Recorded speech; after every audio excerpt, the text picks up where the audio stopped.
60% of this output, with Saudi Arabia and the UAE making up another 25%. Both Iran and Qatar export gas by pipeline to other countries in the region, including Turkey. In 2019, these pipeline exports amounted to 37 billion cubic meters. In the same year, liquefied natural gas, LNG, exports from the Middle East reached 125 billion cubic meters, some 25% of internationally traded LNG, most of which was from Qatar. About 75% of this LNG was transported eastwards to the Asia-Pacific, a proportion that has remained relatively constant over 20 years. 36. Oil and gas trade. The Middle East has consistently provided between 40 and 50% of China's imports of crude oil, with higher shares only occasionally. Figure 16.1. The first oil came from Oman, starting in 1983.37. In the early 1990s, the main Middle East suppliers were Oman and Yemen. 38. Supplies from Iran started to rise significantly in 1996, from Saudi Arabia since 2000 and from Iraq since 2010. Iran's contribution has been particularly sensitive to international sanctions, reaching a peak in 2018 before plummeting in 2019. Oman has continued to be a significant supplier to China, though at a lower level, while Yemen's exports have steadily declined since 2005. Figure 16.3. Chinese oil companies secure much of these crude oil imports through international markets, although they have long-term supply contracts 0%, 10%, 20%, 30%, 40%, 50%, 60%, 70%, 80%, 90%, 100%, 1995, 2000, 2005, 2010, 2015, 2019. Saudi Arabia, Oman, Iran, Yemen, Iraq, Kuwait, UAE. Figure 16.3. Changing shares of Middle East oil exports to China. Sources: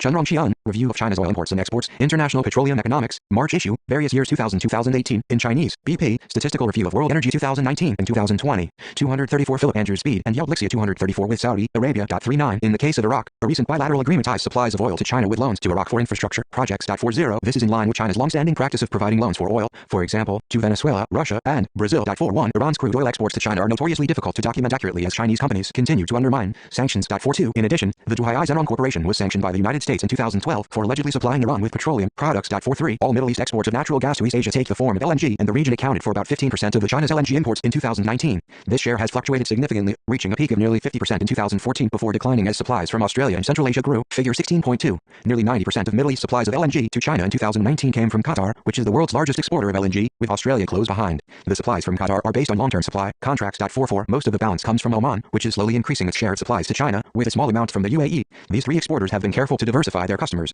Although some 70% of the region's LNG exports flow eastwards to Asia, China accounted for only about 15% of this amount in 2019. Oil and gas investments. 45. China's NOCs have built a relatively strong position in the Middle East since the year 2000, and mostly before oil prices collapsed in 2015. This has involved direct investment in oil and gas exploration and development, refinery upgrades and construction, and a range of other oil field services. Over the same period, oil companies from the Middle East have made a number of investments in oil refinery and petrochemical complexes in China. One of the earliest agreements was between CNPC and Iraq in 1998 to develop the Al Hadab oil field. However, the Second Iraq War delayed implementation until 2008. Since then, CNPC has become the dominant international player in Iraq's oil production, with operations in a further 3 large oil fields, Rumaila, Halfaya and West Qarn 1. CNOOC is involved in the Mifsen field, and Sinopec is a partner in the Tak field near Kirkuk in Kurdistan region of the country, something that precludes the company from accessing resources further south. All these oil fields are in production, and CNPC in particular has played a central role in helping Iraq raise its annual oil production from 90 million tons in 2005 to 234 million tons in 2019. China's oil field service and construction companies have also been deeply involved, not just in supporting CNOC operations but also building oil and gas processing facilities and pipelines, as well as servicing other oil fields. 46. The other country where Chinese NOCs are deeply involved is Iran. Since 2001, both CNPC and Sinopec have been involved in a number of projects in onshore areas.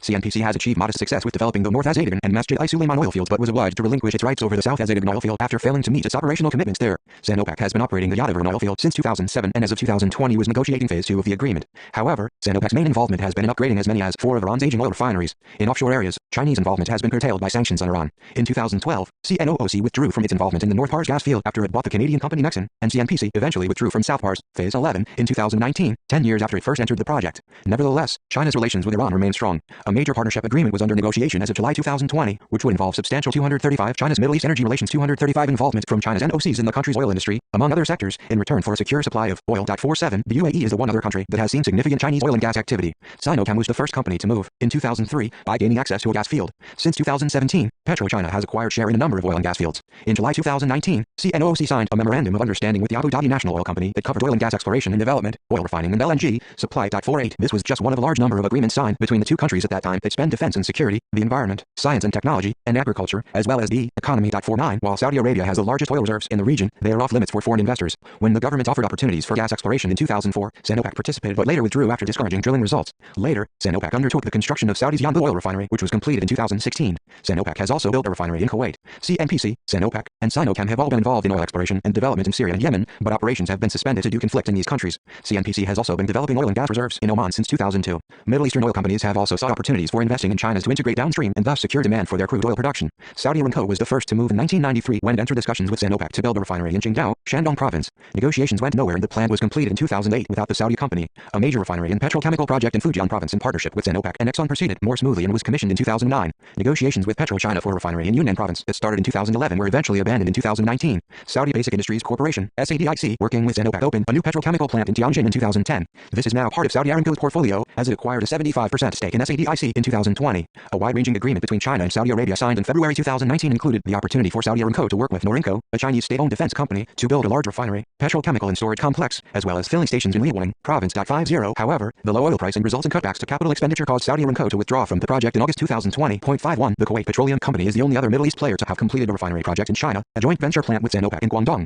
China's engagement in Middle East electrical power industries, as mentioned in the introduction to this chapter, several Middle East countries have realized the importance of using low-carbon energy as alternatives to oil and gas. These low-carbon energies come in two forms: renewable energy and nuclear power, and Chinese companies are involved in both across the region. Renewable energy: the Middle East has high solar intensity and sufficient wind velocities that can help boost power generation without increasing air pollution and carbon emissions. 52. Therefore, countries in the region aim to develop renewable energy as a feasible alternative to fossil fuels to diversify the energy mix and support sustainable development. Saudi Arabia has set a target of installing 236 Philip Andrews speed and Yelblixia 236 9.5 gigawatts of renewable energy by 2023, and the UAE's 2050 energy strategy seeks to double the contribution of low-carbon energy in the nation's energy mix over the next 3 decades. 53. With enormous solar energy resources, solar power is the principal renewable energy that is ready to be utilized in the Middle East. Thanks to the reduction in the cost of solar panels and the high radiation, solar power is now economically viable across the region. This has led to a surge of investment. At the end of 2019, the value of operational solar PV installations in the Middle East was estimated to lie in the range $7.5 billion, with an additional $20 billion worth of projects to come online by 2024.54. The aggregate capacity of solar energy projects in the Middle East had a total capacity of 2.27 gigawatts in 2019, but this is set to grow rapidly. 55. Further, building up a renewable energy industry can create more job opportunities and diversify the Middle East economies, with the possibility of developing a sizable solar power industry.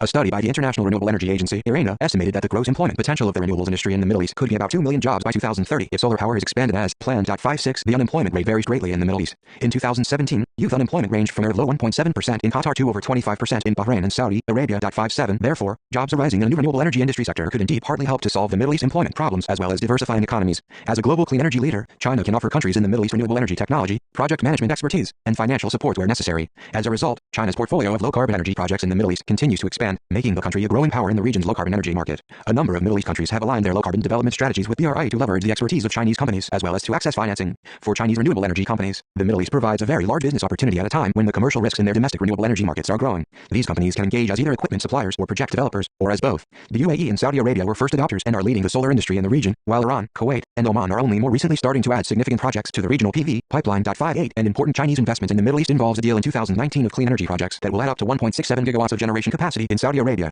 These projects will be funded by the Silk Road Fund, a Chinese government fund dedicated to BRI projects. The fund also acquired a 49% stake in ACWA Renewable Energy Holding, the renewable energy arm of Saudi Arabia's ACWA Power. ACWA Power has a stake in several significant projects in the Middle East, such as one of the world's largest renewable energy projects, the Mohammed bin Rashid Al Maktoum Solar Complex in the UAE. China now has a stake in these projects through its acquisition of a stake in ACWA Power. 59. In particular, the Mohammed bin Rashid Al Maktoum Solar Complex is the largest Chinese investment in the region's burgeoning renewable energy sector. Also, in the UAE, China's Jinko Solar Holding is a co-developer of the 1.2 gigawatt Nur Abu Dhabi solar power plant in Swaihan, Abu Dhabi, with a 20% stake. 60. The Shanghai Electric Generation Group signed an engineering, procurement, and construction (EPC) contract in April 2019 for a 700 megawatt concentrated solar project with the Dubai Electricity and Water Authority (DEWA). DEWA and ACWA Power, in collaboration with Shanghai Electric, will also jointly develop a 950 megawatt solar project in Dubai. 61. In March 2020, the China-led Asian Infrastructure Investment Bank (AIIB) agreed to become a lender for the 500 megawatts IBRI, the second solar power project in Oman, providing $60 million.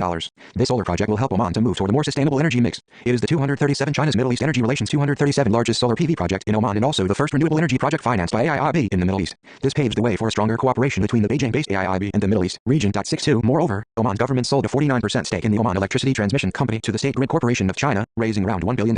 63. Indicating an increasingly closer partnership between Oman and China in the electricity sector. Iran is another large country in the Middle East that has received substantial investments in renewable energy from China. Rich in hydropower, wind, and solar energy resources, Iran has been cooperating with China in developing these forms of energy. Currently, the largest renewable project carried out by China and Iran is the EPC contract for the Radbar-Lorstan hydropower plant, undertaken by China Gejuba Group. It was the first project under the China-Iran Financing Cooperation Framework, and the plant entered operation in 2017. In the solar PV sector, Power China and Sinosteel both have projects in Iran. In the wind sector, the Lotak Wind Power Plant project, with a capacity of 2.5 megawatts, is under construction by Guizhou Engineering Company of China Power Construction Group. Most of these projects are undertaken in the form of an EPC contract. 64. Nuclear energy. The oil and gas-rich countries of the Middle East have two main motivations to embark on a nuclear power program. The first combines enhancing its baseload electricity supply capacity with conserving national oil and gas reserves for export. export. The second is to power the desalination of seawater for the national water supply system. Subsidiary motivations include reducing air pollution from power generation and building a new industrial base. 65 countries like Iran, the UAE, and Saudi Arabia are following this approach. For resource-poor countries such as Jordan, nuclear power promises a vitally needed domestic source of energy for both electricity and desalination. Bahrain, Kuwait, Oman, and Qatar set aside the nuclear power plans after the Fukushima nuclear accident in 2011. 66 Chinese companies are among a small number of established nuclear vendors seeking to develop business in this region. There are only 2 commercial nuclear power plants operating in the Middle East, in Iran and the UAE. After years of delays, Iran's Basra 1 was eventually completed with Russian assistance, entering commercial operation in 2013. A second plant is under construction at the same location and due to enter operation in 2024, also with Russian help. 67 China's engagement with Iran in the field of nuclear power dates back to 1992, when China agreed to construct 2 reactors of its own design. This was a time when China was providing Iran with military weapons. However, China withdrew from the agreement before construction began. In 2015, China agreed to build and finance 2 large reactors on the Makran coast, as well as modifying and completing the small-scale Arakai R-40 reactor. Modification was needed to allay international concerns about its potential use to produce plutonium. China has also provided Iran with research reactors. However, China had to step back from these commitments after the United States withdrew from the Joint Comprehensive Plan of Action in May 2018 and then tightened sanctions. 68 The government of the UAE awarded a contract to build 4 reactors to Korea's KPCO in 2009, the first reactor at the Barakah plant entered operation on August 2, 2020. Despite not taking part in the tender for these plants, the China National Nuclear Corporation, CNNC, has been cooperating with UAE companies in the field of nuclear energy for several years.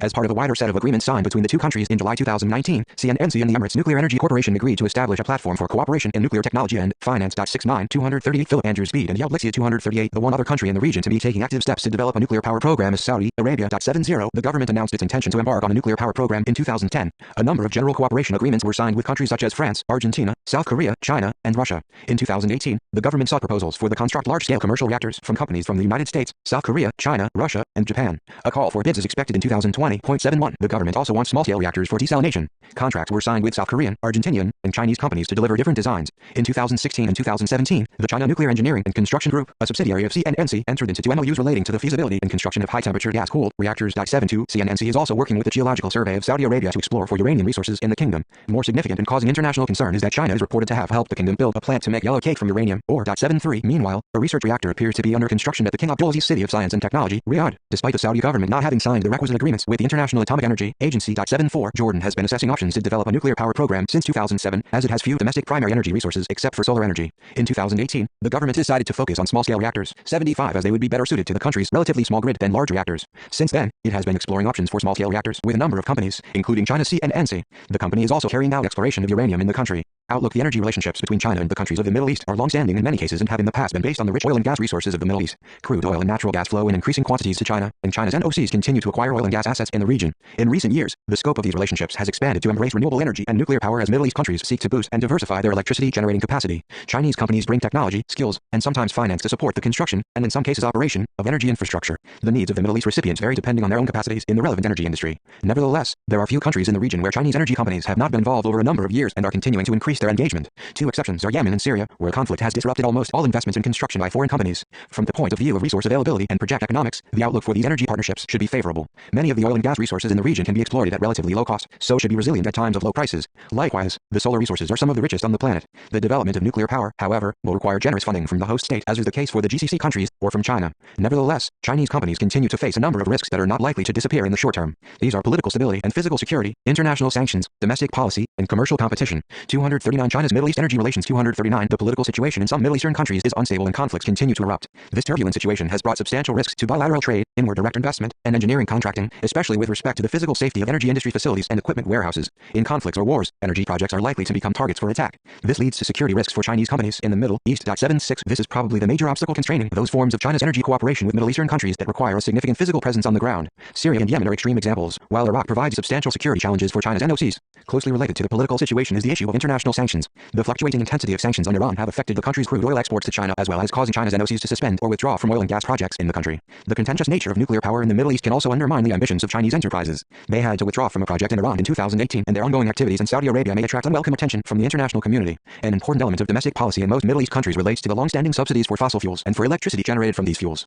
These subsidies undermine the economic case for clean energy. Furthermore, reform of the energy subsidy systems would also help maintain exports and export revenues that are the lifeline of many Middle East regimes. 77 Although abolishing energy subsidies would would be beneficial for the economy. Many countries in the region maintain their subsidy systems. The main reason is that reducing use of fossil fuel by removing fossil fuel sector privileges is seen as a threat to the continuity of the ruling elites and to political and social stability. 78 Chinese energy companies will also continue to face competition for projects and sales in the Middle East. China's NOCs may have a competitive edge in Iraq and Iran due to their willingness to accept a mix of security and political risks. However, wealthy countries such as the UAE, Oman, and Saudi Arabia, except for oil and gas, are much more open to international competition and demand high technical standards, thus weakening any advantage Chinese companies may have on the basis of cost alone. Policy changes have also caught Chinese enterprises unawares. 79 Finally, from the perspective of Middle East countries, Chinese energy enterprises have shown a remarkably high degree of risk tolerance, notably in Iran, Iraq, and Syria, and have been able to deliver projects of different types at scale. However, for those Gulf states, such as Saudi Arabia and Kuwait, that want to invest in refineries and petrochemical plants in China, progress has been highly constrained by various Chinese political and economic interests. In the wider context, China's energy relations with Middle East countries are distinct from those with other parts of the world. The United States, while a geopolitical competitor, is a useful source of gas supply and of investment opportunities for China's NOCs.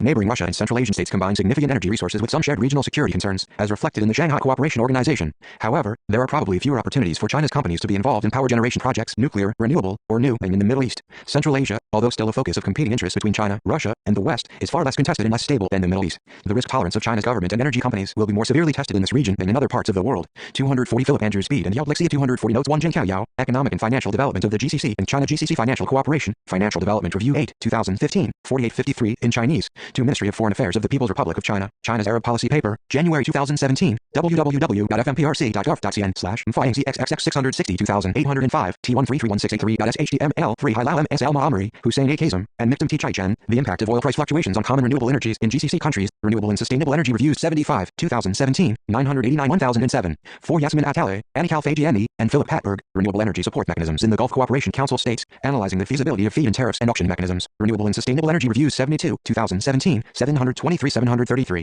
5 Heye Jian Wang, China's Impact on the World Crude Oil Market, Journal of Energy and Development 19-1, 1993, 8196, 6 Randall W. Hardy, China's Oil Future, A Case of Modest Expectations, Boulder, CO, Westview Press, 1978. 7 Wang, China's Impact. 8 BP, Statistical Review of World Energy 2020, London, BP, 2020. 9 BP, Statistical Review of World Energy 2020. 10 Peter J. Buckley, L. Jeremy Clegg, Adam R. Cross, Xing Liu, Hinrich Voss and Ping Zheng, The Determinants of Chinese Outwards Foreign Direct Investment, Journal of International Business Studies 38, 2007, 499-518, Philip de Buell and Daniel van den Bulk, Locational Determinants of Outward Foreign Direct Investment, and Analysis of Chinese and Indian Greenfield Investments, Transnational Corporations 21-1, 2012, 134. 11 Bo Kong, China's International Petroleum Policy, Santa Barbara, CA, Pro-Eager Security International, 2010, Julie Jiang and Jonathan Sinton, Overseas Investments by Chinese National Oil Companies, Assessing the Drivers and Impacts, Paris, OECD IEA, 2011, Julie Jiang and Chen Ning, Update on Overseas Investments by China's National Oil Companies, Achievements and Challenges since 2011, Paris, OECD IEA, 2014, 12 Bo Kong and Kevin Gallagher, The Globalization of Chinese Energy Companies, The Role of State Finance, Boston, Boston University, Global Economic Governance Initiative, 2016.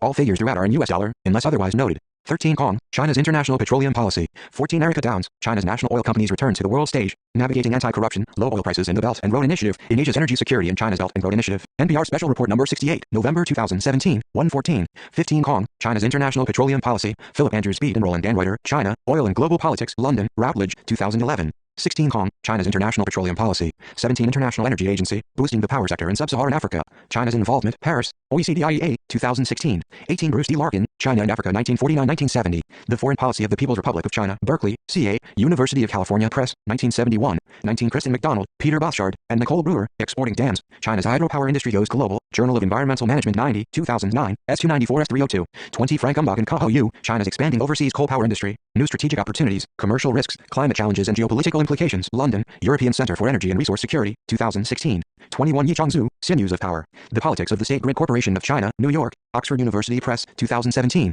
22. China could build 30 Belt and Road nuclear reactors by 2030. Official, Reuters, the 20th of June 2019. www.reuters.com/article of China Nuclear Power Radio SKC N1TL 0 Hz 23 World Nuclear Association, Nuclear Power in China, 2020. www.worldnuclear.org Information Library Country Profiles Countries AF China Nuclear Power. Aspects 24. Sufang Zhang, Philip Andrew Speed, and Mei Yun Li, The Erratic Path of the Low Carbon Transition in China, Evolution of Solar PV Policy, Energy Policy 67, 2014, 903-912. 241 China's Middle East Energy Relations 241 25 Jeffrey Ball, Dan Riker, Hieo Jing Sun, and Caitlin Pollock, The New Solar System, China's Evolving Solar Industry and its Implications for Competitive Solar Power in the United States and the World, Stanford, CA, Stayer Taylor Center for Energy Policy and Finance, Stanford University, 2017. 26 Carrie Hiao, Chinese PV Players Setting Out on the Journey Abroad, Part 1, PV Tech, November 4, 2019. www.pvtech.org Editors Blog Chinese PV Players Setting Out on the Journey Abroad, Part 1. 27 John A. Matthews and Pao Tan, China's Renewable Energy Revolution, Basing Soak, Pal Grave Macmillan, 2015. 28 Louise Curran, Ping Lu, and Francesco Spigarelli, Chinese Investment in the EU Renewable Energy Sector, Motives, Synergies and Policy Implications. Energy Policy 101, 2017, 670-682.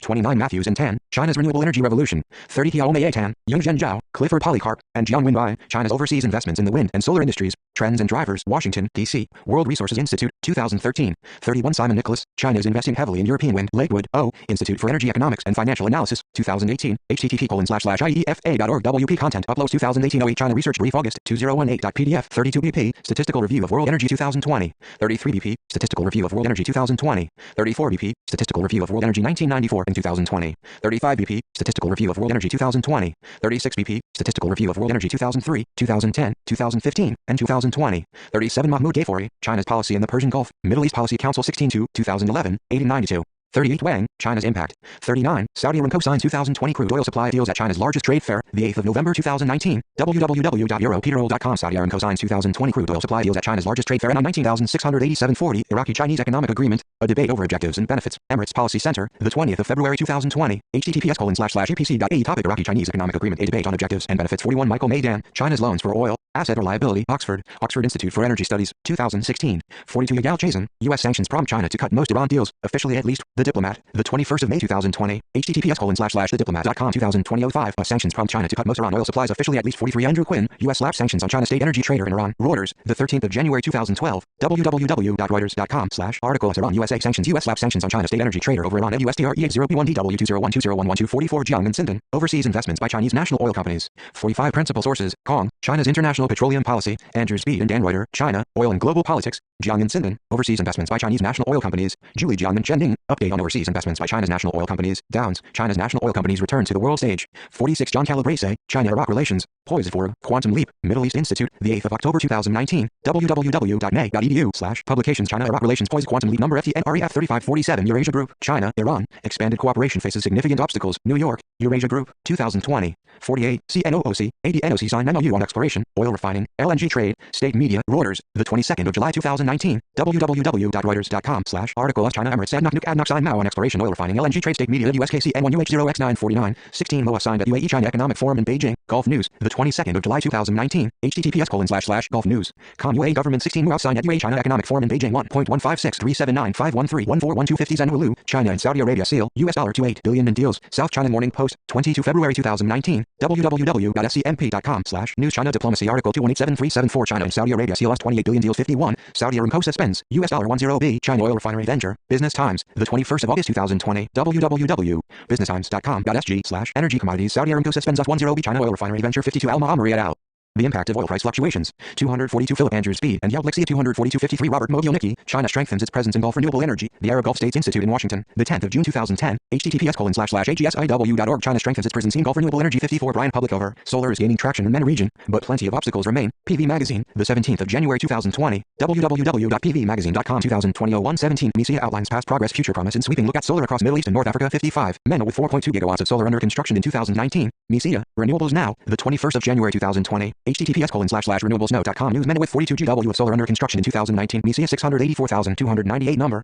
Text equals January % 20 to 1% 20 renewables % 20 now % 20 %2D annual % 20 solar % 20 outlook % 20 report % 20 2020 56 Johan Lillystam and Anthony Pat. Barriers, risks and policies for renewables in the Gulf States. Energies 8 2015 8,263 8,285 57 Nader Kobani. Youth employment in the Middle East and North Africa. Revisiting and reframing the challenge. Washington, D.C. Brookings Institution, 2019. www.brookings.edu/research youth employment in the Middle East and North Africa. Revisiting and reframing the challenge. 58 Publicover. Solar is gaining traction. 59 Osman Elnagar. China's growing green engagement in MENA. The Diplomat, the 19th of September 2019. https://thediplomat.com 2019-09 China's growing green engagement in MENA. 60 Mogilnicki. China strengthens its presence. 61 Elnagar. China's growing green engagement. 62 Michael Murray. AIIB lending syndicate to Oman solar power project. The asset, the 1st of April 2020. www.theexpert.com/article 40,000. 62 for Apti link mobile. 63 Oman sells $1 billion stake in electricity company to Chinese buyer. Reuters, the 15th of December 2019. www.reuters.com/article as Oman privatization electricity. Oman sells $1 billion take an electricity company to Chinese buyer. USKB-N1YJ0CS 64 renewable energy cooperation and financing between China and Iran. Greenbelt and Road Initiative Center, the 16th of January 2020. https://greenbri.org renewable energy cooperation and investment and financing between China and Iran. Cookie state change equals 159739257356065 Nurmanso Yuri. The Saudi nuclear energy project. In commentary, Riyadh. King Abdullah Petroleum Studies and Research Center, 2020. Omer Kaya. Economic determinants of nuclear power in the Gulf. In Ali Ahmed, ed. Energy transitions in the Gulf. Key questions on nuclear power. Cambridge, Gulf Research Center, Cambridge, 2018, 1740. 66 Abdallah Dawood and Anna Erickson. Nuclear energy for the Middle East. Technology choices and considerations. In Ali Ahmed, ed.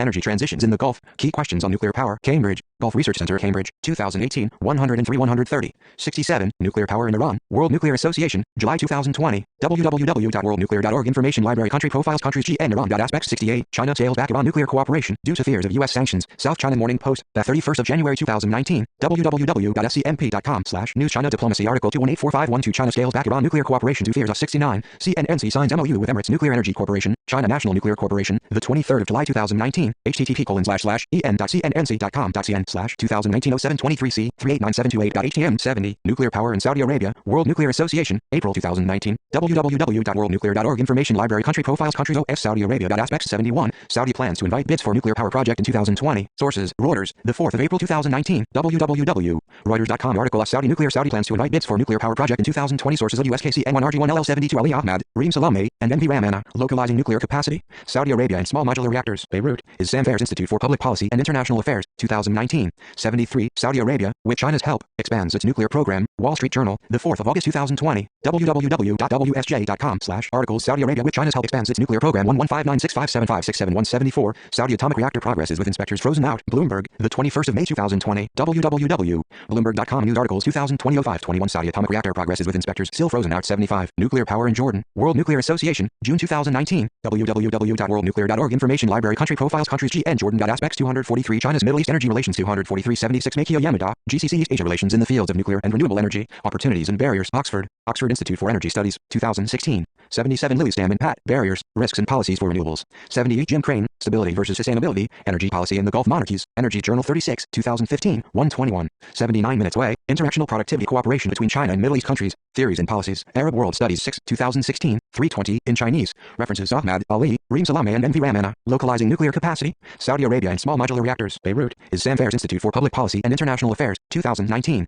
Akaya, Omer, Economic Determinants of Nuclear Power in the Gulf, in Ali Ahmed, ed. Energy transitions in the Gulf. Key questions on nuclear power. Cambridge, Gulf Research Center, Cambridge, 2018, 1740. Al-Ma'amari, Hilal M.S., Hussein A. Kazem, and Miktam T. Chaichen. The impact of oil price fluctuations on common renewable energies in GCC countries. Renewable and Sustainable Energy Reviews 75, 2017, 989-1007. Andrews Speed, Philip and Roland Danreuter, China, Oil and Global Politics, London, Routledge, 2011. Atal I.A. Yaseman, Anikal Fagiani, and Philip Patberg, Renewable Energy Support Mechanisms in the Gulf Cooperation Council States, Analyzing the Feasibility of Feed-in tariffs and Auction Mechanisms. Renewable and Sustainable Energy Reviews 72, 2017, 733-733. Paul, Jeffrey, Dan Riker, Hieo Jing Sun, and Caitlin Pollock, The New Solar System. China's evolving solar industry and its implications for competitive solar power in the United States and the world. Stanford, C.A. Stayer-Taylor Center for Energy Policy and Finance, Stanford University, 2017. BP, Statistical Review of World Energy 2020, London, BP, 2020. Buckley, Peter J., L. Jeremy Clegg, Adam R. Cross, Xing Liu, Hinrich Voss and Ping Zheng, The Determinants of Chinese Outwards Foreign Direct Investment, Journal of International Business Studies 38, 2007, 499-518. Curran, Louise, Ping Lu, and Francesco Spigarelli, Chinese Investment in EU Renewable Energy Sector, Motives, Synergies and Policy Implications, Energy Policy 101, 2017, 670-682. Taboo, Philip and Daniel Van Den Bulk, Locational Determinants of Outward Foreign Direct Investment, and Analysis of Chinese and Indian Greenfield Investments, Transnational Corporations 21-1, 2012, 134. Downs, Erica, China's national oil companies return to the world stage, Navigating Anti-Corruption, Low Oil Prices in the Belt and Road Initiative, in Asia's Energy Security and China's Belt and Road Initiative, NPR Special Report Number 68, 2017, 114. Thufari, Mahmoud, China's Policy in the Persian Gulf, Middle East Policy Council 16-2, 2011, 1892. Hardy, Randall W. China's Oil Future, A Case of Modest Expectations, Boulder, CO, Westview Press, 1978. International Energy Agency, Boosting the Power Sector in Sub-Saharan Africa, China's Involvement, Paris, OECD IEA, 2016. Joud, Abdallah Abu and Anna Erickson, Nuclear Energy for the Middle East, Technology Choices and Considerations, in Ali Ahmed, ed. Energy transitions in the Gulf. Key questions on nuclear power. Cambridge, Gulf Research Center, Cambridge, 2018, 103-130. Jiang, Julian Zhending, Update on Overseas Investments by China's National Oil Companies. Achievements and Challenges since 2011. Paris, OECD IEA, 2014. Jiang, Julian Jonathan Sinton, Overseas Investments by Chinese National Oil Companies. Assessing the Drivers and Impacts. Paris, OECD IEA, 2011. Kong Bo, China's International Petroleum Policy. Santa Barbara, CA, Pro-Eater Security International, 2010. Kong Bo and Kevin Gallagher, The Globalization of Chinese Energy Companies. The Role of State Finance, Boston, Boston University, Global Economic Governance Initiative, 2016. Crane, Jim, Stability versus Sustainability, Energy Policy in the Gulf Monarchies, Energy Journal 36, 2015, 121. Larkin, Bruce D., China and Africa 1949-1970, The Foreign Policy of the People's Republic of China, Berkeley, CA, University of California Press, 1971, 244 Philip Andrew Speed and Yelblexia 244 Lilystam, Johann and Anthony Pat, Barriers, Risks and Policies for Renewables in the Gulf States, Energies 8, 2015, 8263 8285, Manzo Yuri, Nura, The Saudi Nuclear Energy Project, in commentary, Riyadh, King Abdullah Petroleum Studies and Research Center, 2020, Matthews, John A. and Hao Tan, China's Renewable Energy Revolution, Basing Soak, Palgrave Macmillan, 2015, McDonald, Kristen, Peter Boschard, and Nicole Brewer, Exporting Dams, China's Hydropower Industry Goes Global, Journal of Environmental Management 90, 2009, pages S294 S302, Maydan, Michael, China's Loans for Oil, Asset or Liability, Oxford, Oxford Institute for Energy Studies, 2016, Tanhiao Mei, Yunzhen Zhao, Clifford Polycarp, and Jianwen Bai, China's Overseas Investments in the Wind and Solar Industries, Trends and Drivers, Washington, D.C., World Resources Institute, 2013, Umbach, Frank and Kao Yu, China's Expanding Overseas Coal Power Industry, New Strategic Opportunities, Commercial Risks, Climate Challenges and Geopolitical Implications, London, European Center for Energy and Resource Security, 2016, Wang Heye Jiang, China's Impact on the World Crude Oil Market, Journal of Energy and Development 1991, 1993, 8196, Wei Min, International Productivity Cooperation between China and Middle East Countries, Theories and Policies, Arab World Studies 6, 2016, 320, in Chinese, Zhu Yicheng, Sinews of Power, The Politics of the State Grid Corporation of China, New York, Oxford University Press, 2017, Yamada, Meikyo, GCC East Asia Relations in the Fields of Nuclear and Renewable Energy, Opportunities and Barriers, Oxford, Oxford Institute for Energy Studies, 2016,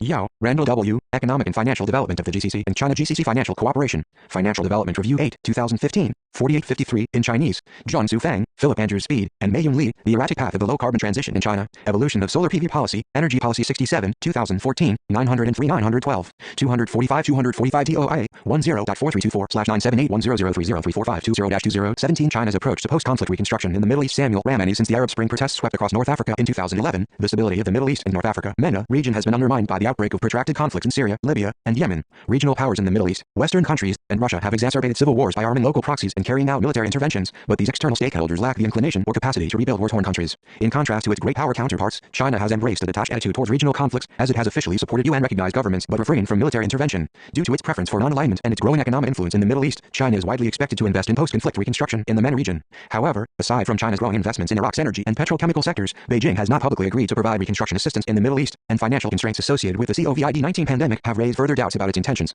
This chapter will explore the strategic underpinnings, prospective expansion, and geopolitical implications of China's involvement in reconstruction initiatives in the MENA region. Since President Xi Jinping consolidated power in 2013, China's approach to post-conflict reconstruction in the MENA region has been defined by targeted goals and self-ascribed parameters. Chinese policymakers have leveraged investment pledges to expand the Belt and Road Initiative (BRI) and bolster China's soft power in the Middle East, but have not used economic means to reshape the internal balance of forces in conflict zones. After briefly explaining the historical, current, and potential future theaters of China's post-conflict reconstruction initiatives, this chapter will proceed to lay out the objectives of Beijing's rebuilding efforts, assess regional perceptions of China's involvement in post-conflict reconstruction, and outline the broader geopolitical implications of Chinese participation in this sphere. Throughout the chapter, the prospective impacts of COVID-19 on the progress of China's reconstruction ambitions will be assessed, as the global pandemic has the potential to both stymie and accelerate Chinese involvement in rebuilding efforts. 246 Samuel Ramani. 246 Historical context and theaters of Chinese involvement in post-conflict reconstruction. Although China's investments in post-conflict reconstruction in the Middle East are often described as a BRI-linked trend, Chinese officials have viewed rebuilding processes as a gateway for geopolitical influence in the MENA region since the early 1980s. China's arms sales to both conflicting parties during the 1988 Iran-Iraq War were inextricably linked to its post-war reconstruction ambitions, as securing contracts with both Baghdad and Tehran would help Beijing to challenge the Soviet Union's influence in the Gulf. Even though China's foreign minister Kian Kachin regularly engaged with his Iranian counterpart Ali Akbar Velayati from 1988-89 on investing in Iran's post-war reconstruction, the outcome of these negotiations fell short of expectations. 2. China's economic outreaches to Iraq, which resulted from Chinese Vice Premier Xian Jiayan's visit to Baghdad in March 1989, were more successful. In April 1989, the China State Construction Engineering Corporation (CSEEC) secured a $240 million contract to build the Hindia Barrage on the Euphrates River. This deal was followed by a $170 million contract in the North Jazeera irrigation project. For unresolved tensions between Iran and Iraq, and Baghdad's economic isolation after the Iraqi invasion of Kuwait in August 1990, derailed Beijing's momentum. Nevertheless, the aftermath of the Iran-Iraq War demonstrated that China could leverage a position of non-alignment to secure reconstruction-related profits. In spite of these promising signs, China's forays into post-conflict reconstruction during the 1990s were characterized by unfulfilled ambitions. John Calabrese argues that after the 1989 Tiananmen Square incident, China's ability to profit from Gulf reconstruction investments diminished. This decline can be explained by China's economic retrenchment, which resulted in fewer imports and budgetary constraints on the Gulf countries, which were induced by low oil prices. 5 Chinese Premier Li Peng's June 1991 arrival in Kuwait did not result in Beijing securing a major share of Gulf War-related reconstruction contracts, as the United States and other Western countries crowded China out of the Kuwaiti market. 6 Lebanese Prime Minister Rafik Hariri visited China in June 1996 to request reconstruction investments, a move that was welcomed by Li Peng. 7 But Beijing only played a marginal role in facilitating Lebanon's post-Civil War recovery. China's poor track record of converting diplomacy into economic profit suggests that its reconstruction forays were principally symbolic rather than consequential in nature. Although these failures restricted Chinese influence in the Middle East in the immediate post-Cold War era, the end of the Algerian Civil War in 2002 and the aftermath of of the 2003 Iraq War provided China with new opportunities to invest in Middle East conflict zones. China facilitated Algeria's construction boom during the early 2000s, which synthesized low-cost housing projects with larger infrastructure developments such as a new airport in Algiers. However, Chinese companies were only partially successful in challenging the hegemony of their Western counterparts in Algeria's energy sector. Even though China was initially cautious about investing in Iraq, as it sought to avoid a confrontation with the United States, Chinese companies gradually became more assertive stakeholders in Iraq's reconstruction process. In October 2006, the China National Petroleum Corporation (CNPC) embarked on negotiations to revive its $1.2 billion 1997 contract in Iraq's Al-Adab oil field but faced obstructionism in the Iraqi parliament. In order to facilitate these negotiations and highlight China's commitment to supporting Iraq's reconstruction, Chinese President Hu Jintao met with his Iraqi counterpart Jalal Talabani in June 2007 and announced that China would substantially forgive its $8 billion loans to Iraq. 247 Middle East post-conflict reconstruction 247. This meeting bolstered China's profile as an economic stakeholder in Iraq. By 2008, Chinese investors set a target of $20 billion in oil contracts, which would be concentrated in regions of southern Iraq that experienced limited active combat and the outskirts of the Kurdish majority city of Kirkuk. 10. CNPC announced the completion of the first phase of its development work in Al-Adab oil field in June 2011.11. Although China's post-conflict reconstruction initiatives gained traction in Iraq, its alleged military support for Muammar al-Gaddafi's regime marginalized Beijing from post-conflict reconstruction opportunities in Libya after the civil war ended in 2011.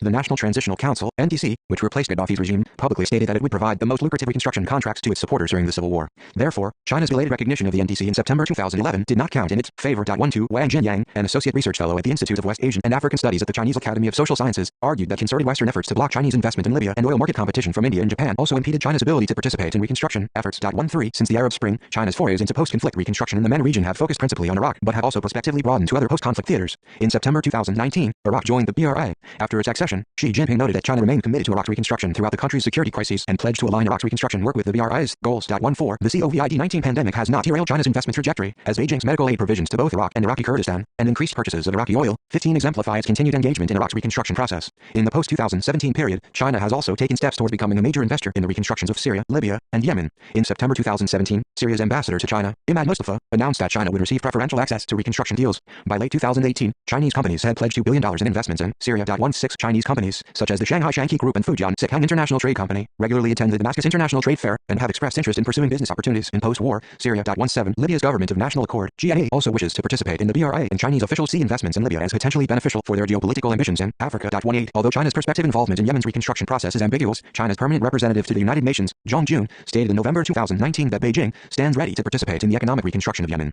19 The COVID-19 pandemic could delay China's investments in these theaters, but slim prospects for Western investments in Syria, Libya's vast oil wealth, and Yemen's strategic Red Sea location make China's role in the region potentially important. The objectives of China's post-conflict reconstruction initiatives in the Middle East. Although Beijing's intentions in the post-conflict reconstruction sphere have varied across time and space, China has leveraged its rebuilding efforts to expand its access to the Middle East's vast energy reserves, secure lucrative infrastructure and manufacturing contracts, and advance its distinct normative vision in the MENA region. This synthesis of economic and geopolitical objectives first emerged in the aftermath of the 2003 Iraq War, but has also shaped China's prospective investments in Syria, Libya, and Yemen, and is assessed in depth below. 248 Samuel Ramey 248 China's energy market forays and post-conflict reconstruction. Since the end of the Algerian Civil War in 2002, China's post-conflict reconstruction forays have focused on enhancing the oil production capacity of Middle Eastern states. The expansion of China's energy-related reconstruction contracts in the MENA region has occurred through regulated competition between state-owned companies. In Algeria, CNPC established an initial beachhead in the country's oil markets, but ultimately lost a hard-fought competition to China Petroleum and Chemical Corporation (SANOPEC) in October 2002 for access to the Zarzaitan field in the Sahara Desert. 20 In Iraq, CNPC was also the pioneer company. CNPC secured a historic contract in the Al-Adab oil field in 2008, outmuscled all other foreign companies except British Petroleum (BP) for access to the Rumail oil field near the Iraq-Kuwait border in 2009, and gave China a point of entry into Southeast Iraq's oil-rich Mason Governor 8.21. CNPC's success provided a foundation for the China National Offshore Oil Company (CNOOC) to enter the Mason Governor 8 and SANOPEC to consolidate itself as a vital provider of refinery technology to Iraqi Kurdistan and southern Iraq. 22 The expansion of China's economic footprint in Iraq from 2007 to 2013 ensured that Beijing purchased nearly half of the oil that Iraq produced.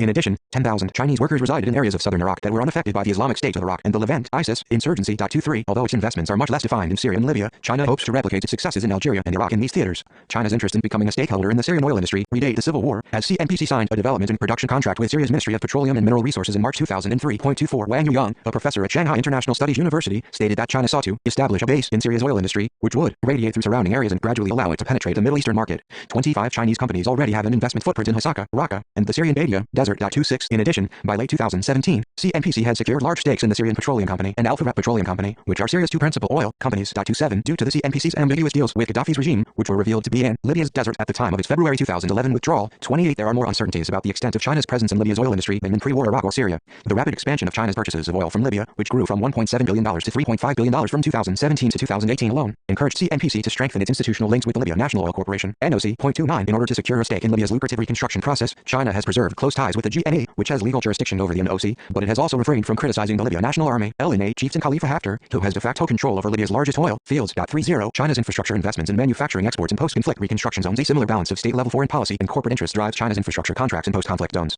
In Iraq, the China State Engineering Corporation, CSEEC, initially focused on securing civil engineering contracts. However, Chinese companies have gradually expanded their focus on connectivity and development-oriented projects that advance their government's objectives. In 2018, Iraq's ambassador to China, Ahmad Burwari, stated that Chinese companies supplied 60% of Iraq's electricity. 31. In July 2019, the CSEEC publicly redirected its focus towards the construction of oil pipelines in Iraq as 249 Middle East post-conflict reconstruction. 249. It hoped that these projects would help it secure contracts in other Gulf countries, such as Saudi Arabia and Oman. 32. In August 2019, the China Construction Third Engineering Bureau Corporation struck a $1.39 billion reconstruction contract to construct low-income housing, education, medical facilities, and tourist service centers in southern Iraq. 33. The Iraqi government has openly courted Chinese investments in the infrastructure sector, and this ambition was publicly emphasized by Iraq's Foreign Minister Mohammed Ali al-Hakim on August 26, 2019.34. These outreaches facilitated Iraq's entry into BRI and resulted in an oil for reconstruction deal with China in October 2019, which created a jointly operated Sino-Iraqi investment fund. This agreement enabled Chinese companies to rebuild damaged Iraqi infrastructure from the ISIS insurgency, which was valued at $88 billion, in exchange for receiving 100,000 barrels of oil per day from Iraq. 35. Although China's major forays into the development of Iraq's infrastructure lagged behind its provisions of capital to the Iraqi oil sector, Beijing could pursue an infrastructure-first approach to the rebuilding of Syria. While Lemon, who served as China's ambassador to Iran from 1991 to 1995, believes that China will invest in Syria's infrastructure, such as roads, houses, and the water supply system, before reviving its oil industry, and stated that these investments would initially be concentrated in Assad's strongholds, such as Damascus. 36. Chen Yang, the vice president of the China Arab Exchange Association, has emphasized China's desire to invest in infrastructure development projects in Damascus and Homs. 37. Prominent Chinese companies, such as the China Communications Construction Group, China Metallurgical Group, and China Hydropower Construction Group International Engineering Company, are expected to support these aspirations. These infrastructure investments are firmly linked to China's aspirations of incorporating Syria into the BRI's eastern Mediterranean flank. In April 2019, Bouthane Shaowen, a political and media advisor to Assad's government, confirmed that China had invited Syria to participate in the Second Belt and Road Forum, and declared that the Silk Road is not a Silk Road if it does not pass through Syria, Iraq, and Iran. 38. China's potential to make substantial infrastructure investments in Libya and Yemen has also received attention, and historical Chinese investment patterns suggest that Beijing will play an active role in this reconstruction sphere. Prior to Gaddafi's overthrow in 2011, a substantial portion of the 75 Chinese companies and 36,000 Chinese workers in Libya were involved in the construction of roads, buildings, and infrastructure. 39. Throughout the post-Gaddafi era, China has consistently eyed new infrastructure developments in Libya. In 2014, the CSEEC pledged to begin work on the construction of 20,000 housing units in Benghazi.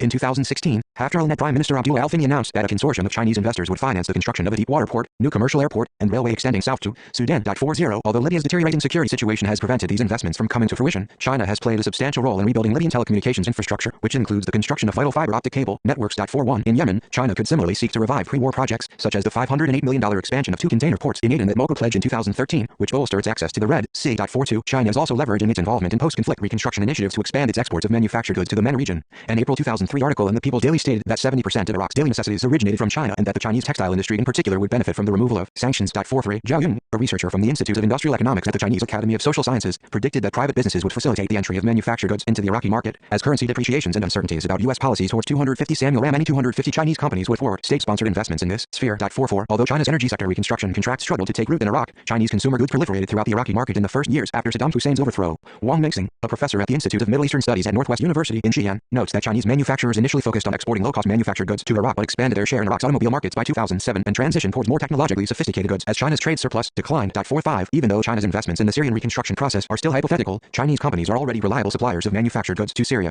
After Damascus and Aleppo's industrial production collapsed due to the Syrian civil war, Homs emerged as Syria's principal manufacturing hub, and Chinese goods, including car parts, machine tools, shoes, and motorcycle equipment, are widely popular in Ham. 46. Chinese car brands feature prominently at major expositions, such as the May 2018 International Aleppo Fair, and Chinese car brands, such as Brilliance and BYD, have gained greater market traction than their Russian counterparts. 47. Although reconstruction investments are aimed at increasing the appeal of Chinese manufactured goods in conflict zones, such as Iraq and Syria, the provision of these consumer goods can also act as a gateway for future contracts. The synergistic relationship between reconstruction contracts and manufacturing exports is an area that would benefit from further exploration by scholars of China's investment strategy in the MENA region and on the world stage. The geopolitical underpinnings of China's reconstruction investments. The Chinese official discourse has consistently linked Beijing's reconstruction initiatives to the promotion of regional stability and to the construction of a political order premised on multilateralism and state sovereignty. In a January 2016 statement, Li Xiaoqian, the vice president of the China Institute of Contemporary International Relations, stated that China was an active force in the reconstruction of the political order of the Middle East and was using BRI-linked reconstruction projects to advance this. And 48. Referring to the specific context of Syria, Wu Haitao, China's deputy permanent representative to the United Nations, stated in March 2019 that economic and social reconstruction would reinforce state sovereignty in Syria and ameliorate its humanitarian crisis. 49. In line with these objectives, China has been the UN Security Council's most resolute champion of United Nations-led reconstruction processes. In September 2011, He Wenping, a researcher at the Institute of West Asian and African Studies of the Chinese Academy of Social Sciences, argued that the NTC would allow all countries to invest in Libya's reconstruction if it was truly sovereign, and stated that a United Nations-backed reconstruction process would help secure that outcome. 50. China has similarly similarly expressed disquiet with the decentralized nature of Syria's conflict resolution. A December 2018 China International Contractors Association report, which outlined risks associated with Chinese investment in Syria, described the conflict between the U.S.-led Geneva process and Russian-led Astana process as a major risk to the political reconstruction of Syria, and warned that this discord produced an unclear reconstruction mechanism. 51 China has also emphasized non-interference in its post-conflict reconstruction initiatives, as it has challenged human rights restrictions on reconstruction investments while still advocating economic reform. To advance its broader normative adherence to non-interference, the Chinese government has condemned unilateral sanctions that restrict investments in reconstruction initiatives, such as the Caesar Act sanctions imposed on Syria. In a June 2020 UN Security 251 Middle East Post-Conflict Reconstruction 251 Council meeting, UN Ambassador Zhang Jun deplored these new sanctions for contributing to the deterioration of Syria's economic conditions, as they have triggered the devaluation of the Syrian currency, resulted in soaring food and commodity prices, and violated Syria's sovereignty. 52 Chinese media outlets have also depicted Beijing's support for the Syrian reconstruction process as an act of resistance against the unilateral and hegemonic policies of the United States, which have restrained Syria's economic development since 1979.53. This rhetoric dovetails with China's opposition to U.S. sanctions against Iran and Venezuela, and suggests that its policies towards the Syrian reconstruction advance its broader normative agenda. On issues of governance, however, China takes a more flexible view and has lobbied for economic reforms as prerequisites for reconstruction investments. Iraqi officials first became attuned to Chinese demands for reform in 2015 as their requests for Chinese loans with a delayed repayment schedule struggled to gain traction. 54 Given these difficulties, Iraq's outreaches to China have emphasized Baghdad's interest in Chinese expertise and a desire to pursue economic diversification. 55 Chinese business leaders similarly acknowledged that a return to Assad's pre-2011 style of leadership would not advance Syria's stability. Therefore, China seeks reassurances from Damascus on Assad's willingness to strike a compromise with the Syrian Kurds, consider a federal system, complete its normalization with the Gulf monarchies, and establish formalized payment mechanisms for services provided by Chinese companies. 56 In December 2019, Bashar al-Assad stated that Syria was working on an investment law that provided legal and financial guarantees, as well as clarity about exemptions and tax policy, and expressed confidence that these provisions would facilitate the entry of Chinese capital into Syria. 57 Iraq and Syria's willingness to convert rhetorical support for reform into concrete action will determine the extent of China's investments in these post-conflict theaters. Local perspectives of China's involvement in post-conflict reconstruction. Despite the growing polarization of opinion around China's role in the Middle East, which has been accentuated by the COVID-19 pandemic, China is an appealing investor for countries afflicted by protracted conflicts for 3 reasons. First, China has leveraged its politics-blind approach to investments and aversion to extra-legal regime changes in order to frame itself as a crisis-proof partner.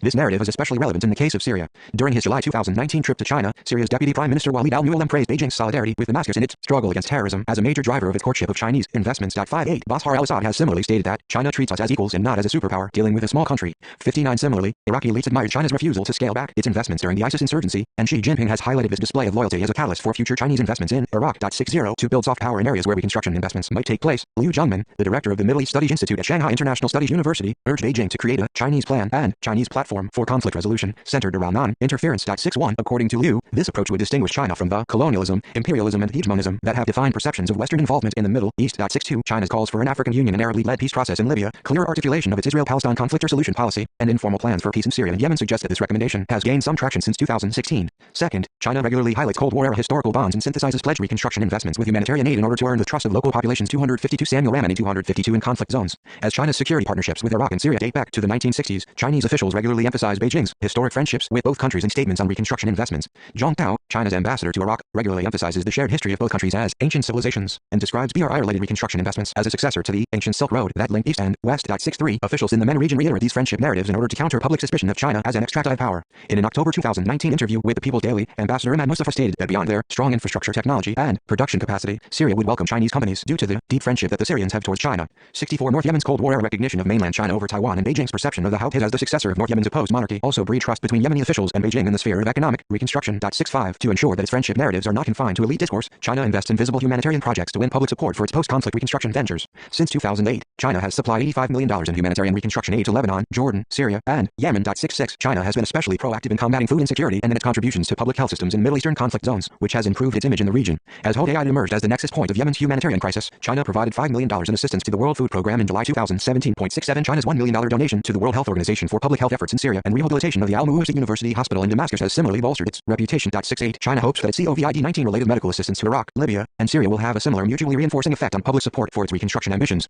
Third, China has received praise in the Middle East for the efficiency and competitive pricing of its potential reconstruction-related deals. Mohammed Baharun, the Director General of Bihouth Institute in Dubai, noted that Chinese companies have a good record when it comes to speedy delivery and competitive prices, which increase their competitiveness in conflict zones such as Yemen. 69 Although China has preferred to take a wait-and-see approach to reconstruction initiatives in active conflict zones such as Libya and Syria, and has experienced challenges deploying adequate numbers of private security personnel, China's risk appetite for investments in conflict areas such as Iraq has also been noted. Moreover, China has successfully struck a balance between selling its own products and rebuilding local manufacturing capabilities where conflict has destroyed the sector. This trend is particularly evident in Syria. China's provision of car parts for local Syrian plants to assemble has allowed for the creation of a Syrian automobile sector, which operates autonomously but is dependent on Chinese suppliers. The comparatively low cost of Chinese automobiles and the customer service offered by Chinese companies, which includes technical support that Western companies refrain from offering due to fear of sanctions, have further enhanced the marketability of China's manufactured goods in Syria. 70 In spite of these formidable positive factors, China's growing involvement in post-conflict reconstruction has also experienced countervailing pressure. share in countries where it is seeking to invest. One problematic challenge that China needs to overcome is the chasm between public and elite opinions of its role in regional affairs, which has widened due to COVID-19-inspired xenophobia in the Middle East. China's cordial relationship with Gaddafi's regime during the 2011 Libyan civil war, which include allegations of arms transfers to his forces in July 2011, subsided as a source of elite-level frictions during the 2011-14 period, but 253 Middle East post-conflict reconstruction 253 continues to restrict enthusiasm for Chinese investment in Libya. 71. Although Syrian opposition factions have maintained lines of communication with China, which included Syrian National Coalition President Khaled Khoja's January 2016 visit to Beijing, 72. The Chinese government's unambiguous support for Assad is problematic for its investments in rebel-held regions and Kurdish-majority Rojava.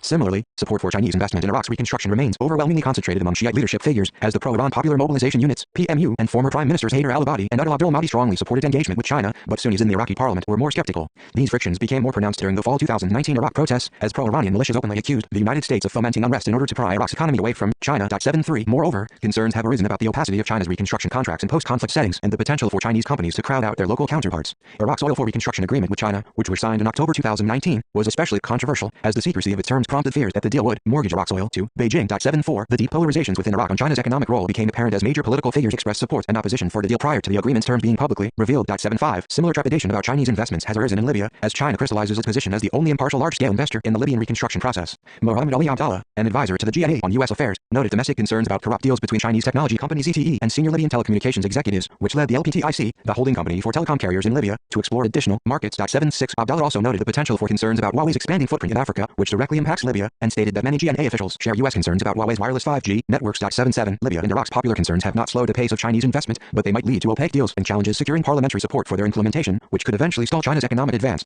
Geopolitical implications of China's post-conflict reconstruction investments. China's prospective investments in post-conflict reconstruction also impact its bilateral relationships with major regional powers in the Middle East and the trajectory of its relationships with the United States and Russia. Regarding regional power interactions, China's forays into post-conflict reconstruction have strengthened its relationships with Saudi Arabia, the UAE and, to a lesser extent, Iran, but have engendered episodic frictions with Turkey. Saudi Arabia's Look East agenda and the UAE's enthusiastic support for a multipolar order partially explain their support for China's involvement in post-conflict reconstruction initiatives. Abdul Khalek Abdullah, a leading Dubai-based political scientist, argues that the UAE supports China's role as a leading investor in the MENA region as it sees the 21st century as a Chinese century in global history. 78. Saudi Arabia and the UAE also believe that Chinese reconstruction investments could further their objectives and act as de facto substitutes for their own capital provisions. Chinese reconstruction investments in Yemen could give Beijing a larger role in preserving maritime security and the free flow of oil shipments on the Bab el-Mandeb Strait, which advanced Saudi aspirations. 79. The UAE hoped that China's investments in Syria's reconstruction could similarly dilute Iranian influence, but these aspirations have temporarily been set aside by the U.S. Caesar Act sanctions. A June 2020 report from the Emirates Policy 254 Samuel Ramani 254 Center, a leading Abu Dhabi-based think tank, asserted that China would likely cancel planned investments in Syria, as it did in Venezuela after the imposition of U.S. sanctions. 80. Iran shares Saudi Arabia and the UAE's positive impressions of China's reconstruction ambitions in the Middle East, but is also concerned that Chinese investments could restrict Iran's profit-making potential in Syria. Hamid Reza Ozitsi, a professor at Shahid Beheshti University in Tehran, asserts that a friendly China investing without political preconditions in Syria is preferable to the expanded involvement of the Arab Gulf monarchies. 81. Governmental and media outlets share Assad's view that China's reconstruction role in Syria is a bulwark against the anti-Assad conspiracies of the United States, Europe, and Saudi Arabia. 82. As periodic tensions between Russia and Iran continue to surface on the issue of the Syrian reconstruction, Iranian officials see China as a potential constraint on Russia's long-term influence in Syria. For instance, Iran views China as a prospective competitor to Russia's military foothold in Tartus, which undergirds its hegemony over Syria's coast. 83. Some Iranian experts believe that China's latent frictions with Russia could cause Beijing to construct a new Silk Road vector, which includes Iran. Chinese investments in Iraq and Syria would facilitate the development of this infrastructure network. 84. Iran's ideal scenario is for China to invest sufficient amounts of capital in Syria to counter Russia and GCC reconstruction ambitions, but not enough to completely squeeze out Iranian companies from lucrative contracts in Syria. This position reflects Iran's acute awareness of its economic limitations in Syria. A January 2018 article for Tabnak bluntly states that an expansive Chinese role in economic reconstruction would take Iran out of the competition with China in Syria. 85. In contrast to Iran's, Saudi Arabia's, and the UAE's tactical support for China's reconstruction investments in the MENA region, Turkey views Beijing's prospective involvement in post-conflict rebuilding processes with suspicion. Due to Turkey's robust economic links with China, criticisms of Beijing's approaches to post-conflict reconstruction are largely confined to state-aligned media outlets and informal discourse. Turkish media outlets regularly highlight miscues in Chinese humanitarian assistance, such as the delivery of only 2 boxes of COVID-19 related supplies to Syria on April 16, 2020. 86. And vocally condemn China's efforts to consolidate reconstruction aid in Assad's hands. Turkey is especially concerned about China's prospective reconstruction ambitions in Libya, as the desire of Turkish companies to secure infrastructure contracts clashes with the BRI's goals, as China believes that Turkey's November 2019 natural gas deal with the GNA and quest for commercial deals in Libya are fueling its destabilizing military intervention. This competition for contracts could intensify in a post-war setting. 87. Turning to the impact of China's reconstruction investments on its great power relationships, Beijing's prospective investments will likely escalate tensions with the United States and amplify its competitive partnership with Russia in the Middle East. Much like China has framed its opposition to unilateral sanctions against Syria as a form of resistance to U.S. hegemony, Chinese experts also view reconstruction investments as a means of correcting the destabilizing consequences of U.S. unilateralism. China views U.S. unilateral interventions, such as the 2003 Iraq War and 2011 NATO military intervention in Libya, as the principal sources of chaos in those countries and has chastised Washington's propensity to abandon partially completed reconstruction missions. In a December 2019 briefing published by the China Institute of International Studies, Liu Cheng argued that the United States only engages in the short-term use of force for counter-terrorism, but does not attach importance to participation in local reconstruction of the region. 88 Aside from escalating rhetorical criticisms, the most immediate point of contention between China and the United States is Syria, where Chinese companies have been undeterred by Caesar Act sanctions. 255 Middle East post-conflict reconstruction 255 Although China has periodically expressed trepidations about Russia's willingness to engage in military interventions in the Middle East, Beijing views cooperation with Moscow on post-conflict reconstruction as a trend that can promote stability and the construction of a genuinely multipolar regional order. Liu Ying, a professor at China Foreign Affairs University, argues that the United States, Russia, and China will ultimately need to play some role in Syria's reconstruction, but that Sino-Russian cooperation will form a force that balances against the United States-Russia rivalry in Syria. 89 Russian experts are confident that China will invest in Syria's reconstruction and that these provisions of capital will further Russia's long-term geopolitical interests. Victor Laren, a specialist on Asia-Pacific affairs at Far Eastern Federal University, stated that China's participation in Syria's reconstruction will pose serious challenges to Western businesses, as Beijing's sole precondition for investment will be the political settlement of the Syrian conflict. 90 In spite of the convergence of political goals between Russia and China on Syria's reconstruction, which could also extend to other Middle Eastern theaters, the economic impact of Chinese investments on Russia's interests is more ambiguous. One commonly voiced argument is that China's reconstruction investments will provide synergistic profits for Russian companies and allow Russia to develop its own economic projects off Chinese foundations. Dmitry Trenin, the director of the Carnegie Moscow Center, contends that Russia will partner with international donors in Syria, such as China, in order to secure a piece of the lucrative reconstruction effort. 91 In particular, China could ask Russia for assistance in developing Lebanon's port of Tripoli, harness its ground expertise when constructing railway projects in Syria, and carry out reconstruction projects under Russia's guise to evade sanctions. 92 Russia's desire to construct a railway in Libya spanning from Benghazi to Sirte, which would generate $2.7 billion in revenue, would also benefit from Chinese reconstruction investments. 93 In spite of these prospective economic benefits for Moscow, Russian companies are wary that China will be a competitor for reconstruction contracts in Syria, and these concerns were heightened following the October 2018 Damascus International Trade Fair. 94 If stability is eventually restored to Syria or China starts deploying its own private security companies on the ground, instead of relying on Russia's security umbrella, Russia's prospective profits on geopolitical leverage in Syria could diminish. Concluding thoughts. Although the trajectory of China's post-conflict reconstruction investments in the Middle East is unclear, especially as the COVID-19 pandemic threatens to slow the BRI's advance, China's active role in Iraq's reconstruction process, investment pledges in Syria, and statements of intent in Libya and Yemen suggest that its rebuilding efforts should be taken seriously. While China's approach to post-conflict reconstruction is flexible, Beijing will likely focus its attention on energy and nationwide infrastructure projects, while using humanitarian aid to counter local concerns about its hegemonic agenda. As other regional and great powers hedge on reconstruction investments or attach political conditions to their provisions of capital, China's politics-blind approach enhances its appeal as an investor in the MENA region. China's involvement in post-conflict reconstruction initiatives has the potential to strengthen its relationships with regional powers, such as Saudi Arabia, Iran, the UAE, and Russia, but the success of Beijing's collaboration depends on its ability to frame itself as a partner, rather than a competitor, to these geopolitical stakeholders. As the protracted civil wars in Syria, Libya, and Yemen progress unevenly towards a political solution, China's reconstruction investments could have a decisive impact on the trajectory of these war-torn countries in the years to come. 256 Samuel Ramey 256 Notes 1 Michael Weisskopf, China plays both sides in Persian Gulf War, Washington Post, January 13, 1983, www.washingtonpost.com/archive politics 1983 0113 China plays both sides in Persian Gulf War to John W. Garver, China and Iran, Ancient Partners in a Post-Imperial World, Seattle, WA, University of Washington Press, 2006, 92-93. 3 All figures throughout are in US dollar, unless otherwise noted. 4 Mohammed bin Huwaydin, China's relations with Arabia and the Gulf, 1949-1999, London, Routledge Curzon, 2002, 5392. 5 John Calabrese, Peaceful or Dangerous Collaborators, China's Relations with the Gulf Countries, Pacific Affairs, 65-4, 1992-93, 475-76. 6 Lillian Craig Harris, China Considers the Middle East, London, I.B. Torres, 1993, 256. 7 Further on Talks, Xinhua, June 13, 1996, FBIS Daily Reports. 8 John Calabrese, Sino-Algerian Relations, On the Path to Realizing Their Full Potential, The Middle East Institute, October 31, 2017, www.may.edu/publication Sino-Algerian Relations Path Realizing Their Full Potential. 9 Xinjiang, China to Substantially Forgive Iraq Debt, China Daily, June 22, 2007, www.chinadaily.com.cn China 2007 0622 Content, 899832.htm. 10 Kurt M. Campbell, Mirav Patel and Richard Weitz, The Ripple Effect, China's Responses to the Iraq War, Washington, D.C., Center for New American Security, 2008, 1718, www.files.ethg.ch/is93642 2008 10 CNAS Working Paper NIC China Patel Campbell, OCT2008.pdf 11, CNPC completes first phase of Al-Hadaf field in Iraq, Reuters, June 27, 2011, www.reuters.com article Iraq China CNPC completes first phase of Al-Hadaf field in Iraq US L37HR10W20 and 106712 over Hodzi, The End of China's Non-Intervention Policy in Africa, Chem, Hal Brave Macmillan, 2019, 126. 13 Wang Jinyang, Libya by Anwa Duizong Yo Hai Jing Jili Ai Ying Saying, The Impact of Libya's Changes on China's Overseas Economic Interests, Arab World Studies, 2, 2012, 38, http://mideast, shisu.edu.cn/upload article 8F84 F72AA9949BEB65F988871174C578 243 4A7 4838 F88BC3A28CA1.pdf 14 President Xi urges restraint amid tense situation in the Gulf, CGTN, September 24, 2019, https://news.cgtn.com/news 2019 2019-09-23 Xi Jinping meets with Iraqi PM Adel Abdul Mahdi in Beijing. Q1YJMX3 Co. Index.htm 15 Anthony D. Paula. Iraq boosts monthly oil sales to China by a third despite virus. Bloomberg, March 3, 2020. www.bloomberg.com/news articles 2020-03 surge in Iraq oil sales to China boosts Gulf exports amid virus. 16 Dan Hemingway, China's strategic engagement with Assad's Syria. Atlantic Council, December 21,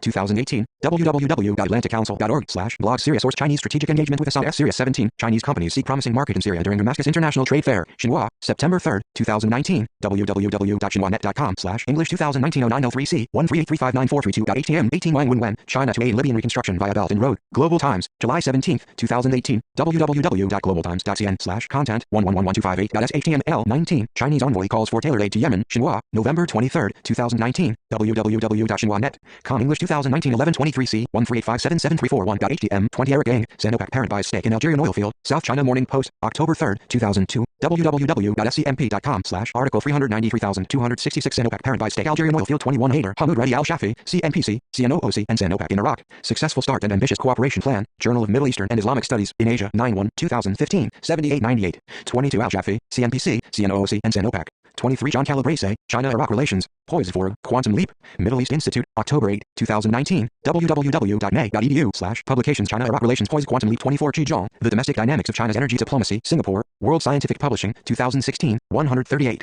25 Wang Yang, Zhonggyo Yuzuliat and Enjio and Hegio, Energy Cooperation between China and Syria, Middle East Studies Institute, Shanghai International Studies University, 2006, 37. www.mesisu.edu.cn/upload article 0854 DC422064097907510C4B477ADB8934F0722C9A4064 AC17 E129463643F.PDF 257 Middle East Post-Conflict Reconstruction 25726 Abdullah Al-Fadawi, China's Policy in Syria, Chatham House, March 2020, https://Syria, chathamhouse.org Research China's Policy in Syria 27 Gideon Elazar, Moving Westward, The Chinese Rebuilding of Syria, BESA Center, Perspective Paper number 637, December 5, 2017, https://esacenter.org Perspectives Papers Moving Westward Chinese Rebuilding Syria 28, CNPC halts production in Libya, withdraws staff, Reuters, February 27, 2011, www.reuters.com article China-Libya CNPC halts production in Libya, withdraws staff at USTR71R0MF201010022829, Libya's oil exports to China more than double in 2018, NOC, Reuters, November 29, 2018, www.reuters.com/article Libya China oil Libya's oil exports to China more than double in 2018, not in USLN1Y460N30 Alessandro Arduino, here's a real reason China isn't taking sides in Libya, South China Morning Post, January 28, 2020, www.scmp.com/weekasia opinion article 3047944, here's a real reason China isn't taking sides Libya 31 wrong, China is playing a big role in Iraqi reconstruction, CGTN, February 17, 2018, https://news.cgtn.com/news 7859784336778633356665 share p.html32, China's state construction giant sees more energy projects in Iraq, Reuters, July 11, 2019, www.reuters.com article Iraq China's state construction giant sees more energy projects in Iraq, USKCN1U61MF33 Mu Shirkun, Chinese company signed $1.39 billion USD contract for construction in southern Iraq, Xinhua, August 8, 2019, www.xinhuanet.com/English 2019-08-34, Iraq calls for increasing Chinese investments in energy infrastructure, Xinhua, August 26, 2019, www.xinhuanet.com/English 2019-08-26 C138340004.htm 35 Salam Zidane, Iraq, China launch oil for reconstruction agreement, Al Monitor, October 10, 2019, www.almonitor.com Pulse Originals 2019-10 Iraq China India oil construction.html 36 New Kiayu, Chinese firms open to investing in Syria despite huge risks, Global Times, July 10, 2017, www.globaltimes.cn/content 1055777.html 37 John Calabrese, China and Syria,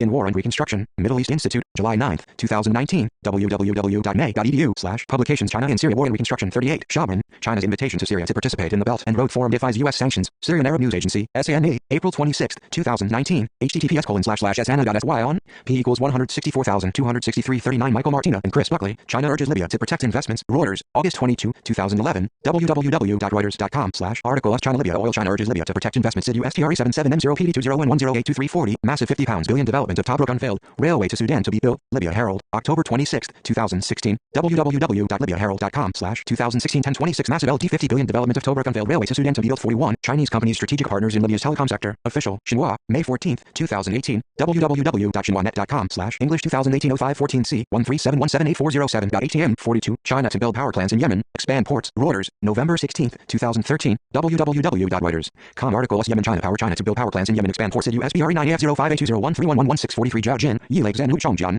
Zhonggyo Gongzi de Shangji Weiji Zhao Jin, Iraq's post-war reconstruction, business opportunities and crises for Chinese companies, People's Daily, April 17, 2003, http://dengziaapingnet.com gbjinji 32 180 20030 417 973 984.html 44 Jin, Yi Lake Zhanhu. 45 Wang Mingxing. Yi Lake Zhanhu Yi Lai Zongyo Yi Lake to Guangxi. Relations between China and Iraq since the Iraq War. Arab World Studies. 5. 2014. 94-105. http://midhisu. edu.cn. Upload article 33-365A1310745B75A250038518725572C4B4FE572 619-6CB612C9.pdf. 46 James Dorsey. Syria is tempting, but will China bite? BESA Center. Perspectives paper number 1648. July 17, 2020. https://esacenter.org. Perspectives papers. Syria reconstruction. China 47. Sami Mao Ubaid. Iranian. Chinese cars rev up in sanction Syria. Asia Times. February 26, 2019. https://asiatimes.com. 2019-02. Iranian Chinese cars reign supreme in Syria. 48. Zhang Guoxi Zongdong Wenning Yu Chongjian to Jiji Liang. China is a positive force for stability and reconstruction in the Middle East. China Government Network. January 15, 2016. www.gov.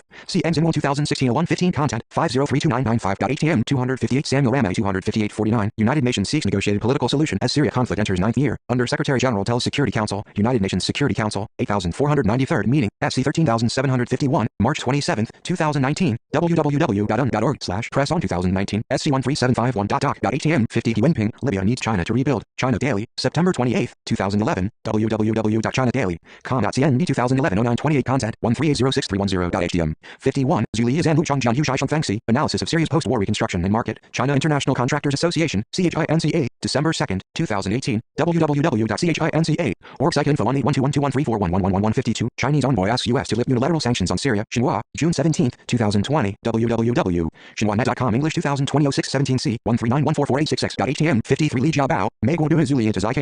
Sanya Ayashi. U.S. sanctions against Syria. 3 birds with 1 stone.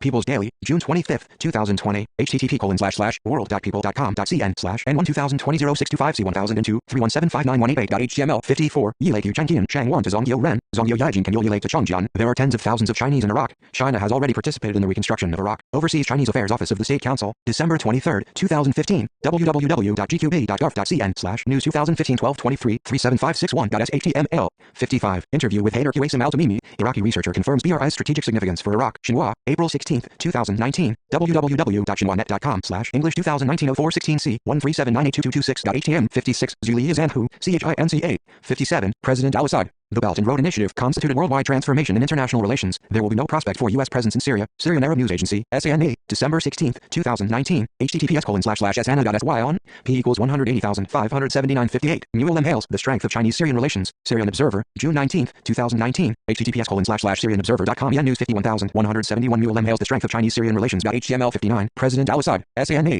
60. Xi Jinping meets with Prime Minister Abdul Mahdi of Iraq. Ministry of Foreign Affairs of the People's Republic of China. September 23, 2019. www.fmprc.gov.cn/mfixxx660 T17013112.html 61. Liu Zhengmin. Zhonggyo to Zongdong Wei Jia Bixu Zhangxian Zongyo Tis. China's Middle East diplomacy must highlight Chinese characteristics. Contemporary World. February 18, 2016. http://cpc.people.com.cn/n1 2016-0218C191094 28134571.html 62. Zongmin. Zhonggyo to Zongdong. 63. Zhongtao Dashi Zhuyi Lake Zongli Fanghua Jishu Lake Zhao Baiye Xianfang. Ambassador Zhongtao accepts an exclusive interview with the Iraqi Morning Post on Prime Minister's visit to China. China Arab States Cooperation Forum. CASCF. September 17, 2019. www.chinarabcf.org/chmsatchias T1698339.htm 64. Zhonggyo Ren and Mayankang Zulia Tebi Shuao Yaning Wuxi Zongyo to Zhuhua Dashi. Chinese faces are especially popular in Syria. I am an ambassador in China. People's Daily. October 14, 2019. http://world.people.com.cn/n1 2019-1014C1002 313978009.html 65. Marab Al-Ward. Yemeni political analyst. Email interview by author. December 4, 2019.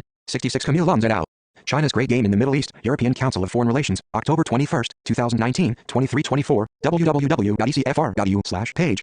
China Great Game Middle East. PDF 67. China contributes $5 million to support WFP fight against famine in Yemen. World Food Program. WFP. July 17, 2017. www.wfp.org/news. China contributes $5 million support fight against famine in Yemen. 68. China to play bigger role in Syria's reconstruction development process. Ambassador. Xinhua. February 12, 2018. www.xinhuanet.com/English 2018-02-12C 136967861.htm 69. Mohammed Baharun. Email interview by author. December 3, 2019. 70. Chinese cars starring International Expo in Syria's Aleppo. Xinhua. May 6, 2019. 2018, www.shin1net. Com English 2018 0506C, 137159870.htm, 71 Frederick Wery and Sandiao Tao Utami, China's Balancing Act in Libya, Carnegie Endowment for International Peace, May 10, 2020, https://carnegieendowment.org 2020 0510 China S. Balancing Act in Libya, pub 8175772, head of Syrian opposition SNC to visit China this week, Reuters, January 4, 2016, www.reuters.com article Middle East crisis Syria China head of Syrian opposition SNC to visit China this week at USKB M0UI0PG201601004 259 Middle East post-conflict reconstruction 259.73 Omar Sadr, Iraq's outgoing government keeps mum on China pact, Al Monitor, February 7, 2020, www.almonitor.com Pulse Originals 2020-02 Iraq economy Abdul Mahdi China.html 74 Sadr, Iraq's outgoing government,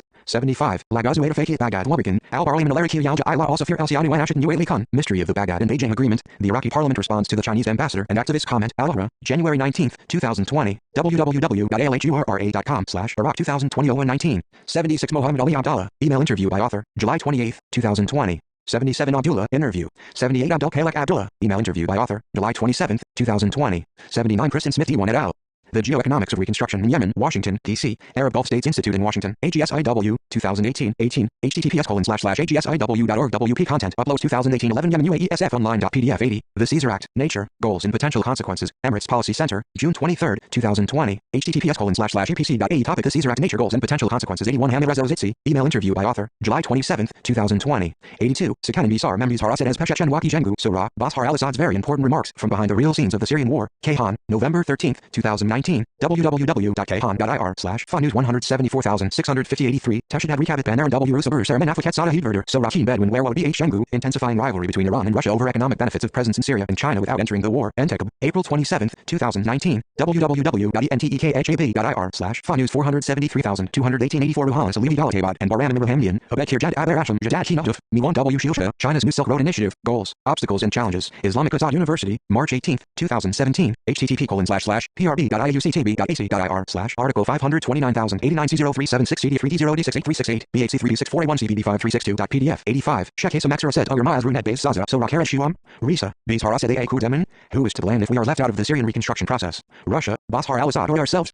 Danak, January 25, 2018, www.tadnak.ir/Fa News 767,802-86, only 2, China delivers 2 boxes of aid to Assad regime, ceremony commences, Daily Sabah, April 16, 2020, www.dailysabah.com/World Mideast only 2, China delivers 2 boxes of aid to Assad regime, ceremony commences 87 Shendanling Duan Shinhan, 2 RP Pibing, Libya Zion Ruhaniun, Turkey sends troops, Libya becomes chaotic, People's Daily, Overseas Edition, January 4, 2020, http://paper.people.com.cn/RMRBHWBHTML 2020-0104 content, 1964810. HDM 88 Liu Chang, Zhangguo Yu Zongdong and Quan Hezhou Ying Lai Xin Delishi Jiu, China and the Middle East Security Cooperation usher in new historical opportunities, China Institute of International Studies, December 2, 2019, www.ciis.org.cn/Chinese 2019-1202 content, 409809008.html 89 Liu Ying, Zuli Weiji Zong Dezong Media Q Jinghang Yu Hezhou, Sino-US Russian competition and cooperation in the Syrian crisis, China Institute of International Studies, August 15, 2019, www.sohu.com 833948969618,42290 Victor Laren, The Big Game, Beijing's interest in the Middle East, Moscow, Valda International Discussion Club, February 23, 2018, https://valdiclub.com highlights the Big Game Beijing interests in Middle East 91 Dmitry Trenin, Putin's plan for Syria, Foreign Affairs, December 13, 2017, www.foreignaffairs.com/articles Syria 2017-12-13 Putin's plan Syria 92 Igor A. Matviv, how Russia could facilitate China's role in rebuilding Syria, Al Monitor, August 23, 2019, www.almonitor.com Pulse Originals 2019-08 Russia facilitate China role rebuilding Syria,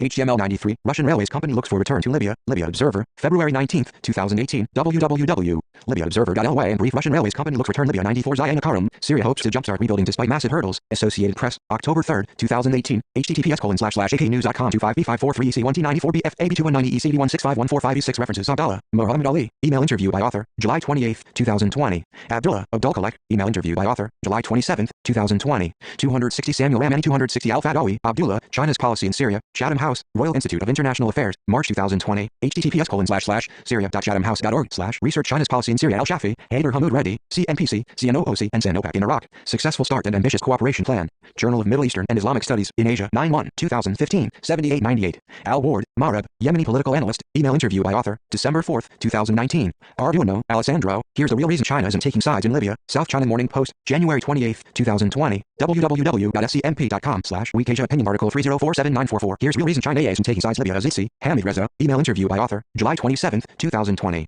Baharun, Mohammed, email interview by author, December 3, 2019. The Caesar Act, Nature, Goals and Potential Consequences, Emirates Policy Center, June 23, 2020, https://epc.ae Topic The Caesar Act, Nature, Goals and Potential Consequences Calabrese, John, China-Iraq Relations, Poised for, Quantum Leap, Middle East Institute, October 8, 2019, www.meg.edu/publications China-Iraq Relations Poised Quantum Leap Calabrese, John, China and Syria, in War and Reconstruction, Middle East Institute, July 9, 2019, www.meg.edu Publications China and Syria War and Reconstruction Calabrese, John, Peaceful or Dangerous Collaborators, China's Relations with the Gulf Countries, Pacific Affairs 65-4, 1992-93, 471-485, Calabrese, John, Sino-Algerian Relations, On the Path to Realizing Their Full Potential, the Middle East Institute, October 31, 2017, www.meg.edu/publications Sino-Algerian Relations Path Realizing Their Full Potential Campbell, Kurt M., Nirav Patel, and Richard Weitz, The Ripple Effect, China's Responses to the Iraq War, Washington, D.C., Center for a New American Security, 2008, www.files.ethz.ch/is93642 2008 10 CNAS Working Paper NIC China Patel Campbell, OCT2008.pdf, Shekhe Samaxara said Al-Yarmaz Runed Base Zaza, so Rakara Shuam, Risa, Bizhar Asad Kudemin, who is to blame if we are left out of the Syrian reconstruction process? Russia, Bashar al-Assad or ourselves? Danak, January 25, 2018, www.tadnak.ir/FANU 767,802, China contributes $5 million to support WFP fight against famine in Yemen, World Food Program, July 17, 2017, www.wfp.org/news China contributes $5 million support WFP fight against famine in Yemen, China to build power plants in Yemen, expand ports, Reuters, November 16, 2013, www.reuters.com article Yemen China power China to build power plants in Yemen, expand ports at USBR 9F058201311116, China to play bigger role in Syria's reconstruction, development process, Ambassador, Xinhua, February 12, 2018, www.xinhuanet.com/English 2018-02-12C, 136967861.htm, China's state construction giant sees more energy projects in Iraq, Reuters, July 11, 2019, www.reuters.com article Iraq China's state construction giant sees more energy projects in Iraq USKCN1U61MF, Chinese cars starring International Expo in Syria's Aleppo, Xinhua, May 6, 2018, www.xinhuanet.com English 2018-0506C, 137159870.htm, Chinese companies seek promising market in Syria during Damascus International Trade Fair, Xinhua, September 3, 2019, www.xinhuanet.com/English 2019-0903C, 138359432.htm, Chinese companies strategic partners in Libya's telecom sector, official, Xinhua, May 14, 2018, www.xinhuanet.com English 2018-0514C, 137178407.htm, Chinese envoy asks U.S. to lift unilateral sanctions on Syria, Xinhua, June 17, 2020, www.xinhuanet.com English 2020-0617C, 139144866.htm, Chinese envoy calls for tailored aid to Yemen, Xinhua, November 23, 2019, www.xinhuanet.com/English 2019-1123C, 138577341.htm, CNPC completes first phase of Al-Adab field in Iraq, Reuters, June 27, 2011, www.reuters.com/article Iraq China CNPC completes first phase of Al-Adab field in Iraq US L37HR10W20 and 10627, CNPC halts production in Libya, withdraws staff, Reuters, February 27, 2011, www.reuters.com/article China Libya CNPC halts production in Libya, withdraws staff at USTR71R0MF20 and 10228 D. Paula, Anthony, Iraq boosts monthly oil sales to China by a third despite virus, Bloomberg, March 3, 2020, www.bloomberg.com/news articles 2020-03 surge in Iraq oil sales to China boosts Gulf exports amid virus D1, Kristen Smith, Hussein Ibish, Peter Salisbury, Stephen H. Omar H. Rahman, and Karen Young, The Geoeconomics of Reconstruction in Yemen, Washington, D.C., Arab Gulf States Institute 261 Middle East Post-Conflict Reconstruction 261 in Washington, AGSIW, 2018, https://agsiw.org WP content, uploads 2018 11 Yemen UAE SF online.pdf Dalatabad, Ruhalis Aliyan Baram Ruhamnian, Abed Kirjad Aber Asham Jadad Kinatuf, Milan W. Shilsha, China's New Silk Road Initiative, Goals, Obstacles and Challenges, Islamic Azad University, March 18, 2017, http://prb.iuctb.ac.ir/article 529,089C0376CD3D0D68368BAC3B 641CBD5362.pdf Dorsey, James, Syria is tempting, but will China bite?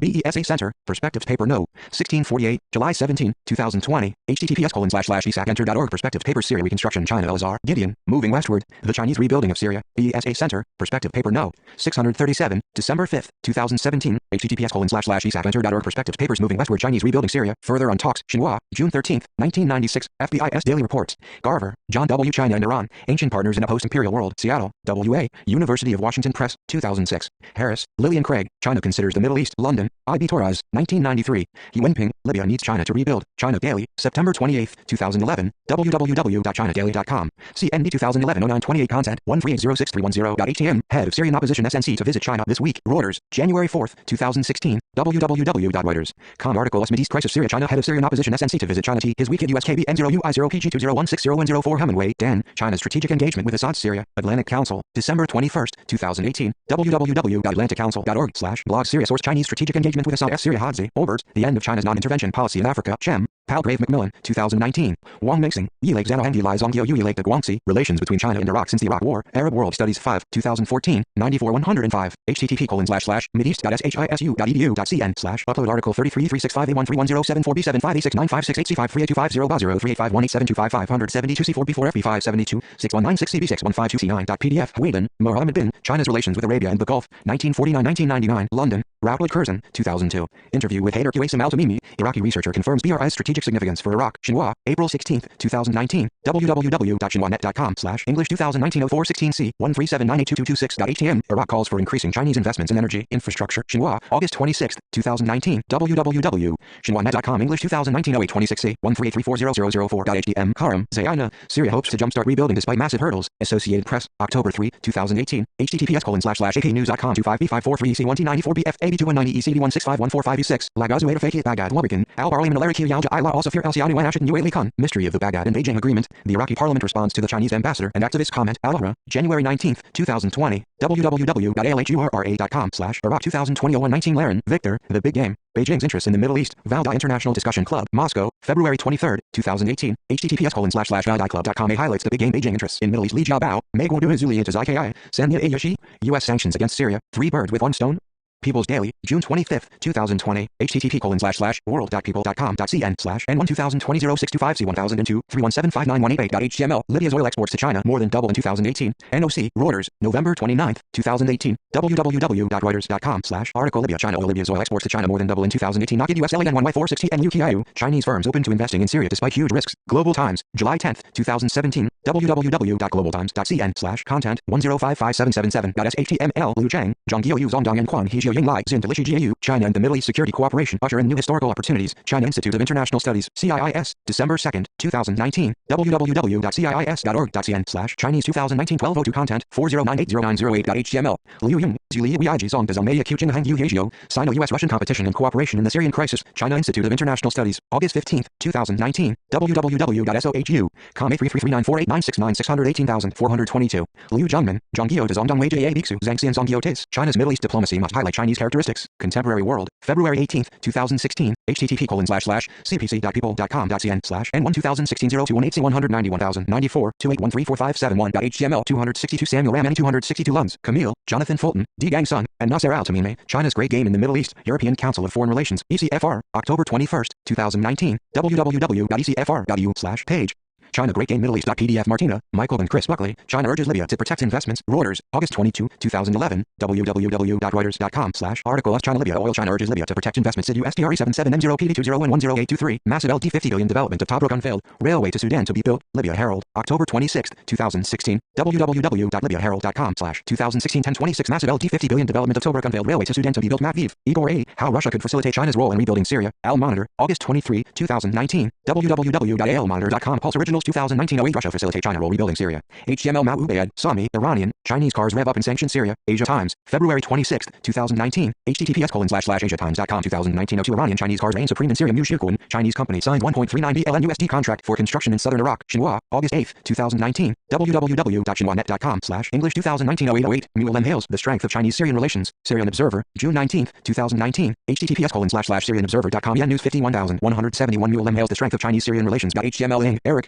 Sinopec parent buys stake in Algerian oil field. South China Morning Post, October 3, 2002, www.scmp.com/article 393,266 Sinopec parent buys stake Algerian oil field. Only 2. China delivers 2 boxes of aid to Assad regime. Ceremony commences. Daily Sabah, April 16, 2020, www.dailysabah.com/world Mideast only 2. China delivers 2 boxes of aid to Assad regime. Ceremony commences. President Al-Assad, the Belt and Road Initiative constituted worldwide transformation in international relations. There will be no prospect for U.S. presence in Syria. Syrian Arab News Agency, December 16, 2019, https://sana.sy on p equals 180,579. President Xi urges restraint amid tense situation in the Gulf. CGTN, September 24, 2019, https://news.cgtn.com/news 2019-09-23 Xi Jinping meets with Iraqi PM Adil Abdul Mahdi in Beijing Q1YJMX3 co-index.htm Xinji's, China to substantially forgive Iraq debt. China Daily, June 22, 2007, www.chinadaily.com. CN China 2007-06-22 content 899832.htm. Russian Railways Company looks for return to Libya. Libya Observer, February 19, 2018, www. Libya Observer.ly and Brief Russian Railways Company looks return Libya Sadr, Omar, Iraq's outgoing government keeps mum on China pact. Al Monitor, February 7th, 2020. www.almonitor.com Pulse Originals 2020-02 Iraq Economy Abdul Mahdi China.html Sekhan Sar Membis Harasan as Pesha Chenwaki Jengu Surah, Bashar al-Assad's very important remarks from behind the real scenes of the Syrian war. Kayhan, November 13th, 2019. www.kayhan.ir/Fa News 174,650 Shabran, China's invitation to Syria to participate in the Belt and Road Forum defies U.S. sanctions. Syrian Arab News Agency, April 26th, 2019. https://sana.sy on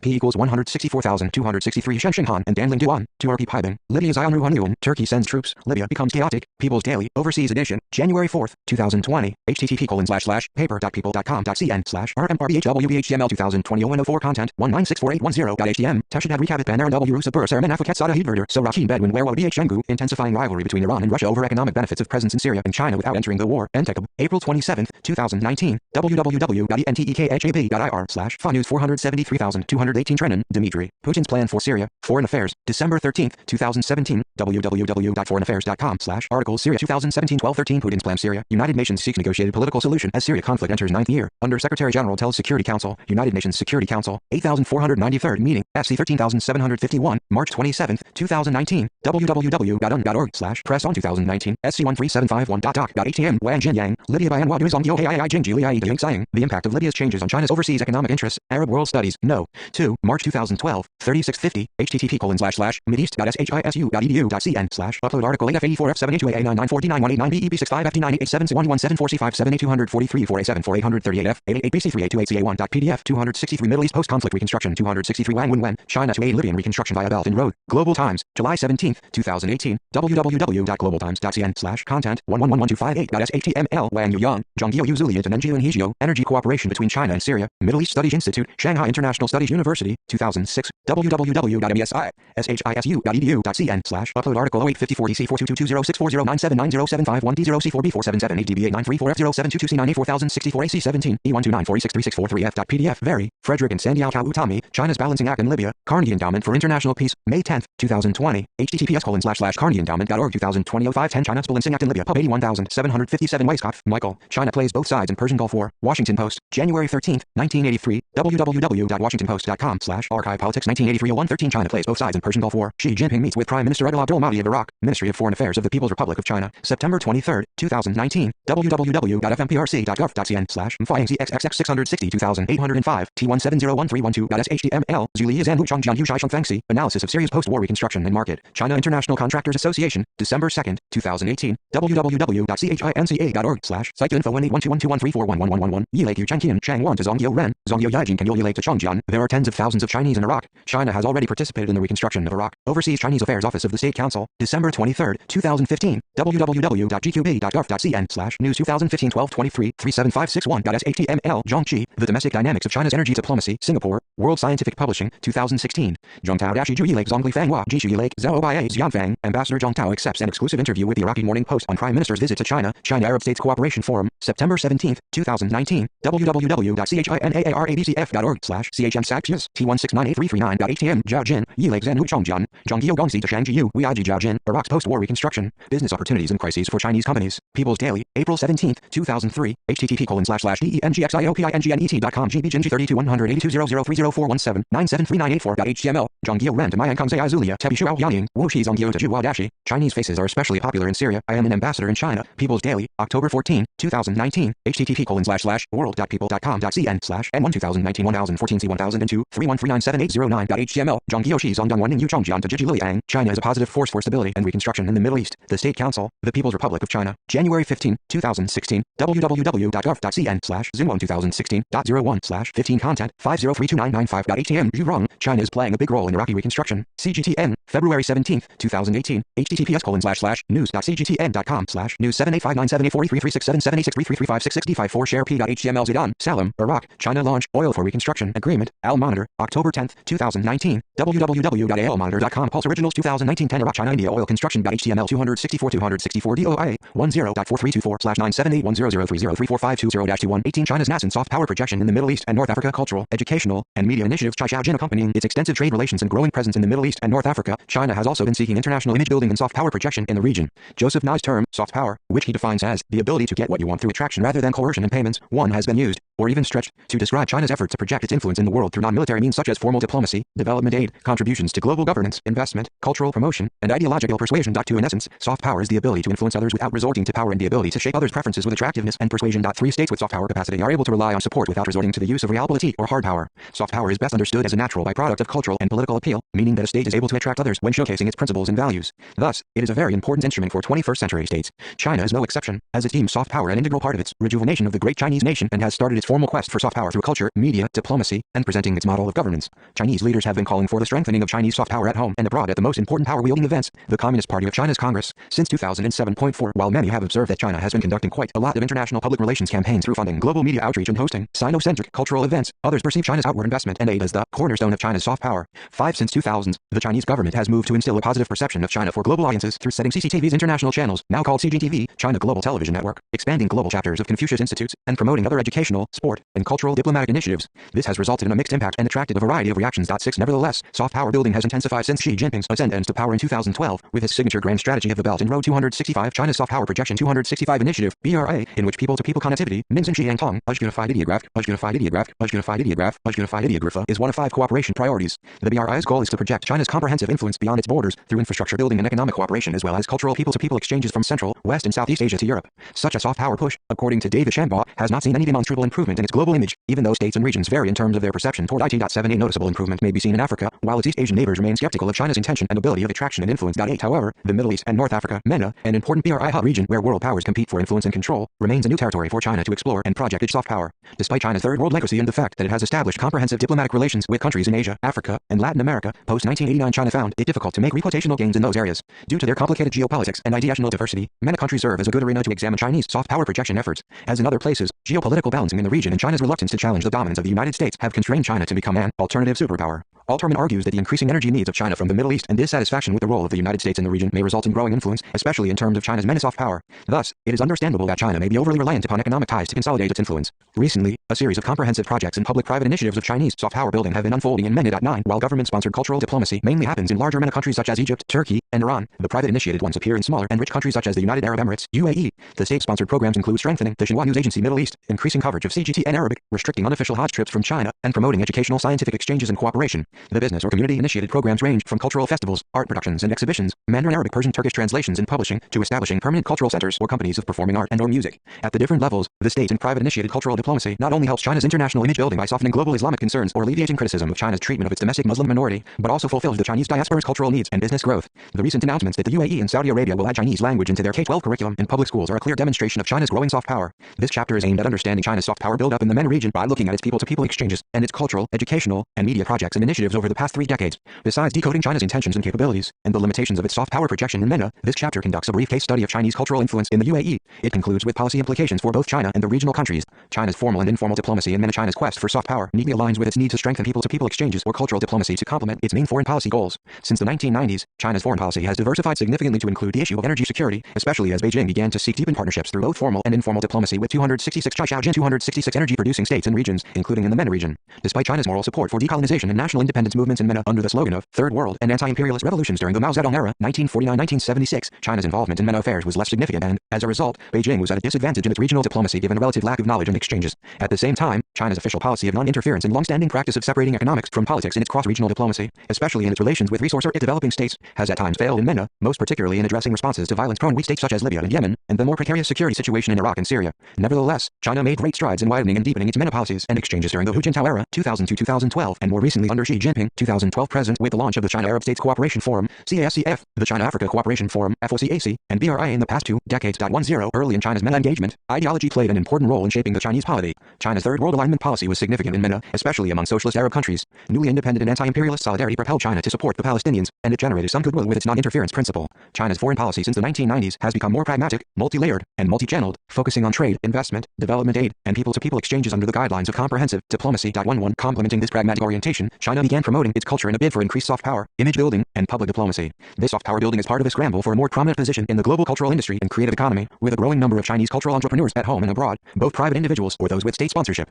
launching ambitious cultural trade and investment, including commercialization of intangible heritage, art, finance, digital media, cultural zones, and tourism. Gradually, China has cautiously adopted a more active role in developing comprehensive relations in MENA, given that assuming a traditional non-aligned stance across many of the political and security issues in the post-Arab Spring period has proven to be considerably more difficult. There are some areas of MENA, including in the oil-producing Gulf region, where China has been more successful in navigating local politics while avoiding political risks. However, with both the fall of global oil prices in 2015 and China's developing status as a great power and major energy player, Beijing struggles to separate politics from economics in the Gulf region while building an effective energy security strategy involving the 6 governments of the Gulf Cooperation Council (GCC). Moreover, it is becoming increasingly difficult to maintain an officially neutral stance with mutual hostile states such as Saudi Arabia, Iran, Turkey, and Israel. Assumed to be less controversial and confrontational, people-to-people exchanges have increasingly been seen as integral elements of China's soft power projection, both as an instrument and an end in facilitating policy coordination, economic cooperation, and cultural understanding. 1-2 The growing strong relationship over the last 2 decades is a result of China's efforts to use both formal bilateral diplomacy and informal public diplomacy, which promotes more extensive people-to-people exchanges. 1-3 Beijing's political and diplomatic pursuits in the MENA region have been underscored and reinforced by a clear trend of cultural, religious, educational, tourism, sports, youth, women's, scientific and other forms of societal exchanges between China and the MENA states.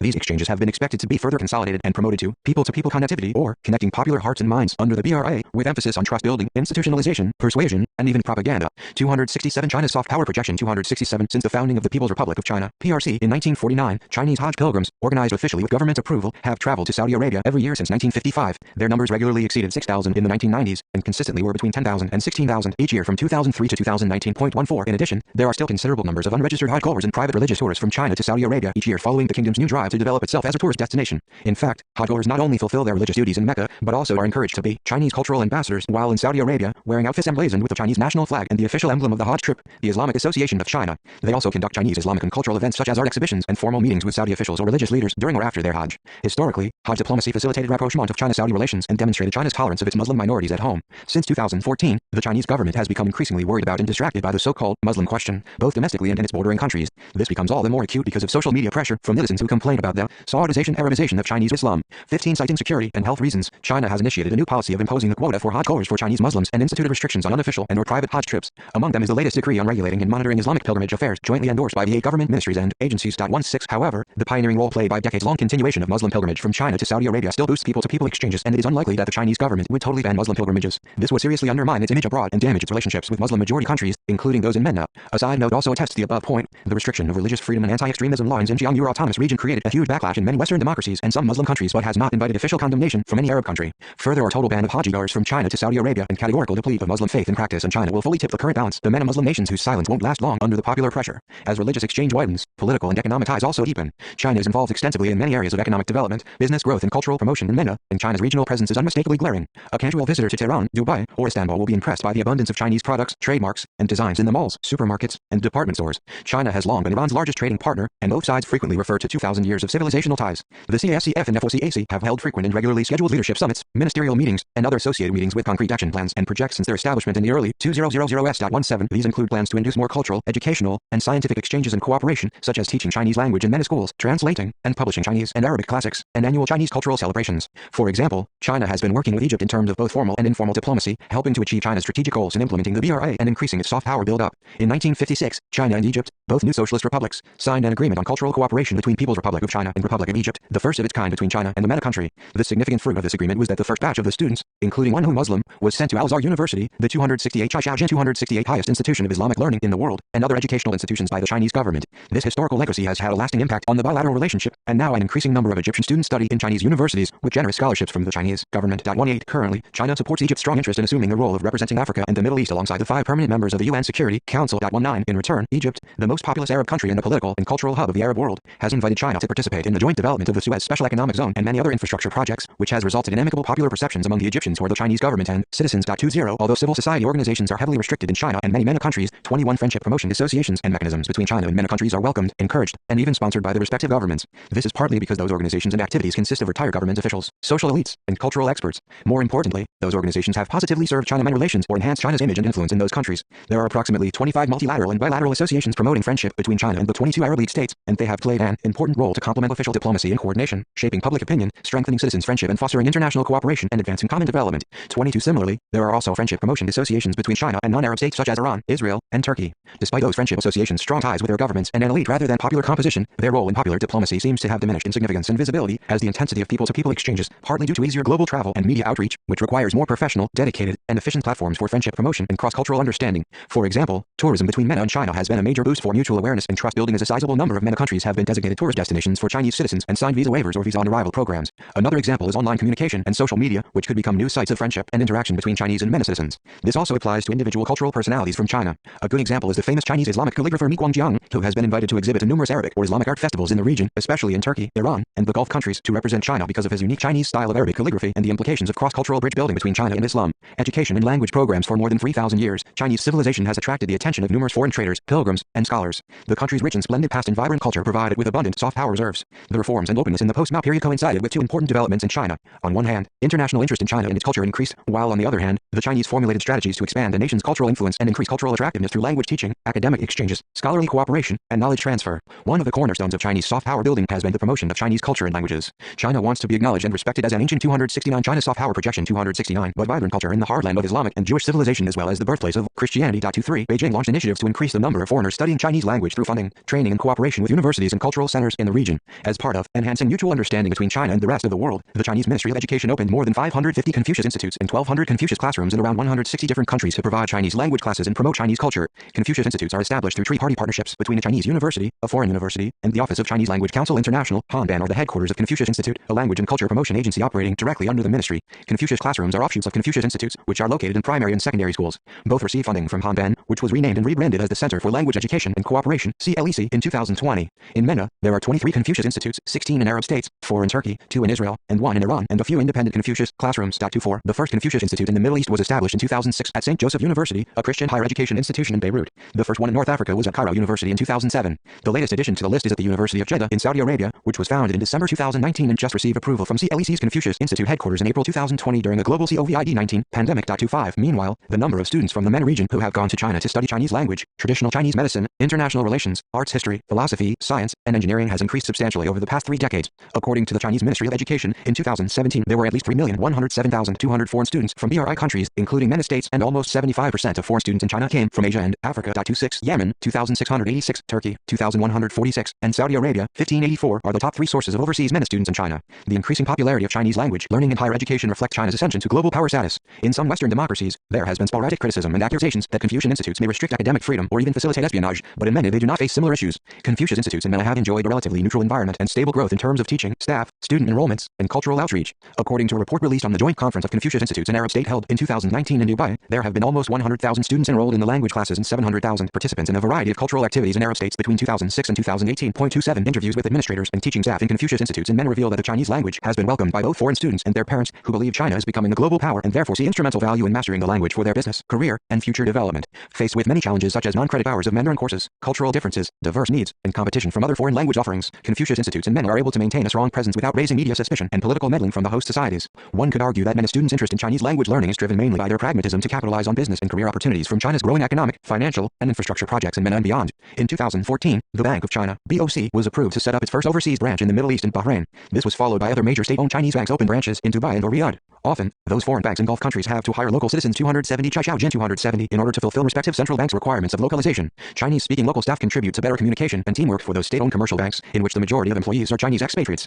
The economic allure of China is impossible to ignore, which is perhaps nowhere more obvious than at the mushrooming dragon marts in the UAE, Bahrain, Doha, Amman, Jeddah, and Oman. The first and largest dragon mart is in Dubai, and it is possibly the largest overseas Chinese trading hub, with a 1.6 million square foot shopping complex, nearly 3/4 of a mile long, sprawling more or less in the shape of a dragon along the Dubai-Oman highway. Inside, thousands of Chinese shops offer everything from children's toys and double happiness cigarettes to forklifts and heavy machinery. Despite the economic downturn since the oil price crash in 2014, Dubai Dragon Mart has expanded into 6 phases, with additional and equally large shopping malls, and even upgraded to trade more upscale, pricier, and branded commodities, in contrast to a popular impression of cheap and low-quality Chinese goods. It is not surprising that many of the sales staff, mainly from South Asia and MENA, have had to learn Mandarin to communicate with their Chinese supervisors and customers. Other companies and sectors, such as China State Construction Middle East, based in Dubai, or Chinese media agencies, often prefer to hire bilingual local employees with Chinese language skills or a cultural background. In addition, many government agencies, such as immigration ministries and police departments, regularly request Chinese language training from Confucius Institutes. A new and significant milestone for Chinese soft power and a shift in overseas Chinese language teaching happened in the UAE, Saudi Arabia, and Egypt, as the language is now being included in national curricula of public schools. In the Confucius Institute model, the Chinese government provides funds, teaching staff, and resources, while local universities provide administrative support and office and classroom spaces.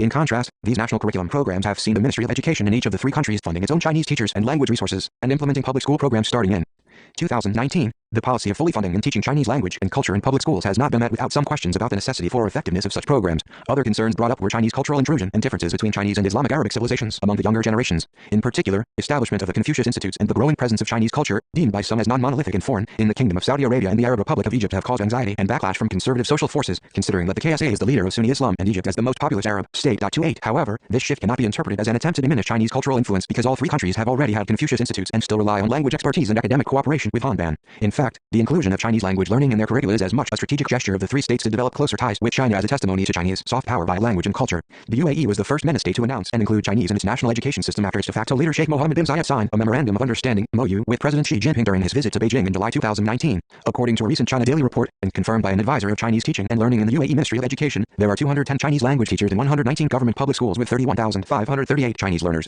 That accounts for 10% of the total public school student population in the country during the 2020-2021 academic year. 29. In support of this, a customized textbook called Across the Silk Route and a Chinese social studies textbook called Exploring China were edited and adopted in Chinese teaching to cater for the 271 China soft power projection 271 Gulf-S cultural, religious, and historical traditions and practical needs of the student population. These steps aim to increase the attractiveness of the Chinese language and culture, thus contributing to Chinese soft power. According to feedback from frontline Chinese teachers, the teaching experience and learning outcomes are satisfactory and steadily improving after initial issues of teaching the language in a totally new context and to a new audience. Along with Chinese language offerings by Confucius Institutes and government national curricula, many private Chinese learning centers and institutes have also been established in MENA to serve the children of Chinese expatriates as well as foreign learners. For instance, there are more than a dozen Chinese language institutes in the UAE, some of which offer elementary Chinese language classes using the same textbook as in mainland China, with extensive reading of Chinese classics such as the Analytics or three-character classic for Chinese learners. They use Happy Mandarin or Business Mandarin for foreign learners who intend to pursue advanced study in China or do business with Chinese clients. Together with traditional Chinese medical centers, martial arts, wushu schools, art institutes, and cultural business promotion companies, they have played complementary and alternative roles in enriching Chinese cultural presence in MENA. These profit-driven entities not only offer private Chinese languages classes, normally during after-school hours and at weekends, along with medical treatment and art skills to Chinese expatriates in the region and beyond, they also hold communal cultural or charitable events with Chinese culture as the main content. These are available for public relations, business consulting, and competitions to gain more business. It is interesting to observe that many local entities, governmental and non-governmental, have increasingly been keen to have a Chinese face or China element in their cultural celebrations and public relations events. This is often achieved through state-funded troops of artists from China, private cultural centers, or local language institutes to provide music, dancing, acrostics, martial arts, or tea ceremonies. The goal is to increase their impact and attract more and more international attention, especially among Chinese tourists and art lovers. Media and entertainment Chinese leaders have placed an unprecedentedly greater emphasis on increasing China's soft power projection and advancing its positive image abroad. During Wu's term, China promoted its culture as world culture and presented a more constructive and confident image of the country. From Jiang Zemin to Xi Jinping, they have called for an increase in national soft power through inheriting quintessential elements of traditional culture, domestic innovation, exports of cultural products, and external media initiatives. 30. Over the past 2 decades, Chinese state-run media and entertainment products of public-private co-production rapidly expanded and circulated in many parts of the world, especially in Africa and the Middle East. Chinese international media outlets have opened offices and bureaus and hired reporters throughout the developing world, representing a wide range of languages including Persian, Arabic, and Turkish. In addition to its own media outlets, Beijing has also established links with local media organizations in MENA countries. In January 2016, the Chinese government issued its first Arab policy paper which, among other areas, emphasizes enriching and improving cooperation mechanisms in trade, culture, media, non-governmental exchanges, and other fields. The document states, "We will enhance China-Arab news media dialogue and cooperation, deepen business exchanges, news articles exchange and personnel training. We will support joint interviews, joint productions and joint operation of media institutions. We will 272 Chaishaojin 272 translate and dub some Chinese artistic works into Arabic and vice versa. We encourage Arab States Broadcasting Union to cooperate with China Radio International and the Arabic channel of China Central Television. 31. As Xi's administration places much more emphasis on people-to-people connectivity, one of 5 cooperation priorities of the BRA, internationalization of Chinese media, film, TV, and publications, has become even more important in projecting Chinese soft power and building a positive national image. After joining the World Trade Organization in 2001, the media have been one of the most effective tools in China's soft power kit, and global markets have offered China new arenas to present its culture, economic achievements, social progress, and political stability. Since the early 2000s, Beijing has supported the international expansion of its state-run media and is using it extensively and aggressively to promote a better image of the country and its culture. The Central Propaganda Department, CPD, of the Chinese Communist Party, CCP, has repeatedly called on the nation to develop China's media around the world. 32. China's multi-billion-dollar campaign to use its media and other tools of soft power are aimed mainly at 4 things. 1. Bolstering China's image and influence around the globe. 2. Countering Western cultural influence in China and other parts of the world, especially developing countries. 3. Countering the China threat perception and promoting China as a responsible global player. And 4. Counteracting what China sees as biased Western news media, which, according to Chinese officials, paints a distorted portrait of China.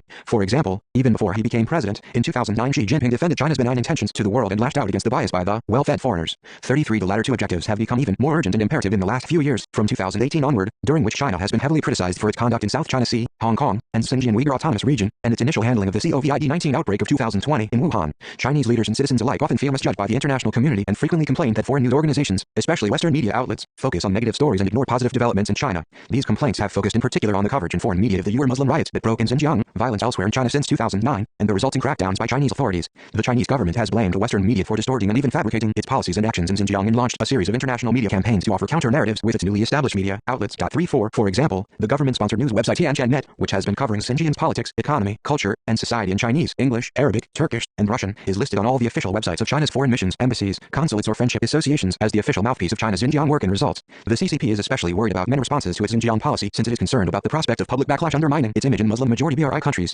Over the past decade, China has established a few influential media outlets to reach an international audience and present its perspectives on domestic and international stories. In 2018, China reshuffled its media conglomerates China Central Television, CCTV, China Radio International, CRA, and Central People's Radio, CPR, and rebranded them as Voice of China to unify Chinese state TV to promote propaganda and strengthen soft power. After the BBC launched its publicly funded Arabic TV channel, CCTV launched its international 24-hour Arabic language television channel in 2009 to promote official Chinese perspectives abroad, especially in the Middle East, where there is a potential audience of about 300,273. China's soft power projection 273 people in 22 countries. CCTV Vice President Zhang Changming said the Arabic International Channel will serve as an important bridge to strengthen communication and understanding between China and Arab countries. 35. He added that, "We hope the world can know China and China can know the rest of the world even better." 36. Like other CCTV foreign television channels, the Arabic channel is being hosted mainly by Arabic-speaking Chinese presenters. China Global Television Network, CGTN, the international arm of CCTV, has inherited its Arabic channel and established a regional headquarters in Dubai Media City, where it collects news stories from Pakistan to Morocco. A lesser-known CNC World, China Xinhua News Network Corporation, is a global English-language news channel, launched in 2010 by Xinhua News Agency and broadcasting to MENA via international satellite networks. According to then-president of Xinhua News Agency, Li Zhongjun, the aim of CNC is to present an international vision with a China perspective.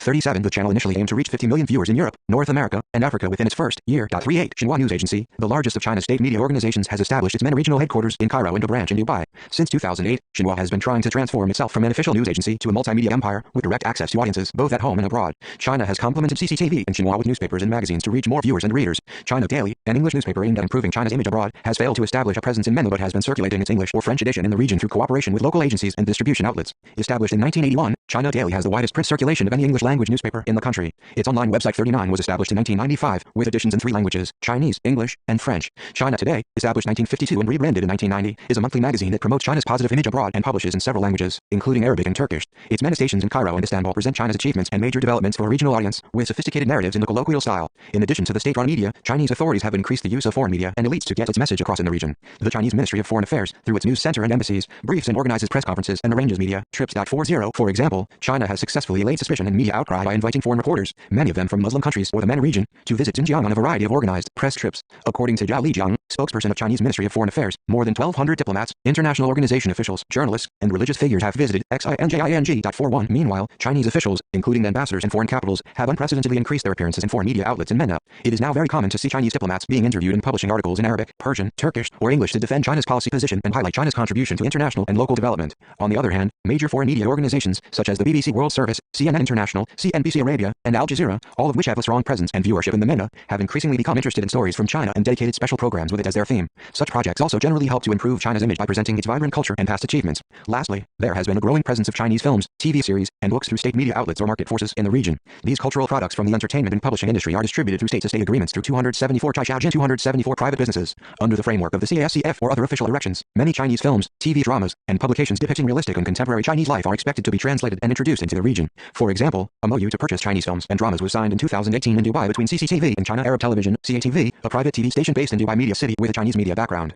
This was signed by Wang Hiaohui, Deputy Minister of Central Propaganda Department of CPC and Director of China National Film Authority, and Sheikh Majid Al-Mullah, Vice President of Emirates Airlines. It may take a very long journey for the MENA audience to develop a taste for those films and dramas, but the widespread regional appetite for Korean dramas and Bollywood movies offers hope. Among them is Operation Red Sea, Unified Ideographia, Unified Ideograph, Unified Ideograph, Unified Ideographa, a 2018 Chinese-Hong Kong action war film directed by Dante Lam, telling a story about a Chinese special forces unit that must rescue their fellow citizens in the country on the Arabian Peninsula amidst a violent coup and threats from a terrorist group. According to a former Chinese diplomat based in MENA, this movie is based on true events during the Arab Spring, especially in Libya and Yemen, where tens of thousands of Chinese expatriates and citizens were evacuated on the eve of civil wars. Comparatively speaking, this movie has gained good rating both in China and MENA. A similar trend is found with Chinese books and publications in the region. More and more Chinese classics, novels, and non-fiction works are being translated and introduced to reach MENA readers through regional book fairs such as the Cairo International Book Fair and the Abu Dhabi International Book Fair. Big state-owned publishing houses from China, such as the China Publishing Group or China Intercontinental Press, have launched a series of translation and publication projects with Arabic presses to tell a positive story of China to MENA audiences. Private presses have also emerged to explore the China MENA book publication and distribution. Business. 42 Wisdom Palace Group, Zhuguangjituan, Unified Ideographa, Unified Ideograph, Unified Ideograph,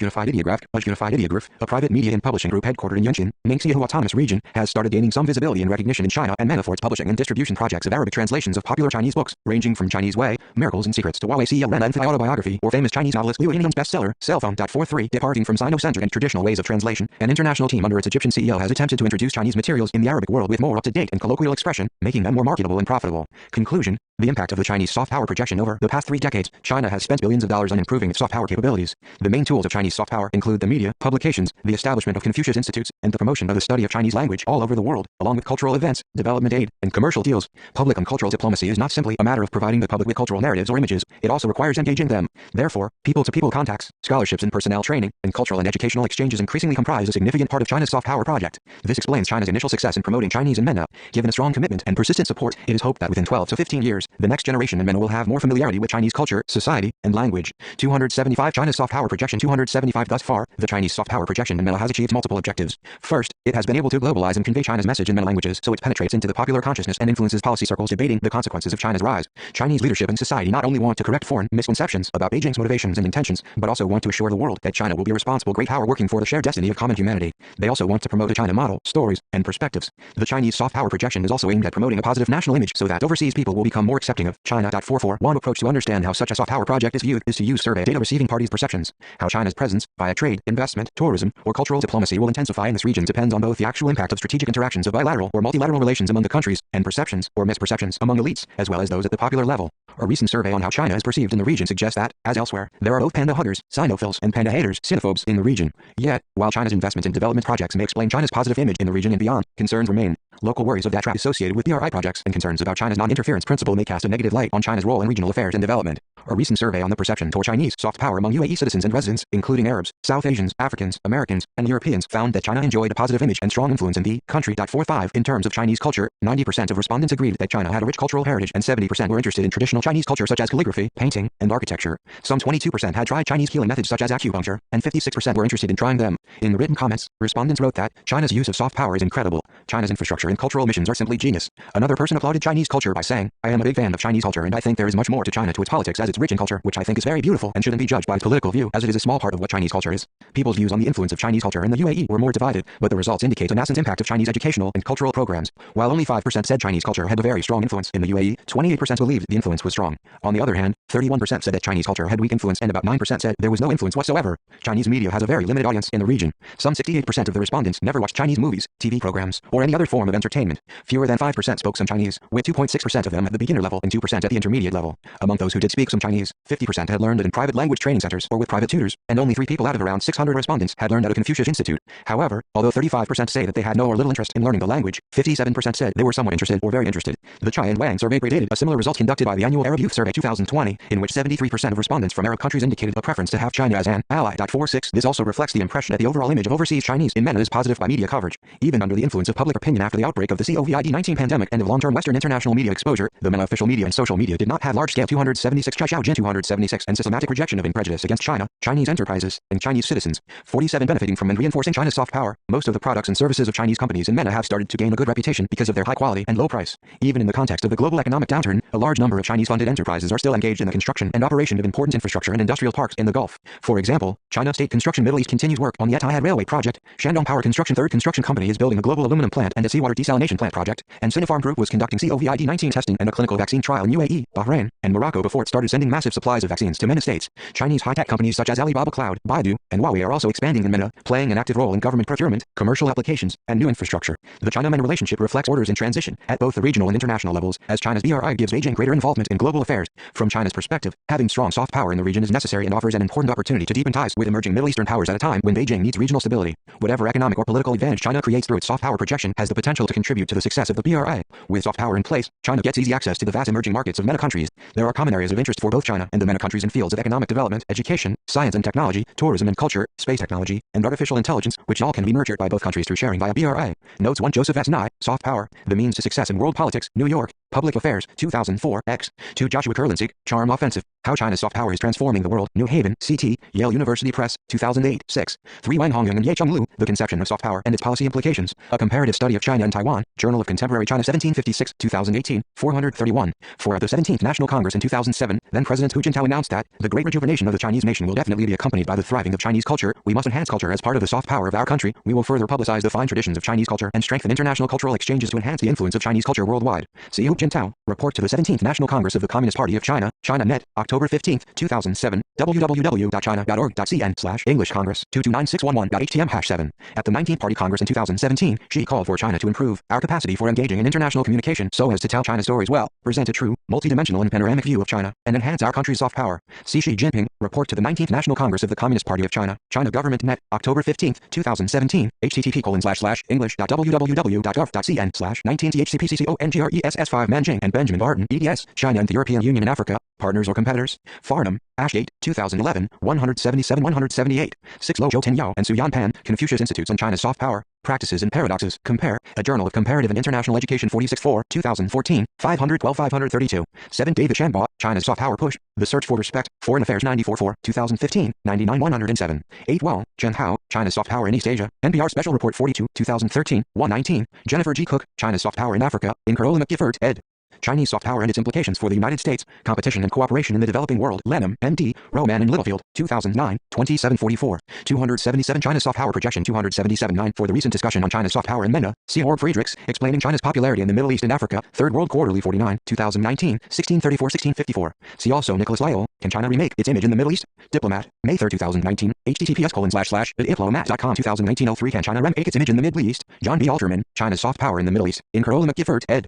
Chinese Soft Power and its Implications for the U.S., Competition and Cooperation in the Developing World, Lenham, M.D., Roman and Littlefield Center for Strategic and International Studies, 2009, 6376, https://cis website, prod.s3.amazon.oz, com3fs Public Legacy Files Media Sys Pub 09040 Gifford, Giants of Power Web.pdf 10 on the CASCF and FOCAC, see Chapter 27, 11 Santi Gang, Unite and Rule, on China's Holistic Diplomacy in the New Age, World Economy and Politics, 4, 2020, Unified Ideograph, Unified Ideograph, Unified Ideographa, full with comma, Unified Ideograph, Unified Ideograph, Unified Ideograph, Unified Ideograph, forward colon, Unified Ideograph, Unified Ideograph, Unified Ideograph, Unified Ideography, Unified Ideograph, Unified Ideograph, Unified Ideograph, Unified Ideograph, Unified Ideograph, Unified Ideograph, Unified Ideographia, left double angle bracket, Unified Ideograph, Unified Ideograph, Unified Ideographic, Unified Ideograph, Unified Ideography, Unified Ideograph, Unified Ideograph, right double angle bracket, 2020, Unified Ideograph, Unified Ideograph, 4, Unified Ideograph, 12 Jonathan Fulton's latest book has explored people-to-people exchanges among political, economic, and military ties between China and 6 GCC states, and China's intensified relationships with Middle Eastern country at large in recent years.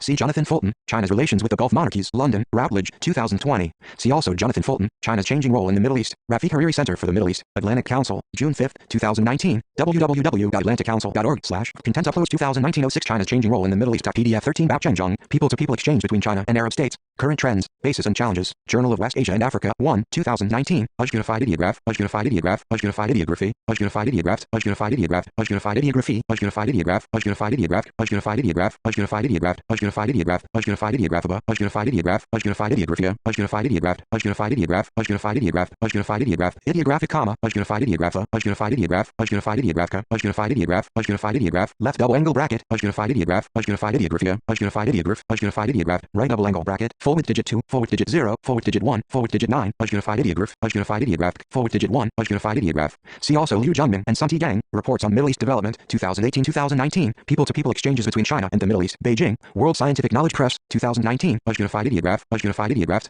Unified Ideograph, Unified Ideograph, Unified Ideograph, Unified Ideographa, left double angle bracket, Unified Ideograph, Unified Ideographic, Unified Ideograph, Unified Ideographa, Unified Ideograph, Unified Ideograph, Unified Ideographa, Unified Ideographa, forward left parenthesis, 2018-2019, forward colon, Unified Ideograph, Unified Ideograph, Unified Ideography, Unified Ideograph, Unified Ideographic, Unified Ideograph, Unified Ideographa, Unified Ideograph, Unified Ideographia, Unified Ideograph, right double angle bracket, Unified Ideograph, Unified Ideograph, Unified Ideograph, Unified Ideograph, Unified Ideographa, Unified Ideograph, Unified Ideograph, 2019, 14, Chinese Muslims go on Hajj trips on chartered plane, BBC Chinese, August 16, 2016, www.bbc.com Zhongguansim China 2016 08 160,822 China Muslim Mecca 15 for anti-Islam sentiment on Chinese social media, see Chang Chengfu, Is China Islamophobic? A survey of historical and contemporary perspectives, in Haiyan Ma, Chai Xiaojin, and Yao Xiaobing, EDS, Anka Forum, Connecting China and the Muslim World, Kuala Lumpur, University of Malaya Press, 2016, 97-110. See also Louis Rose Lupu and Feng Gang Yang, Anti-Muslim Sentiment on Social Media in China and Chinese Muslims' Reactions to Hatred and Misunderstanding, Chinese Journal of Communication 13-3, 2020, 117.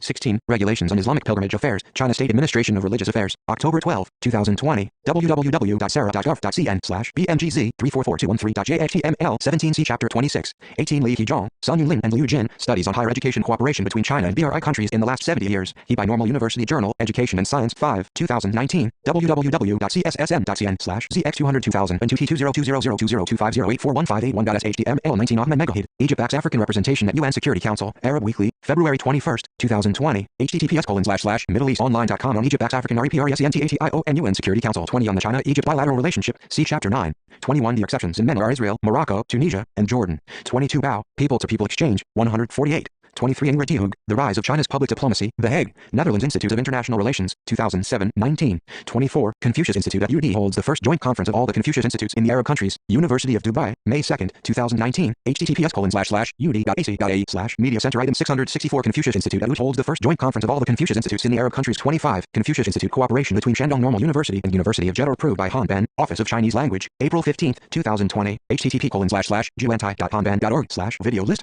cat equals 790 and tag equals 26 World Education News and Reviews, Education in China, 2019, https://wennar.west.org/2019-12 Education in China 327, Joint Meeting of Confucius Institute and Arab Countries held in Dubai, People's Net, May 2, 2019, http://world.people.com.cn/n1 2019-0504C1002, 3106261.html 278 Chai Xiaojin 278-28 In fact, Egypt might be the first Arab country to have established Chinese language and literature program in its universities. 29, Flower of Chinese language blossom in the desert, Great achievement of Chinese teaching program in the UAE, China Daily, December 22, 2020, http://cn.chinadaily.com.cn/a202,01222, WS5A1977-31017-9736445.html 30 Han Nilai, Introduction, The Soft Power and Rising China, in Han Nilai and Yi Lu, EDS, China's Soft Power and International Relations, London, Routledge, 2012, 12. 31, China's Arab Policy Paper, Xinhua Net, January 13, 2016, http://news.xinhuanet.com/English China 2016 0113C, 135006619.htm 32 Han Nilai, Challenges for China's International Communication, in Han Nilai and Yi Lu, EDS, China's Soft Power and International Relations, London, Routledge, 2012, 87.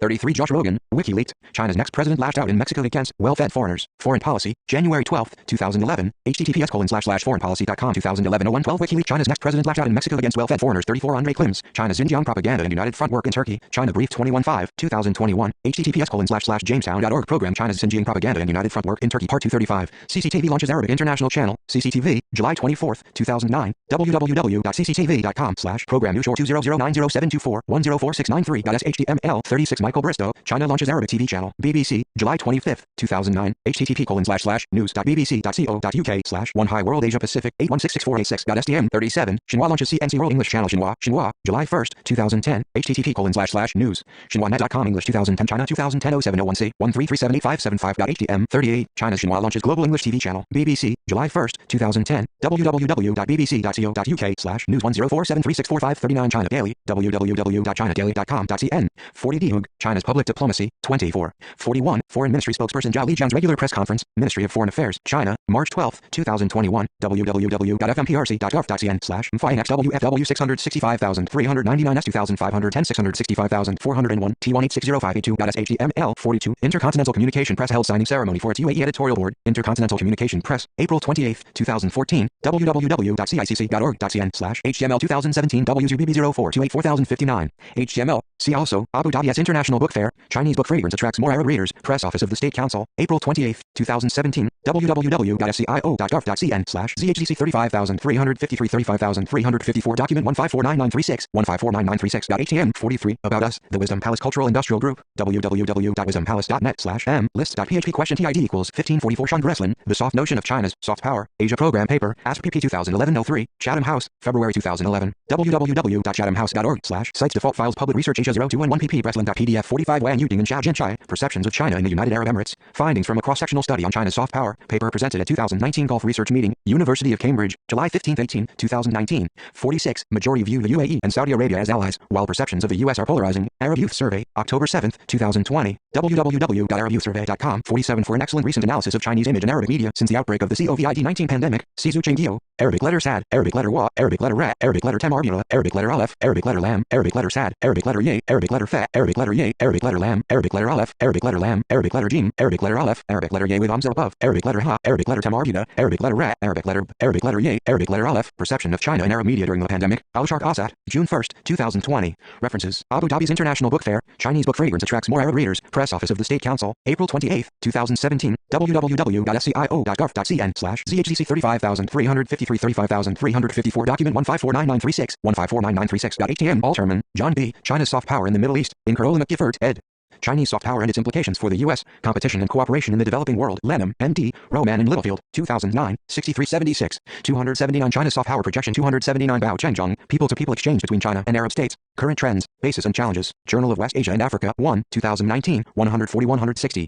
Unified ideograph, unified ideograph, unified ideography, full with comma, unified ideograph, unified ideograph, unified ideography, unified ideograph, unified ideograph, unified ideograph, unified ideograph, unified ideograph, unified ideograph, unified ideograph, unified ideographia, unified ideograph, unified ideograph, unified ideograph, unified ideograph, ideographic comma, unified ideographa, unified ideograph, unified ideographica, unified ideograph, unified ideograph, left double angle bracket, unified ideograph, unified ideographia, unified ideograph, unified ideograph, right double angle bracket, forward digit 2, forward digit 0, forward digit 1, forward digit 9, unified ideograph, unified ideograph, forward digit 1, unified ideograph, unified ideograph, 140-160, unified ideograph, ideographic full stop, Breslin, Sean, The Soft Notion of China's Soft Power, Chatham House Asia Program Paper, February 2011, www.chathamhouse.org/sites default files public research Asia 0211 pp Breslin.pdf Bristow, Michael, China launches Arabic TV channel, BBC News, July 25, 2009, http://news.bbc, co.uk 1 High World Asia Pacific 8166486.stm, CCTV launches Arabic International Channel, CCTV, July 24, 2009, www.cctv.com/program new shore 2009072410469.html. Chang Shangfu, is China Islamophobic? A survey of historical and contemporary perspectives, in Haiyan Ma, Chai Xiaojin, and Yao Xiaobing, eds, Anka Forum, Connecting China and the Muslim World, Kuala Lumpur, University of Malaya Press, 2016, 97-110, China's Arab Policy Paper, Xinhua, January 13, 2016, http://news.xinhuanet.com/English China 2016 0113C 135006619.htm, China's Xinhua launches Global English TV channel, BBC, July 1, 2010, www.bbc.co.uk/news 10473645, Chinese Muslims go on Hajj trips on chartered plane, BBC, August 16, 2016, www.bbc.com/Zhongwonsim China 2016 08 160,822 China Muslim Mecca, Confucius Institute cooperation between Shandong Normal University and University of Jeddah approved by Hanben, Office of Chinese Language, Hanben, April 15, 2020, http://juantai.hanben. Org video list, cat equals 790 and tag equals cook, Jennifer G, China's soft power in Africa, in Carola McGiffert, ed. Chinese soft power and its implications for the United States, competition and cooperation in the developing world. Lenham, N.D., Roman and Littlefield Center for Strategic and International Studies, 2009, 2744. Flowers of Chinese language blossom in the desert. Great achievement of Chinese teaching program in the UAE, China Daily, December 22, 2020, http://cn.chinadaily.com.cn/A200 2012-22, WS5A1977-31017 9736445.html. Foreign Ministry spokesperson Zhao Lijiang's regular press conference, Ministry of Foreign Affairs of the People's Republic of China, March 12, 2021, www.fmprc.gov.cn/FINXWFW 665,399 S2510 665,401 T1860582.html. Friedrichs, Georg, explaining China's popularity in the Middle East and Africa, Third World Quarterly 49, 2019, 1634-1654. Fulton, Jonathan, China's relations with the Gulf monarchies, London, Routledge, 2019. Fulton, Jonathan, China's changing role in the Middle East, Rafiq Hariri Center for the Middle East, Atlantic Council, June 5, 2019, www.atlanticcouncil.org/Contents Uploads 2019-06 China's changing role in the Middle East. PDF Dehug, Ingrid, The Rise of China's Public Diplomacy, The Hague, Netherlands Institute of International Relations, 2007.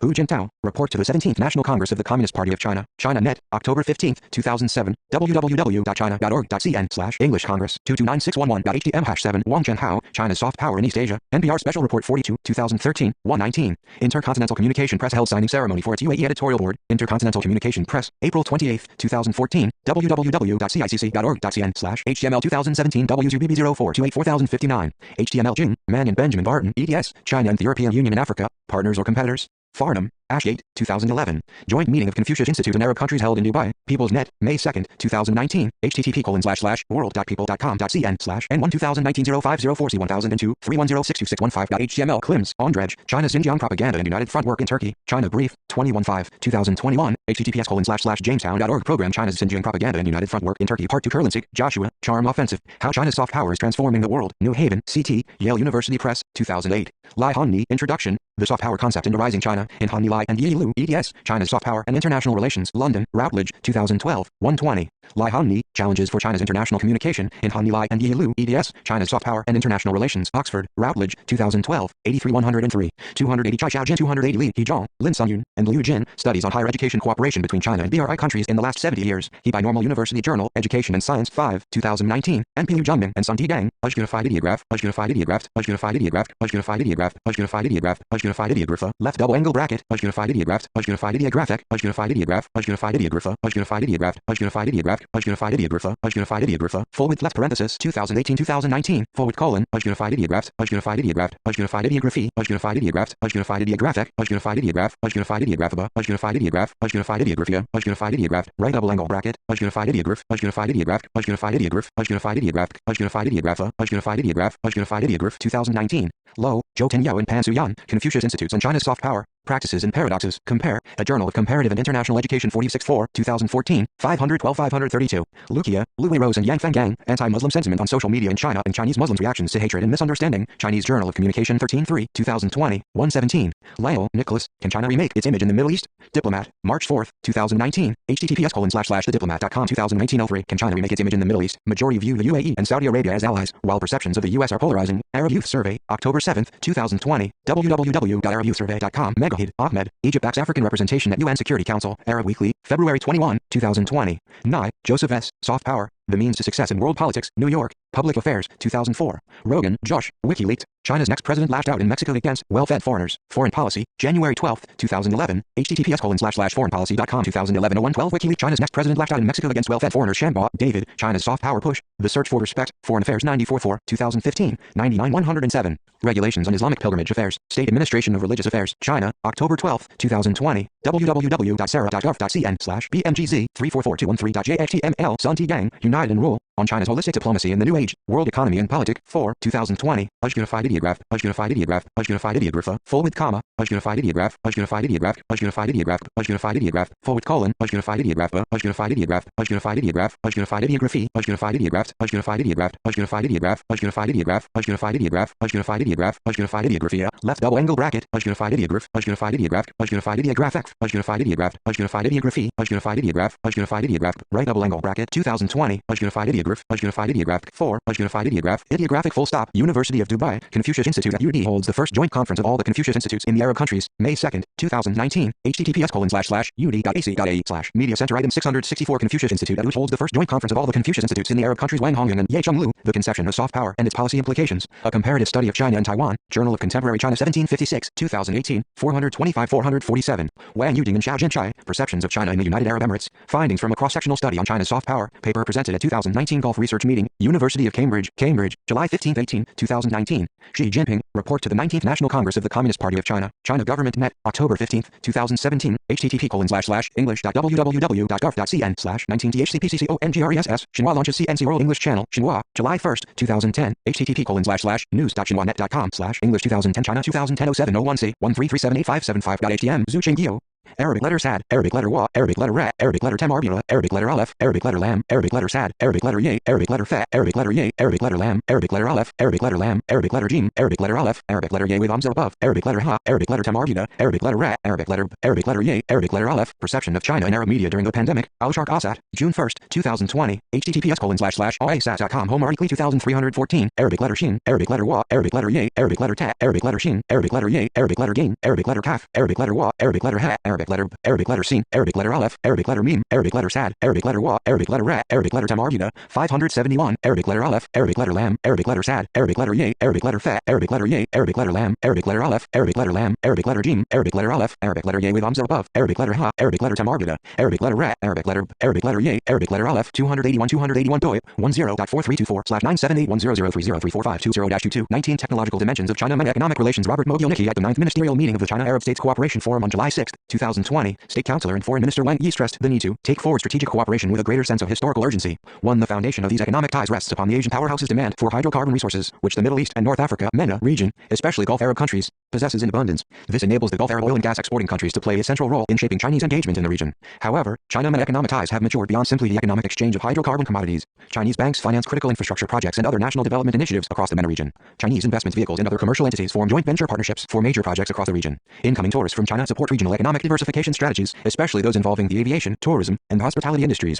Dubai and other Gulf trading hubs function as central re-export centers for Chinese goods, yet it is in the digital domain that China-MENA economic relations have the greatest potential for growth. Technology-based applications and platforms are augmenting traditional areas of economic exchange, and the provision of digital services consumes a larger share of economic activities each year. Advanced technological platforms and digital applications provide promising pathways toward alleviating cost and budget pressures, supporting economic diversification agendas, and realizing solid returns on international investments. Gulf Arab countries largely possess the financial wherewithal to rapidly advance technology-driven agendas, and therefore these states offer useful case studies for understanding the trajectory of technology-focused commercial partnerships between China and the MENA region. This chapter instead utilizes the narrower, geographically delineated Gulf Arab states as a case study to demonstrate the contours of technology-focused economic ties. The chapter begins by mapping the intersection of Sino-Arab development trajectories, which provides a historical context for digital and technology-led cooperation between China and its Middle East partners. The chapter then identifies several of China's comparative advantages in technology-oriented industries and illustrates specific examples of Sino-Gulf cooperation in these fields. China's technology-driven engagement in Gulf economies aligns with key economic policy 282 Robert Mogilnicki 282 mechanisms in the region, economic diversification, privatization, entrepreneurism, and the development of skills. It concludes by delineating potential areas of divergence in Sino-Gulf Arab technology-led development and reflecting on how these trends might play out in other MENA states outside of the Gulf.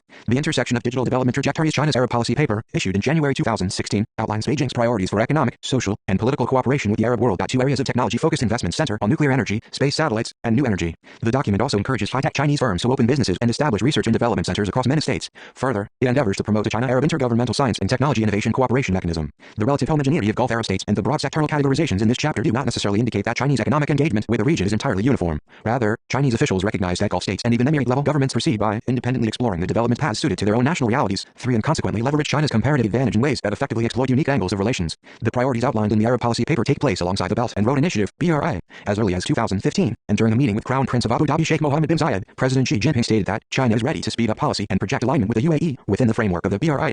This alignment, as it has manifested in Gulf Arab states, resembles a 1+2+3 cooperative framework, wherein China seeks to improve regional interconnectivity by developing and linking industrial parks and ports in the broader Middle East and the Horn of Africa. 5 According to Jonathan Fulton, the UAE's major role in the global energy market, its importance as a supplier of foreign direct investment, and its role as a major importing state all factor in China perceiving a link between the UAE's security and the PRC's economic interests. 6 The ruler of Dubai, Sheikh Mohammed bin Rashid, visited China in late April 2019 to participate in the Second Belt and Road Conference for International Cooperation. His participation reaffirmed the Emirate's commitment to its bilateral relationship with China. During the conference, Sheikh Mohammed announced $3.4 billion worth of BRI investments in Dubai, a $2.4 billion storage and shipping station in Jebel Ali, and a $1 billion food processing and packaging plant. 8 That the larger of the two investments materialized at Jebel Ali, an established commercial hub within the Emirate, rather than being a greenfield project, suggests an effort to funnel Belt and Road Initiative projects through Dubai's flagship commercial entities and organizations. The narrower commercial expansion plans of Chinese firms likewise drive Sino-Gulf commercial engagement. Chinese funds and technology companies endeavor to expand beyond their domestic and regional markets. China's technology titans, Alibaba, Tencent, and Huawei Technologies, are engaged in a battle for market share and a slice of international revenues. These commercial entities consider the Gulf region not only as a promising market but also a physical and digital corridor to Africa and Europe. Chinese investment vehicles and funds, such as the Silk Road Fund, serve as active investors in strategic sectors across the Gulf. Gulf Arab states are not central components of the BRI, though two important project corridors possess strategic implications for regional states. 9 The intersection of China's BRI with decades-long economic diversification initiatives by the Gulf Arab states, which aim to create technology-driven and knowledge-led economies, underlines the broad opportunities. 283 China-MENA technological dimensions. 283 for economic partnerships. However, it is within the nuances of these development trajectories, such as the concomitant digital Silk Road and national digital strategies in the Gulf, where technology-based cooperation is deepening and expanding. In the Gulf, the country visions, strategies, and national development plans overlap with various components of the BRI. These myriad economic initiatives broadly aim to diversify government revenues away from the oil and gas sector and to create knowledge economies. Even prior to the outbreak of the coronavirus pandemic, many Gulf Arab governments viewed investments in high-tech sectors and promoting the digital economy as a means to accomplish these broad aims. The coronavirus outbreak and its impact on traditional areas of economic diversification, aviation, tourism and hospitality, and logistics, has accelerated this trend. Leveraging technological comparative advantages. China has leveraged its comparative advantages in advanced technologies to expand and deepen its economic engagement with Gulf Arab states. Chinese firms are actively engaged in developing the network infrastructure and digital capabilities for numerous information and technology communication systems, as well as deploying medical technologies within Gulf Arab states. Partnerships in robotics, artificial intelligence (AI), and financial technologies are emerging elements of Sino-Gulf linkages. Gulf Arab governments and China also share interests in renewable energy and space portfolios. Future prospects for digital free zones and the proliferation of innovative media applications reveal the new frontiers of technology-based economic cooperation. Telecommunications and 5G. China's early and sustained involvement in the Gulf's telecommunications sector serves as an important foundation for technology-based commercial cooperation. Gulf Arab governments are racing to roll out 5G infrastructure, and Chinese firms benefit commercially from this low-level form of regional competition. The Chinese technology firm and global 5G development leader Huawei has secured contracts with governmental entities and state-owned firms in every Gulf Arab state. In many cases, Gulf Arab governments balance Huawei's involvement in local telecommunications development initiatives by awarding awarding project contracts to a mixture of American, European, and Asian firms. One objective of such an approach, according to a Dubai government official, is to establish an ideal network of technology partners wherein individual partnerships can be leveraged according to particular cost and quality advantages. 10 In May and June 2020, Oman's Ministry of Information and Communications inked similar agreements with both Huawei and Cisco to support growth in the country's information and communications technology sector. 11 Reflecting a balancing of international technology partners. The desire of Gulf Arab states to differentiate their economies through the introduction of cutting-edge technologies provides opportunities to global technology suppliers. China is pressing to shape the contours of 5G expansion through many of Beijing's proliferating global infrastructure programs, including the Belt and Road Initiative, BRI, and the concomitant Digital Silk Road. According to Jude Blanchett and Jonathan Hillman of the Center for Strategic and International Studies. 12 The involvement of Chinese firms in developing the Gulf's telecommunications infrastructure has served as a gateway to other areas of cooperation beyond hard infrastructure projects. 284 Robert Mogielnicki 284 Enhancing the technological capabilities of existing and nascent smart cities in the Gulf offers additional commercial opportunities for Chinese firms like Huawei. In 2016, Dubai South, a 145 square kilometer city and one of the Emirates' flagship urban projects, signed a memorandum of understanding with Huawei to deploy the Chinese firm's smart city solutions in the Dubai South Business Park Free Zone. 13 Huawei is one of the core infrastructure providers for Saudi Telecom Company, which secured a contract to deliver the advanced 5G and internet network in NEOM, a mega project cum special economic zone owned by the Public Investment Fund that serves as a prominent element of Saudi Vision 2030.14. On June 1, 2020, Huawei and the Saudi investment firm Batek signed an agreement to work on smart cities in Saudi Arabia, where the Ministry of Municipal and Rural Affairs oversees a national smart cities program targeting 17 Saudi cities. 15 Earlier in 2019, Huawei signed 5 commercial agreements focusing on smart urban development initiatives with Saudi ministries and companies, and Huawei agreed to work with Saudi Arabia's Ministry of Hajj and Umrah. 16 Huawei is likewise working with Dubai Civil Defense and the Dubai Police to deploy civil security-related technologies, medicine and life sciences in addition to establish Sino-Gulf partnerships in the region's telecommunications sector. The global coronavirus outbreak in early 2020 accelerated a series of commercial partnerships in medicine and life sciences. Global demand for coronavirus testing kits and equipment enabled Shenzhen-based BGI Group, described as the Huawei of genomics, to secure hundreds of millions of dollars in contracts with the UAE, Saudi Arabia, and Israel. 17 BGI Group partnered with Group 42, an Emirati AI and cloud-based computing firm in Abu Dhabi, to build over 2 weeks one of the largest coronavirus testing facilities outside of China. Prior to the outbreak, BGI Group and Group 42 worked together to launch a genome program in Abu Dhabi to study genetic variation within the Emirati population and utilize the research to improve health outcomes. 18 Sino-Gulf partnerships in medical research involves experiments to develop a safe and effective coronavirus vaccine. In August 2020, Saudi Arabia announced plans for phase 3 clinical trials with 5,000 volunteers for a potential coronavirus vaccine developed by Chinese company CanSino Biologics. 19 Earlier in July, the UAE permitted phase 3 trials for an inactivated virus vaccine developed by the China National Pharmaceutical Group, Sinopharm, that began in Abu Dhabi and expanded to Sharjah. Bahrain approved a coronavirus vaccine from Sinopharm and began online registration for citizens and residents in December 2020. Chinese firms supply other forms of preventative medical supplies. For example, for its police force, Dubai purchased smart helmets able to measure temperatures from the Chinese company KC. Wearable. 20 Robotics and artificial intelligence. It is most useful to consider robotics and artificial intelligence (AI) as technology is deployed across a number of different industries, rather than serving as a distinct technological sector of a given economy. For example, Group 42 and BGI Group use Chinese manufactured robots to prepare testing samples in coronavirus detection centers in Abu Dhabi. 21 The organizers for Expo 2020 Dubai, a World Fair event delayed by 1 year until October 2021 because of the coronavirus, designated China-based Terminus Technologies as the official robotics partner. 285 China Mena Technological Dimensions. 285 In addition to plans to send 150 robots to the Expo, Terminus Technologies signed a long-term lease agreement in District 2020, the physical Expo venue space, and future mixed-use development community. 22 Chinese universities excel at producing inventions related to distributed AI, machine learning techniques, and neuroscience, neurorobotics. 23 Leveraging this expertise, Chinese institutions and technology firms compete heavily for contracts with Gulf governments and government-related entities. Huawei, for example, possesses an AI strategy involving investing in AI research and engaging globally with academia, industries, and partners to develop an AI ecosystem and talent pipeline that overlaps neatly with state-led development initiatives, such as smart cities. As part of a strategic partnership with the United Arab Emirates University in 2019, Huawei agreed to establish a Huawei ICT Academy to help address the local skills gap in artificial intelligence and machine learning. Huawei launched a similar training academy at Prince bin Sultan University in Riyadh. Mesa-level AI strategies resonate in the Gulf, where policymakers have sought to incorporate AI into government apparatus and long-term planning goals. In August 2019, Saudi Arabia issued a royal decree that established the Saudi Data and Artificial Intelligence Authority under the chairmanship of Crown Prince Mohammed bin Salman. 24 1 year later, King Salman bin Abdulaziz approved a strategy for AI that offers a clear roadmap for transforming Saudi Arabia into a leading AI and data-driven economy. According to Abdullah bin Sharaf al-Ghamdi, president of the Saudi Data and Artificial Intelligence Authority. 25 The UAE appointed a Minister of State for Artificial Intelligence, Omar al-Alama, in October 2017, and the Ministry of Cabinet Affairs and the Future also works closely on AI initiatives. The work of these ministries supports the UAE Artificial Intelligence Strategy 2031, which aims to boost the country's gross domestic product by 35%, reduce government costs by 50%, and make the country 90% resistant to a financial crisis. The UAE, in particular, the Emirate of Dubai, has identified AI as a central component of its tech-driven economic strategy, and the government hopes to position the country as a global incubator. 26 For commercial projects and ventures that implement AI-focused technologies. The Mohammed bin Zayed University of Artificial Intelligence welcomed the first batch of international students for its 2021 academic year.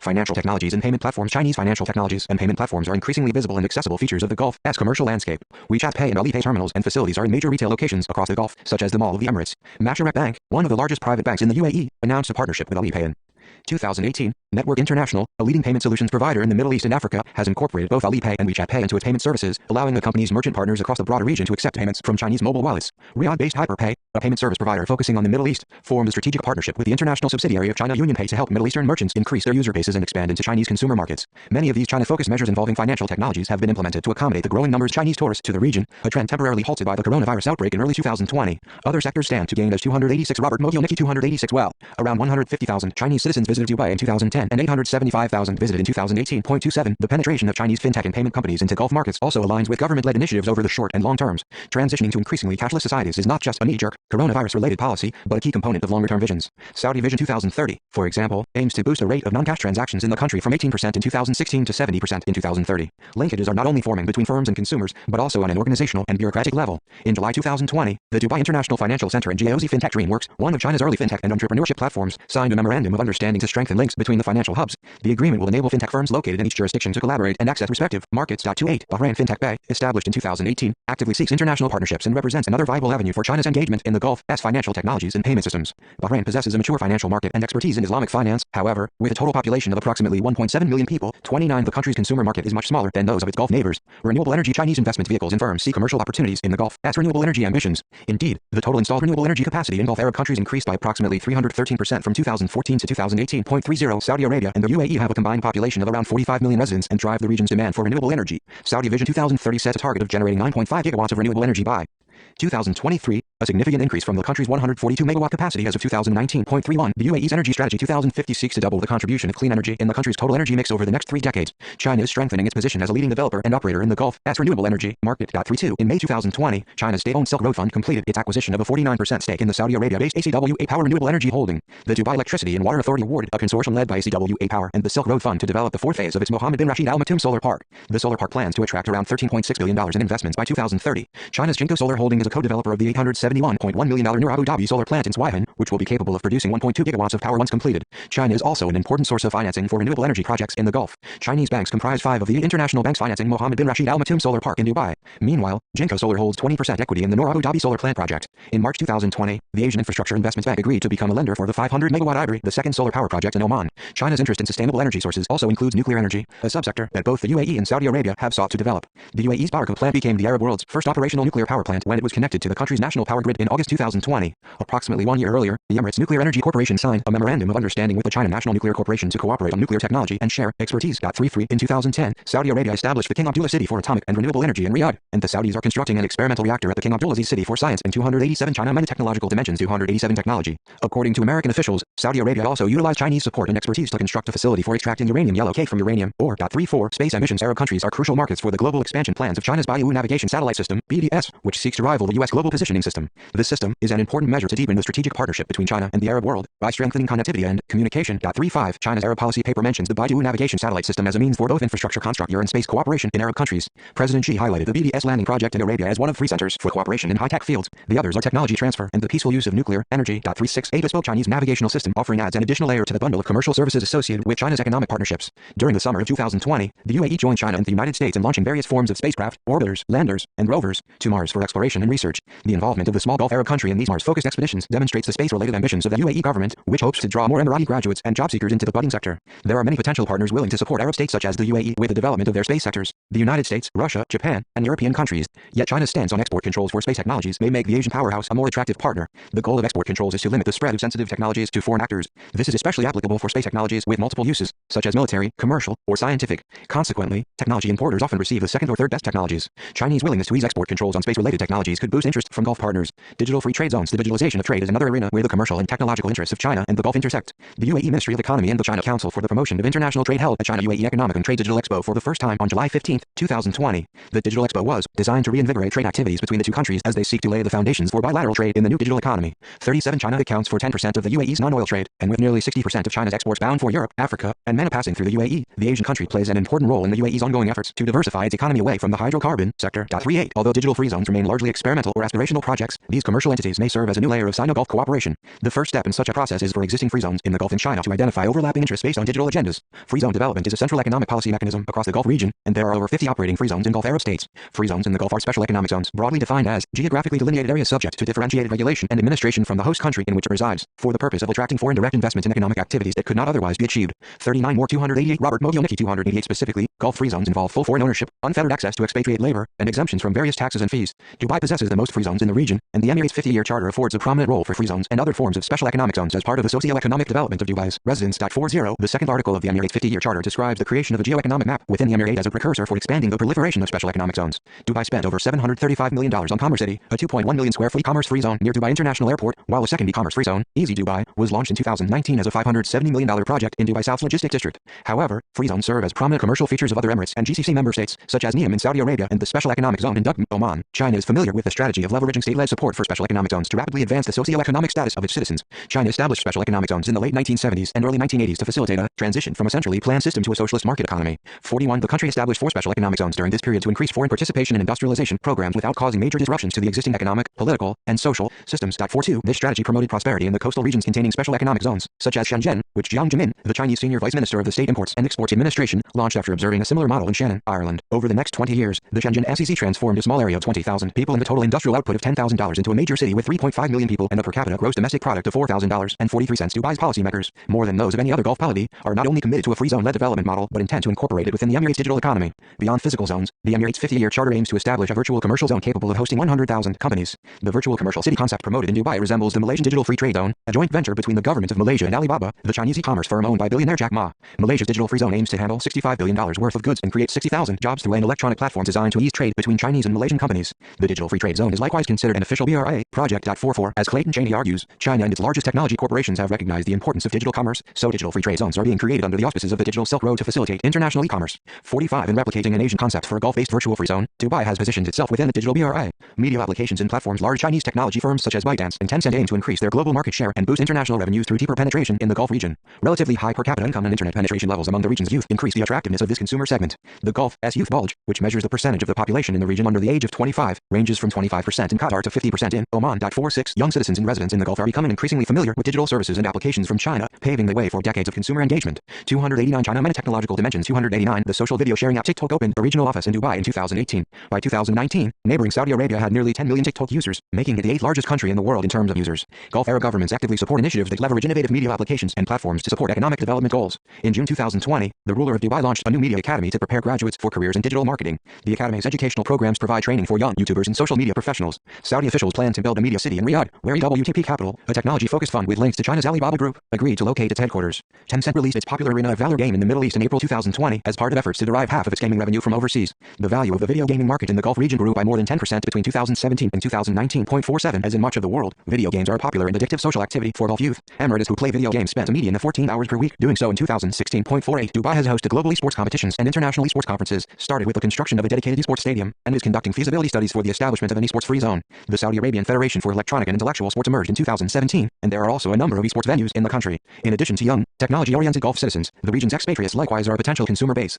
Expatriates constitute the majority of total residents in Qatar, the UAE, and Kuwait, while representing sizable minorities in Saudi Arabia, Bahrain, and Oman. Many of these expatriates rely on inexpensive platforms and applications to communicate with friends and family members, access media in their native languages, and send remittances to their home countries. Paths of convergence and divergence. China's technological capabilities support the desired development trajectories of specific industries, business plans of commercial entities, and objectives of high-profile events in the Gulf. However, Chinese commercial interests and the associated forms of economic engagement in the Gulf also align with long-term government initiatives and priorities. While many of these initiatives are common features of the Gulf's political economy landscape, the coronavirus outbreak and oil price rout of early 2020 increased the urgency behind various economic programs. Decades-old economic diversification plans need to be adjusted. There is greater pressure to derive strong returns on international investments, and Gulf graduates and job seekers require updated skill sets to succeed in the labor market. China's capacity for sleek digital platforms and high-tech services will align closely with the newly prioritized forms of economic diversification to emerge from 2020. The traditional segments of Gulf economies earmarked by governments to support diversification efforts have failed to drastically reduce the region's dependence on the oil and gas sector for government revenues. The global response to limit the spread of the coronavirus likewise illustrated the vulnerabilities associated with an over-reliance on industries that depend on the transnational flow of people and to a lesser extent, goods. Indeed, the aviation sector accounted for around one-third of Dubai's gross domestic product prior to the coronavirus outbreak.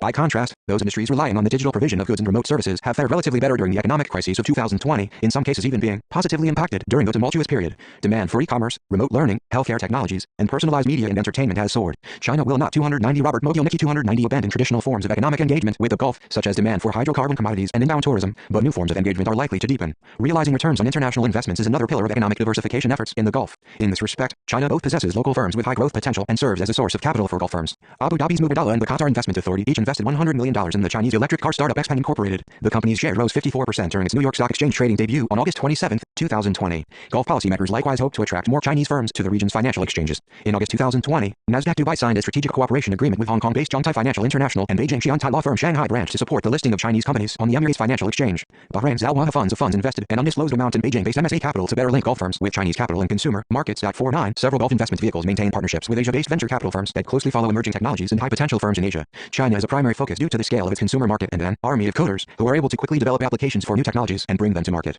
Chinese firms promote skills transfer processes as part of their fierce competition for contacts in the Gulf. Enhancing the professional skill sets of local job seekers is a component of state-led workforce nationalization initiatives in the Gulf, where governments aim to not only increase the quantity of employment opportunities for citizens but also improve the quality of available jobs. In 2014, Huawei signed a 5-year agreement with Saudi Arabia's Technical and Vocational Training Corporation to provide cloud training to Saudi graduates and hire 100 Saudi trainees from the program each year. The Chinese firm also organized a ICT-focused job fair with the Saudi Ministry of Communications and Information Technology in 2019, and Huawei launched its Saudi Talent Enablement Program at this event. In 2018, the UAE's Ministry of Education and several other government-related entities partnered with Huawei to launch the Seeds for the Future 2018 program, which aims to develop ICT skills among Emirati students through mentoring from senior Huawei executives. Huawei runs a national talent development program with Tamkeen, the public authority charged with promoting Bahrain's private sector. Oman's Ministry of Technology and Communications and Huawei plan to jointly launch internship programs, campus recruitment events, and technical training and certification. 50. Do roads diverge in a desert? China's technology-focused economic engagement with Gulf Arab states is not without controversy. On an international level, specific domains of Sino-Gulf commercial linkages have strained relations between Gulf Arab states and Washington. China hawks in the United States worry that the Gulf Arab states' deployment of Huawei technologies poses national security risks. Gulf imports of Chinese military drones or nuclear expertise, though economically expedient for China, have exacerbated political and diplomatic concerns in the U.S. Joint partnerships between Emirati firms and BRI Group, the Chinese genetics firm involved in coronavirus testing across Gulf Arab states, have raised additional security-related concerns among U.S. officials. Gulf Arab states have largely deflected U.S. pressures by balancing Huawei's involvement in its telecommunications sector with that of other global multinationals. However, the United Kingdom's July 2020 decision to ban Huawei equipment from its 5G network may make the 291 China many technological dimensions 291 Gulf S balancing acts more challenging. The provocative form of economic diplomacy practiced by the Trump administration has created new challenges for other Chinese companies operating in global markets. In August 2020, President Trump issued an executive order for ByteDance to either sell or spin off its TikTok business in the United States. This stance against TikTok conflicts with the app's widespread popularity in Gulf countries with young populations and high mobile penetration rates. In response to the U.S. executive order regarding TikTok, China's Ministry of Commerce revised its regulation of technologies that are either banned or restricted for export for the first time in 12 years. 51. Sino-Gulf cooperation in technology-focused spheres also involves an international contest over global standards for the next generation of technologies. China Standards 2035, an ambitious 15-year plan released in 2020, offers a roadmap for Chinese plans to shape the standard-setting agenda in emerging technologies. Although some analysts view the plan as largely hype, 52 Gulf Arab policymakers must think carefully about the nature of their involvement in the strategy as it becomes more concrete. The debate over standards will involve continual reassessments on the part of regional governments concerning the net benefits of adopting Chinese technologies.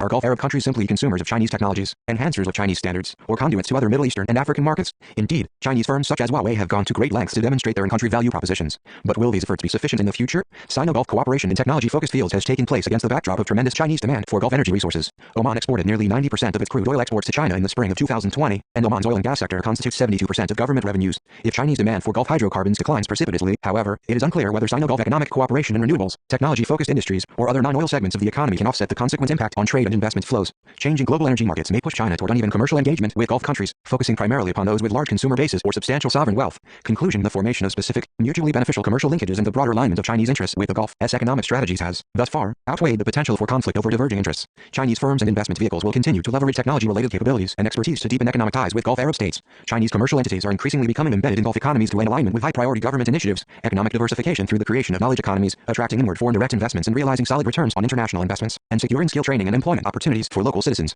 Although China's technology-focused economic engagement with the Middle East extends beyond the Gulf, the depth of linkages varies and is in need of additional academic investigation. Israel is a global technology hub with one of the highest per capita rates of startups in the world. Often referred to as Silicon Wadi, the country possesses a high concentration of technology companies. There are several Chinese technology incubators and innovation hubs that behave as venture capital firms but also enable the Chinese government early access to technologies emerging from Israel. After China and Egypt agreed to a comprehensive strategic 292 Robert Mobile Nikki 292 partnership in 2014, the two countries signed several technology-focused agreements, such as plans to establish a China-Egypt technology transfer center. Not all of these plans have materialized, and some analysts have suggested that the Sino-Egyptian relationship concerning technology involves much fanfare, with little clarity around outcomes. 53 Egypt nevertheless represents a major consumer market and important commercial gateway into African markets. Other North African countries remain commercial targets targets for the expansion of China's navigation satellite system and telecommunications services, according to the Secretary General of the Arab Information and Communication Technologies Organization. Establishing the China Arab States BDSGNNS Center in Tunis in 2018 was a key step in deepening China-Arab collaboration. 54 Huawei, which has been operating in Morocco since 1999, announced a readiness to launch a 5G network in Morocco in January 2020. 55 The technological dimensions of China's commercial engagement in the Gulf may vary across the broader region, but nevertheless suggest growing, long-term economic interests in the Middle East.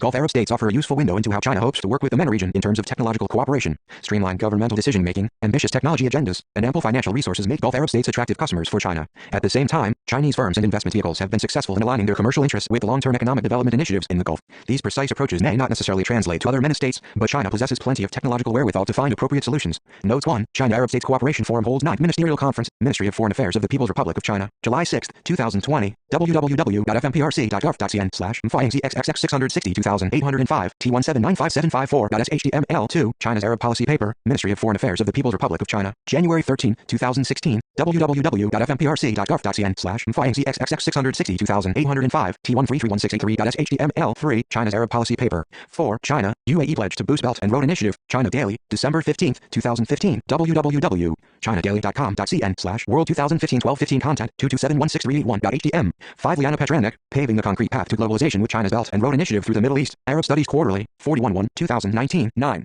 6. Jonathan Fulton, China's Relations with the Gulf Monarchies, London, Routledge, 2019, 143. 7. All figures throughout are in US dollar, unless otherwise noted. 8. Sheikh Mohammed announces $3.4 billion investment in Dubai via China's Belt and Road Initiative, The National, April 26, 2019, www.thenational.ae/UAE Government Sheikh Mohammed announces $3.4 billion investment in Dubai via China's Belt and Road Initiative 1.8540639 Jonathan Fulton, the GCC countries in China's Belt and Road Initiative, BRA, curbing their enthusiasm, Middle East Institute, October 17, 2017, www.may.edu/publications GCC countries and China's Belt and Road Initiative curbing their enthusiasm 10 personal interview with Dubai government official, Dubai, May 2019, 11, MTC and Huawei Inc. partnership to develop Oman's ICT ecosystem, Sultanate of Oman Ministry of Technology and Communications, May 5, 2020, www.eda.gov.om/EVA Portal Media Center, news detail.aspects question NID equals 80,931, MTC and Cisco join hands to boost ICT, Sultanate of Oman Ministry of Technology and Communications, June 14, 2020, www.eda.gov.om/EVA Portal Media Center, news detail.aspects question NID equals 80,935 12 Jude Blanchett and Jonathan Hillman, China's Digital Silk Road after the coronavirus, CSIS, April 13, 2020, www.csis.org/analysis China's Digital Silk Road after coronavirus 13, Huawei and Dubai South to collaborate on smart city innovation, Alibaba, July 12, 2016, www.albaaba.com Business PR Huawei and Dubai South collaborate smart city innovation 861,293 China MENA technological dimensions 293.14 Melanie Mingas, Huawei supplied STC wins 5G contract for Saudi megacity, Capacity Media, July 29, 2020, www.capacitymedia.com/articles 3266056 Huawei supplied STC wins 5G contract for Saudi megacity 15 Farhad El Zarani, Huawei strikes Saudi smart cities deal with Batik, Arab News, July 1, 2020, www.arabnews.pk note 1697971 Business Economy 16, Huawei signs 5 MOAs with Saudi ministries to develop ICT infrastructure, Telecom Review, March 20, 2019, www.telecomreview.com/index.php articles Telecom vendors 2936 Huawei signs 5 MOAs with Saudi ministries to develop its infrastructure, Saudi Arabia and Huawei to work on smart Umrah technology, The National, February 23, 2019, www.thenationalnews.com/World GCC Saudi Arabia and Huawei to work on smart Umrah technology 1.829257717 Sylvia Westall and Ivan Levinson, Chinese genetics firms testing in Middle East raises new U.S. tensions, Bloomberg, May 20, 2020, www.bloomberg.com/news articles 2020 0520 Chinese genetics firm Middle East testing raises new U.S. tensions 18, Abu Dhabi teams up with BGI, Oxford Nanopore for population sequencing project, Genome Web, December 10, 2019, www.genomeweb.com/sequencing Abu Dhabi teams the Oxford Nanopore population sequencing project number, .xz2h-5nkh7n19 Joshua Robin Marks, race for coronavirus vaccine runs through Middle East, The Media Line, August 10, 2020, https://themedia.line.org Lifelines race for coronavirus vaccine run through Middle East 20, Emirati police deploys smart tech in coronavirus fight, Reuters, April 24, 2020, www.reuters.com article Health coronavirus Emirates smart hell Emirati police deploy smart tech in coronavirus fight USKCN2260YJ21 Sylvia Westall and Ivan Levinson, Chinese genetics firms testing in Middle East raises new U.S. tensions, Bloomberg, May 20, 2020, www.bloomberg.com/amp news articles 2020 0520 Chinese genetics firm Middle East testing raises new U.S. tensions 22 Nisha Shroff, Chinese firm Terminus Technologies to deploy 150 robots at Expo 2020 Dubai, Business Traveler, July 2,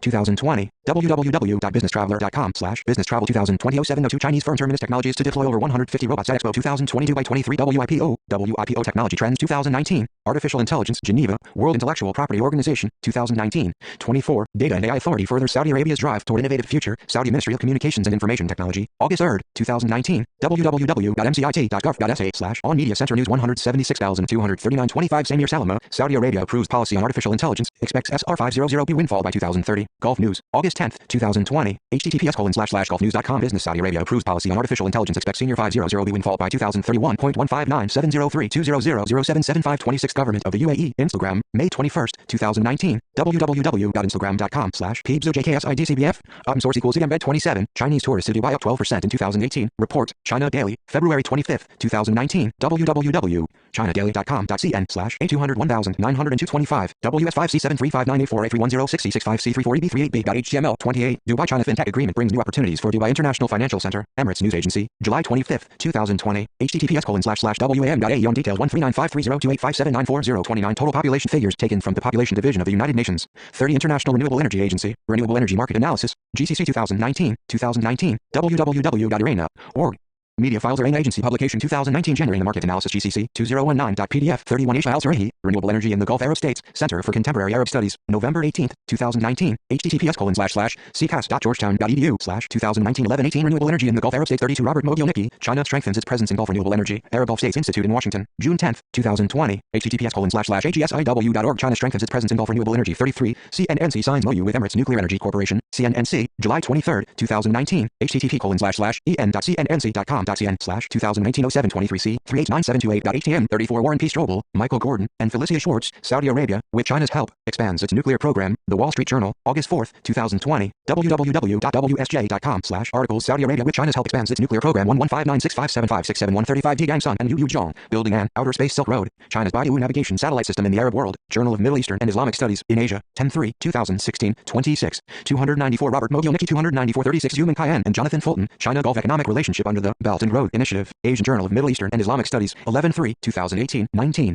37, UAE, China looks to revive bilateral economic activity through First Economic and Trade Digital Expo, Emirates News Agency, December 7, 2020, www.wam.ae/on details 1395302854566 38 Jonathan Fulton, China's Relations with the Gulf Monarchies, London, Routledge, 2019, 145, 39 Oliver Wyman, Special Economic Zones as a Tool for Economic Development, 2018, www.oliverwyman.com Content Dan Oliver Wyman ME Publication Special Economic Zones.pdf, 40 Mohammed bin Rashid Al Maktoum, The 50-Year Charter, The Dubai Executive Office, 2019, https://u.ae on about the UAE strategies, initiatives and awards, local government strategies and plans, The 50-Year Charter 41 Brett Crane, Chad Albrecht, Christopher McKay Duffin, and Conan Albrecht, China's Special Economic Zones, an analysis of policy to reduce regional disparities, Regional Studies, 5-1, 2018, 98-107, 42 Zaiwei, Acquisition of Technological Capability through Special Economic Zones, SEZs, The Case of Shenzhen SEZ, Industry and Innovation 7-2, 2000, 203, 43 Zaiwei, Acquisition of Technological Capability, 202, 44 Nishka Chandran, Alibaba's Digital Free Trade Zone has some worried about China links to Malaysia, CNBC, February 12, 2018, www.cnbc.com/2018-0212 concerns over Alibaba Digital Free Trade Zone in Malaysia. HTML 45 Clayton Cheney, China's Digital Silk Road could decide the U.S.-China competition, The Diplomat, July 17, 2019, https://thediplomat.com 2019-07 China's Digital Silk Road could decide the U.S.-China competition 46 Oxford Business Group, Dubai seeking to meet needs of GCC youth population, 2020, https://oxfordbusinessgroup.com analysis Young Hard meeting needs, region %82% 80% 99s- growing youth population 47, skin in the game, how telecom operators can win with gaming, strategy and, 2020, www.strategynd.pwc.com/M1 on reports 2020 skin in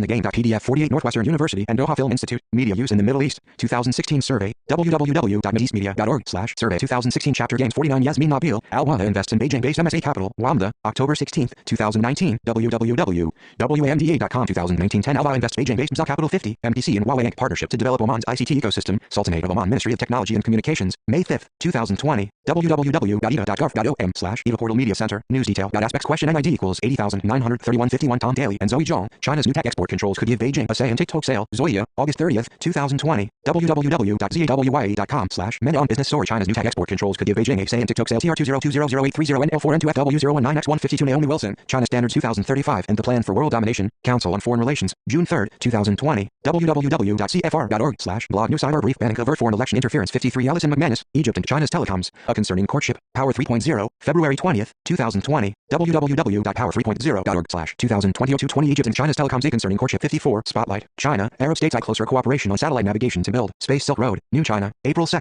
2019, www.xinhuanet.com/English 2019-0402C 137941619.htm 55 Safe Akas Riui, Huawei ready to launch 5G network in Morocco, Morocco World News, January 22, 2020, www.moroccoworldnews.com/2020-01-291,767 Huawei 5G network Morocco references, Abu Dhabi teams up with BGI, Oxford Nanopore for population sequencing project. Project, Genome Web, December 10, 2019, www.genomeweb.com/sequencing Abu Dhabi teams the Oxford Nanopera Population Sequencing Project number, .XZ2H-5NKH7M Al-Surahi, Asia, Renewable Energy in the Gulf Arab States, Center for Contemporary Arab Studies, November 18, 2019, https://ccast.georgetown.edu/2019-11-18 Renewable Energy in the Gulf Arab States Al-Zurani, Fed, Huawei strikes Saudi smart cities deal with Batik, Arab News, July 1, 2020, www.arabnews.pk Note 1697971 Business Economy 295 China Men Technological Dimensions 295 Blanchett, Jude and Jonathan Hillman, China's Digital Silk Road After the Coronavirus, CSIS, April 13, 2020, www.csis.org/analysis China's Digital Silk Road After Coronavirus Chandran, Nishka, Alibaba's Digital Free Trade Zone has some worried about China links to Malaysia, CNBC, February 12, 2018, www.cnbc.com/2018-0212 Concerns over Alibaba-led Digital Free Trade Zone in Malaysia. HTML Cheney, Clayton, China's Digital Silk Road could decide the U.S.-China competition, The Diplomat, July 17, 2019, https://thediplomat.com 2019-07 China's Digital Silk Road could decide the U.S.-China competition, China, UAE pledge to boost Belt and Road Initiative, China Daily, December 15, 2015, www.chinadaily.com.cn/world 2015-12-15 content, 227163881.htm, Chinese tourists to Dubai up 12% in 2018, report, China Daily, February 25, 2019, www.chinadaily.com.cn A200-1902-25, WS5C735984A3106065C34EB38B.html, CNNC signs MOU with Emirates Nuclear Energy Corporation, CNNC, July 23, 2019, http://en.cnnc.com.cn 2019-07-23C, 389728.htm, Crane, Brett, Chad Albrecht, Christopher Duffin McKay, and Conan Albrecht, China's Special Economic Zones, an analysis of policy to reduce regional disparities, Regional Studies 5-1, 2018, 98-107,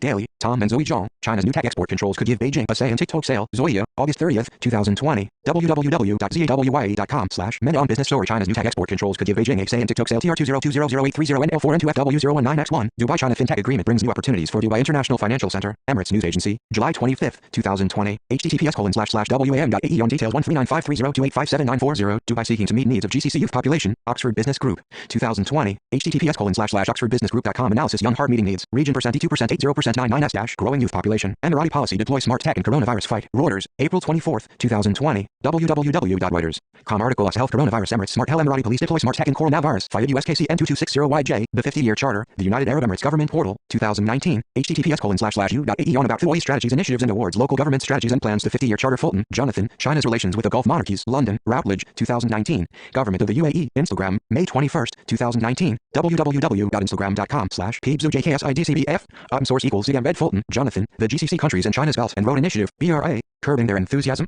Middle East Institute, October 17, 2017, www.may.edu/publications GCC countries and China's Belt and Road Initiative curbing their enthusiasm, Huawei and Dubai South to collaborate on smart city innovation, Alibaba, July 12, 2016, www.albawa.com business PR Huawei and Dubai South collaborate smart city innovation 861,290, Huawei signs 5 MOAs with Saudi ministries to develop ICT infrastructure, Telecom Review, March 20, 2019, www.telecomreview.com/index.php articles Telecom vendors 2936 Huawei signs 5 MOAs with Saudi ministries to develop infrastructure International Renewable Energy Agency, Renewable Energy Market Analysis, GCC 2019, www.irena.org/media files Irena Agency Publication 2019 Generating the Market Analysis GCC 2019.pdf Khosra UE, Safa, Huawei ready to launch 5G network in Morocco, Morocco World News, January 22, 2020, www.moroccoworldnews.com/2020-01-291,767 Huawei 5G network Morocco McManus, Allison, Egypt and China's telecoms, a concerning courtship, Power 3.0, February 20, 2020, https://www.power3.0.org/2020-0220 Egypt and China's telecoms, a concerning courtship, media use in the Middle East, Northwestern University and Doha Film Institute 2016 survey, www.mideastmedia.org survey 2016 chapter games Mindas, Melanie, Huawei supply STC wins 5G contract for Saudi megacity, Capacity Media, July 29, 2020, www.capacitymedia.com/articles 326056 Huawei supply STC wins 5G contract for Saudi megacity Ministry of Foreign Affairs of the People's Republic of China, China Arab States Cooperation Forum holds 9th Ministerial Conference, July 6, 2020, www.fmprc.gov.cn/FINCXXX660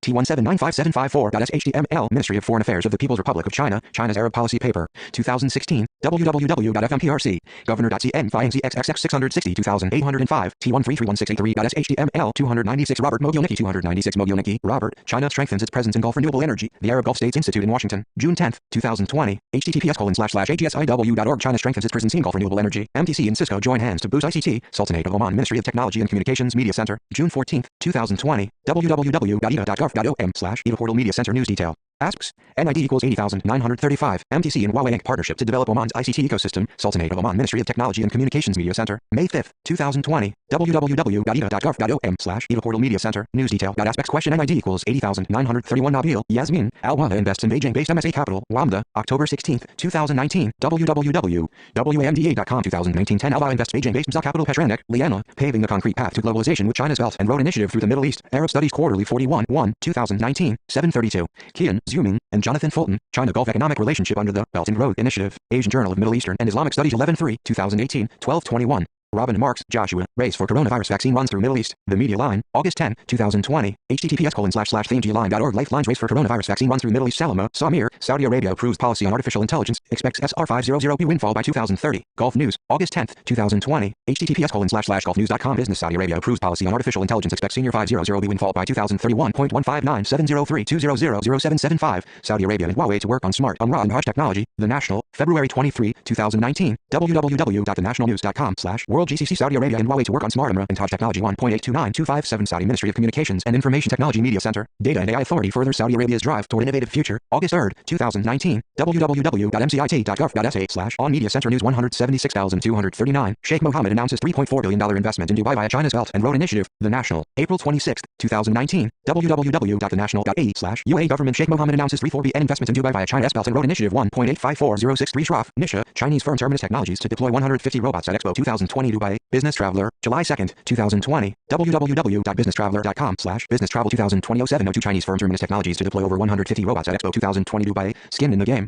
How telecom operators can win with gaming. Strategy and 2020, https://www.strategynd.pwc.com/M1 on reports 2020 Skin in the game.pdf Spotlight. China, Arab states eye closer cooperation on satellite navigation to build Space Silk Road. New China, April 2, 2019, www.xinhuanet.com/English 2019 0402C 137941619.htm. Strobel, Warren P., Michael R. Gordon, and Felicia Schwartz. Saudi Arabia, with China's help, expands its nuclear program. The Wall Street Journal, August 4, 2020, www.wsj.com/Articles Saudi Arabia, with China's help, expands its nuclear program 11596575671 Santi Gang and Zhang Yu, building an outer space Silk Road, China's Baidu navigation satellite system in the Arab world. Journal of Middle Eastern and Islamic Studies, in Asia, 10-3, 2016, 26. UAE, China looks to revive bilateral economic activity through First Economic and Trade Digital Expo. Emirates News Agency, December 7, 2020, www.wam.ae/On details 1395302854566 Weizai, acquisition of technological capability through special economic zones, SEZs. The case of Shenzhen SEZ, Industry and Innovation 72, 2000, 203. Westall, Sylvia and Ivan Livingston, Chinese genetics firms testing in Middle East raises new U.S. tensions. Bloomberg, May 20, 2020, www.bloomberg.com/News articles 2020 0520 Chinese genetics firm Mideast testing raises new U.S. tensions. Wilson, Naomi, China Standards 2035 and the Plan for World Domination, Council on Foreign Relations, June 3, 2020, www.cfr.org/blog news cyber brief banning overt foreign election interference, WIPO technology trends 2019 artificial intelligence, World Intellectual Property Organization, 2019, www.wipo.int/edoxpubdocs on WIPO pub 1055.pdf Wyman, Oliver, Special Economic Zones as a Tool for Economic Development, Marsh & McLennan Companies, 2018, www.oliverwyman.com/content Oliver Wyman ME Publications Special Economic Zones.pdf 297 Part 4 International Relations, Security, and Diplomacy 298 299 299 TOIA 10.4324/9781003034520-24 20 China's partnership diplomacy in the Middle East Gang Sun from the start of the 21st century. The creation of a global partnership network has been a significant part of the major power diplomacy with Chinese characteristics.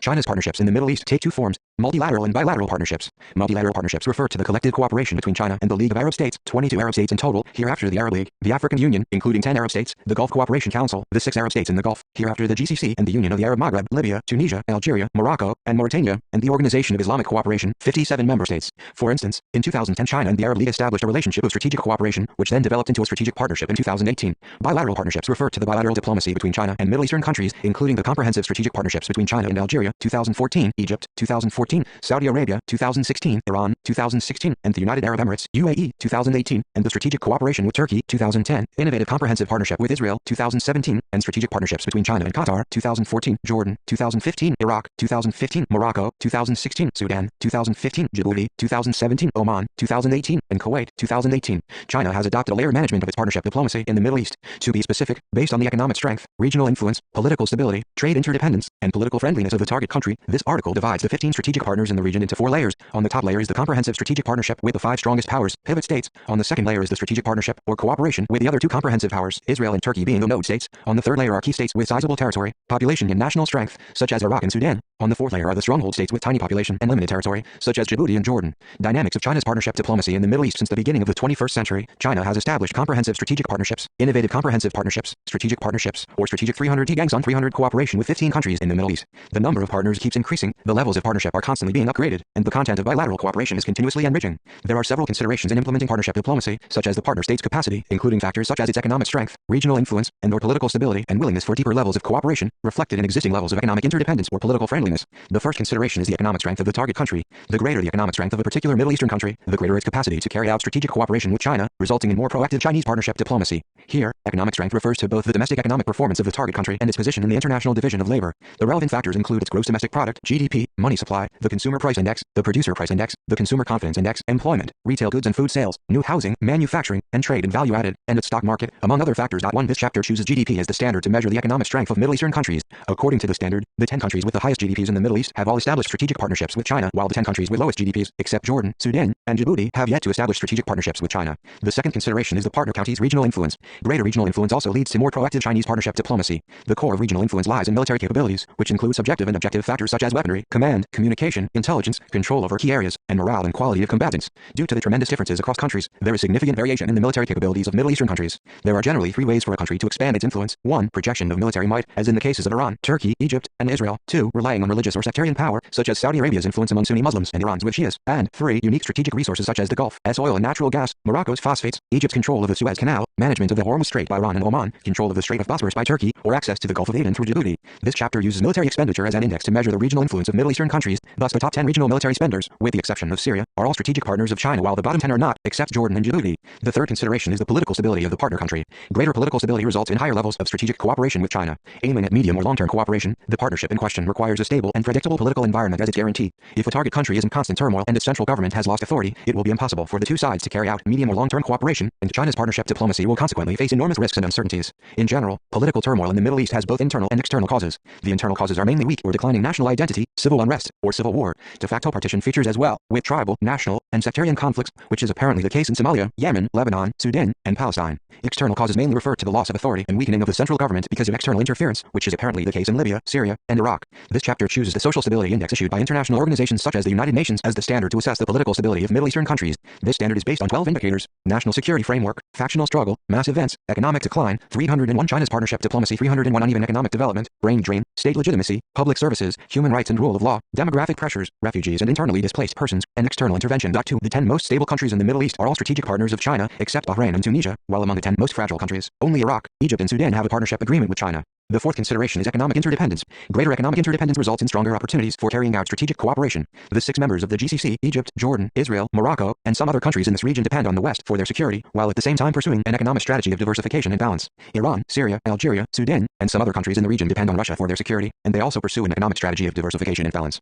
The desire of Middle Eastern countries to carry out strategic cooperation with China is closely related to economic interdependence. In recent years, many countries' trade dependence on extra-regional states has been much greater than that between regional countries. The trade dependence among East Asian countries amounts to 51%, while that among Latin American countries 19%. However, that among Middle Eastern countries is only 10%.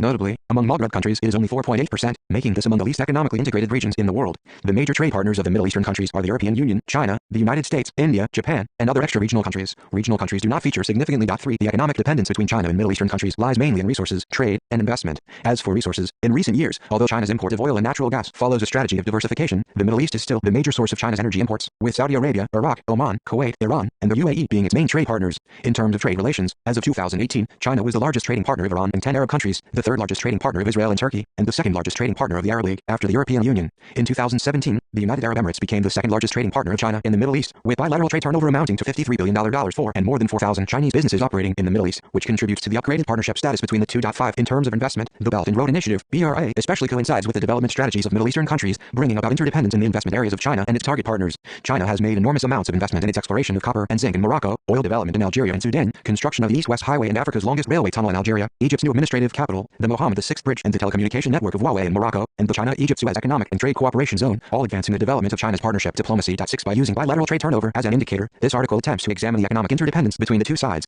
The top Middle Eastern countries with largest trade turnovers with China are all strategic partners of China. Meanwhile, among those with the lowest, only Sudan and Djibouti have strategic partnership agreements with China. The fifth consideration is bilateral political friendliness. Greater political friendliness results in deeper strategic cooperation and is a factor in establishing a strategic partnership. Political friendliness mainly manifests in the desire of China and Middle Eastern countries to defend the core interests of each other and the frequency of high-level visits. The core interests of China mainly concern sovereignty, security, and development interests, with sovereignty of supreme 302 T gangs on 302 importance. Although Middle Eastern countries all adhere to the One China policy and respect China's sovereignty and territorial integrity, their enforcement of the policy in practice differs between them. 7 For instance, in terms of the Taiwan issue, the Gaddafi administration of Libya once had an equivocal relationship with Taiwanese authorities. Some Turkish officials and social organizations have publicly expressed support for separatist movements against China. In another case, Israel once allowed a visit from the Dalai Lama. Each of these examples leads to friction in the bilateral relationship. In terms of expressing friendly relations, bilateral high-level visits are a useful tool to measure engagement. The high-level visits in question should be measured according to the rank of visiting leaders from both sides and the frequency of such visits. This chapter chooses the number of mutual visits made by high-level leaders of China and Middle Eastern countries as an indicator of political friendliness. 8 According to this standard, since 2011, aside from Oman, Iraq, Jordan, and Sudan, there have been more than 4 such mutual visits between China and each of the other 11 regional Chinese strategic partners. As for the 10 countries that have not established strategic partnerships with China, the number of such visits has been between 0 and 2 since 2011. China's partnership diplomacy toward the pivot and node states indeed, the capabilities, economic strength, regional influence, and political stability and the desire, trade dependence and political friendliness of Middle Eastern countries for strategic cooperation with China determine their position in the partnership network of China in the Middle East. In accordance with the overall weight of the target countries, China conducts layered management of its partnerships, and pivot states and node states are China's priority. Pivot states in the Middle East refer to the regional comprehensive powers, which function as a pivot or hub in the partnership network of China in the Middle East. They are an important support for China to safeguard its global interests, security, and influence. For example, Russia is an important global pivot state. Apart from a mechanism of annual meeting of heads of states and a hotline between heads of states, China and Russia also have several channels of cooperation at prime minister and ministerial levels. 9 Although the comprehensive strategic partnership between China and Middle Eastern countries is no match for the comprehensive strategic partnership of coordination between China and Russia, they do share some similar characteristics, and these examples of bilateral strategic cooperation are also of global significance. China's 5 comprehensive strategic partners in the Middle East, Algeria, Egypt, Saudi Arabia, Iran, and the UAE, serve as pivot states in China's presence in the Middle East, functioning as pivots for the Maghreb, the Red Sea, and the Gulf subregions. These pivot states have 3 characteristics. First, pivot states can help to expand China's political, security, and economic influence on the international stage. They are regional strategic partners with global influence as well as important Chinese partners that participate in Middle East security management. As the largest country in Africa, Algeria was an important co-sponsor for restoring the legitimate seat of China in the United Nations, firmly supporting China via the Arab Union, the African Union, the Mediterranean Union, and other platforms. China was the first non-Arab state to officially recognize Algeria, and for many years the largest trading partner of Algeria in Asia. 10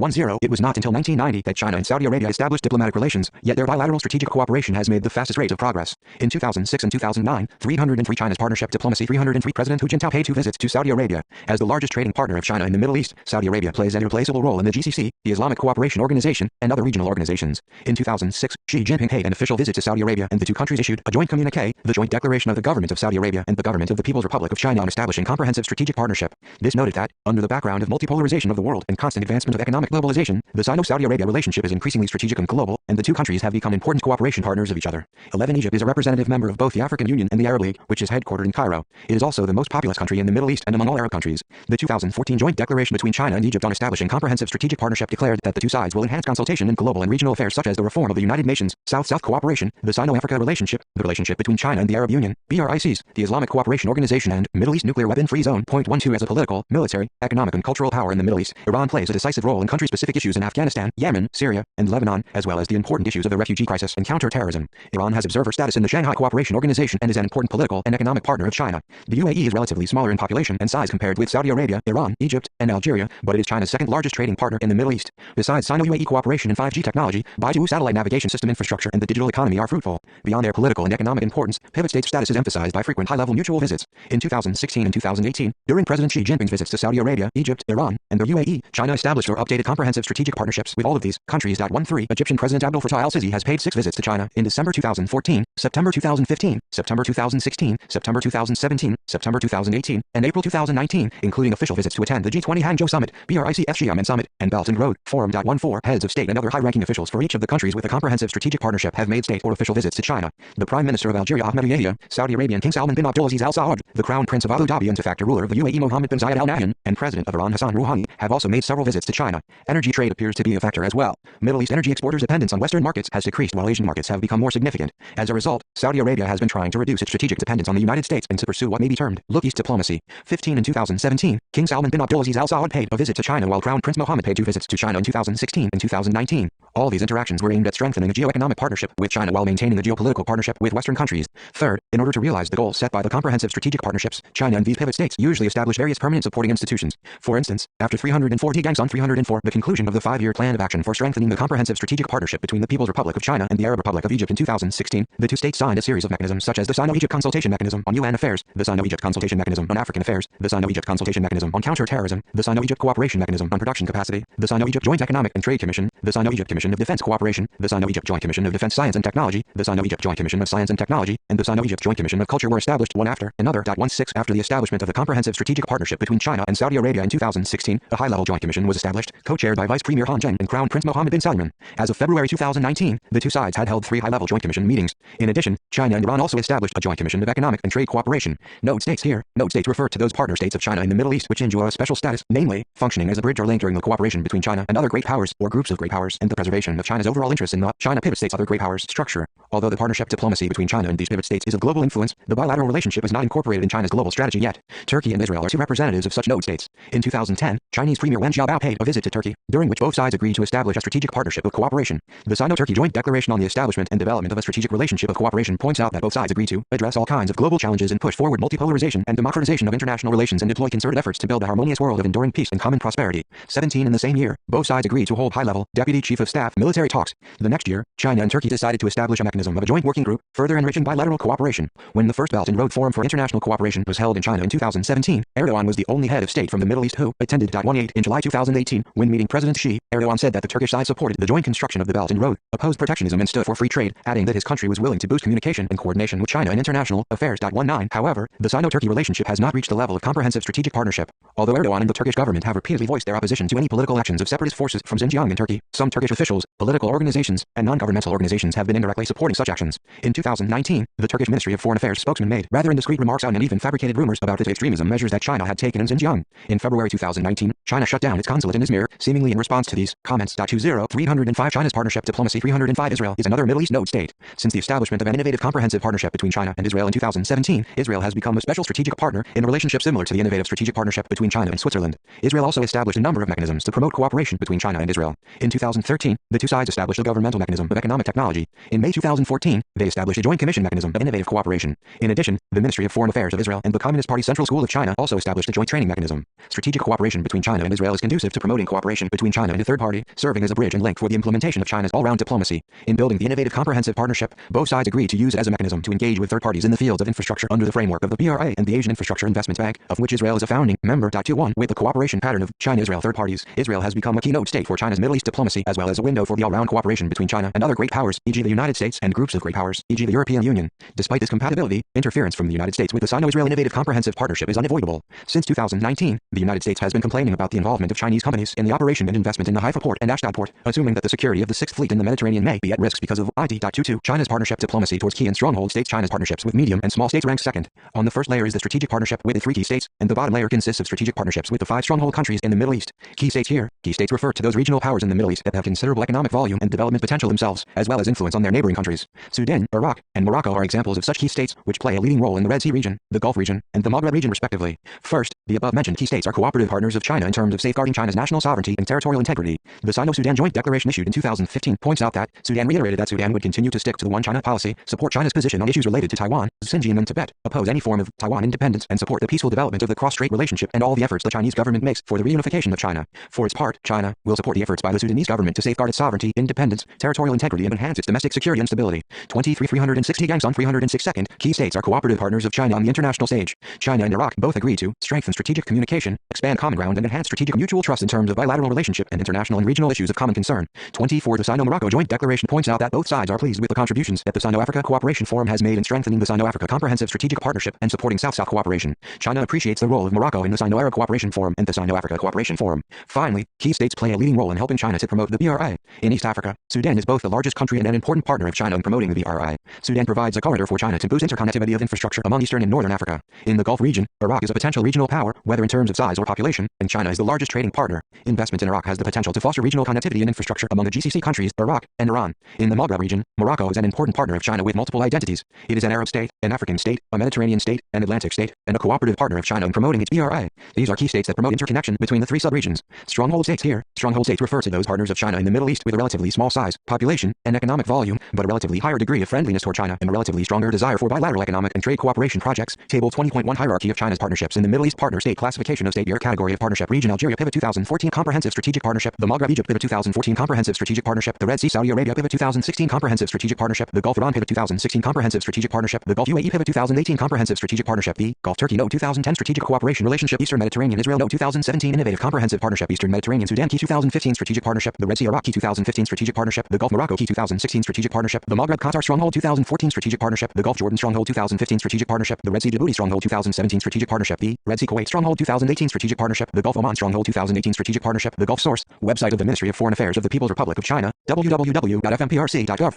CN Webs IEAA 674,904 1179 674,909. Georg Strew, Combining Diaresis, Ver, China's Partnership Diplomacy, International Alignment Based on Interests or Ideology, The Chinese Journal of International Politics 10-1, 2017, 6264. 307 China's Partnership Diplomacy 307 Functioning as strongholds for the protection of China's interests in the Middle East. These countries are Qatar, Oman, Djibouti, Jordan, and Kuwait. See Table 20.1. First, stronghold states feature limited economic volume and scale. For example, with a population of less than 1 million, Djibouti is one of the most underdeveloped countries in Africa. Qatar, Oman, Jordan, and Kuwait are also small countries, each with a population of less than 5 million. Sandwiched between neighboring powers, these small countries are vulnerable to regional conflicts, and strategic cooperation with extra-regional great powers helps to balance regional powers. For instance, Djibouti is surrounded by Somalia, Ethiopia, and Eritrea. 25 Kuwait was once invaded by Iraq when Saddam Hussein was in power. Jordan struggled under the power rivalry between Israel, Iraq, and Saudi Arabia, and Oman and Qatar live under the shadow of geopolitical competition between Iran and Saudi Arabia. Second, stronghold states are of geographical significance. For instance, Djibouti guards the outlets to the Red Sea and the Gulf of Aden. Jordan owns Aqaba, a key port. Oman, Kuwait, and Qatar are part of the Persian Gulf region, which possesses half of the world's total oil reserves. The unique geographical positions suggest these small countries enjoy an important strategic advantage that allows them to balance against competition between rival powers. The United States, France, Italy, Japan, and China all have military bases in Djibouti. In November 2017, Djibouti's President Ismail Omar Guelleh pointed out that his country's important strategic position makes it an island that can contribute to stabilizing regional interests for Asian, African, and Middle Eastern countries. 26. In addition, Jordan and Oman have long been following a strategy of balance of great powers. Finally, stronghold states are relatively more friendly toward China and active in developing bilateral economic and trade relations. These 5 states all declared in their joint declarations on establishing strategic partnerships with China that they stick to the One China principle, recognizing Taiwan as an inalienable part of Chinese territory and supporting the position of the Chinese government on issues concerning Taiwan, Xinjiang, and Tibet. In 2018, Kuwait declared that it would further enhance policy coordination with China and promote the connectivity between the BRI and the New Kuwait 2035 vision according to the co-designed bilateral cooperation plans. 27. Prospect of China's partnership diplomacy in the Middle East. China's partnership diplomacy originated from the recognition that alignment diplomacy no longer accords with the times. In the Middle East, both military alliance networks and sectarian front networks are, by nature, antagonistic groups that stick to an either enemy or friend mentality. As a socialist power on the rise and a non-alignment country, China has gone beyond political and ideological differences and established a global partnership network on the basis of partnership rather than alignment and seeking common ground while reserving differences. This is consistent with China's philosophy of diplomacy and interests. Entering the 21st century, the content of China's partnership diplomacy has quietly changed, with its targets changing from great powers and neighboring countries to medium or small countries in the Middle East, Africa, and Latin America, from bilateral cooperation to multilateral cooperation, from partnership with sovereign countries to regional and international organizations, and from entity partnership to issue partnership. For instance, the dynamic development of UN peacekeeping in Africa and its coordination, cooperation, and coexistence relationship with great powers provides important opportunities for China's participation in UN peacekeeping and the building of peace and security in Africa. In addition, global development partnership is the core spirit and an important part of the United Nations 380 Gangs on 308 2030 Agenda for Sustainable Development, which has further enriched the traditional partnership. Similarly, partnership diplomacy with Chinese characteristics is also being enriched and developed in practice. Looking into the future, however, China's partnership diplomacy in the Middle East also faces many challenges. First, the appeal of China's economic growth makes it possible for Middle Eastern countries to benefit from their partnerships with China, and in turn expand mutual trust and consolidate the basis of the partnerships. Meanwhile, China's partnership diplomacy, which still lingers on the level of low politics, may face serious hindrances once it faces conflicts in the field of high politics. 28. Many Middle Eastern countries, which are still caught in the security dilemma, hope that China can play a greater role in terms of security. However, at present the emphasis of China's partnerships in the Middle East is still on the economic and political levels so as to avoid any involvement in the regional disputes. China's partner countries' claims on public goods of security do not perfectly match its public goods of economy. Second, China's partnership diplomacy in the Middle East is bound to be affected by outside powers, which are major factors of uncertainty in China's regional presence. The Sino-US relationship is a bilateral relationship of overall significance in China's foreign relations. Despite the compatibility between the alignment diplomacy in the Middle East of the United States and China's partnership diplomacy there, disputes between the two sides are unavoidable and sometimes the former may seriously hinder the development of the latter. This has been the case in Iran, Sudan, Iraq, and Algeria. China is the largest trade partner, oil buyer, and investor of Iran. Iran is one of the most important political and economic and trade partners of China in the Middle East. Iran also figures as a linchpin in China's BRI, with Chinese infrastructure investment in Iran totaling $8.5 billion in loans from the Export-Import Bank of China through early 2018.29 and May 2018, the United States withdrew from the Iran nuclear deal, then reimposed sweeping sanctions against Iran. In April 2019, President Trump declared his ambition to drive Iran's oil exports to zero. All of this threatens the Sino-Iran Comprehensive Strategic Partnership partnership. In addition, China's participation in the port construction in its partner countries such as Saudi Arabia, Egypt, Israel, Oman, and Djibouti triggered much doubt and criticism in the United States. Third, further research is necessary in terms of how China can give play to the advantages of its strategic partner countries in its participation in regional security affairs. Many of the 15 Middle East strategic partner countries have a considerable economic volume and regional influence. Apart from their relative political stability, their economic dependence on and political friendliness towards China are also relatively high. However, there are still 10 countries that have not established partnerships with China yet, including Bahrain, Yemen, Syria, Lebanon, Palestine, Somalia, Libya, and other countries that are still in conflict. Being increasingly marginalized in the global economic system, together with the trend of the normalization and spillover of their domestic problems, these countries have become the major participants in the security management in the Middle East. The enhancement of cooperation with the above-mentioned pivot, node, key, and stronghold states in the conflict areas in the Middle East and forging a strategic partner plus cooperation model will play a considerably positive role for peace and development in the Middle East. Fourth, China's partnership diplomacy in the Middle East must be more creative in terms of formulating rules and regulations. So far, China has offered numerous material public goods to global partnerships. However, China has met with much criticism in respect of non-material, especially ideological, public goods. 30. Until now, China has been weighing gains and losses in its relations with the regional powers in the Middle East and carrying out multi-track partnership diplomacy in the Middle East, which helps with promoting peace through development and bridging the differences between Iran and Saudi Arabia, Israel and Arab countries. The 309 China's partnership diplomacy 309 Sunnis and the Shias, the pro-Muslim Brotherhood Alliance and the anti-Muslim Brotherhood Alliance, and the pro-Western Camp and the Resistance Alliance. However, long-term exploration is still needed as to how to put forward new concepts, ideas, and approaches concerning the security management of the Middle East during China's partnership diplomacy there and how to safeguard China's commercial interests, provide China's ideological public goods in the solution of conflicts in the Middle East, and help Middle Eastern countries to build interest communities, security communities, and even destiny communities.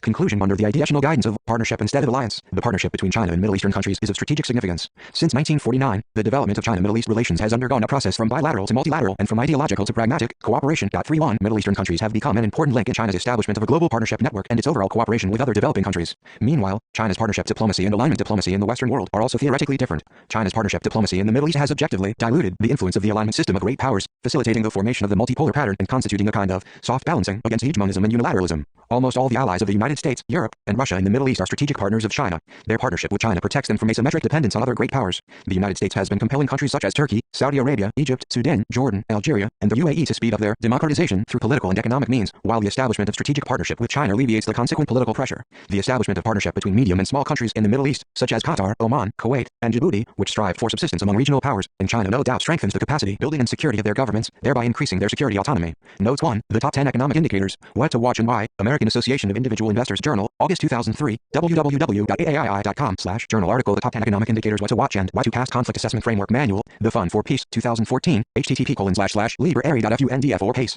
or Library CFSIR 1418 CAS, Manual 2014 English, 038.pdf. 3 Tom Bays, China's Emerging Diplomatic and Economic Presence in North Africa, Atlantic Community, February 27, 2009, https://atlantic.com on idy.org. Chinas Emerging Diplomatic and Economic Presence in North Africa. For all figures throughout are in US dollar, unless otherwise noted. 5 Jonathan Fulton, China's Power in the Middle East is Rising, The Washington Post, August 9, 2018. 6 Bays, China's Emerging Diplomatic and Economic Presence. 7 See Chapter 26 in this volume. 8 Here, high-level leaders refer to the top 3 political leaders of China and those in Middle Eastern countries, for example, President, Premier and Chairman of the Standing Committee of the National People's Congress of China, King, Crown Prince and Deputy Crown Prince of Saudi Arabia, Prime Minister, President, and the Speaker of the Parliament of Iraq, and so on. 9 Feng Zhongping and Wang Jing, China's Strategic Partnership Diplomacy, Engaging with a Changing World, European Strategic Partnerships Observatory Working Paper 8, 2014, www.egmont Institute. Be China's Strategic Partnership Diplomacy Engaging with a Changing World. 310 P. Gangson 310 Chris Zambulis, China's Inroads into North Africa, An Assessment of Sino-Algerian Relations, China Brief, A Journal of Analysis and Information, 10-1, 2010, 12. 11 Joint Declaration on Establishing Comprehensive Strategic Partnership between People's Republic of China and the Kingdom of Saudi Arabia, www.xinhuanet.com/World 2016 0120C1178282848.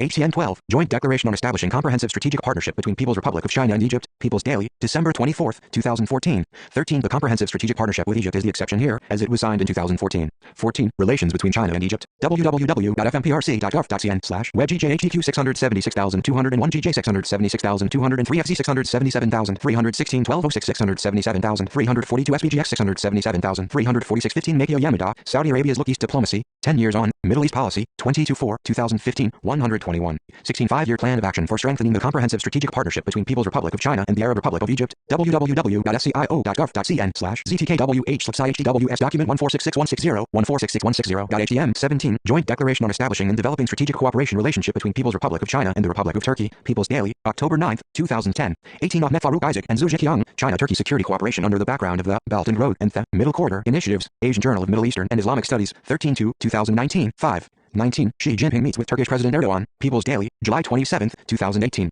20. China shuts Turkey consulates in wake of Uyghur Row, South China Morning Post, March 1, 2019. 21. Joint Declaration on Establishing Innovative Comprehensive Partnership between People's Republic of China and Israel. www.fmprc.gov.cn/websites T1447466.html 22. Amos Harrell, Israel is giving China the keys to its largest port, and the U.S. Navy may abandon Israel. The Harris, September 17, 2018. 23. Joint Declaration on Establishing Strategic Partnership between People's Republic of China and the Republic of Sudan. www.xinhuanet.com/world 2015-0901C 128188802.htm 24. Joint Declaration on Establishing Strategic Partnership between People's Republic of China and the Republic of Iraq. www.xinhuanet.com/world 2015-1222C 111754622.htm 25. D. Gang Sun and Yahya Zelbir, The Eagle's Nest in the Horn of Africa. U.S. Military Strategic Deployment in Djibouti, Africa. Spectrum, 51-1, 2016, 111. 26. Xi Jinping meets President of Djibouti, People's Daily Overseas Edition, November 24, 2017. 27. Xi Jinping meets the Emir of Kuwait, Sabah, People's Daily, July 10, 2018. 28. Zhu Yiki, When Partners Encounter Alliances, a study of the pattern of interaction between China's partnerships and the alignment system of the USA, Global Review, 5 2016, 21.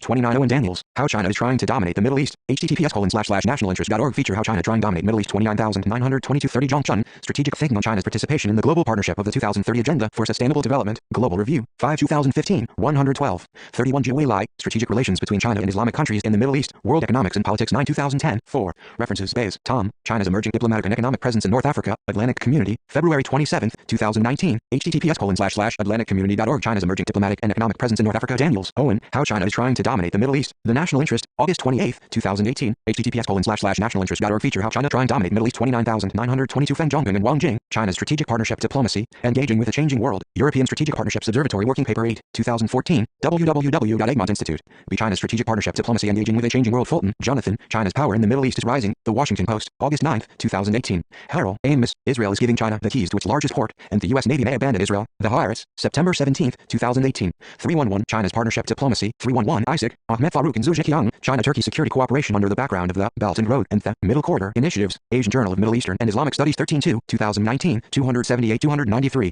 Joint Declaration on Establishing Comprehensive Strategic Partnership between People's Republic of China and Egypt, People's Daily, December 24, 2014. Joint Declaration on Establishing and Developing Strategic Cooperation Relationship between People's Republic of China and the Republic of Turkey, People's Daily, October 9, 2010. Joint Declaration on Establishing Comprehensive Strategic Partnership between People's Republic of China and the Kingdom of Saudi Arabia, Xinhua, January 1, 2016, www.xinhuanet.com/world 2016-0120C 111782824.8.htm. Joint Declaration on Establishing Innovative Comprehensive Partnership between People's Republic of China and Israel, Foreign Ministry of the People's Republic of China, April 27, 2015, www.fmprc, governor.cn websites T1447466.html. Joint Declaration on Establishing Strategic Partnership between People's Republic of China and the Republic of Iraq, Xinhua, December 22, 2015, www.xinhuanet.com/world 2015-1222C 111754622.htm. Joint Declaration on Establishing Strategic Partnership between People's Republic of China and the Republic of Sudan, Xinhua, September 1, 2015, www.xinhuanet.com/world 2015-0901C 128188802.htm. Relations between China and Egypt, Foreign Ministry of the People's Republic of China, 2021, www.fmprc.gov.cn/webgjxtq 676201 GJ 676203 FC 677316 1206 677342 SBGX 677346 Sun T Gang and Yahya Zelbir, The Eagle's Nest in the Horn of Africa.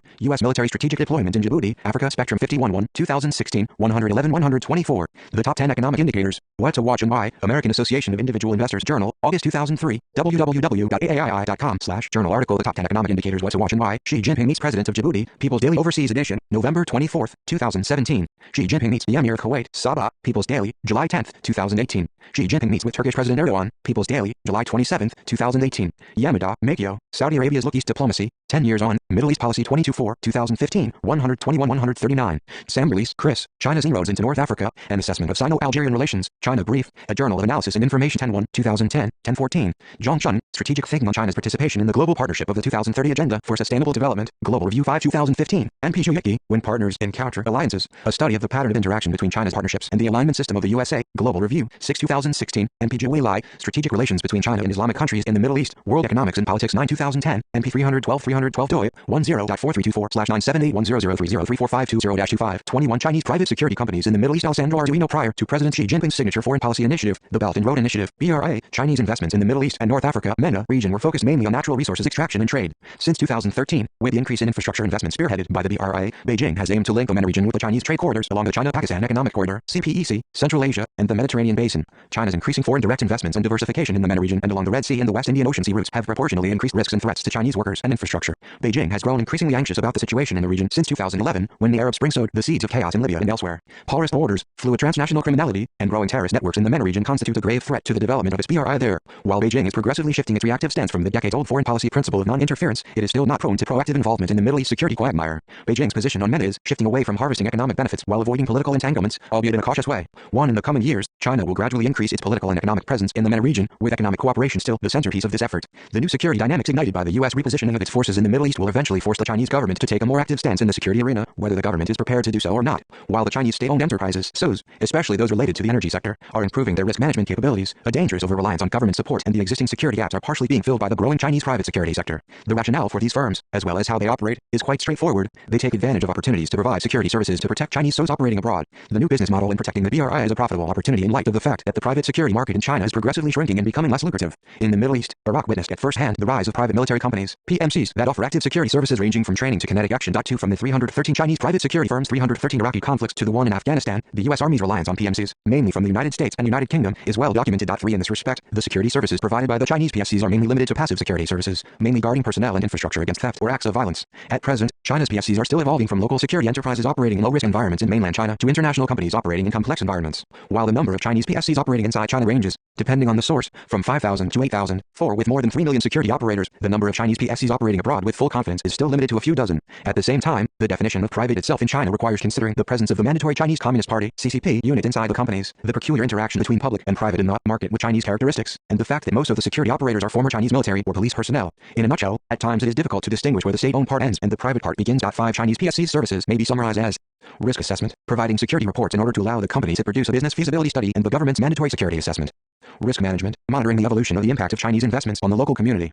Risk mitigation, coping with ongoing crises by providing emergency medical extraction and the evacuation of Chinese nationals. Risk transfer, in cooperation with international and national insurance companies. Providing security compliance audit reports on the Chinese company's overseas offices.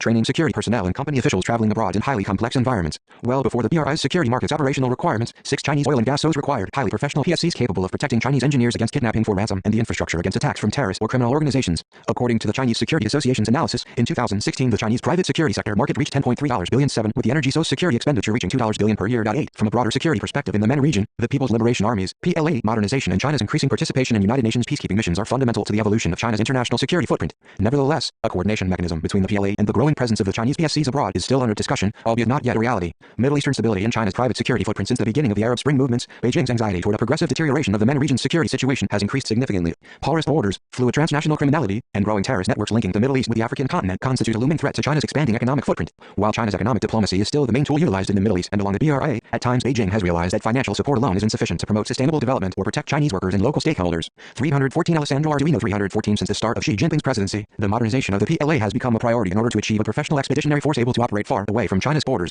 The opening of China's first permanent overseas military base in Djibouti is a first step in this direction, combined with the PLA Navy's increased capabilities to operate far from China's shores. The deployment of professional Chinese PSCs in the Middle East is a perfect fit with Beijing's policy of avoiding projecting power abroad, and in particular to avoid getting dragged into the quagmire of the Middle East shifting security sands. While China still lags behind the United States as leading security provider in the MENA region and elsewhere on the African continent, it is undoubtedly the main economic partner with most of the countries in the region and the largest foreign investor. In 2018, the MENA region ranked as the second largest recipient of investment in Chinese construction projects worldwide after Europe, and the trend is growing. 9 Nevertheless, in order to achieve President Xi Jinping's objective of enhanced regional integration and shared prosperity, security remains one of the most difficult challenges. Beijing's development security nexus is further complicated by a growing presence of more than 1 million Chinese expatriates in the MENA region, ranging from construction workers to businessmen, students, and even religious pilgrims. The overall geo-economic, and to a lesser degree the security, dimension that Beijing is planning to enact in the Middle East is reflected in the 2016 White Paper, China's Arab Policy, Paper. 10 China's Arab Policy Paper, which reflects China's coordinated economic development strategies with Arab states, is the blueprint for enhanced connectivity. In addition to the usual statements on security cooperation and counter-terrorism joint efforts, a paragraph is dedicated to jointly enhance the capability to cope with non-traditional security threats, support the international community's efforts to combat piracy, continue to send warships to the Gulf of Aden and waters off Somalia to maintain international maritime security, and conduct cybersecurity cooperation.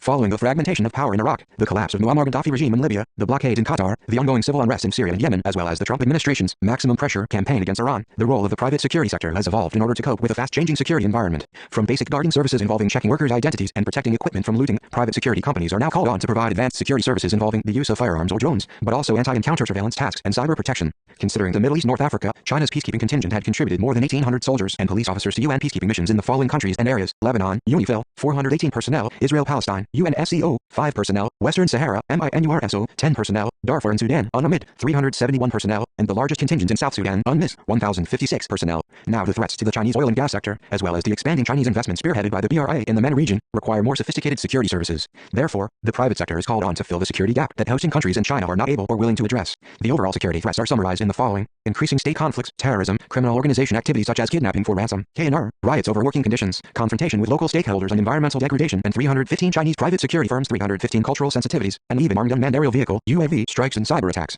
The Chinese companies' approaches to risk management vary from company to company, but the SOs are better funded in order to acquire the required services. Compared with the trade and investment involvement in the area, Chinese defense cooperation pales in comparison to the United States and Russia. According to the Stockholm International Peace Research Institute, SIPRA, China provided only 5% of arms transfers to the MENA region between 2014 and 2018, compared with the United States, 54%, and Russia, 9.6%.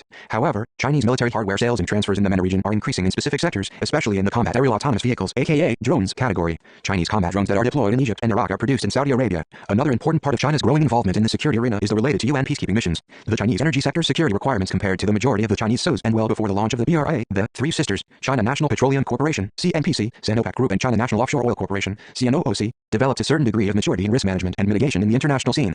During the last decades, economic globalization has led multinational companies, especially those related to natural resources extraction, to adventure in complex and high-risk environments. Albeit latecomers in the MENA region's competition for energy, crude oil and gas, the three state energy giants have already positioned themselves in strategic areas to quench China's energy thirst. In December 2019, the establishment of China Oil and Gas Piping Network Corporation, COGPC, 11 inserted an additional player in the Chinese state-led energy sector, as the new corporation is supposed to oversee all Chinese gas pipelines. Nevertheless, it is still a state-led corporation characterized by a revolving door of managers from the other SOs in the energy sector. It is not by chance that CNPC is as a major shareholder in COGPC. The security dynamics involving PSC's contracting, however, are not expected to change substantially. Almost half of the crude oil exported to China is from the Middle East. In 2019, Iraq became China's third highest source of crude oil imports after Saudi Arabia and Russia, with a value of $23.7 billion.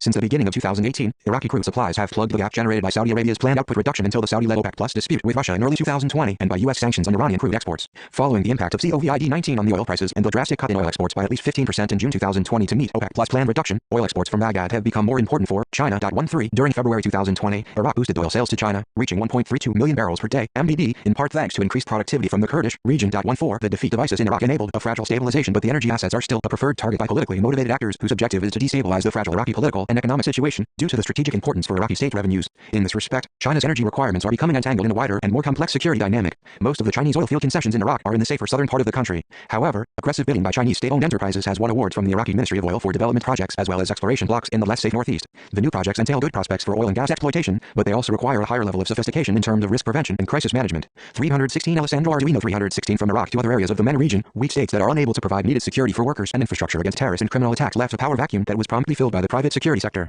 In order to avoid the kidnapping of workers, equipment theft, and acts of vandalism and sabotage against their own infrastructure, multinational energy companies outsource their security requirements to the private sector. From the Middle East to Africa, attacks on Chinese oil facilities have cost the lives of local and Chinese workers. Therefore, it is likely that Chinese energy sector SOs have learned how to cope with security risk the hard way. 15 One of the worst attacks on Chinese energy interests in Africa happened in Ethiopia, just on the MENA region's borders. During 2007, the Independence Movement Ogaden National Liberation Front (ONLF) claimed responsibility for a raid on a Chinese-run gas field that killed 74 workers, 9 Chinese nationals among them. In an ONLF communique, the rebels warned all foreign energy companies that they will oppose any natural resource exploitation in the area as long as the Ogaden people are denied their right to self-determination. On a similar path in neighboring Sudan, the Darfur Justice and Equality Movement, 16 an armed group opposed to the central government in Khartoum, targeted Chinese workers in order to constrain the government's relationship with China. Since 2011, the South Sudan independence threat to Chinese workers has been constant. In 2012, 47 Chinese employees of China's state-owned Power Construction Corp were attacked by a rebel group and 29 were held hostage. 17 The same modus operandi occurs in Yemen. In 2010, the abduction of 2 Chinese engineers showcased how the kidnappings of foreigner workers is not only a source of revenue when the ransom is paid, but also a bargaining chip in disputes with the local central government. 18 Well before the BRA, when the host states were not able to guarantee even the most basic modicum of security, the Chinese energy sector so started to employ well-known multinational private security firms.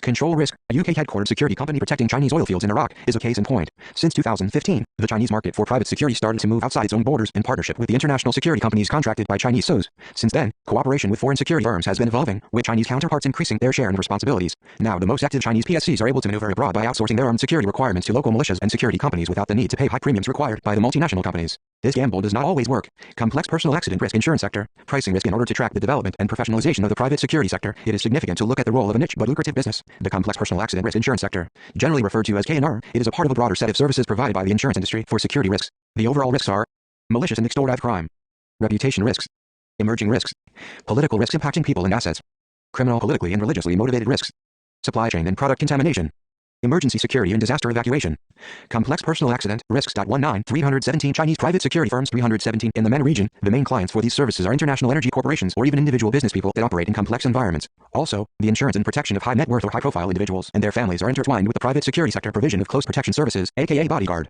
From the insurance sector's perspective, the provision of proper insurance in complex environments produces several benefits, including the following. It demonstrates to stakeholders and government regulators that duty of care obligations have been considered. It provides immediate and scalable access to crisis management support on a global basis for a fixed cost. It complements and reinforces the organization's existing in-house capabilities to manage unforeseen events. It builds organizational resilience by allowing pre-incident management and mitigation of risk. It provides budgetary certainty for unexpected events. It complements and reinforces the client's existing insurance portfolio. Specific to K&R, the insurance provided is related to kidnapping, wrongful detention, hijacking, missing persons, people accused terrorism, unlimited crisis response provided by a security company, full financial coverage, including ransom and ransom delivery, legal liability, personal accident, all additional expenses, duty of care, reputation and brand protection. Overall, the insurance industry, particularly that which is London-based, provides many forms of security risks, ranging from a basic global product for low-risk territories at a lower premium, to tailor-made services at a high premium in high-risk areas ranging from Iraq to Nigeria, and Mali to Mexico. In these areas, the insurance policy is complemented by the security protection offered by private security companies that cooperate closely with the insurance provider. The international insurance sector from the Chinese PSC's perspective. From a Chinese perspective, where the local insurance market is still dominated by the SOEs, the relationship between international insurance providers and Chinese PSCs is different. For example, the Chinese company was in Zhang'an, HXZA-20 offers anti-piracy security services along the Red Sea and the Indian Ocean and recommends the use of professional London-based insurance companies in order to complement HXZA's services. This is unusual, as it is normally the insurance company that introduces a selected list of private security providers to the prospect clients. In China, due to the novelty of the complex personal accident risks insurance sector, the market dynamics are different. 318 Alessandro Arduino. 318 In this respect, a limited number of Chinese PSCs that operate in the MENA region enable their clients to transfer part of the risk by international insurance companies. These PSCs also allow their clients to access advice and experience from well-established and globally connected insurance companies. Matching the Chinese PSCs with international and local Chinese state-owned insurance companies enables the Chinese SOEs to utilize additional security services in their operational areas. These services, which could help negotiate a situation quickly and smoothly to free or rescue individuals, include legal representation in the host country, access to diplomats and local officials, and, most importantly, local fixers. The cost-benefit analysis in utilizing special insurance in the MENA region and beyond is related to the premium to be paid to the insurer versus the of having to pay a high ransom if a kidnapping happens. 21 The fees cover local help to free or rescue and perhaps pay a ransom in some cases, as well as repatriation costs for people and even assets, as in the case of piracy. There is also a brand reputation risk that comes into play between a smooth rescue by a proper insurance versus a long drawn-out and medium-exposed operation. Besides, some governmental policies refer to the fact the state is not able or willing to negotiate with criminals or terrorists. Therefore, the role of the insurance and private security industry is increasingly becoming a necessity. The energy sector in the MENA region, compared with other activities, has been previously exposed to risks and threats due to a mix of foreign interests, foreign personnel, and most importantly the significant amount of wealth involved. From energy exploration in unstable areas to energy infrastructure construction igniting the anger of local stakeholders, a wide range of insurance and security services are available.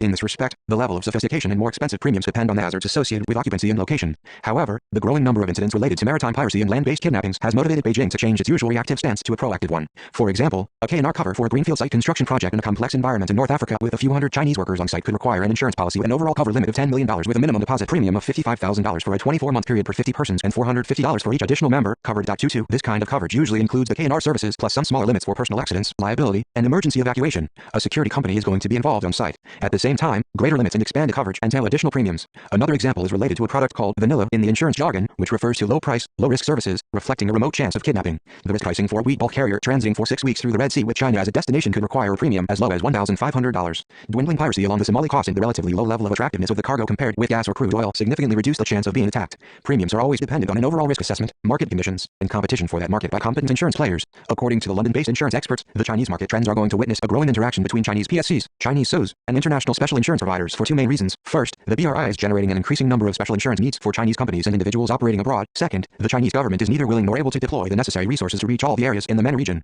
Nevertheless, the capacity of the Chinese PSCs to perform recovery missions is unproven and, most importantly, it is not codified by Chinese law. In this respect, new threats are also imposing steep learning curves on Chinese PSCs operating abroad. The variety of threats has increased to include the drone menace. On September 319 Chinese private security firms 2019, a combined drone and missile attack on the biggest Aramco oil processing facilities in Saudi Arabia's Cake and Curia severely crippled facilities that produce 5.7 million barrels of oil per day. 23 The Houthis have claimed responsibility for this and other drone attacks against high-value targets in Yemen and an oil refinery adjacent to Riyadh. The attack against the Saudis' most important refining facility showcased the efficiency and effectiveness of drones as an inexpensive attack platform, a textbook definition of asymmetric warfare. The widespread economic ramifications of the sudden surge on the oil price by 14.6% 20% a barrel the day after the attack affected countries far from the Middle East, reaching China. Just minutes following the attack, the oil price spiked 20%, adjusting to an increase of 8% from the price before the attack. 24. The Chinese PSCs, especially those deployed in the Middle East, realized that the drone menace was also a new venue for additional security services. Several Chinese PSCs are already offering services including radio frequency jamming devices and kinetic solutions designed to shoot down incoming drones. In this respect, the Chinese PSCs, compared with other kinds of security services requirements, are not a latecomer. Since the 2008 Beijing Olympics, the Shanghai 2010 World Expo, and the more recent China International Import Exhibition, the Chinese private security industry has been racing to provide cost-effective solutions, such as manned magnetic guns, to counter remote-controlled threats. 25. Now their anti-drone solutions are ready for export. Conclusion: the Chinese private security companies that are called upon to protect assets and personnel in the MENA region, if properly trained and managed, allow Chinese SOEs to approach new markets that previously were considered too risky. Furthermore, inserting the international insurance industry into the security equation is going to provide much-needed capabilities in assessing and managing risk. The right mix of country risk analysis, corporate social responsibilities, and crisis management provided by a competent private security company is an added value while operating in complex environments. Unfortunately, the Chinese private security market is still poisoned by aggressive low-cost bidding practices from companies that provide substandard security officers, barely trained to run CCTV or operate fixed guard posts. Nevertheless, in the MENA region, the high security standards required by the energy sector promote the professionalization of the overall private security sector. Chinese security companies that are moving away from low-balling bids are looking to offer additional services to their clients while benefiting from access to publicly available high-tech security products in China. Chinese PSCs count on access to competitively priced and high-quality AI-enabled facial recognition systems, and an overall high-tech security automatization aims to reduce the operational costs in the long run. Moreover, Chinese PSCs' adoption of high-tech security solutions ranging from scouting drones to big data analysis will shift the private security sector posture from a pure passive reactive stance towards a more active one. Predictive analysis and a higher degree of preventive solutions may enable security responses that are not exclusively related to kinetic actions. The Chinese security sector's call for professionalization will not only benefit the Chinese SOEs that contract efficient private security providers, but will also enable closer cooperation with the local government security forces, international insurance companies, and, most importantly, local stakeholders. In this respect, the adoption of international standards and clear guidelines that safeguard local communities is not to be considered an unnecessary cost, but rather the pillar for a long-term shared prosperity. 320 Alessandro Arduino. 320. On the other side of the coin, the presence of unaccountable private security and military companies, or even mercenaries with loose government affiliations, and a total lack of transparency and accountability is going to generate negative ripple effects involving not only the contracting company, but also the local population. Notes 1. Gang Sun, China's approach to the Middle East, Development Before Democracy, in Camille Lanz et al. EDS, China's Great Game in the Middle East, London, ECFR, 2019, www.ecfr.u/publications summary. China Great Game Middle East to Alessandro Arduino, China's Private Army, Protecting the New Silk Road, London, Palgrave Macmillan, 2018. 3. Deborah Avent, The Market for Force, The Consequences of Privatizing Security, London, Cambridge University Press, 2005. See also Simon Chesterman and Jill Leonard, From Mercenaries to Market, The Rise and Regulation of Private Military Companies, Oxford, Oxford University Press, 2007. 4. Interview with Chinese academicians and practitioner participating at the Second International Forum on Security and Law, Kunming, China, December 16, 2019. 5. Alessandro Arduino, The Footprint of Chinese Private Security Companies in Africa, Washington, D.C., China-Africa Research Initiative, School of Advanced International Studies, Johns Hopkins University, 2020, www.sayscarry.org. Publications. 6. Lee Wai, Unified Ideograph, Unified Ideograph, Unified Ideograph, Unified Ideograph, Unified Ideograph, Unified Ideographia, Unified Ideograph, Unified Ideograph, Unified Ideograph, Unified Ideograph, Unified Ideographia, Unified Ideographa, Zhonggyo Bion TIKAs and HAIAI Yuan Tafalu Jiangguan Yanju, Legal and Regulatory Research on Chinese Security Enterprises Overseas Business, Beijing, Law Press China, 2015. 7. All figures throughout are in US dollar, unless otherwise noted. 8. He Zhanfeng, Li Xiaoji, Zheng Gang, and Yu Wanli, Unified Ideograph, Unified Ideograph, Unified Ideograph, Unified Ideographia, Unified Ideograph, Unified Ideograph, Unified Ideograph, Unified Ideograph, Unified Ideograph, Unified Ideograph, Unified Ideographa, Unified Ideographa, Zhonggyo Ki HAIYI and Quan Guangli Bao OKA, Phoenix International Think Tank, 2016, http://pit.ifn.com/event special HAII Kiang Wan Libai OKA 9 Action Malawi. China's global investments are declining everywhere except for one region. Foreign Policy, May 16, 2019, https://foreignpolicy.com 2019 0516 China's global investments are declining everywhere except for one region. 10. State Council of the People's Republic of China, China's Arab Policy Paper, January 2016, http://english, www.gov.cn/archive publications 2016 0113 content 28147527141274.6.htm 11 Zenzin, China's oil giant spin-off pipeline assets, China Daily, July 25, 2020, www.chinadaily.com.cn 200 2007 WS5F1B8F8BA31083481725 BFFC.html 12 Daniel Workman, Top 15 Crude Oil Suppliers to China, World's Top Exports, July 11, 2020, www.worldstopexports.com Top 15 Crude Oil Suppliers to China 13 Crude exports to China from northern Iraq via the Turkish port of Ziyan also saw a significant rise in May. In the Maidan, demand and storage caused notable shifts in Iraq's oil flow to India, China, Forbes, June 12, 2020, www.forbes.com/sites number 8 in 2020 0612 demand and storage caused notable shifts in Iraq's oil flow to India, China number 31F13332C7814 Anthony D. Paula, Iraq boosts monthly oil sales to China by a third despite virus, Bloomberg, March 2, 2020, www.bloomberg.com/news articles 2020 03 surge in Iraq oil sales to China boosts Gulf exports amid virus. 15 Arduino, China's private army. 16 Chinese oil workers kidnapped, released after assurances in East Darfur, Daebanga, August 13, 2014, www.dabangasuden.org/on all news article Chinese oil workers kidnapped, released after assurances in East Darfur. 17 Peter Shadbold, kidnapped Chinese workers released in Sudan, Xiang CNN, February 7, 2012, https://edition.cnn.com/2012-0207 World Africa Sudan hostages 18, Yemen seeks release of kidnapped Chinese oil workers. AFP Daily News Egypt, May 17, 2010, www.tailywscgypt.com/2010-05-17 Yemen seeks release of kidnapped Chinese oil workers 19 authors interview with Brett Davey, Managing Director of Insurance Consultants and Experts, ICET. Limited. Singapore, September 2020. 21 in Zhang'an, corporate website, www.hxza.com. 21 AIG Kersey Solution, Kidnap and Ransom Insurance, www.aig.com/Business Insurance Management Liability Kidnap Ransom and Extortion 321 Chinese Private Security Firms 321-22 References provided by Insurance Consultants and Experts, ICET Limited Singapore, September 2020. 23 Alessandro Arduino, attack on Saudi oil facilities demonstrates drone fleet, The Arab Weekly, September 28, 2019, https://thearabweekly.com attack Saudi oil facilities demonstrates drone threat 24 Sheila Tobin, oil prices jump most on record after Saudi Arabia strike, Bloomberg, September 16, 2019, www.bloomberg.com/news articles 2019-09-15 oil prices jump 19 after attack cuts Saudi Arabian supplies 25, robots and ray guns,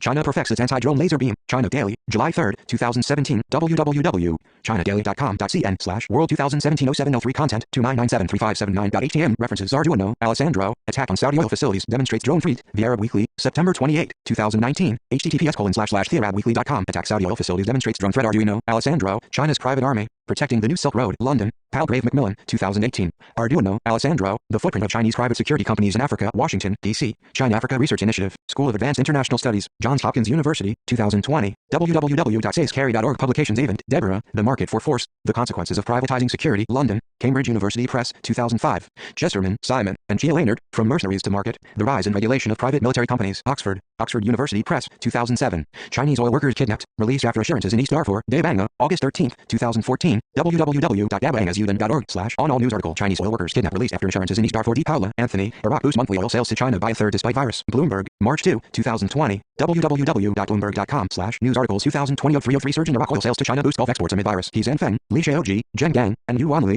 Unified ideograph, unified ideograph, unified ideograph, unified ideographia, unified ideograph, unified ideograph, unified ideograph, unified ideograph, unified ideograph, unified ideograph, unified ideographa, unified ideographa, Zhongyouqi HIII and Quang Li Bao OGA, Phoenix International Think Tank, 2016, http://pit.ifn.com/event special HIII and Kiang Guan Libo OGA Li Wai unified ideograph, unified ideograph, unified ideograph, unified ideograph, unified ideograph, unified ideographia, unified ideograph, unified ideograph, unified ideograph, unified ideograph, unified ideographia, unified ideographa, Zhongyou Bio TIKAs and HIII you want to follow Yu Jiangguan Yanju, legal and regulatory research on Chinese security enterprises overseas business, Beijing, Law Press China, 2015, Luns, Camille, Jonathan Fulton, D. Gang Sun, and Nasser Al-Tamimi, China's Great Game in the Middle East, London, European Council on Foreign Relations, 2019, https://ecfr.eu publication China Great Game Middle East Mullah v. Afshin, China's global investments are declining everywhere except for one region. Foreign Policy, May 16, 2019, https://foreignpolicy.com 2019-05-16 China's global investments are declining everywhere except for one region. Ray Dan, Nome, demand and storage cause notable shifts in Iraq's oil flow to India, China, Forbes, June 12, 2020, www.forbes.com/sites Nome Ray 8 in 2020-06-12 demand and storage cause notable shifts in Iraq's oil flow to India, China number 31F1333D2C78, robots and ray guns, China perfects its anti-drone laser beam, China Daily, July 3, 2017, www.chinadaily.com.cn/world 2017-07-03 content 29973579.htm Shadbold, Peter, kidnapped Chinese workers released in Sudan, CNN, February 7, 2012, https://edition.cnn.com/2012-0207 World Africa Sudan hostages State Council of the People's Republic of China, China's Arab Policy Paper, January 2016, http://english, www.gov.cn/archive publications 2016-01-13 content 2814752714127446.htm Tobin, Sheila, oil prices jump most on record after Saudi Arabia strike, Bloomberg, September 16, 2019, www.bloomberg.com/news articles 2019-09-15 oil prices jump 19 after attack cuts Saudi Arabian supplies workman, Daniel, top 15 crude oil suppliers to China, world's top exports, July 11, 2020, www.worldstopexports.com top 15 crude oil suppliers to China, Yemen seeks release of kidnapped Chinese oil workers, AFP Daily News Egypt, May 17, 2010, www.dailywscgypt.com 2010-05-17 Yemen seeks release of kidnapped Chinese oil workers Zenzin, China's oil giant spin-off pipeline assets, China Daily, July 25, 2020, www.chinadaily.com.cn 200-2007-25, WS5F1B8F8BA31083481725BFFC.html 322 doi 10.42224/97810034520-2622 Community Building and Social Engagement. The overseas Chinese community in the United Arab Emirates Wang Yuting introduction relations between China and the United Arab Emirates UAE reached new heights in the summer of 2018. The upgrading of China-UAE bilateral relations to a comprehensive strategic partnership following the state visit of President Xi Jinping clearly indicates the crucial position of the UAE to China's economic and political interests in the Gulf region in particular, and the Middle East and North Africa in general. Since its inception in 2013, the Belt and Road Initiative, BRI has further strengthened the economic interdependence between China and the UAE. While the driving force of Gulf economies remains in the energy sector, projects associated with the BRI have enabled collaborations in non-energy fields, from infrastructure, finance, and tourism to education and research. Despite the economic slowdown caused by the COVID-19 pandemic, China-UAE bilateral trade remains strong and continues to grow. 1. The ongoing China-UAE collaboration in COVID-19 vaccine research further expands the scope of the bilateral ties. 2. Consequently, the social and cultural exchanges between China and the UAE have also intensified, providing more opportunities for Chinese expatriate communities to reach out and engage with the larger UAE society. Most studies on China-UAE relations focus on the economic and political dimensions, evaluating the bilateral ties from a political economic angle. 3. The people-to-people exchanges between the two partners, however, have received much less scholarly scrutiny. 4. The Chinese community in the UAE, an important facilitator of such exchanges, is young and relatively small compared with other expatriate communities. Its social impact is thus fairly limited due to occupational and spatial concentrations. The dual forces of the global economic structure and the UAE's immigration policies have configured a labor market marked by ethnic hierarchy. 5. Chinese migrants largely concentrate in trade and commerce, driven by the expansion of global commodity chains that have linked the world factory with Middle Eastern and African markets. Occupational concentration has also led to spatial concentration, especially in areas near Chinese commodity centers in Dubai, Sharjah, and Ajman. Cultural differences, particularly language and religion, further prevent meaningful social interactions and impede 323 overseas Chinese community in the UAE 323 civic engagement. As a result, despite the increasing occupational diversity and growing wealth among Chinese expatriates over the last 2 decades, the voice of the Chinese community in the UAE is largely unheard. To better assess evolving China-UAE bilateral relations, this chapter provides an overview of the Chinese community in the UAE. It examines the emerging institutional structure within the community and explores the potential the community may possess to bolster China's soft power in the region. I begin by proposing a rough timeline to distinguish successive flows of Chinese migrants into the Arabian Gulf. Then I examine the demographic composition and spatial distribution of the community before considering the organizational structure being developed in the community and the progress the community has made in terms of social engagement and civic participation in UAE society. Finally, I conclude with a discussion of the united front work carried out by the Chinese state agencies in the UAE and the importance of the Chinese expatriate community in shaping the perceptions of China in the region and beyond. A brief history of Chinese migrants in the Arabian Gulf. The earliest interactions and exchanges between China and the Arabian Gulf were facilitated by the ancient Silk Road. Traders and merchants not only brought precious goods to regions along the trade routes, but also introduced novel cultural practices and belief systems to dwellers around trade centers. The longevity of China's Muslim communities attests to the fruition of incessant exchanges along the Silk Road throughout history. Although China and the Arabian Gulf are separated by a vast rough terrain and connections have frequently been disrupted by wars and political turmoil, the flows of goods and people resurged at the end of the 20th century and have grown exponentially in the last 2 decades. Despite a lack of systematic historiography of Chinese communities. 6. In the Arabian Gulf, we could identify roughly 4 waves of Chinese migration into the region. The first wave began from the 19th century, the late Qing dynasty, and continued up to the founding of the People's Republic of China, PRC. As the imagined homeland of China's Muslim minorities, the Arabian Gulf became the destination of streams of population outflows from Xinjiang, mostly the Turkic-speaking Uyghurs, escaping from the tumultuous events during the late Qing dynasty. 7. A small number of Chinese-speaking Muslim pilgrims who made the Hajj to Mecca also settled down along the Red Sea coast and assimilated into Saudi society instead of returning to a war-torn China. 8. The first wave extends into the second wave under the rule of the Chinese Communist Party, CCP, until the 1970s. The exodus of Chinese Muslims from the warlord-controlled northwestern region following the end of the Chinese Civil War in 1949 constituted the second wave of Chinese migrants into the Arabian Peninsula, both in Saudi Arabia and the modern-day UAE. 9. The Uyghurs, Uzbeks, and Kazakhs from Xinjiang also continued their migration into Central Asia and Saudi Arabia as the result of Sino-Soviet border struggles. These migrants were generally Muslims, whose religious affiliation made it possible for them to quickly assimilate into the host society. The size of these communities in Saudi Arabia has reached somewhere between 150,000 and 180,000, of which 90% are identified as Turkmenis from Xinjiang and the rest are Sinophone Muslims. 10.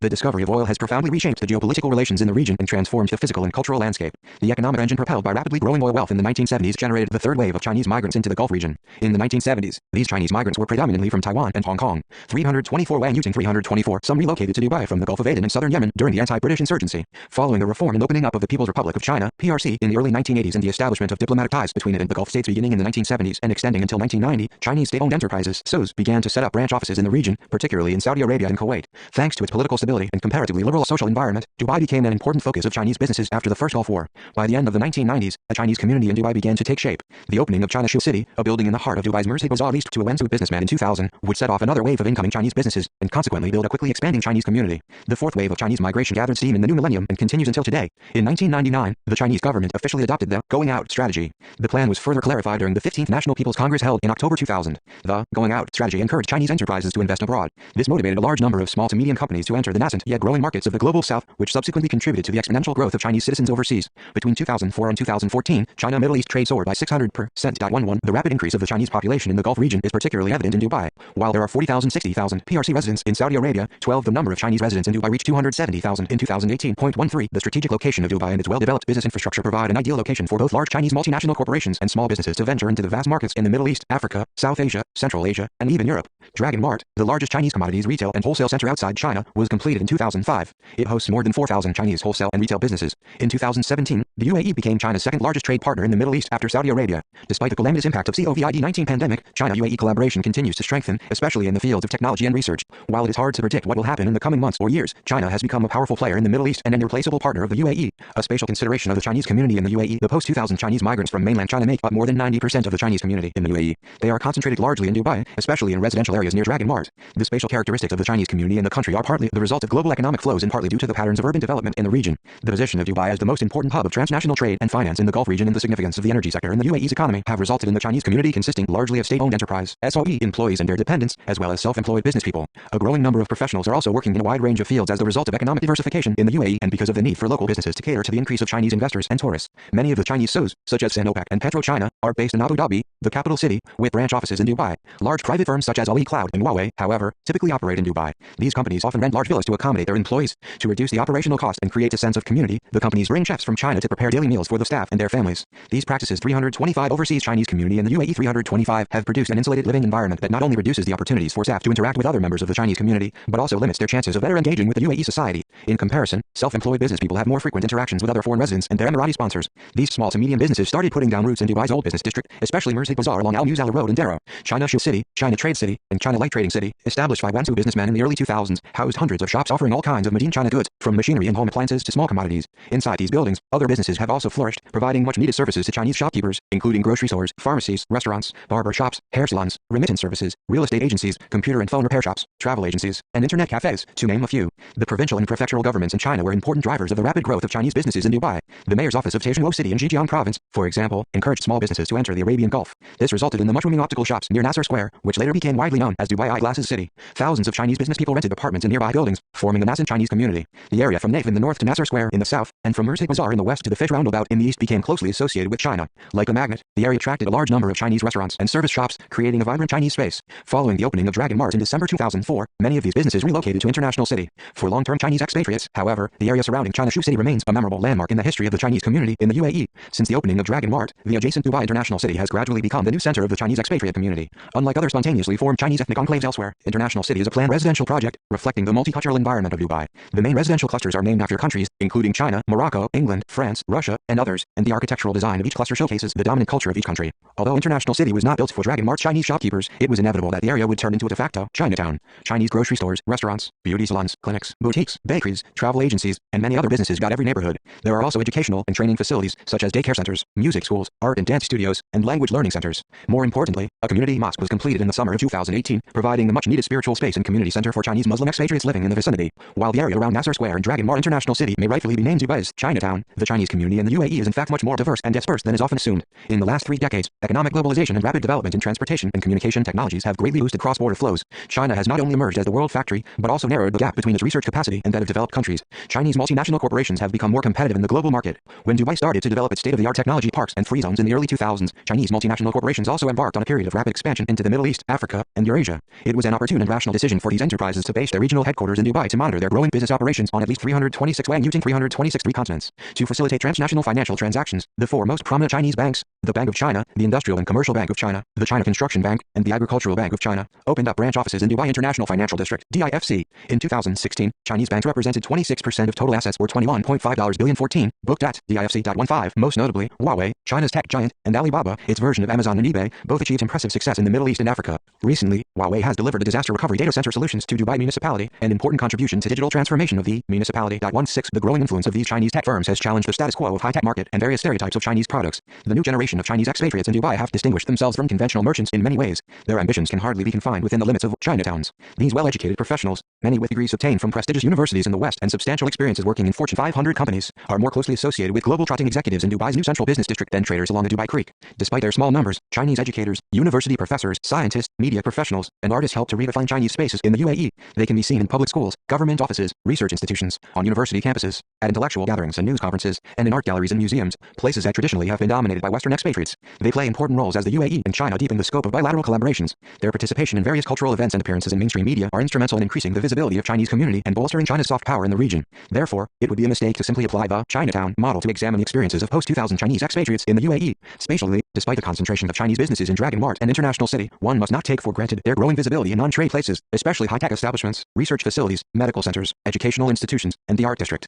The desire to detach from ethnic enclaves can also be be seen from educational decisions, lifestyle preferences, and choices of residential areas. The availability of Chinese language tuition in a number of elite private schools, such as North Angelia International School Dubai, King's College Dubai, and James Wellington Academy, reflects the changing demographic composition and socioeconomic status of Chinese expats. More and more Chinese expat families are financially capable of raising their children in the UAE. In 2018, the first Chinese equestrian club and horse stable opened for business. The willingness to better adapt to the Gulf Arab culture and the potential advantage equestrian sports offer in college applications have produced a growing appetite for this expensive hobby. Following years of preparation, the first Chinese national curriculum school to offer full-time KG to grade 12 education outside China welcomed the first cohort of students in September 2020.17 located in Mirdif, Dubai. The Chinese school Dubai is not only the first Chinese curriculum school in the city, but also the first official Chinese school outside mainland China. The decision to locate the school in a multi-ethnic suburb again reflects the spatial dispersion of the Chinese community in the UAE. Community building and civic engagement. Chinese expatriate organizations in the UAE study of the overseas Chinese community is not complete without a close examination of the community organizational structure that produces root solidarity, facilitates immigrant 327 overseas Chinese community in the UAE 327 incorporation, and sustains transnational ties. Historically, ethnic economies have helped to establish ethnic enclaves in major urban centers. Inside these ethnic enclaves, various organizations were established to serve the needs of community members and provide protection from malignant forces in the host society.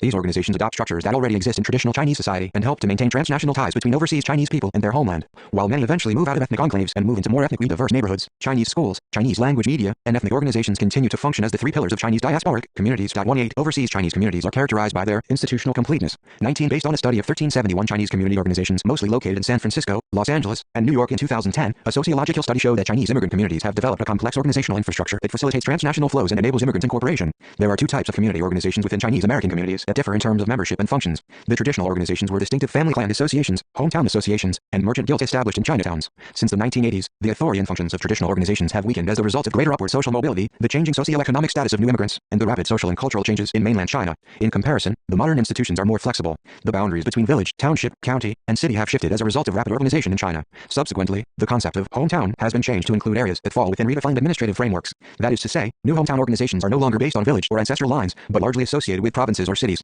In addition, the scope of a hometown must also expand to include people who were not born in a place but have spent a significant amount of time in a place for education and or work. Civic and cultural organizations have emerged, gathering individuals with shared interest in music, arts, sports, or hobbies instead of simply the place of origin.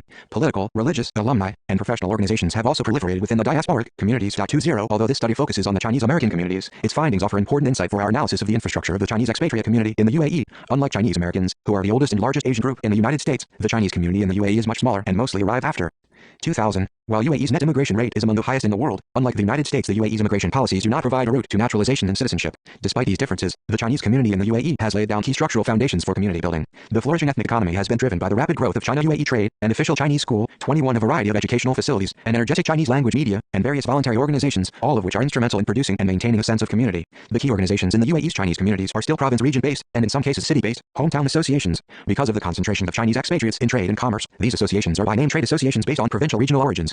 Hometown, in this case, is loosely defined. Almost every province has formed its own trade association in the UAE, such as Zhejiang Trade Organization, Unified Ideograph, Unified Ideograph, Unified Ideograph, Unified Ideograph, Hubei Trade Association, Unified Ideograph, Unified Ideograph, Unified Ideograph, Unified Ideograph, and Yunnan Trade Organization, Unified Ideograph, Unified Ideograph, Unified Ideograph, Unified Ideograph. There are also some city-based trade associations, such as Wenzhou Trade Association, Unified Ideograph, Unified Ideograph, Unified Ideograph, Unified Ideograph, and Shanghai Trade Association, Unified Ideographia, Unified Ideograph, Unified Ideograph, Unified Ideograph, Northwest Trade Association, Unified Ideograph, Unified Ideograph, Unified Ideograph, Unified Ideograph, established 328 Wang Yuting 328 in 2016, is among the newest additions. It gathers together business people from 5 provinces and autonomous regions in northwestern China: Ningxiahu Autonomous Region, Gansu Province, Qinghai Province, Inner Mongolia Autonomous Region, and Xinjiang Uyghur Autonomous Region. Given the ethnic composition in northwestern China, many members are from Muslim and Uyghur backgrounds. While provincial regional origin remain highly relevant to community social networks, the high density and concentration of Chinese businesses in Dubai have resulted in the formation of some umbrella trade associations that break down geographic boundaries, including the UAE China Trade Association, Unified Ideograph, Unified Ideograph, Unified Ideograph, Unified Ideograph, Unified Ideograph, Unified Ideograph, Unified Ideograph, Unified Ideograph, and Dubai Dragon Mart Overseas Chinese Trade Association, Unified Ideographia, Unified Ideograph, Unified Ideograph, Unified Ideographs, Unified Ideograph, Unified Ideograph, Unified Ideograph, Unified Ideograph, Unified Ideograph, Unified Ideograph, Unified Ideograph. These organizations help to incorporate newcomers, facilitate the exchange of information, promote business projects, organize social events, and, most importantly, serve as the intermediate between Chinese expatriates in the UAE and Chinese authorities back home. Another type of voluntary organization is based on shared interest in arts, sports, and hobbies. These organizations clearly distinguish themselves from traditional associations based on place of origin by focusing on individual tastes. Some of the most active organizations include UAE Washington Performing Arts Troupe, Unified Ideograph, Unified Ideograph, Unified Ideograph, Unified Ideograph, Unified Ideograph, Unified Ideograph, Unified Ideograph, Unified Ideograph, UAE Kipi Association, Unified Ideograph, Unified Ideograph, Unified Ideograph, Unified Ideograph, Unified Ideograph, Unified Ideograph, Unified Ideograph, Dubai Chinese Equestrian Club, Unified Ideographia, Unified Ideograph, Unified Ideographic, Unified Ideography, UAE Chinese Biking Club, unified ideograph, unified ideograph, unified ideograph, unified ideograph, unified ideograph,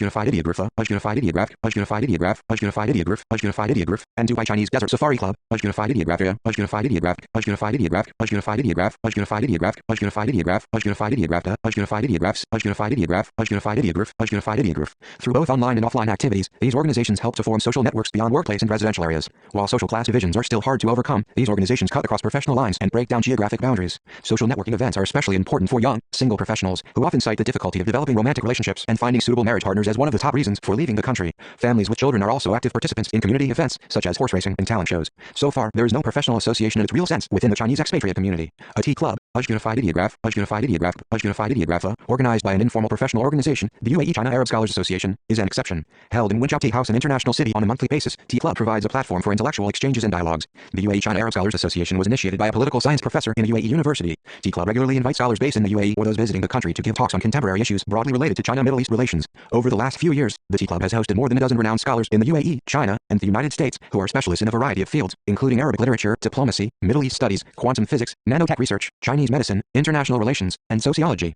Conversations that take place at the T Club meetings not only promote the social, cultural, and political awareness of Chinese expatriates, but also provide a much-needed space for candid exchanges on international politics and domestic issues that concern Chinese expatriates in the UAE. A new trend in the Chinese diasporic communities in the West since the 1980s is the emergence of political and religious organizations. These are more domestically oriented, suggesting that the Chinese immigrants are becoming more active in political participation and civic engagement as they gradually assimilate into the host society. The UAE prohibits the formation of non-governmental political organizations. Nevertheless, several organizations within the Chinese expatriate community in the UAE have some political goals in certain political functions. The Federation of Overseas Chinese in the UAE, a unified ideograph, a unified ideograph, a unified ideograph, a unified ideograph, a unified ideograph, a unified ideograph, a unified ideograph, a unified ideograph, a unified ideograph, a unified ideograph, also known as UAE Chaobian, is the authorized UAE chapter of the All China Federation of Returned Overseas Chinese, ACFROC, or a unified ideograph, a unified ideograph, a unified ideograph, a unified ideograph. It plays an important role in facilitating the work of the 329 overseas Chinese community in the UAE 329 United Front, a unified ideograph EDF, a unified ideograph, a unified ideograph, a unified ideograph EDF in overseas Chinese communities. The organization seeks to unite scholars, religious organizations, business associations, companies, and overseas Chinese in general to promote pride and confidence in China, both in terms of its cultural heritage and as a political entity. 22. The Committee of National and Religious Affairs, a unified ideograph, a unified ideograph, a unified ideograph, a unified ideograph, a unified ideograph, a unified ideograph, a unified ideograph, a unified ideograph, a unified ideograph, under UAE Chaobian is a unique body that strives to incorporate religious and ethnic minorities living in the UAE, particularly the large number of whom Muslims and Uyghurs.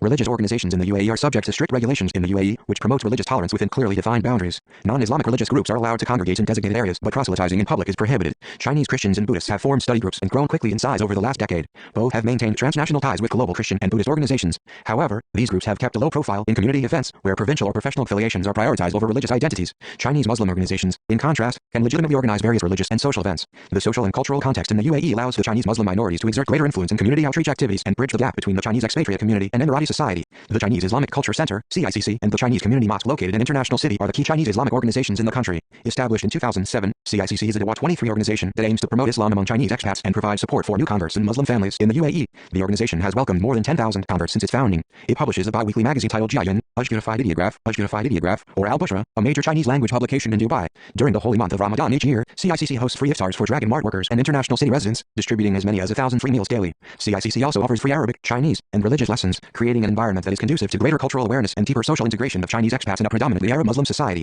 Other than these organizations, Chinese language media is another pillar of the Chinese expatriate community in the UAE. The Middle East Chinese newspaper, also known as Oasis News, a unified ideograph, a unified ideographic, a unified ideograph, a unified ideograph, a unified ideograph, was the first Chinese language newspaper founded in Dubai in 2000. Published every Tuesday, the newspaper prints 12,000 copies, which are widely distributed in Chinese restaurants, supermarkets, and shopping malls, among other commercial places in Abu Dhabi, Dubai, Sharjah, and Ajman. As of April 6, 2021, it had published 1,010 issues. 24 in the last 2 decades. The Chinese expatriate community has seen the publication of more than a dozen conventional paper-based newspapers and magazines. With the rapid development of digital platforms and social media, new media startups have mushroomed in the last decade. Some of the more successful ones include theexpert.com, a unified ideograph, a unified ideograph, a unified ideograph, a unified ideograph, a unified ideograph, DubaiRand.com, a unified ideograph, a unified ideograph, a unified ideograph, and ChineseInDubai.com, a unified ideograph, a unified ideograph, a unified ideograph, a unified ideograph.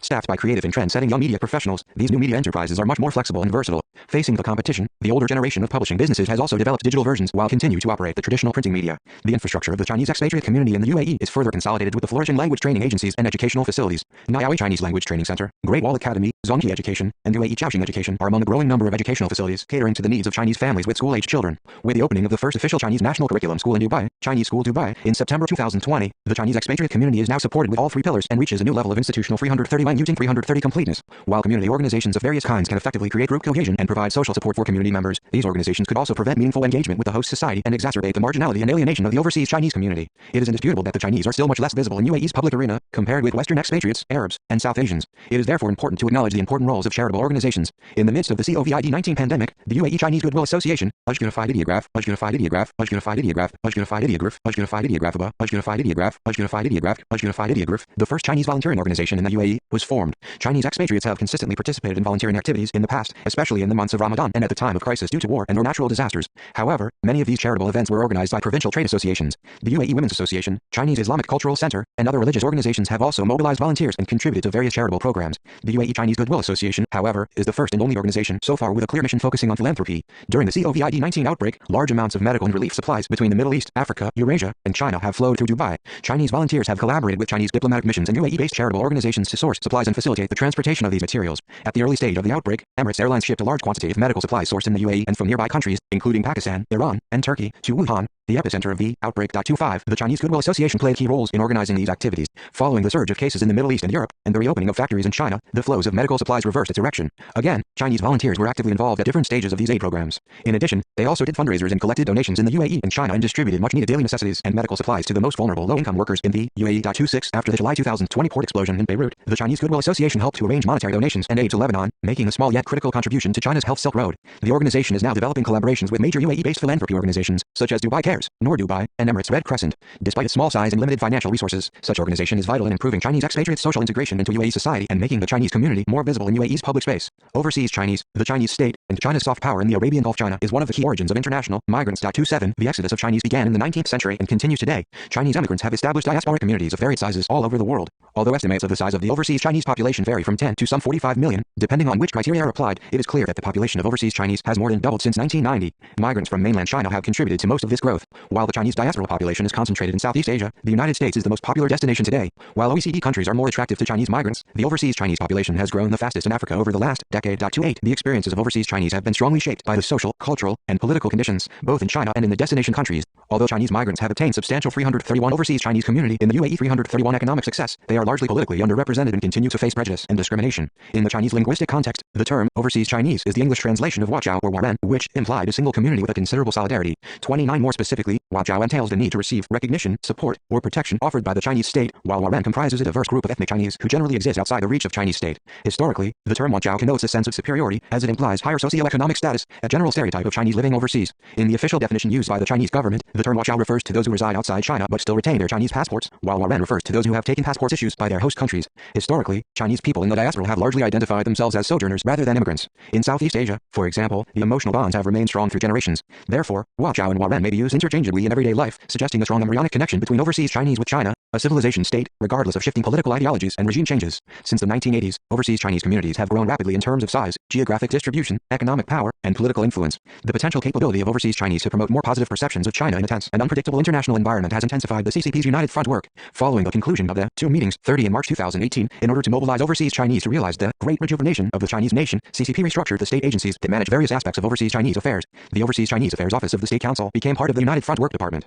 This structural change signifies that overseas Chinese affairs, ethnic minority affairs, and religious affairs are now all directly monitored by a single government agency, which ensures consistency in policy making and efficiency in resource allocation. The Propaganda Department, the All China Federation of Overseas Chinese, and the Chinese People's Association for Friendship with Foreign Countries continue to play important roles in carrying out United Front activities in overseas Chinese communities. Chinese embassies and consulates also increase their involvement in the United Front work through organizing a wide range of activities to instill a sense of pride in Chinese cultural heritage and reinforce the Chinese identity among foreign-born raised generations. While co-opting some individuals and organizations, these state agencies also seek to isolate and prevent other organizations that are seen as threats to the CCP from exerting influence on the overseas Chinese community. The Chinese expatriate community in the UAE differs significantly from the Chinese diaspora in Southeast Asia, North America, and elsewhere due to the unique cultural context, social policies, and geopolitical situation of the Arab Gulf states. The Chinese community in the UAE has a short history, mainly comprising Chinese citizens who arrived after 2000. The UAE not only implements strict immigration policies, but also exercises close control in various dimensions of social life. While there's a very limited public space in the country ruled by hereditary emirs, the clear social divisions based on nationality require the formation of community organizations to meet the needs that cannot be easily fulfilled by government agencies. As described in the previous section, typical immigrant community organizational structures are being developed within the Chinese expatriate community in the UAE, although some are still at a nascent stage.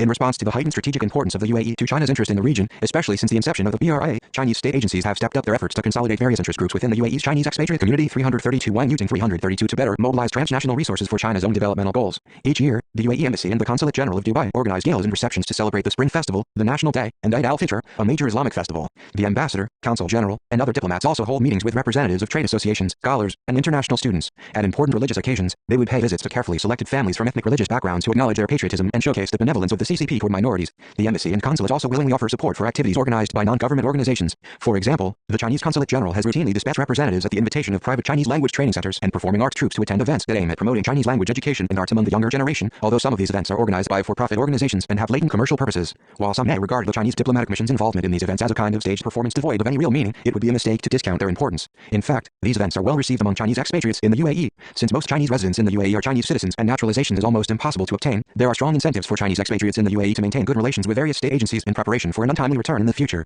An important subgroup within the Chinese expatriate community in the UAE is the Chinese Muslim minorities, both Sinophone Muslims and Uyghurs, who have achieved the status of cultural ambassadors and serve to bridge the gap between the Chinese expatriate community and the Muslim majority in the UAE. Society. 31. The large size of Muslim minorities in the UAE presents a special challenge to the work of Chinese diplomatic missions. The annual Ramadan Iftar banquet organized by the Dubai Consulate General since 2010 is a key event that shows the importance of Muslim minorities and CCP's united front. Work. 32. Building coalitions with Chinese Muslim business people, religious leaders, scholars, professionals, and organizations of various sorts is critical for claiming the legitimacy of CCP's policies on its ethnic religious minorities, reshaping anti-China discourses, and cultivating a pro-China audience in a Muslim majority society. With the endorsement of the Chinese Consulate General in Dubai, leaders of the Chinese Muslim community established the Committee of National and Religious Affairs. Minzuzong Jiaoxi and Hui, Ujunified Ideograph, Ujunified Ideograph, Ujunified Ideograph, Ujunified Ideograph, Ujunified Ideograph, Ujunified Ideographa, Ujunified Ideograph, Ujunified Ideograph, Ujunified Ideographa, under the wing of UAE's Xiaobian, or Federation of Overseas Chinese, adhering to the principle of Ujunified Ideograph, Ujunified Ideograph, Ujunified Ideograph, Ujunified Ideograph, or love our country and love our religion. This committee facilitates better integration of Muslim minorities and promotes harmonious relationships among various subgroups within the overseas Chinese community. China is now the largest non-oil trading partner of the UAE. 33. The deepening bilateral exchanges have created the largest overseas Chinese community in the entire Middle East and North Africa region.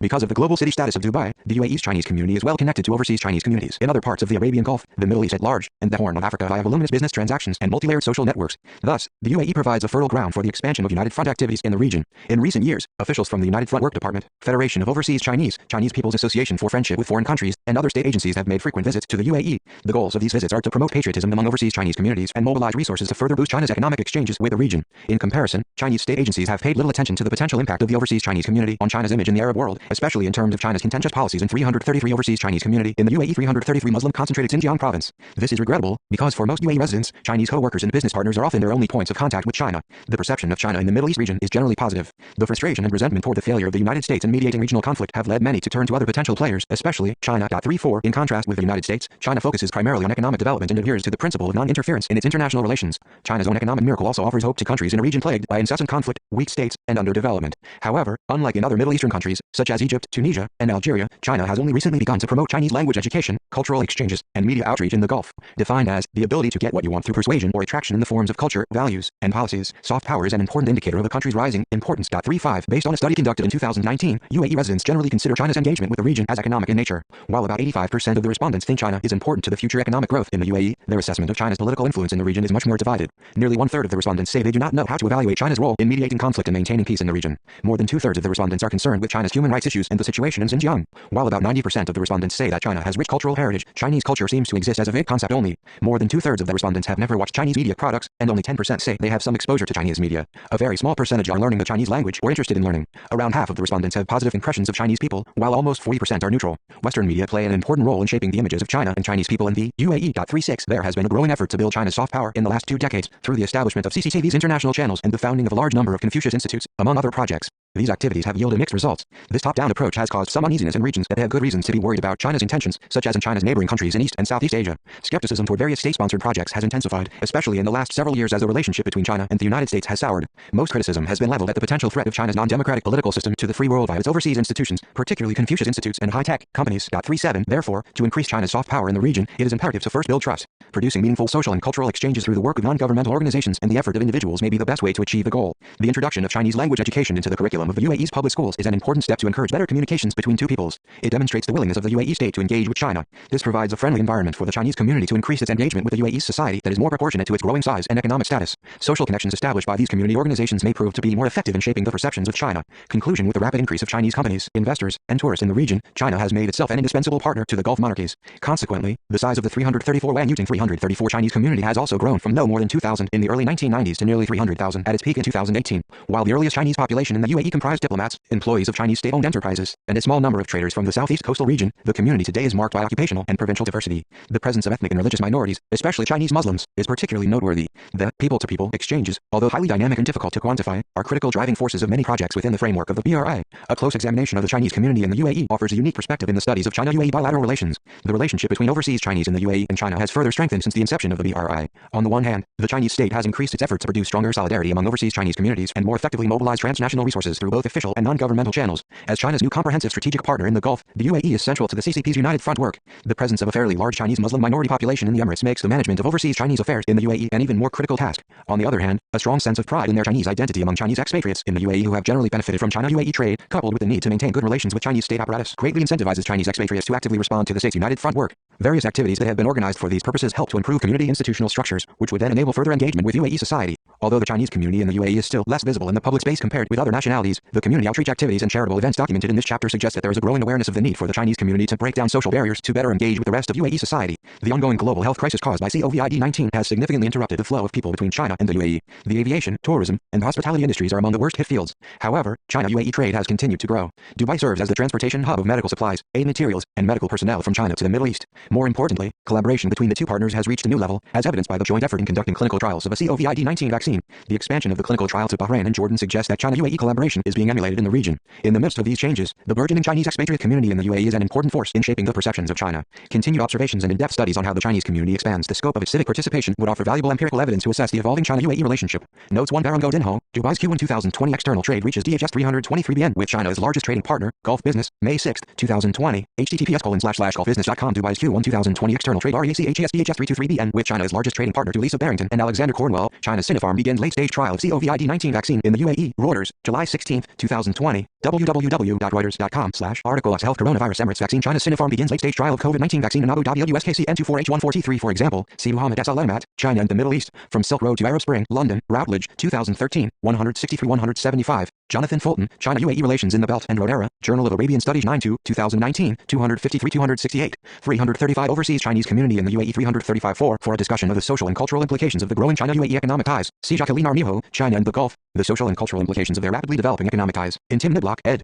Asia-Gulf Economic Relations in the 21st Century, Berlin, Gerlach Press, 2013, 225-240. 5 Paul Thompson and Henry Wisink, Political Economy and Citizen Empowerment, Strategies and Challenges of Emiratization in the United Arab Emirates, Act of Mercy 16-1, 2016, doi, 10.4102, AC.v16i1.391. 6 Here I define Chinese communities in the Arabian Gulf broadly, including various ethnic minority groups that have been lumped together in the discourses and policies of Chinese government as part of Chinese diaspora. See Kaiyun G, Unified Ideograph, Unified Ideograph, Problematizing Overseas Chinese in the Middle East. Unified Ideograph, Unified Ideographic, Unified Ideograph, Unified Ideographa, Unified Ideograph, Unified Ideographaba, Unified Ideograph, Unified Ideograph, Unified Ideography, Unified Ideograph, Unified Ideograph, Unified Ideographa, Middle East Studies, Unified Ideograph, Unified Ideographic, Unified Ideography, Unified Ideograph, Unified Ideograph, Unified Ideographa, 1 2015, Kaiyun G, Unified Ideograph, Unified Ideograph, Unified Ideograph, on Overseas Chinese. Unified Ideographs, Unified Ideographic, Unified Ideograph, Unified Ideographaba, Unified Ideograph, Unified Ideographa, Unified Ideograph, Unified Ideographa, Country and Area Studies, Unified Ideograph, Unified Ideograph, Unified Ideograph, Unified Ideographa, Unified Ideograph, Unified Ideograph, Unified Ideographa, May 5, 2016, www.ris.edu.cn/index.php default index get content info 3676. 7 Mohammed Al-Suudari, the Communist Party of China's United Front work in the Gulf, the ethnic minority overseas Chinese of Saudi Arabia as a case study, Riyadh, King Faisal Center for Research and Islamic Studies, 2018, 1618. 8 Haya Hujal, A Song of the Red Sea, Communities and Networks of Chinese Muslims in the Hijaz, Riyadh, King Faisal Center for Research and Islamic Studies, 2016. 9 Yuting Wang, Making Chinese Spaces in Dubai, A Spatial Consideration of Chinese Transnational Communities in the Arabian Gulf, Journal of Arabian Studies 9-2, 2019, 272. 10 Al-Suudari, The Communist Party of China's United Front work in the Gulf. 11 Mirat Dusak and Mehran Karus, Is China Pivoting Towards the Middle East? World Economic Forum, April 4, 2017, www.weforum.org/agenda 2017-04 is China pivoting towards the Middle East. 12 Al-Su'udari, the Communist Party of China's United Front work in the Gulf. 16. 13 Wang, making Chinese spaces in Dubai. 270. 14 All figures throughout are in US dollar, unless otherwise noted. 15. Growing UAE-China trade complements Dubai International Financial Center growth strategy. Dubai International Financial Center, February 29, 2016, www.tifc.ae/newsroom news. Growing UAE-China trade complements Dubai International Financial Center growth strategy. 16 Adel Geronimo, Dubai Municipality receives Huawei Data Center Solutions, THAWULTECH.com, October 4, 2020, www.thawultech.com/industry governments. Dubai Municipality receives Huawei Data Center Solutions. 17 NM Rizvi, Dubai's first Chinese school to open in September. The National, July 21, 2020, www.thenational.ae/UAE Education. Dubai's first Chinese school to open in September. 1.105233 18 Honglu, old linkages, new networks, the globalization of overseas Chinese voluntary associations and its implications. The China Quarterly 155 1998, 582, 19 minutes. Zhao and Remy Li, Transnationalism and Community Building, Chinese Immigrant Organizations in the United States, The Annals of the American Academy of Political and Social Sciences 647 2013, 2425, 20 Zhao and Li, Transnationalism and Community Building, 2946, 21. While it is still early to assess the impact of this school on the retention and growth of the Chinese expatriate community in Dubai, its curriculum design, instructional methods, and tuition structure are highly attractive to Chinese expatriate families with school-age children. 22. For a detailed discussion of United Front's work in overseas Chinese community in the Arabian Gulf, see Al-Su'udari, the Communist Party of China's United Front work in the Gulf. 23. Dua means invitation or call in Arabic. Muslims conduct dua to spread Islam or invite someone to embrace Islam. 24. Archive newspapers can be retrieved at https://issuu.com. Oasis Chinese. 25. Ramal Atal War Badam, UAE residents and race against time to send medical supplies home to China. The National, February 13, 2020, www.thenational.ae/UAE Health UAE residents and race against time to send medical supplies home to China. 1.977999626. Chinese expats deliver 1,000 love packages to UAE workers. Gulf News, May 25, 2020, https://gulfnews.com. UAE Chinese expats deliver 1,000 love packages to UAE workers. 1.71679888427. International Organization for Migration, World Migration Report 2020, Geneva, International Organization for Migration, 2019, 3, https://publications.iom.int/system files PDF WMR 2020.pdf 28. Daniel Goodkind, The Chinese Diaspora, Historical Legacies and Contemporary Trends, U.S. Census Bureau, 2019, www.census.gov/content. Dam Census Library Working Papers 2019 Demo Chinese Diaspora.pdf 336 Wang Yuting 33629 Gung Wang, China and the Chinese Overseas, Singapore, Times Academic Press, 1991, 1976, 288 289. 30. Two meetings, Unified Ideograph, Unified Ideograph refers to the meeting held by the Chinese People's Political Consultative Conference, Unified Ideograph, Unified Ideograph, Unified Ideograph, Unified Ideograph, Unified Ideograph, Unified Ideograph, Unified Ideograph, Unified Ideograph, Unified Ideograph, Unified Ideograph A, CPPCC, an advisory body that is now a permanent fixture of the Chinese political system, and the meeting held by the National People's Congress, Unified Ideograph, Unified Ideograph, Unified Ideograph, Unified Ideograph, Unified Ideography, Unified Ideograph, Unified Ideograph, Unified Ideograph, NPC, the main legislative organ of the PRC. 31 Yuting Wang, The Making of China's Good Muslims, From Middleman Minority to Cultural Entrepreneurs, The China Review 18-4, 2018, 131-154. 32 For detailed discussions of CCP's United Front work within Muslim minority groups in Dubai, see Wang, China and the Chinese Overseas. 33 China leading trade partner of UAE, Al-Manso Yuri, Gulf News, July 22, 2019, https://gulfnews.com. UAE China leading trade partner of UAE Al-Manso Yuri 1.65370898834. Guy Burton, Public Opinion in the Middle East toward China, Middle East Institute, December 11, 2018, www.may.edu/publications Public Opinion Middle East toward China. 35 Joseph S. Nye, Get Smart, Combining Hard and Soft Power, Foreign Affairs, July-August 2009, 160-163. 36 Yuting Wang, Chinese in Dubai, Money, Pride and Soul Searching, Boston, Brill, 2020, 187-209. 37 Zhou Tianyao and Su Yanpan, Confucius Institutes on China's Soft Power, Practices and Paradoxes, Compare, A Journal of Comparative and International Education 46-4, 2016, 512-532. References Al-Su'udari, Mohammed, The Communist Party of China's United Front work in the Gulf, the Ethnic Minority Overseas Chinese of Saudi Arabia as a Case Study, Riyadh, King Faisal Center for Research and Islamic Studies, 2018, 1618. Aramujo, Jacqueline, China and the Gulf, The Social and Cultural Implications of Their Rapidly Developing Economic Ties, in Tim Niblock, ed. Asia-Gulf Economic Relations in the 21st Century, Berlin, Gerlach Press, 2013, 225-240. Badam, Ramal and Talwar, UAE residents and race against time to send medical supplies home to China, The National, February 13, 2020, www.thenational.ae/UAE Health UAE residents and race against time to send medical supplies home to China. 1.977996 Barrington, Lisa and Alexander Cornwell, China Sinopharm begins late-stage trial of COVID-19 vaccine in the UAE. Reuters, July 16, 2020, www.reuters.com/article Health Coral Now Virus and Rates Vaccine. China Sinopharm begins late-stage trial of COVID-19 vaccine in Abu Dhabi IUSKC N24H114. Burton, Guy, Public Opinion in the Middle East toward China, Middle East Institute, December 11, 2018, www.may.edu/publications, Public Opinion Middle East toward China, China leading trade partner of UAE, Almanzo Yuri, Gulf News, July 22nd, 2019, https://golfnews.com UAE China leading trade partner UAE Almanzo Yuri 1.653708898 Chinese expats deliver 1,000 love packages to UAE workers. Gulf News, May 25th, 2020, https://golfnews.com UAE Chinese expats deliver 1,000 love packages to UAE workers 1.716798884 Fulton, Jonathan, China UAE Relations in the Belt and Road Era, Journal of Arabian Studies 9-2, 2019, 253-268, Geronimo, Adele, Dubai Municipality receives Huawei Data Center Solutions, THAWULTECH.com, October 4th, 2020, www.thawultech.com/industry government Dubai Municipality receives Huawei Data Center Solutions Godinho, Varon, Dubai's Q1 2020 external trade reaches DHS 323 BN with China's largest trading partner, Gulf Business, May 6th, 2020, https://golfbusiness.com Dubai's Q1 2020 external trade reaches DHS 323 BN with China's largest trading partner Goodkind, Daniel, the Chinese diaspora, historical legacies and contemporary trends, U.S. Census Bureau, 2019, www.census.gov/content Damn Census Library Working Papers 2019 Demo Chinese Diaspora,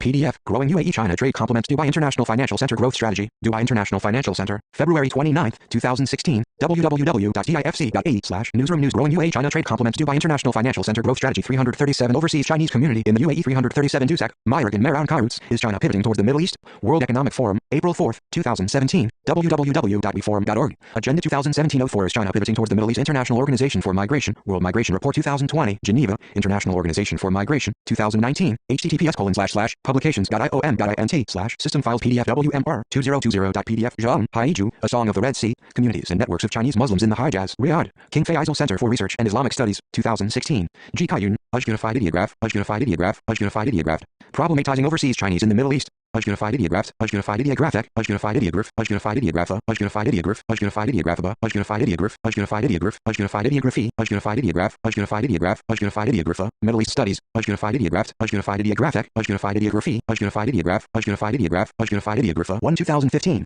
G. Kayun, Ujgunified Ideograph, Ujgunified Ideograph, Ujgunified Ideograph, on Overseas Chinese, Ujgunified Ideographs, Ujgunified Ideographic, Ujgunified Ideograph, Ujgunified Ideographa, Ujgunified Ideograph, Ujgunified Ideographa, Ujgunified Ideograph, Ujgunified Ideographa, Country and Area Studies, Ujgunified Ideograph, Ujgunified Ideograph, Ujgunified Ideograph, Ujgunified Ideographa, Ujgunified Ideograph, Ujgunified Ideograph, Ujgunified Ideographa, May 5th, 2016, Liu, Hong, Old Linkages, New Networks, The Globalization of Overseas Chinese Voluntary Associations and Its Implications, The China Quarterly 155-1998, 588-609, Lo, Zhou Tinyao and Su Yanpan, Confucius Institutes on China's Soft Power, Practices and Paradoxes, Compare, A Journal of Comparative and International Education 46-4, 2016, 512-532, www.ris.edu.cn/index.phbdefAULT index get content info 3676 9, Joseph S., Get Smart, Combining Hard and Soft Power, Foreign Affairs, July-August 2009, 160-163, Ali Mat, Muhammad S., China and the Middle East, From Silk Road to Arab Spring, London, Routledge, 2013, Rizvi, Anem, Dubai's first Chinese school to open in September, The National, July 21st, 2020, www.thenational.ae Education Dubai's first Chinese school to open in September 1.10523338 Thompson, Paul and Henry Wisink, Political Economy and Citizen Empowerment,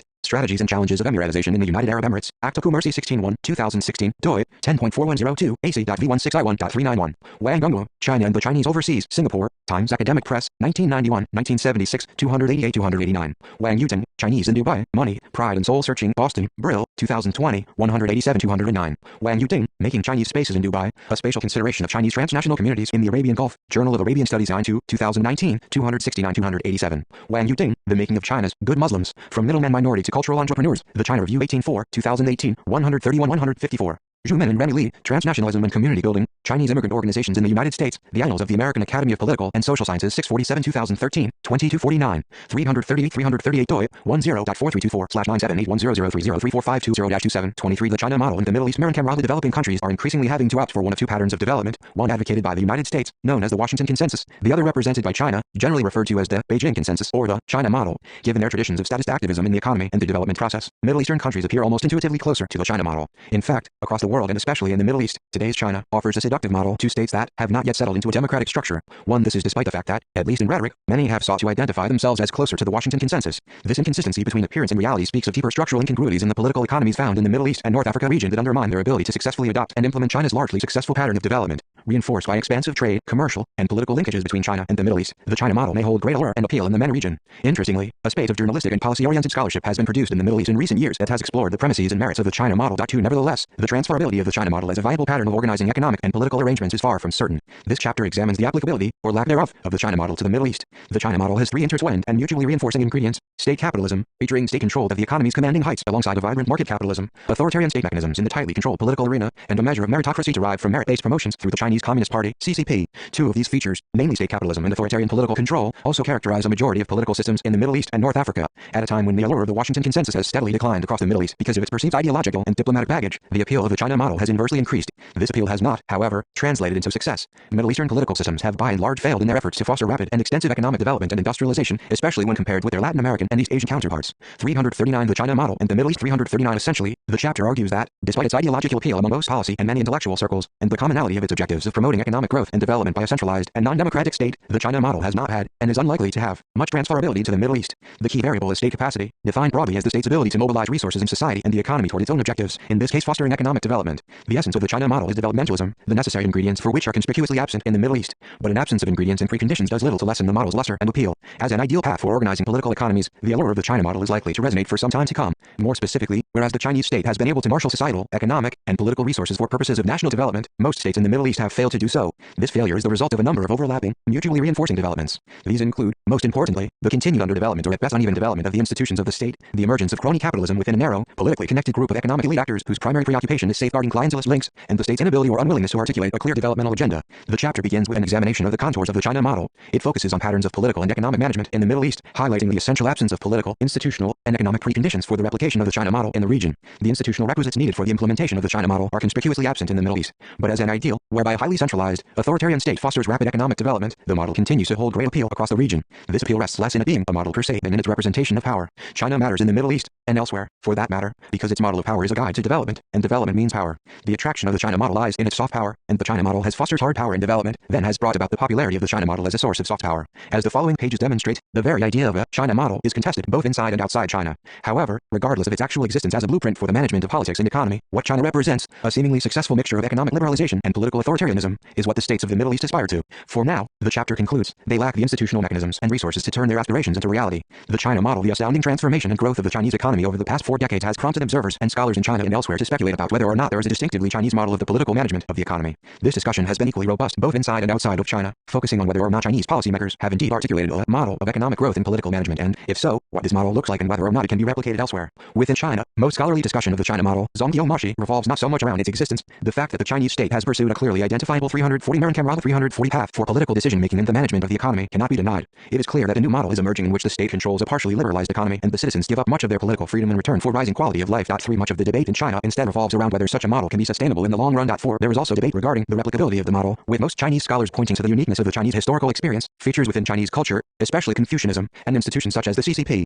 Scholarly discussions of the China model in China are often imbued with a strong sense of nationalism. 5 For their part, some Chinese dissidents view talk of the China model with skepticism, seeing it as little other than ploys by the state to legitimize the current political arrangement. 6 Interestingly, Chinese political leaders themselves tend to eschew use of the terms China model and Beijing Consensus. 7 Skepticism about the China model, or the Beijing Consensus, abounds in U.S. intellectual and policymaking circles as well. Scott Kennedy, for example, claims that while interpretations of the China model vary far and wide, none stand up well as a rigorous summary of a distinctive Chinese developmental experience. 8 In dismissing the Beijing Consensus's viability as an alternative to the Washington Consensus, Kennedy maintains that the original conception of the Beijing Consensus is not up to the task of being a worthwhile competitor to the alternative model from which its name was coined because of its misguided and inaccurate summary of China's actual reform experience. 9 Kennedy also maintains that the various components of the Chinese state have not acted in concert with each other, do not pursue well-defined goals, and that China's economic performance has not been necessarily a product of the pursuit of clearly articulated objectives. 10 Barry Norton similarly dismisses the term Beijing Consensus as an oxymoron since, he claims, there is no consensus among Chinese economists and because of the built-in flexibility of China's economic policies. 11 Ming Lu Chen and David Goodman also see distinct limits to the conceptualization of China's development in terms of a model. 12 They see the China model as a 21st century version of the East Asian developmental states, comprising the key elements of economic pragmatism and agency, developmental state behavior, and the state's control of ideas. 13 Nevertheless, Chen and Goodman do concede that, regardless of its actual existence or fictive nature, there is a fairly widespread assumption that this is indeed a replicable model. 14 In much of the non-Western world, in fact, the China model's combination of economic freedom and political repressions offers a compelling alternative to the Washington Consensus. 15 Since the 1980s, the belief that markets rather than governments drive progress, and that democracy is the optimal way of organizing society is no longer universally accepted outside the West.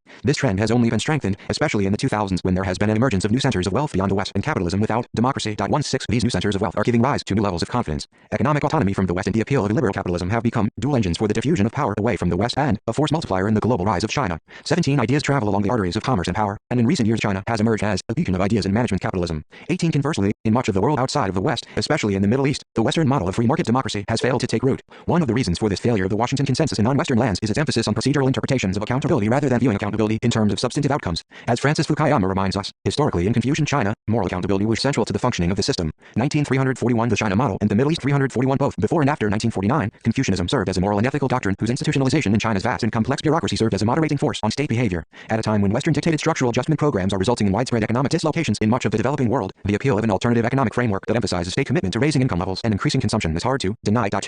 At its core, the China model rests on the simple premise of market authoritarianism. 21. The Chinese state has replaced ideology with economic growth, has rekindled a sense of nationalism, and has employed a fair amount of pragmatic flexibility. Broadly, the China model contains a number of key components. These include a highly centralized and restrictive state that is proactively involved in the management and orchestration of a high-growth market economy. The interaction between the state and the economy, specifically state efforts aimed at fostering rapid economic growth, are formulated within a highly nationalistic context. In this context, the China model is much more nuanced and complex than a merely upgraded version of the bureaucratic authoritarianism of the 1970s. The model accounts for subtle but substantive differentiations in China's economy and its political system, and the intersection between the two. Economically, there is a mixed economy, with market capitalism at the bottom, mixed state-private joint ownership in the middle, and state-owned enterprises at the top. There is a nuanced approach to political governance as well, with democracy at the bottom, experimentation in the middle, and centralized meritocracy at the top. 22. Instead of creating a host of new institutions from scratch, the Chinese leadership has worked within existing economic and political institutions to reform them for purposes of fostering rapid modernization and development. At the same time, the Chinese state has remained strong, pro-development, and capable of shaping national consensus, all the while ensuring stability in pursuing reforms at the same time. 23. The political components of the China model include institutions of policymaking and inter-party democracy, efforts designed to make the state more accountable to an increasingly pluralistic society,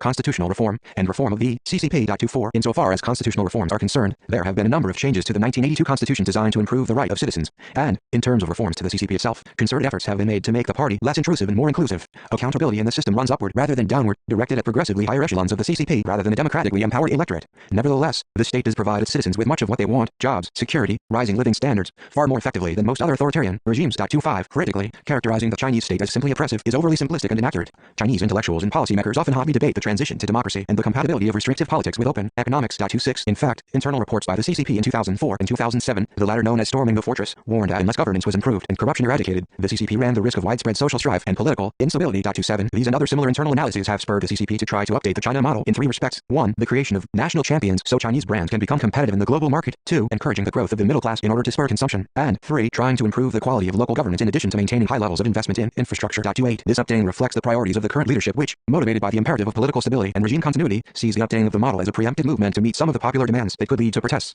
342. Marankamral 342. Another feature of the Chinese state that simultaneously embeds it within Chinese society and also aids in the efficacy of policymaking is the emergence of three broad, interrelated planks within it. The first plank involves democracy at the bottom, enabling the state to remain socially grounded and, as much as possible, aware of and responsive to local needs and demands. The second plank involves experimentation in the middle tiers of the state bureaucracy, whereby the central government tries to assess which policies work at the subcentral level before spreading them to the rest of the country. 29. At the very top, the third plank operates based on meritocracy. Since the early 1990s, the CCP has steadily developed a rather sophisticated system of meritocratic recruitment and promotion within its ranks. The mechanisms for meritocratic promotion extend from leadership positions at the local county division level, Zhang all the way to the highest positions within the CCP. 30. While corruption and nepotism, or what the Chinese call guangxi, informal influence, continue to be pervasive, there are highly meritocratic features to the system, beginning with recruitment into the party and state bureaucracy and promotion within these hierarchies. 31. Meritocratic promotions, especially at the very top, have become common features of the Chinese system. The Chinese political system is fundamentally authoritarian. As such, on rare occasions it provokes outbursts of political opposition by politically aggrieved actors, but these outbursts remain largely localized in both scope and magnitude. As the world's most decentralized autocracy, the Chinese state does not provide a ready target for mobilizing national-level contention.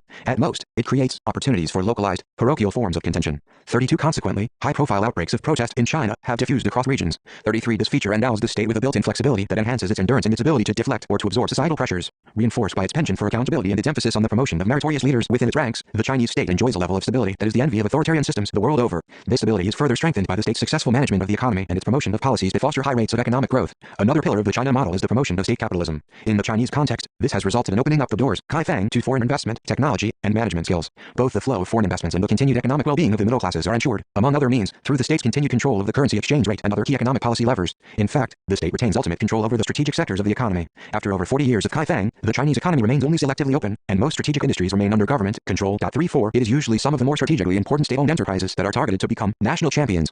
Policymakers have emphasized economic growth as an overall national goal and political stability as a precondition for modernization. 35. The reinforcing means of a powerful developmental state and world-class infrastructure are represented by the rise of a number of global cities across China. 36. Over the last 30 years, the marriage of economic and political liberalism has been replaced steadily in China by a state-sponsored and supported capitalism that confers on the state greater control domestically and more influence internationally. Private enterprise exists side by side with state ownership of strategic industries such as banks, steel and aluminum plants, transport, and communication. Equally prominent is the development of large, state-owned investment funds, along with the emergence of close ties between political elites and wealthy economic actors. 37. The owners and bosses of large energy corporations and national champion companies are often closely connected with influential policymakers and key political elites. 343. The China model in the Middle East. 343. One view of the China model sees a centralized and decisive national leadership as both necessary and beneficial for economic growth. 38. Unlike traditional authoritarianism, however, the China model has actually produced economic growth, therefore reducing the potential potential for political tensions. In fact, the China model has accomplished what the growth-oriented, bureaucratic authoritarian states of the 1970s in Latin America failed to do, namely to compensate for authoritarian politics by providing economic growth and opportunities. This is largely due to the Chinese state's approach to the management of the economy. As one scholar has observed, economic management is pragmatic, while political management is stern but increasingly collegiate, the personality cult having been jettisoned after Mao and factions having faded together with ideology. 39 Over the last several years, Chinese leaders have promoted efforts aimed at fostering indigenous innovation, in order to create champion and global brands. But so far much of this innovation, especially in the field of innovation technology, has not had its intended success. 40 China has undertaken a sustained process of organizational innovation within a highly developed institutional context in which institutions are modified, abandoned or, as the need might be, strengthened. In China, institutional innovation has resulted from compromises between the desire to reward productive behavior and maintaining control over resources. In other words, institutional innovation has resulted from political control over resources. Both the mechanisms for the innovation and the outcome have been highly specific to the Chinese context. They cannot easily be replicated. However, the process of institutional innovation in China can indeed provide valuable lessons about the nature of institutions and the interaction between institutions and the development process. 41 Many international admirers of the China model agree that the opening of the economy has fostered consumption while the state remains strong enough to silence troublemakers. The result is a political system that is half liberal and international, half authoritarian and insular. 42 Old-style communist values are being replaced by a combination of nationalism and Confucianism that echoes the Asian values espoused by leaders elsewhere in Southeast Asia. 43 In the process, class warfare has been abandoned for consumerism and the concomitant expansion of economic opportunities. 44 Such astoundingly rapid rates of economic growth cannot help but to create tectonic dislocations and tremendous unevenness.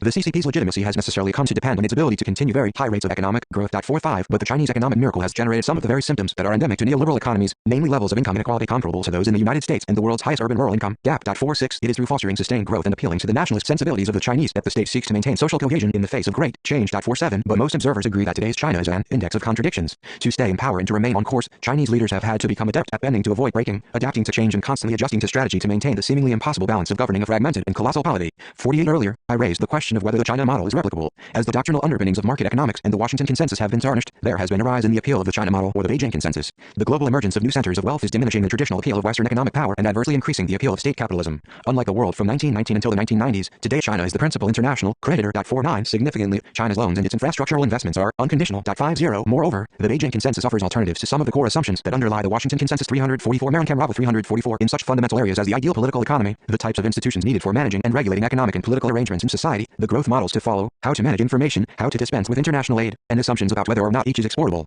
The Washington Consensus, incidentally, assumes its global applicability. The Beijing Consensus does not. 51 This allure has been magnified by what some have called the China effect, when a global network of Chinese trade and economic relationships chips away at the liberal agenda of Washington and the West. 52 China's success in places like Africa has much to do with the West's failures there, where by and large China's approach has not been patronizing, but instead respectful and free of conditions. 53 Also adding to the appeal of the China model is its non-ideological, pragmatic, and experimental approach to spur social stability and economic growth. 54 This appeal rests on three key developments. First, China's rapid economic development captures the imagination of policymakers and intellectuals, and even many in the urban middle classes, across the developing world. Second, compound failures in foreign policy, economics, and politics on the part of the United States have only enhanced the seeming legitimacy of the China model. And finally, China's value-free diplomacy toward developing countries only serves to enhance its appeal compared with the seemingly patronizing tenor of Western aid donors and financial institutions. 55 To assess the relationship of the China model with or its applicability to the Middle East, first it would be helpful to ascertain whether or not there is any sort of a model to patterns of political management and economic growth in the Middle East. It is to this question that the following section turns. A Middle East model? Given the rich diversity in the political economies, access to resources, and institutional makeup of states across the Middle East, scholars of the region have devised different typologies for their categorizations into most alike clusters. The most common of these typologies have divided Middle East states into republican versus monarchical states, or resource-rich versus resource-poor states, or some combination thereof. 56 For our purposes here, I have divided the states of the Middle East into the two broad categories of authoritarian republics and monarchies. 57 While both categories are broadly authoritarian, most of the monarchies that remain in the Middle East are located in the Arabian Peninsula, tend to have much smaller populations compared with the region's other countries, and are endowed with relatively much greater wealth derived from natural resources. This combination of massive rent revenues and smaller, more manageable populations makes these monarchies less reliant on coercion and instead more dependent on redistributive clientelism for staying in power. With clientelism systematized and permeating all aspects of political life uniformly, these states are generally perceived by their populations to be more observant of the rule of law, more effective in governance, less corrupt, and less repressive compared with how the authoritarian republics are viewed by their populations. 58 Conversely, the authoritarian republics, which were increasingly unable from the 1970s onward to live up to their end of the ruling bargains they had imposed on their populations, are seen by their subjects as more repressive, more corrupt, less effective, and less law-abiding. 59 These popular perceptions, of course, are not without merit, conditioned by actual structural characteristics inherent in these states' institutional makeup. Bereft of meaningful electoral legitimacy, authoritarian republics across the Middle East rely essentially on their coercive apparatus to stay in power, whether in the form of direct military rule, as in Sisai's Egypt, or 345 the China model and the Middle East. 345 More commonly, on the intelligence machinery to entice fear and enforce political compliance. At the apex of such systems is usually a highly centralized, insular executive, surrounded by coteries of politically dependent enforcers and crony capitalists. The bureaucracy over which they preside, meanwhile, is seldom efficient or even effective, a source not so much for implementation of the state's developmental agendas, but more for secure, and politically dependent, employment for the middle classes. In addition to pervasive corruption and nepotism across the bureaucracy, state agencies often suffer from structural incoherence, thus further undermining the effective formulation and implementation of state policies. 60. Inefficient and ineffective though it may be, the state still retains unchallenged control over the commanding heights of the economy, further choking off developmental possibilities. Reinforced by structural weaknesses of civil society, these systems remain robustly authoritarian and unchallenged from within so long as their fiscal health and international support remain uninterrupted. 61. The strength of the coercive apparatus of the state is further reinforced by the pervasiveness of extensive patrimonial linkages between its various institutions, especially among the armed forces and the other organs, further enmeshing them into each other. 62. Privatization of state assets provides Middle Eastern rulers with additional sources of patronage. 63. As Eva Bellin has observed, where patrimonial institutions are wedded to coercive capacity, authoritarianism is likely to endure. 64. As the 2011 uprisings were in their zenith and it appeared as if the tentacles of authoritarianism in the Middle East might be crumbling, Bellin reaffirmed her earlier conclusion that the component of the coercive apparatus is pivotal to determining the durability of authoritarian regimes in the Arab world and beyond. 65. Critically, political parties, especially those with the robust procedures and extensive bureaucracy of the CCP, simply do not exist in the Middle East, and if they do, they are either bureaucratic appendages of the state, the Ba'ath in Syria and Iraq, the National Liberation Front in Algeria, the National Democratic Party in Egypt, or they exist in the form of illegal or at best semi-legal entities under state surveillance and subject to its harassment, the Egyptian Muslim Brotherhood being a prime example. Whatever their status, political parties in the Middle East have failed to function as meaningful forums for recruiting and promoting qualified cadres of policymakers and state agents, mediating elite disputes, and preventing defection to the opposition. 66. This absence of meaningful political parties has not only seriously impeded the emergence of elite consensus and cohesion, but has further reinforced the insularity and inefficacy of the ruling inner circle. By the time the 2011 uprisings engulfed much of North Africa and the Middle East, hybrid forms of authoritarian systems had mushroomed all over the region. In MENA, single-party organizational structures and patronage-based economic liberalization had ushered in what one scholar labeled as new authoritarianism. 67. But even these newer varieties of authoritarianism could not mask the inherent fragility of many of these systems, a number of which succumbed to mass uprisings in what history has come to call the Arab Spring. The uprisings wreaked havoc across the region. So far, however, with the possible exception of Tunisia, they have failed to fundamentally alter the nature of state-society relations in the Middle East. 68. As if the forces of institutional resilience are far too powerful to be overthrown and reconstituted anew, older patterns of political and economic management are re-emerging throughout the region.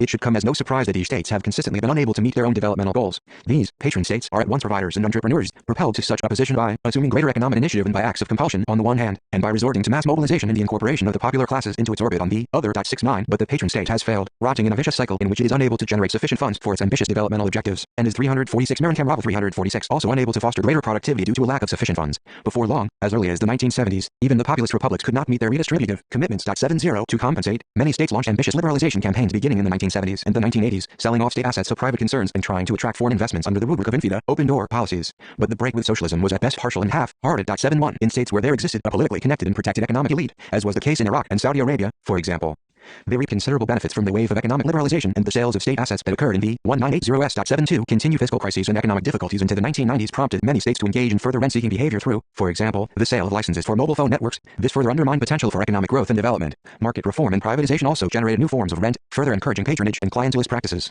Patronage politics and crony capitalism thus became pervasive and a central feature of politics across the Middle East. 73. Stephen Hertog points to the emergence of what he calls segmented clientelism, in which clientelism characterizes unequal, exclusive, diffuse, and relatively stable relationships of exchange within and around the state apparatus. 74. Although Hertog's analysis focuses on Saudi Arabia, his observations apply to most other regional political economies as well. According to Hertog, clientelist relationships are segmented in that they exist in parallel and separate institutions throughout the system that are at best linked together through cross-cutting, small-scale networks. What ultimately results is a system whose economic performance is at best compromised. What does the foregoing analysis of patterns of political and economic management in the Middle East tell us about the applicability of the China model to the region? What are some of the key elements that the two overall patterns, if not necessarily models, have in common or in which they are fundamentally different? In the Chinese case, the state has been able to mount policies that have successfully fostered high rates of economic growth and development, whereas the Chinese state has been a developmental one. The states of the Middle East have been singular failures insofar as meaningful development has been concerned. The Middle East has lacked the China model's most crucial element, namely developmentalism. Developmentalism. The critical difference between the Chinese state and the states found in the Middle East is the capacity of state institutions to devise and implement developmental goals and agendas. In this respect, China shares a number of characteristics with some of the other core countries of East Asia, especially Japan and South Korea. All three states have had long and relatively continuous traditions of high-quality, centralized bureaucratic states. These states have been able to consolidate uniform national identities among ethnically homogeneous populations before those societies developed countervailing institutions of law and accountability that could check and balance the powers of the state. Historically, the evolution of all of these states, the Chinese included, was interrupted by the West's exertion of itself into East Asia. Nevertheless, despite being undermined, altered, and replaced in their encounter and confrontation with the West, a powerful and highly institutionalized executive branch re-emerged in all of them during the second half of the 20th century. 75. Significantly, while East Asian states were able to retain retain much of their capacity, their societies lacked a coherent and well-organized social group that could effectively resist state power, mount legitimate protests against political rule, and engage in adversarial politics. These comparatively high levels of capacity enabled the East Asian states to institute industrial policies that successfully promoted economic development. 347 The China model and the Middle East. 347 Not surprisingly, it was in East Asia rather than in other parts of the world that a cluster of successful authoritarian modernizers emerged. 76 This pattern of state formation was not replicated in the Middle East. Throughout the Middle East and North Africa, state formation occurred under the auspices and in conjunction with the popular mobilization of highly charged groups of political aspirants. The fledgling states that were born across the region in the 1950s and the 1960s had no option but to cater to the demands of the popular classes. An implicit bargain between the state and society emerged in which the states demanded political compliance in return for the delivery of state services such as national defense and security, social services, and economic growth.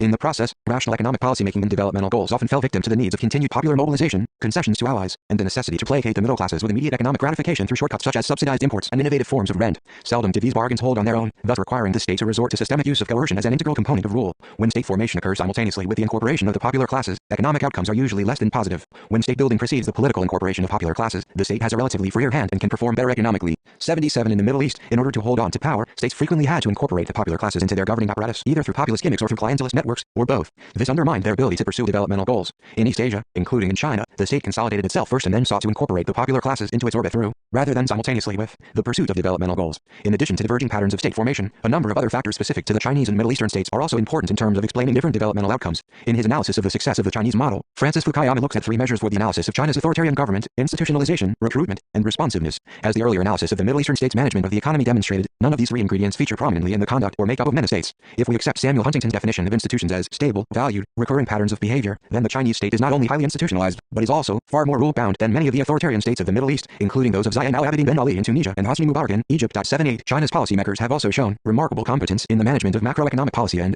especially compared with their counterparts in the United States and Europe, can make large, complex decisions quickly. 79 Another critical difference appears to be the overall acceptability of the state's developmental agenda among the urban middle classes in China and the absence of such an acceptance in the Middle East. This is not to imply that the Chinese state in general and the China model in particular enjoy high levels of legitimacy among the country's citizens. As we saw earlier, when the opportunity has presented itself, there have been parochial forms of contention in China. 80 and, by some accounts, the Arab Spring somewhat dented the legitimacy of the China model inside the China itself. 81 But the same level of system-wide resentment and repulsion that drove throngs of Middle Easterners to city squares to overthrow their rulers in 2011 do not appear to be present in China. To the contrary, in fact, there appears to be general buy-in from urban Chinese of the state's goals of spreading consumerism, raising living standards, and fostering economic development. The middle classes, after all, do not necessarily support democracy in principle. They are mostly self-interested and are motivated by the protection of their property. 348 Marin Bravo 348 and positioned against the redistributive demands of the state. They therefore are inclined to support an authoritarian state that protects and promotes their interests. 82 There are, nevertheless, two cases in the Middle East in which the China model has either been openly discussed as a viable developmental option or, more substantively, has come close to being followed. The two cases are Iran and the GCC states respectively, the former having seen discussions of the China model and the latter actually coming somewhat close to it. As mentioned earlier, the small oil monarchies of the Persian Gulf region tend to have highly centralized leaderships, inordinate resources, and comparatively very small demographies. These states have created and nurtured a powerful entrepreneurial class, one whose fortunes are tied directly to those of the state and its massive investments in infrastructure and its proactive courting of investments from the board. Giacomo Luciani has called this the Gulf Consensus, comprising an original blend of openness in areas where other countries are frequently closed, e.g., capital movements, but also controlled labor inflow, and protectionism where others are frequently open, e.g., the treatment of foreign direct investors. 83 The results, particularly for the cases of Qatar, the United Arab Emirates, and Kuwait, have been higher levels of state capacity and impressive levels of infrastructural growth. If there is a Gulf model, it depends almost entirely on unearned income from rent. This begs the question of how much state capacity will be left when and if rent sources dry up. For now at least, flush with rent revenues, these small states can act as if they are developmental. In Iran, meanwhile, the idea of the China model was introduced by the more conservative factions within the Islamic Republic state, who assumed that a combination of economic growth, jobs, consumerism, and limited social freedom will be enough to entice Iranians to give up demands for political pluralism and a loosening of restrictions on political space. 84 The state's so-called hardliners see the China model as a means to forestall reforms, to engage in redistributive and patronage politics by using oil wealth strategically, doling out subsidies to the population, and opening up the private sector in a very limited way.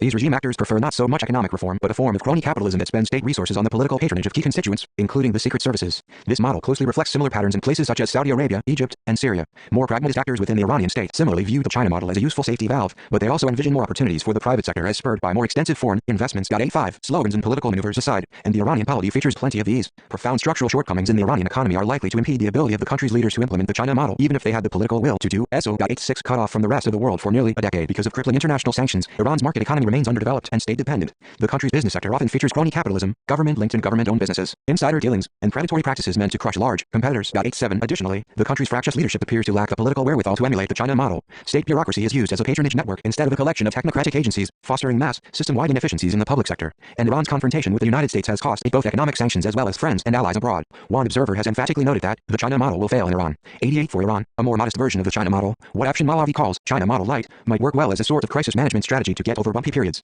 The country's political hardliners, however, tend to understand and embrace the model's repressive impulses more readily than its reformist aspects. But even then, as Malavi 349, the China model in the Middle East 349 notes, it is not clear whether the politically savvy Iranians will accept the crude authoritarian bargain of the China model. 89 to sum up, the China model does not appear to have either replicability in or applicability to much of the Middle East. As a pattern of political and economic management, it is highly contingent upon the situation it is in, certainly not an all-conquering winning strategy. 90 as such, it is unlikely to ever become a serious alternative in regions outside East Asia, because it is culturally specific and applies only readily to states that are already within the Chinese cultural zone. 91 The most important benefit of the China model to developing countries, including those in the Middle East, may lie not so much in its wholesale adoption and replicability, but in imitating some of the institutional entrepreneurship that underpins the Chinese transition process. 92 For now, oil states such as Iran and Saudi Arabia are developmental dead ends. 93 For economies like those of Iran, Egypt, Algeria, and even in the GCC, as a start, successfully adapting to the China model would require large infusions of foreign investment into the economy. 94 But even more important is the development of viable institutions for the recruitment and promotion of qualified policymakers, the establishment of system-wide mechanisms for policy formulation and innovation, and agile yet accountable leadership. In a number of Middle East countries, the Arab Spring overthrew unresponsive, unaccountable regimes while putting many others on notice. But so far, the region-wide response has been authoritarian retrenchment and counter-revolution rather than greater responsiveness, accountability, or developmentalism. For the time being, the future of the China model in the Middle East appears bleak. Conclusion: the future of the China model itself is far from certain. In some ways, China faces many similar problems as the Arab Spring countries did before the uprisings erupted, with youth unemployment and underemployment and rises in income inequality being the most notable examples. 95 And, similar to pre-uprising Egypt and Tunisia, there are also high levels of corruption and decentralized predation among state agents in China. 96 The model itself is in some respects problematic. It lacks moral appeal and is guided entirely by pragmatism. It has not been effective in dealing with many dimensions of human development, and it has only been around for a relatively short period and is yet to prove its resilience. 97 But by themselves these cracks in the veneer of the China model are unlikely to lessen its luster and its appeal to aspiring developmental states in the foreseeable future. The essential question of the 21st century is whether it will be an American or Chinese century. It is in this century that China's story, the most potent source of soft power, is confronting that of the West. 98 Daniel Bells puts it succinctly: now the world flirts with another shift in philosophy and the rules of global commerce. 99 And it is here, in its appeal and allure, that the enduring appeal of the China model, regardless of its applicability to borders far and near, rests. Despite efforts at emulating China's success, there is little chance that much of the world will look like today's China 50 years down the road.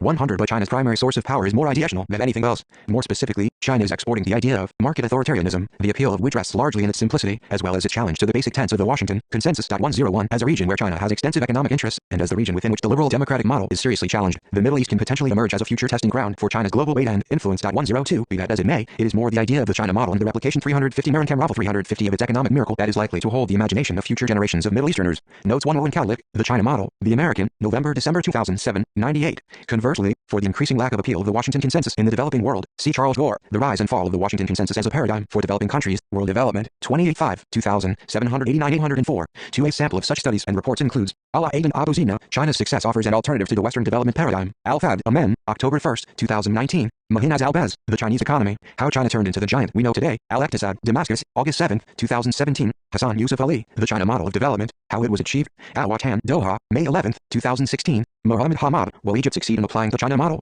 Al-Arab, London, August 29, 2019. Mustafa Obaid, Development Lessons from China. Al-Waft, Cairo, October 1, 2016. And Michael Spence, The China Development Model and Its Supporters. Al-Bayan, Dubai, January 24, 2019. 3 Stefan Halper, The Beijing Consensus, Legitimizing Authoritarianism in Our Time, New York, Basic Books, 2012. 3. 4 Ming 1, The China Model in Global Political Economy, Comparison, Impact, and Interaction, London, Routledge, 2014, 26. 5.1, The China Model in Global Political Economy, 33. 6.1, The China Model in Global Political Economy, 7.1, The China Model in Global Political Economy, 2931. For a useful summary of assumptions about the China model among the different actors across the Chinese body politic, namely the state, dissidents, liberals, and the so-called New Left, C1, The China Model in Global Political Economy, 30. 8 Scott Kennedy, The Myth of the Beijing Consensus, Journal of Contemporary China, 1965, 2010, 473. 9 Kennedy, The Myth of the Beijing Consensus, 462. 10 Kennedy, The Myth of the Beijing Consensus, 471. 11 Barry Norton, China's Distinctive System, Can It Be a Model for Others? Journal of Contemporary China, 1965, 2010, 437. 12 Minglu Chen and David S. G. Goodman, The China Model, One Country, 6 Authors, Journal of Contemporary China, 2173, 2012, 169.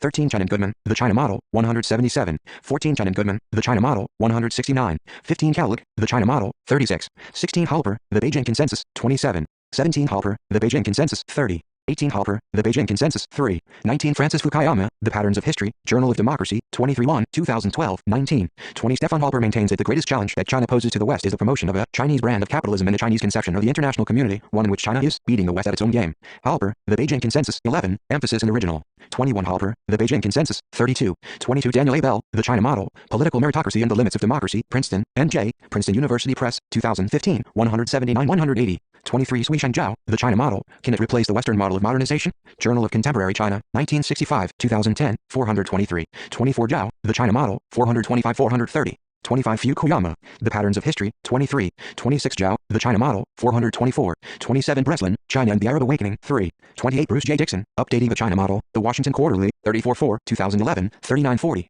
29 Bell, The China Model, 182. 30 Bell, The China Model, 185-187. 351 The China Model and the Middle East, 351-31 Fukuyama, The Patterns of History, 21. 32 Hess, From the Arab Spring to the Chinese Winter, 266. 33 Hess, From the Arab Spring to the Chinese Winter, 267. 34 Cowlick, The China Model, 3738. 35 Dixon, Updating the China Model, 42. 36 Zhao, The China Model, 423. 37 Halper, The Beijing Consensus, 121-122. 38 Barry Norton, Singularity and Replicability in China's Developmental Experience, paper presented at the American Economics Association, San Francisco, CA, January 2009, 3. 39 Cowlick, The China Model, 40. 40 Kennedy, The Myth of the Beijing Consensus, 469. 41 Norton, Singularity and Replicability in China's Developmental Experience, 2. 42 Cowlick, The China Model, 96. 43 Cowlick, The China Model, 40. 44 Cowlick, The China Model, 103. 45 Halper, The Beijing Consensus, 43. 46 Yang Yao, The End of the Beijing Consensus, Can China's Model of Authoritarian Growth Survive? Foreign Affairs, February 2, 2010. 47 Halper, The Beijing Consensus, 154. 48 Halper, The Beijing Consensus, 206-207.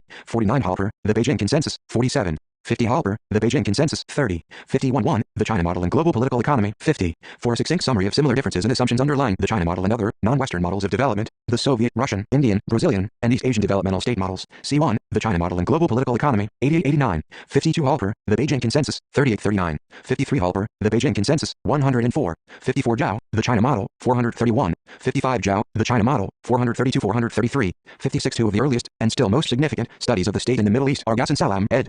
The Foundations of the Arab State, London, Kroom-Helm, 1987, and Natsiani Ayudbi, Overstating the Arab State, Politics and Society in the Middle East, London, I.B. Torres, 1995. 57 This is a much simplified typology that I developed in the late 1990s, in which I further divided authoritarian republics into populist states, the Islamic Republic of Iran, Gaddafi's Libya, and Saddam's Iraq, and exclusionary states, Assad's Syria, Mubarak's Egypt, Algeria, and Tunisia, and monarchies into oil monarchies, those in the GCC and those relying on a civic myth as their source of legitimacy, Jordan and Morocco. See Marin Kamrava, Non-Democratic States and Political Liberalization in the Middle East, A Structural Analysis, Third World Quarterly, 19-1, 1998, 6385. 58 These conclusions are based on analyses of polling and other longitudinal data by Mel Anikam et, Ishak D1, Alan Richards, and John Waterbury in A Political Economy of the Middle East, 4th ed. Boulder, CO, Westview Press, 2015, 7886. I am only summarizing some of their main findings here. 59 For more on authoritarian ruling bargains in the Middle East, see Marin Kamrava, The Rise and Fall of Ruling Bargains in the Middle East, in Marin Kamrava, ed. Beyond the Arab Spring, The Evolving Ruling Bargain in the Middle East, New York, Oxford University Press, 2014, 1745. 60 Stefan Hertog, Princes, Brokers, and Bureaucrats, Oil and the State in Saudi Arabia, Ithaca, NY, Cornell University Press, 2010, 31. 61 Eva Bellin, The Robustness of Authoritarianism in the Middle East, Exceptionalism and Comparative Perspective, Comparative Politics, 36-2, 2004, 139, 143, 147. 62 Bellin, The Robustness of Authoritarianism in the Middle East, 143. 63 Stephen J. King, The New Authoritarianism in the Middle East and North Africa, Bloomington, IN, Indiana University Press, 2009, 4. 64 Bellin, The Robustness of Authoritarianism in the Middle East, 152. 65 Eva Bellin, Reconsidering the Robustness of Authoritarianism in the Middle East, Lessons from the Arab Spring, Comparative Politics, 44-2, 2012, 142. 66 Jason Brownlee, Authoritarianism in an Age of Democratization, Cambridge, Cambridge University Press, 2007, 42. 352 Marin Kamrava 352 67 King, The New Authoritarianism in the Middle East and North Africa, 4. 68 Amid much early excitement and euphoria, one of the earliest calls for sobriety came from Mark Lynch, who in 2012 wrote, History warns us that within a few years, the Arab uprisings of 2011 are likely to result in an even more repressive, stifling regional order. Mark Lynch, The Arab Uprisings, The Unfinished Revolutions of the New Middle East, New York, Public Affairs, 2012, 65. 69 Ilya Hurek, Privatization, The Issue, The Prospects, and the Fears, in Ilya Hurek and Dennis J. Sullivan, EDS, Privatization and Liberalization in the Middle East, Bloomington, IN, Indiana University Press, 1992, 2. 70 Hammad et al. A Political Economy of the Middle East, 4. 71 For the Case of Algeria as an Example, see Dirk van de Waal, Breaking with Socialism, Economic Liberalization and Privatization in Algeria, in Ilya Hurek and Dennis J. Sullivan, EDS, Privatization and Liberalization in the Middle East, Bloomington, IN, Indiana University Press, 1992, 189-209. Similarly, partial liberalizations occurred in Egypt, Iraq, Jordan, and, slightly later on, in Syria. 72 Kiran Aziz Chowdhury, Economic Liberalization in Oil Exporting Countries, Iraq and Saudi Arabia, in Ilya Hurek and Dennis J. Sullivan, EDS, Privatization and Liberalization in the Middle East, Bloomington, IN, Indiana University Press, 1992, 147. 73 King, The New Authoritarianism in the Middle East, East and North Africa, 29. 74 Hertog, princes, brokers, and bureaucrats, oil and the state in Saudi Arabia, 12. 75 Francis Fukuyama, The Patterns of History, Journal of Democracy, 23 1, 2012, 15. 76 Fukuyama, The Patterns of History, 16. 77 David Waldner, State Building and Late Development, Ithaca, NY, Cornell University Press, 1999, 2. 78 Fukuyama, The Patterns of History, 1920. 79 Francis Fukuyama, The Future of History, Can Liberal Democracy Survive the Decline of the Middle Class? Foreign Affairs, 91, No. 1, January-February 2012, 57. 80 Hess, From the Arab Spring to the Chinese Winter, 267. 81 Breslin, China and the Arab Awakening, 4. 82 Fukuyama, The Future of History, 56. 83 Giacomo Luciani, Linking Economic and Political Reform in the Middle East, The Role of the Bourgeoisie, in Oliver Schlumberger, ed. Debating Arab Authoritarianism, Dynamics and Durability in Non-Democratic Regimes, Stanford, CA, Stanford University Press, 2007, 167. 84 Afshin Malavi, Buying Time in Tehran, Iran and the China Model, Foreign Affairs, 83 6, 2004, 910. 85 Malavi, Buying Time in Tehran, 1012. 86 Elliot Tantov, Understanding Iran's New Authoritarianism, The Washington Quarterly, 31, 2006 07, 163. 87 Malavi, Buying Time in Tehran, 13. 88 Tantov, Understanding Iran's New Authoritarianism, 173. 89 Malavi, Buying Time in Tehran, 10. 91, The China Model in Global Political Economy, 177. 91 Fukuyama, The Future of History, 57. 92 Norton, Singularity and Replicability in China's Developmental Experience, 17. 93 Fukuyama, The Future of History, 56. 94 Malavi, Buying Time in Tehran, 15. 95 Hess, From the Arab Spring to the Chinese Winter, 257-258. 96 Hess, From the Arab Spring to the Chinese Winter, 259. 97 Zhao, The China Model, 434-435. 98 Halper, The Beijing Consensus, Z, XXX. 99 Halper, The Beijing Consensus, 122. 100 Fukuyama, The Future of History, 57.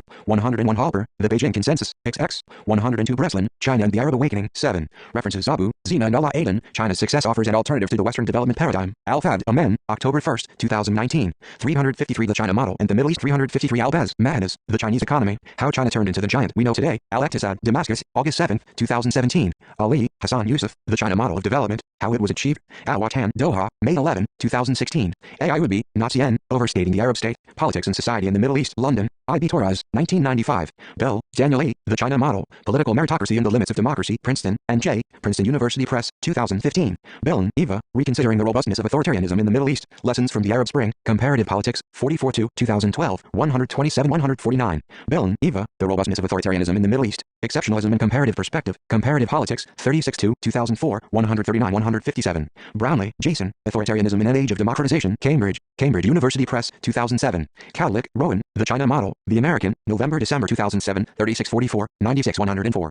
Comet, Melanie, Ishak D1, Alan Richards, and John Waterbury, A Political Economy of the Middle East, 4th ed. Boulder, CO, Westview Press, 2015. Chowdhury, Kiran Aziz, Economic Liberalization in Oil Exporting Countries, Iraq and Saudi Arabia, Italy Hurrick and Dennis J. Sullivan, EDS, Privatization and Liberalization in the Middle East, Bloomington, IN, Indiana University Press, 1992, 146-166. Chen, Minglu, and David S. G. Goodman, The China Model, One Country, 6 authors, Journal of Contemporary China, 2173, 2012, 169-185. Dixon, Bruce J., Updating the China Model, The Washington Quarterly, 34-4, 2011, 3958. Fukuyama, Francis, The Future of History, Can Liberal Democracy Survive the Decline of the Middle Class? Foreign Affairs, 91-1, 2012, 5361. Fukuyama, Francis, The Patterns of History, Journal of Democracy, 23-1, 2012, 1426. Gasson, Salam, ed.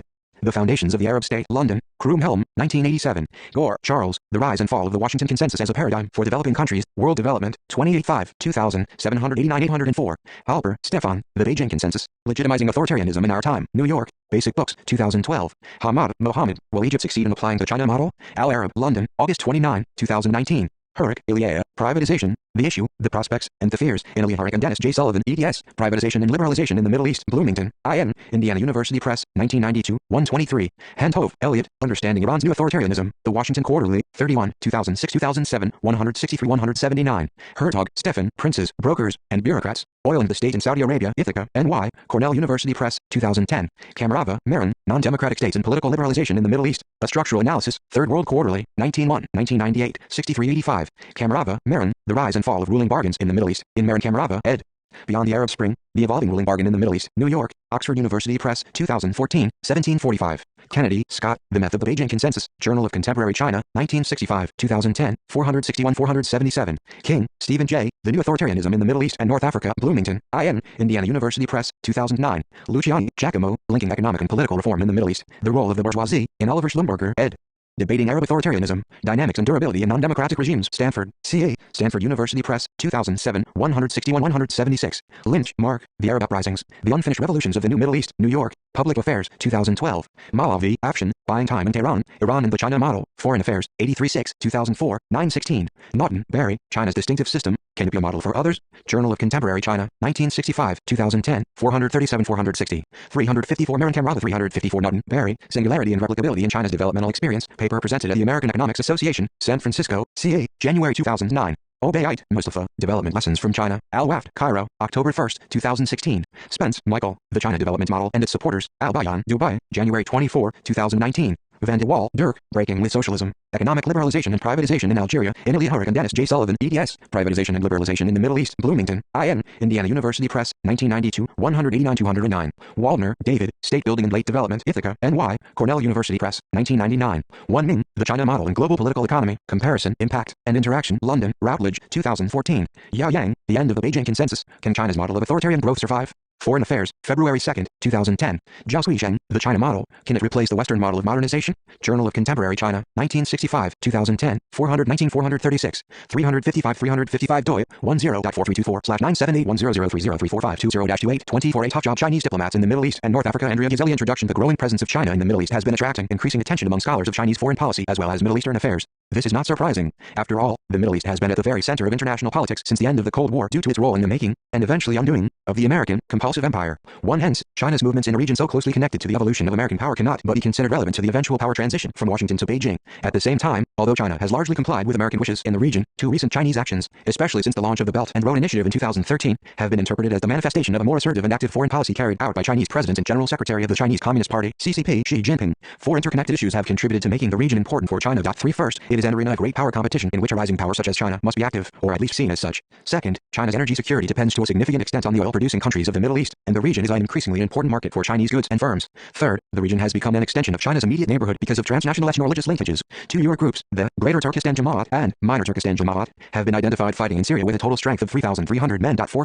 The Middle East is a key hub in the Belt and Road Initiative, BRA, Xi Jinping's flagship diplomatic project launched in late 2013, beyond China's own Asia-Pacific neighborhood. Despite the growing number and the quality of the studies published, a reader who is familiar with the literature on this issue will surely notice two distinct but related elements shared by many of those articles and books. The first is that China is usually studied as a black box. Little attention is paid to the different actors that devise and implement China's policy toward the region. Second, the Middle East is often defined geographically in conservative terms. Many scholars focus on China's relations with Saudi Arabia, Iran, and, to a lesser extent, Israel and Turkey. While other countries in the Gulf and the Levant are rarely taken into consideration, those west of the Suez Canal and the African coast of the Red Sea receive less attention. There are good reasons for this. 356 Andrea Ghiselli 356. On the one hand, studying Chinese foreign policy is more difficult than in the case of other countries. Language skills and the ability to find and navigate reliable data are problems that can hardly be overlooked if one wants to open the Chinese black box. On the other hand, the countries just outlined are important players in the region, and their behavior and relations with the United States can influence regional dynamics significantly more than others. Such an approach makes sense, but it also comes with some problems. From an analytical perspective, it is well known that China's foreign policy making in the post-Mao era is rather fragmented. 5. This is particularly true in regions such as the Africa and the Middle East, which have become diplomatically important for China relatively recently, and where actors such as state-owned enterprises and those institutions in Beijing that regulate and direct their activities have long been the main implementers of Chinese policy. 6. At the same time, while balancing between Iran, Saudi Arabia, and Israel is a true diplomatic challenge, it is wrong to dismiss the problems with which Chinese foreign policy has to deal in other countries of the region, such as terrorism and political instability.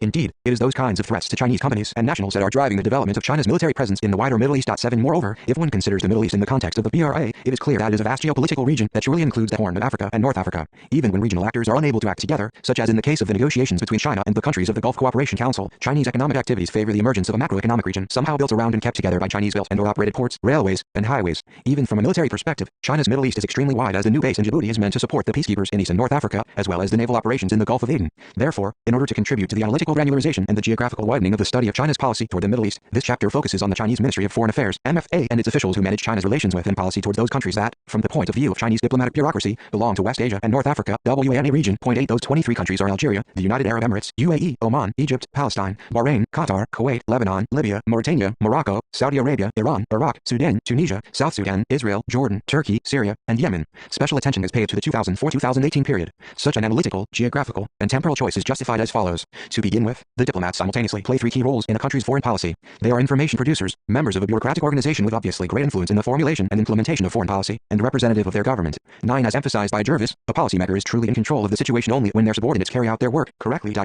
At the same time, as officers of the foreign policy bureaucracy with personal experience experience and knowledge about the situation where they are posted. The diplomats have significant influence in the intelligence, design, and choice phase of the policy-making process. 11. This is truer in the Chinese case, especially if we consider the diplomats as information producers, because, at least in the case of WANA countries, specialized regional knowledge in think tanks and universities is almost absent, and or bureaucratic obstacles affect its flow to policymakers. 12. As to the geographical scope of this study, I believe that to understand how the policy toward a certain region is done, there is no better way than to look at it than from the point of view of its policymakers and policy implementers. It must be pointed out that today the analyses written by Chinese experts make regular references to Djibouti, Somalia, and, to a lesser extent, other countries of the Horn of Africa and along the African banks of the Suez Canal. 357 Chinese diplomats. 357 Given that, as mentioned earlier, China's nascent military presence has its center in the Gulf of Aden, especially since the opening of the first military base in Djibouti, one might argue that the MFA's regional outlook might indeed be obsolete. However, that of the MFA remains the most official description of how China looks at the Middle East and North Africa. Moreover, at least in the case of this study and against the background of limited literature, relying on the MFA's definition significantly simplifies data gathering and analysis, as including other countries would also require considering eventual interdepartmental relations, which are beyond the grasp of an external observer. Hence, this chapter aims to shed light on the development, role, and influence of the bureaucracy within the Chinese state, especially the MFA, that quite literally makes Chinese policy toward the wider Middle East,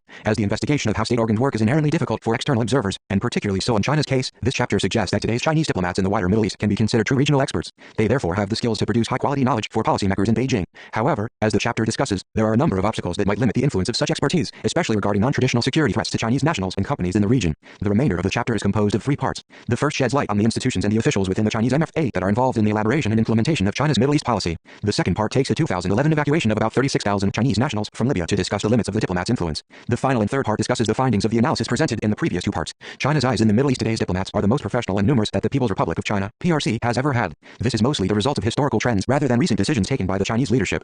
Hence, it is important to briefly review the history of China's diplomatic corps, which can be divided into 3 main eras according to the number of the serving diplomats and the training they received. The first era, from roughly 1949 to the mid-1960s, is the period of the general ambassadors. The first Chinese ambassadors sent abroad were high-ranking officials from the Chinese People's Liberation Army, PLA. Although many could not speak any foreign language, China had to send its envoys to the first countries that recognized the infant PRC. 12 of the first 15 ambassadors were PLA generals, and many of the 700 diplomats sent to the 17 Chinese embassies abroad during those early years had a military background. 13. The second era, also known as that of the interpreter ambassadors, spans the years from the mid-1960s to the 1990s. As China's diplomacy expanded after the Conference of Geneva and the Bandung Conference, Premier Yu Enlai, who was also the foreign minister, proposed the 3-3 system. That was the first institutionalized system for the recruitment and management of Chinese diplomats. According to this system, while 1/3 of the diplomats were abroad, 2/3 would be working at headquarters in Beijing and undergoing specialized training.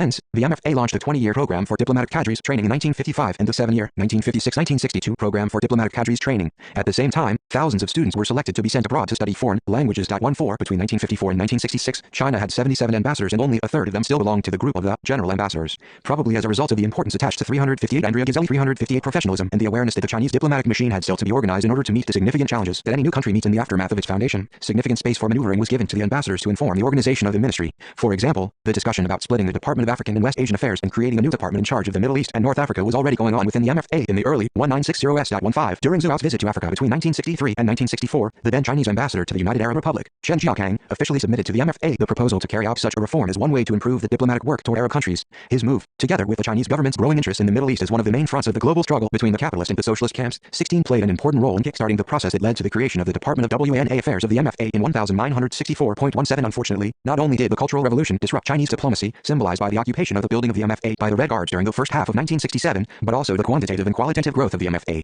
Some departments, such as that in charge of Middle Eastern and North African affairs, were even temporarily disbanded and or absorbed by others as the scope of Chinese foreign policy shrank. 18. Many Chinese diplomats in Beijing and abroad were accused of being revisionists, reactionaries, and agents of foreign powers. Between 1966 and 1967, all the Chinese ambassadors, except Ambassador Wang Hua in Egypt, and about 1/3 of the staff of the Chinese embassies abroad were recalled to Beijing. 19. Less experienced but more ideologically radical cadres were sent abroad to spread the Maoist message. Despite evident fiascos in China's policy toward the region already in the mid-1960s, from failing to win Arab support for a second Bandung Conference without the Soviets to the defection of diplomats in Syria and Egypt. 20. While more than 80% of the ambassadors managed to return to a diplomatic career, probably because of the protection that Zhu guaranteed to the MFA and its high-ranking officials, some 40% of the staff based in Beijing and of the consular-level diplomats were not able to enjoy such protection and disappeared during those years. 21. At the same time, wrote Wang Yuzuo and Li Xinde, the MFA was not able to hire qualified personnel either during or immediately after the Cultural Revolution because of interruption in university courses. 22. Therefore, in order to avoid sending diplomats abroad with no language skills at all, many of the ambassadors who were sent back after 1969 to the countries where they had been recalled from remained in service there for more than 10 years. In the early 1980s, the MFA started to replace the ambassadors who were more than 60 years old with younger people. However, the third era really started in the 1990s, with the MFA being part of the efforts of the Chinese bureaucracy to achieve the 4-way transformation of the cadres into a more revolutionary, younger, better educated, and more technically specialized group.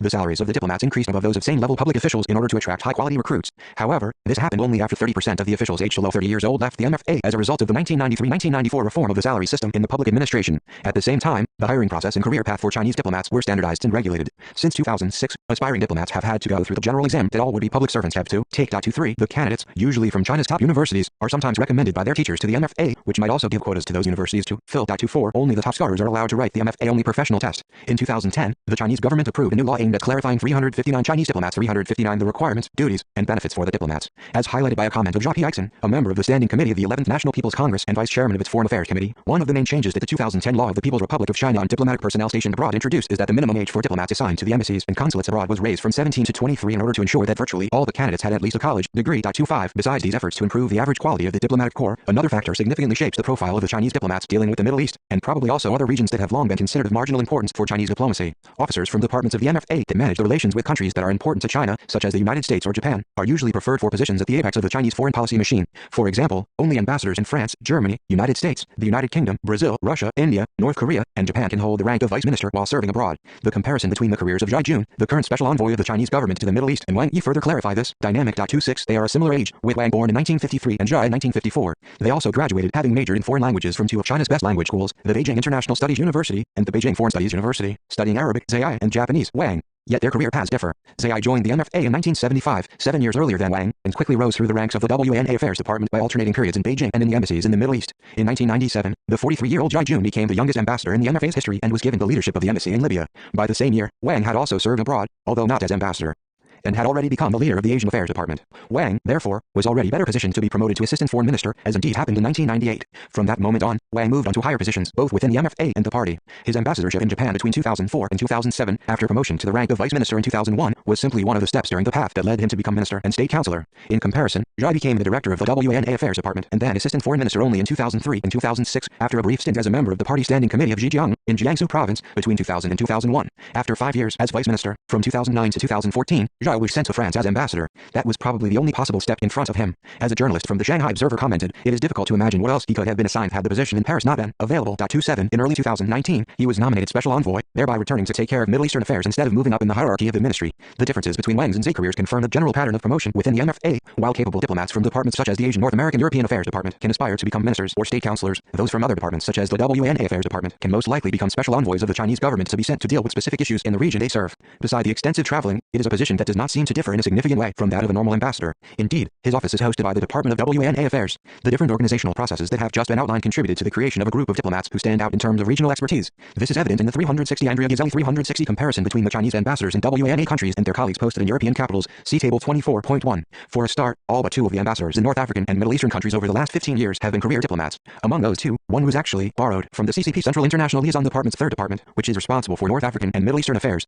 Moreover, the vast majority had already worked in the embassies and consulates in those regions during earlier stages of their careers. Many top Chinese diplomats in a WNA country serve only in other countries in the same region before becoming ambassadors. On average, a Chinese ambassador in a WNA country has already worked in 2 other countries of the same region. The most notable exceptions are the ambassadors to Israel and Francophone countries, such as Algeria. They, however, are not selected randomly because at least some of them have worked in the United States, in the case of the ambassadors to Israel, and in France or other Francophone countries. They are therefore familiar with the policies of local and external actors that can significantly affect China's relations with the country where they are posted. Hence, many of the Chinese ambassadors to North Africa and the Middle East could count on significant knowledge of the region and the pre-existing network of local and foreign officials they met during previous postings. An interesting case is that of the current ambassador to Saudi Arabia, Chen Weiqing, who led China's positive diplomacy in Iraq where he was previously posted to better note a leader of local religious communities that can be important allies in the fight against Islamist terrorism in the region as well as at home. 28. The ambassadors who have served in Egypt, Saudi Arabia, the United Arab Emirates, Syria, Libya, Yemen, Sudan, and South Sudan worked almost exclusively in countries in North Africa and the Middle East, and sometimes went back to countries where they had already served when they were younger. At the same time, slightly more than half of the ambassadors in North African and Middle Eastern countries rose through the ranks of the WNA Affairs Department of the MFA. Many reached the position of department director or deputy director before being promoted to an ambassadorship.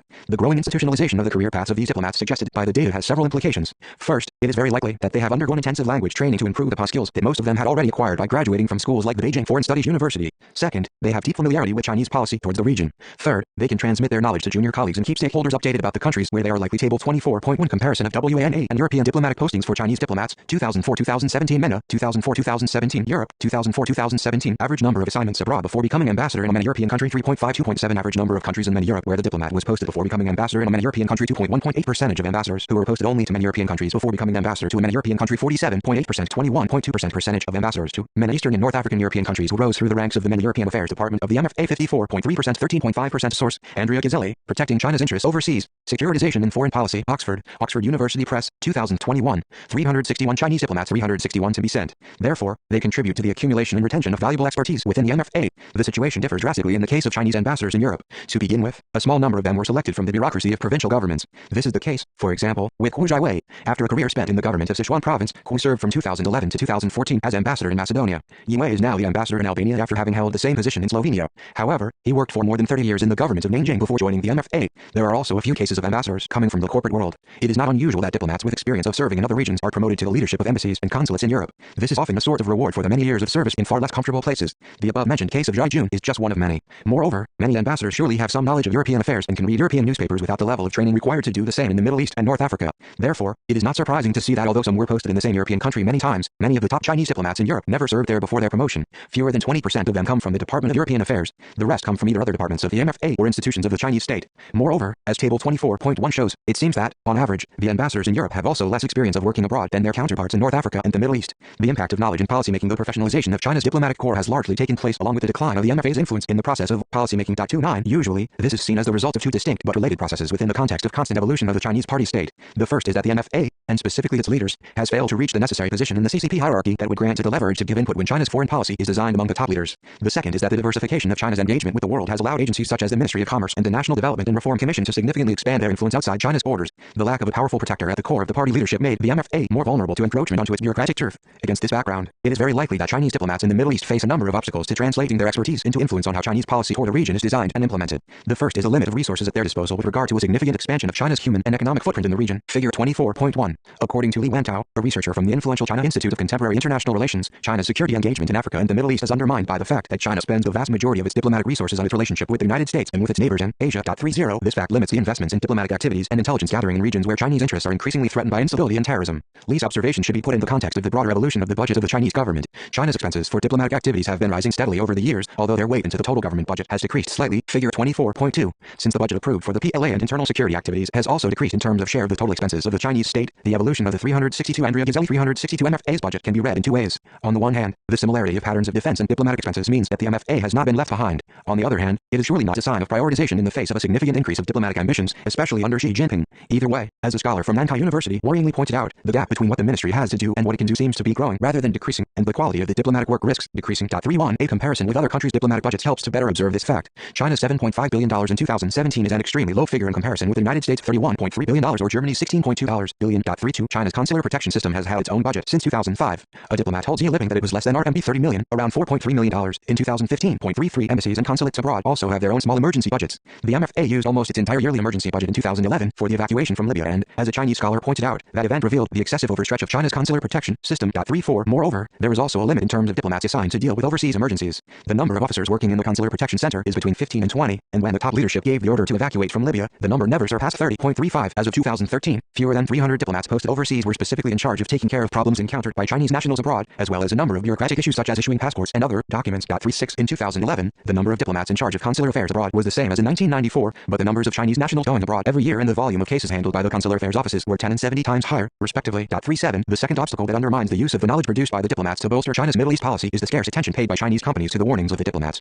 The case of the Libya evacuation in 2011 shows this quite well. Indeed, shortly after the evacuation took place, a number of Chinese ambassadors with experience in the Middle East and North Africa told Southern News Network journalists that 5,000, 10,000, 15,000, 20,000, 25,000, 30,000, 50,000, 100,000, 150,000, 200,000, 250,000, 2003, 2004, 2005, 2006, 2007, 2008, 2009, 2010, 2011, 2012, 2013, 2014, 2015, 2016, 2017, 2018 USD million value of Chinese assets, stock, number of Chinese laborers. Figure 24.1. China's human and economic footprint in the MENA region, 2003-2018. Note, the data about the laborers refer to those that are sent by Chinese engineering firms to WANA countries to complete the construction of bridges, roads, real estate projects, ports, etc. Source, Annual Statistical Bulletin of Outward Foreign Direct Investment, various years, China Trade and External Economic Statistical Yearbook, various years. Compiled by the author. 363 Chinese diplomats. 363. The extreme unpreparedness of Chinese companies to deal with political risks was far from surprising. 38. According to Qin Hongguo, former ambassador to Kuwait, this problem has existed for more than 20 years because Chinese companies are deaf to the warnings sent out by the MFA. Wang Shijiao, another former Chinese ambassador, commented that if the companies in Libya had contacted the Chinese embassy in a timely manner, the damage would have been greatly reduced.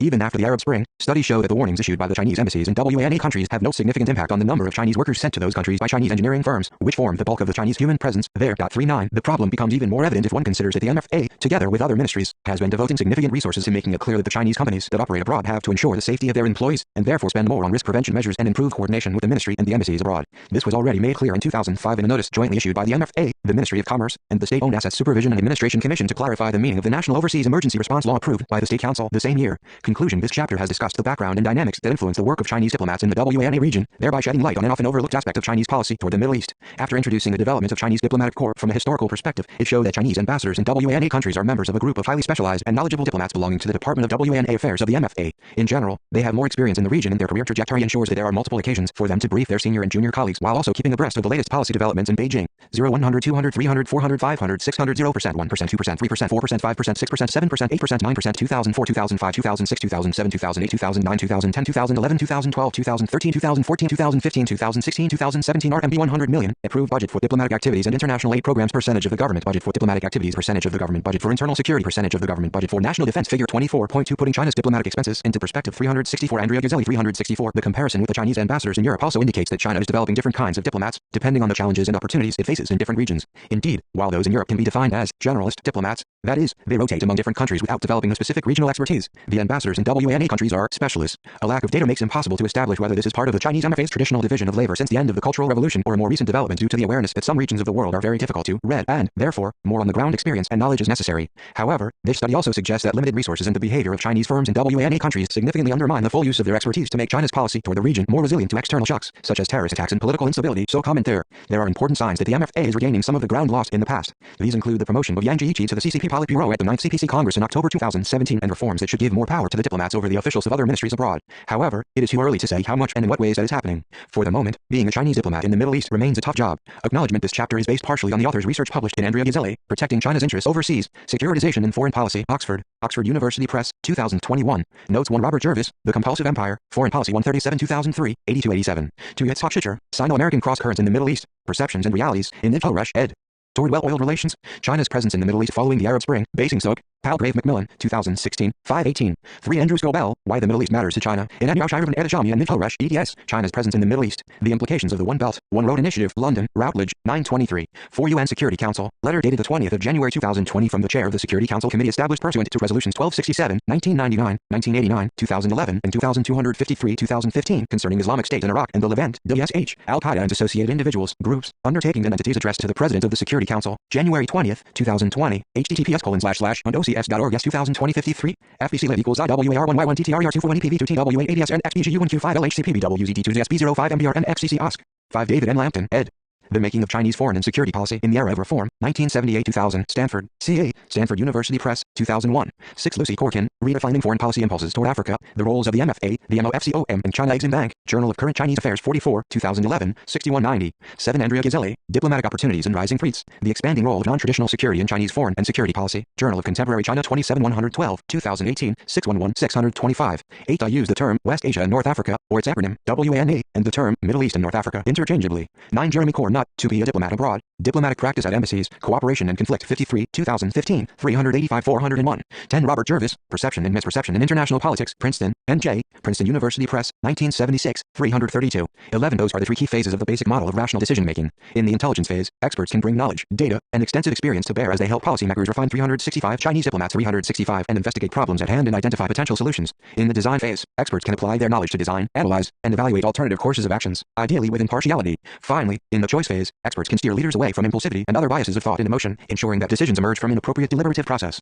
See Herbert Simon, The New Science of Management Decision, New York, Harper and Brothers, 1960. 12. Fengmin Lin, Stand on Mideast Study, Unified Ideograph, Unified Ideographic, Unified Ideograph, Unified Ideographa, Unified Ideograph, Unified Ideographic, Unified Ideographa, Unified Ideography, Unified Ideograph, Journal of Northwest University for Nationalities, 1 2012, 913. Hong Fan, An Analysis of Middle Eastern Studies in China under the Background of Upheaval in the Middle East, Unified Ideograph, Unified Ideographic, Unified Ideograph, Unified Ideograph, Unified Ideograph, Unified Ideograph, Unified Ideograph, Unified Ideograph, Unified Ideograph, Unified Ideograph, Unified Ideograph, Unified Ideographic, Unified Ideograph, Unified Ideographa, West Asia and Africa 6 2013, 146-157, Yun Zhang. Dialogue and Integration of Regional Studies and International Politics on the Construction of Intellectual Support for the Belt and Road Initiative. Unified Ideograph, Unified Ideograph, Unified Ideograph, Unified Ideograph, Unified Ideography, Unified Ideograph, Unified Ideograph, Unified Ideograph, Unified Ideograph, Unified Ideograph, Unified Ideograph, Unified Ideograph, Unified Ideograph, Unified Ideography, Unified Ideograph, Unified Ideograph, Unified Ideograph, Unified Ideograph, Unified Ideograph, Unified Ideograph, Unified Ideograph, Unified Ideograph F, Unified Ideograph,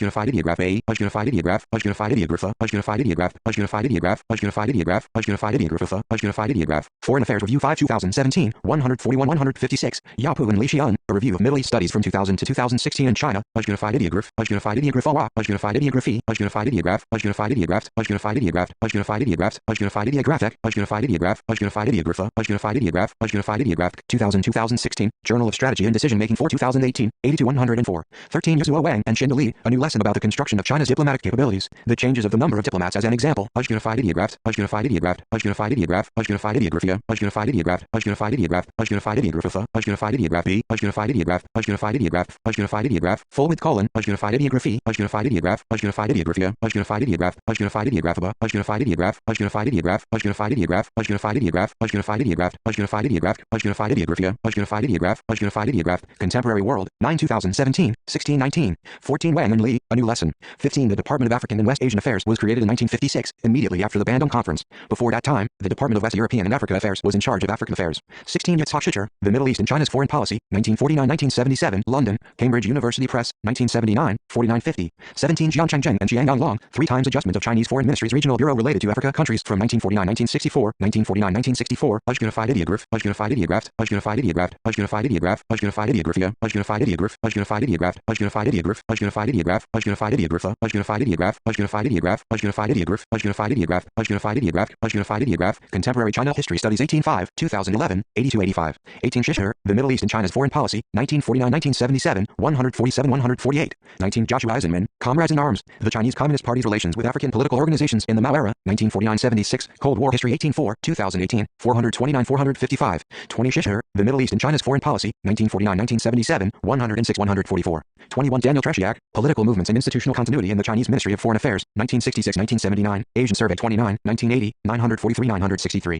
22 Wang and Li, a new lesson. 23 The entry test of the MFA is included in the Unified Exam System. Unified Ideograph, Unified Ideographia, Unified Ideograph, Unified Ideograph, Unified Ideograph, Unified Ideograph, Unified Ideograph, Unified Ideograph, Unified Ideograph, Unified Ideograph, Unified Ideograph, Unified Ideograph, Unified Ideograph, Unified Ideograph, The People's Daily, October 19th, 2005, http://politics.people.com.cn/gb1027 3781775.html 24 Dylan Lowe, Institutional Habitus, State Identity, and China's Ministry of Foreign Affairs, International Studies Review 22-4, 2020, 879-902. 25 Discussion about the responsibilities, requirements, and rights of the diplomats abroad, published extracts of the comments about the draft of the law on diplomatic personnel stationed abroad. 3 Unified Ideograph, Unified Ideography, Unified Ideograph, Unified Ideograph, Unified Ideograph, Unified Ideographia, Unified Ideograph, Unified Ideograph, Unified Ideograph, Unified Ideograph, Unified Ideograph, Ideographic comma, Unified Ideograph, Unified Ideograph, Ideographic comma, Unified Ideograph, Unified Ideograph, Unified Ideograph, Unified Ideograph, Unified Ideograph, Unified Ideograph, Unified Ideographic, Unified Ideograph, Unified Ideograph A, Unified Ideograph, Unified Ideograph, Unified Ideograph, Unified Ideographia, Unified Ideograph, Unified Ideograph, Unified Ideograph, Unified Ideograph, Unified Ideograph, Unified Ideograph, Unified Ideograph, Unified Ideograph, Unified Ideograph, full with left parenthesis, Unified Ideograph, full with right parenthesis, PRC National People's Congress, July 6, 2009, www.npc.gov.cn/WALFZ2009-0706 content 1509402.htm 26 on the role of special envoys to the Middle East. See chapter 26 of this volume. 27 Juo Ruo, how does one become an ambassador with a vice ministerial rank? Unified Ideograph, Unified Ideograph, Unified Ideographia, Unified Ideograph, Unified Ideograph, Unified Ideograph, Unified Ideograph, Unified Ideograph, Unified Ideograph, Unified Ideograph, Unified Ideograph, Shanghai Observer, September 24, 2014, https://web.shobserver.com/wx detail. Do. It equals 255.28 Hazes are seminaries where Shia Muslim clerics are educated. See Mohammed al-Suudari, Transnational Shia SM in Southern China and the Party States Azza Diplomacy, Middle East Institute, November 5, 2019, www.may.edu/publications Transnational Shiism Southern China and Party States Azza Diplomacy 29 Jingsun, Growing Diplomacy, Retreating Diplomats, How the Chinese Foreign Ministry has been marginalized in foreign policy making, Journal of Contemporary China 105 2017, 419-433, 30 Wan Tao Li, China-Africa military security cooperation is moving to a deeper level. Unified Ideograph, Unified Ideograph, Unified Ideograph, Unified Ideograph, Unified Ideograph, Unified Ideograph, Unified Ideograph, Unified Ideograph, Unified Ideograph, Unified Ideograph, Unified Ideograph, Unified Ideograph, Unified Ideograph, Unified Ideograph, World Affairs 15 2018, 5859, 31 Zuo Guangdong, Diplomatic input amid Chinese diplomatic transformation. Unified ideograph. Unified ideograph. Unified ideograph. Unified ideographia. Unified ideograph. Unified ideograph. Unified ideograph. Unified ideograph. Unified ideograph. Unified ideographia. Unified ideograph. Unified ideograph. The Journal of International Studies for 2016. 2643. 32 all figures throughout are in US dollar, unless otherwise noted. 366 Andrea Ghizelli 36633 Lipinzia. On the contradiction of the Chinese Consular Protection Service and diplomatic input and its solutions. Unified ideograph. Unified ideograph. Unified ideograph. Unified ideograph. Unified ideograph. Unified ideographa. Unified ideograph. Unified ideograph. Unified ideography. Unified ideograph. Unified ideographia. Unified ideograph. Unified ideograph. Unified ideograph. Unified ideograph. Unified ideograph. Unified ideograph. Unified ideograph. Unified ideograph. Unified ideograph. Unified ideograph. The Journal of International Studies for 2016. 1025. 34 Hey Ibo Lee. Analysis of the sustainable development of the Chinese consular protection system. Unified ideograph. Unified ideograph. Unified ideograph. Unified ideograph. Unified ideograph. Unified ideographa. Unified ideograph. Unified ideograph. Unified ideography. Unified ideograph. Unified ideograph. Unified ideographa. Unified ideograph. Contemporary International Relations 6 2016. 914. 35 Zia. On the contradiction of the Chinese Consular Protection Service. 36 Yang. The problems of China's consular protection system and solutions. Unified ideograph. Unified ideograph. Unified ideograph. Unified ideograph. Unified ideograph. Unified ideographa. Unified ideograph. Unified ideograph. Unified ideograph. Unified ideograph. Unified ideography. Unified ideograph. Unified ideograph. Unified ideograph. Unified ideograph. The Journal of International Studies 2013. 1729. 37 Jinkao Lai, Deputy Director of the MFA. Some overseas citizens have unreasonable demands on the government. Unified ideograph. Unified ideographia. Unified ideograph. Unified ideograph. Unified ideograph. Unified ideograph. Full with colon. Unified ideograph. Unified ideograph. Unified ideograph. Unified ideograph. Unified ideograph. Unified ideograph. Unified ideograph. Unified ideograph. Unified ideographic. Unified ideograph. Unified ideograph. Unified ideograph. Unified ideograph. Unified ideograph. ChinaNews.com. April 25, 2012. www.chinanews.com/GN 2012-0425. 384349.SHTML 38. Chinese companies lost contracts worth $18 billion.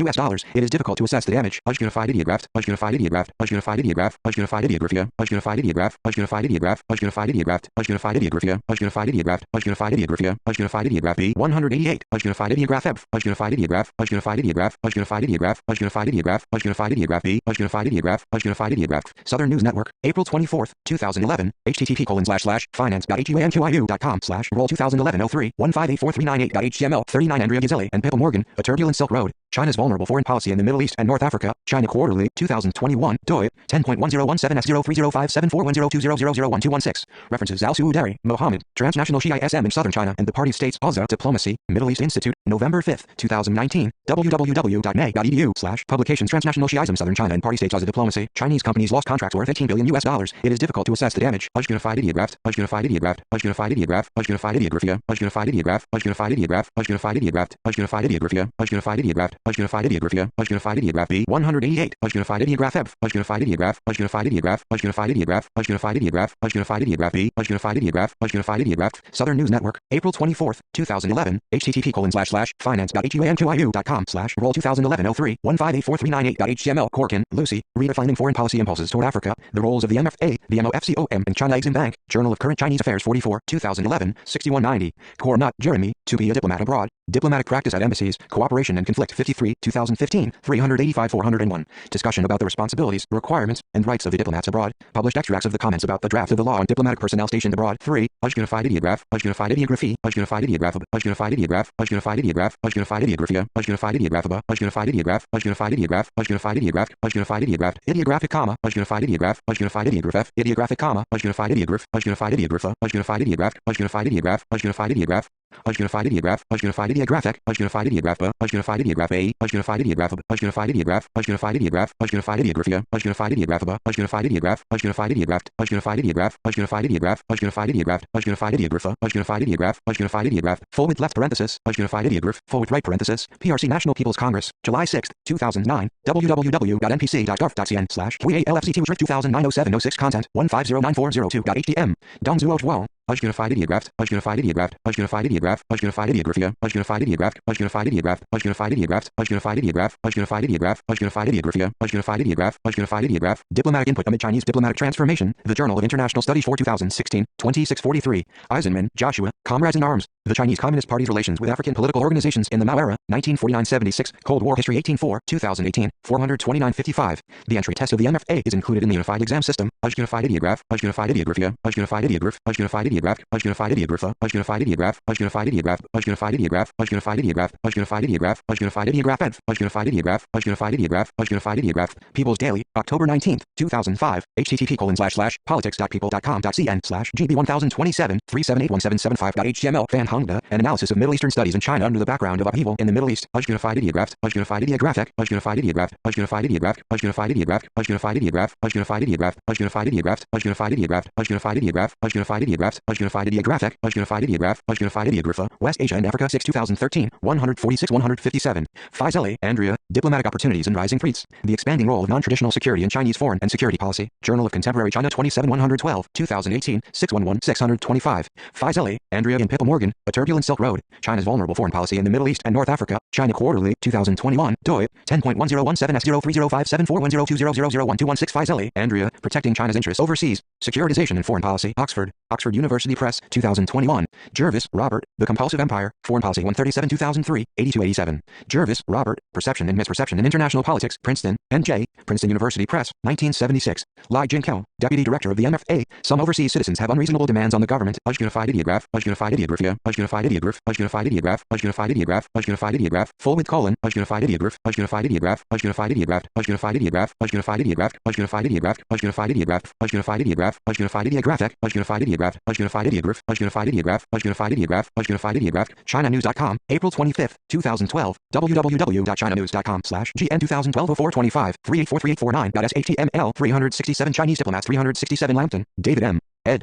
The Making of Chinese Foreign and Security Policy in the Era of Reform, 1978-2000, Stanford, CA, Stanford University Press, 2001. Li Heibo, Analysis of the Sustainable Development of the Chinese Consular Protection System, Unified ideograph, unified ideograph, unified ideograph, unified ideograph, unified ideograph, unified ideographa, unified ideograph, unified ideograph, unified ideographied, unified ideograph, unified ideograph, unified ideographa, unified ideograph, Contemporary International Relations, 6 2016, 914. Li Wantao, China-Africa Military Security Cooperation is moving to a deeper level, Unified ideographs, unified ideograph, unified ideograph, unified ideograph, unified ideograph, unified ideograph, unified ideograph, unified ideograph, unified ideograph, unified ideograph, unified ideograph, unified ideograph, unified ideograph, unified ideograph, World Affairs 15 2018, 5859. Lin Fengman, Stand on Mideast Study, Unified ideographs, unified ideographic, unified ideograph, unified ideographa, unified ideograph, unified ideographic, unified ideographa, unified ideography, unified ideograph, Journal of Northwest University for Nationalities, 1 2012, 913. Lowe, Dylan, Institutional Habitus, State Identity, and China's Ministry of Foreign Affairs, International Studies Review 22-4, 2020, 879-902.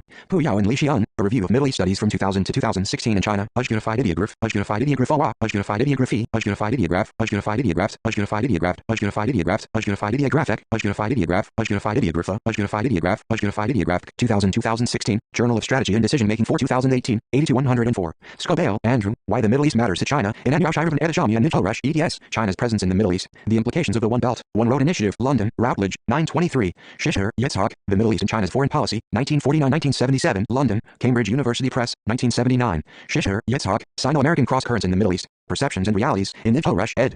Toward Well-Oiled Relations, China's Presence in the Middle East Following the Arab Spring, Basing Soak, Palgrave Macmillan, 2016, 518. Simon, Herbert, The New Science of Management Decision, New York, Harper and Brothers, 1960. Sun Jing, Growing Diplomacy, Retreating Diplomats, How the Chinese Foreign Ministry Has Been Marginalized in Foreign Policy Making, Journal of Contemporary China 105 2017, 400 1933. Treshiak, Daniel, Political Movements and Institutional Continuity in the Chinese Ministry of Foreign Affairs, 1966-1979, Asian Survey 29, 1980, 943-963. UN Security Council, letter dated the 20th of January 2020 from the Chair of the Security Council Committee established pursuant to Resolutions 1267, 1999, 1989, 2011, and 2253-2015 concerning Islamic State in Iraq and the Levant, DSH, Al-Qaeda and associated individuals, groups, undertakings and entities addressed to the President of the Security Council, January 20th, 2020, https://undocs.org s2020-53, FBC live equals IWAR1Y1 TTRER241EPV2 TWA80S and XBGU1Q5LHCPBWZ2ZSB05MBR XCC OSC.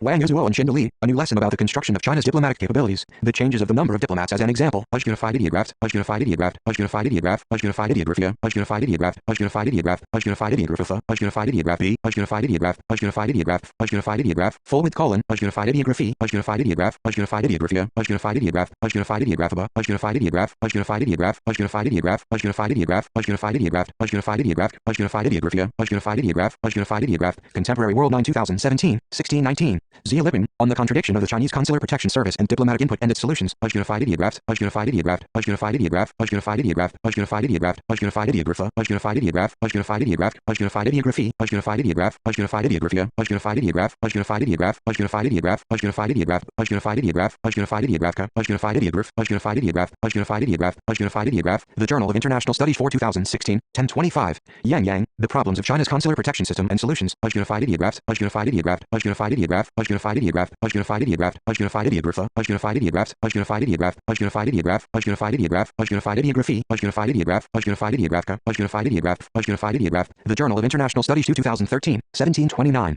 Zhang Yun, Dialogue and Integration of Regional Studies and International Politics, on the Construction of Intellectual Support for the Belt and Road Initiative, a unified ideographa, a unified ideograph, a unified ideograph, a unified ideographa, a unified ideography, a unified ideograph, a unified ideograph, a unified ideograph, a unified ideograph, a unified ideograph, a unified ideograph, a unified ideograph, a unified ideograph, a unified ideography, a unified ideograph, a unified ideograph, a unified ideograph, a unified ideograph, a unified ideograph, a unified ideograph, a unified ideograph, a unified ideograph F, a unified ideograph, a unified ideograph A, a unified ideograph, a unified ideographa, a unified ideograph, a unified ideograph, a unified ideograph, a unified ideographa, a unified ideograph, Foreign Affairs Review 5 2017, 141-156, Zheng Jianzheng and Xiangyang Long, 3 times adjustment of Chinese Foreign Ministry's Regional Bureau related to Africa countries from 1949-1964, 1949-1964, a unified ideograph, a unified ideographs, a unified ideograph, a unified ideograph, a unified ideographia, a unified ideograph, a unified ideograph, a unified ideograph, a unified ideograph, a unified ideographa, a unified ideograph, a unified ideograph, a unified ideograph, a unified ideograph, a unified ideograph, a unified ideograph, Contemporary China History Studies 18.5, 2011, 82-85, Zhuo Ruo, How Does One Become an Ambassador with a Vice Ministerial Rank? A unified ideograph, a unified ideograph, a unified ideographia, a unified ideograph, a unified ideograph, a unified ideograph, a unified ideograph, a unified ideograph, a unified ideograph, a unified ideograph, a unified ideograph, Shanghai Observer, September 24, 2014, https://web.shobserver.com/wx, detail.do question it equals 255 368 368 doi 10.4324/9781003034520-29 25 China and the Palestinian-Israeli conflict. Burden introduction. What has been China's approach towards the Palestinian-Israeli conflict and its main parties, and what does this reveal about China's stance towards conflict and its management more generally? To answer these questions, this chapter provides a broad historical perspective on China's approach to the conflict between Israel and the Arabs from its beginning. In doing this, it provides context by examining China's shifting attitudes and activity towards Israel and the Palestinians over the period. The chapter first sets out the parameters of the conflict as well as the principles and framework associated with its management and resolution. This includes a summary of the changing character of the conflict from one between Israel and the Arab states, in which the Palestinians arguably played a secondary role after 1948 until 1967, followed by a more specific Palestinian-Israeli conflict after that date. Particular attention is given to both the notion of land for peace as the basis of conflict resolution and the imbalance that exists between Israel and the Palestinians, with the former having established a matrix of control over the latter.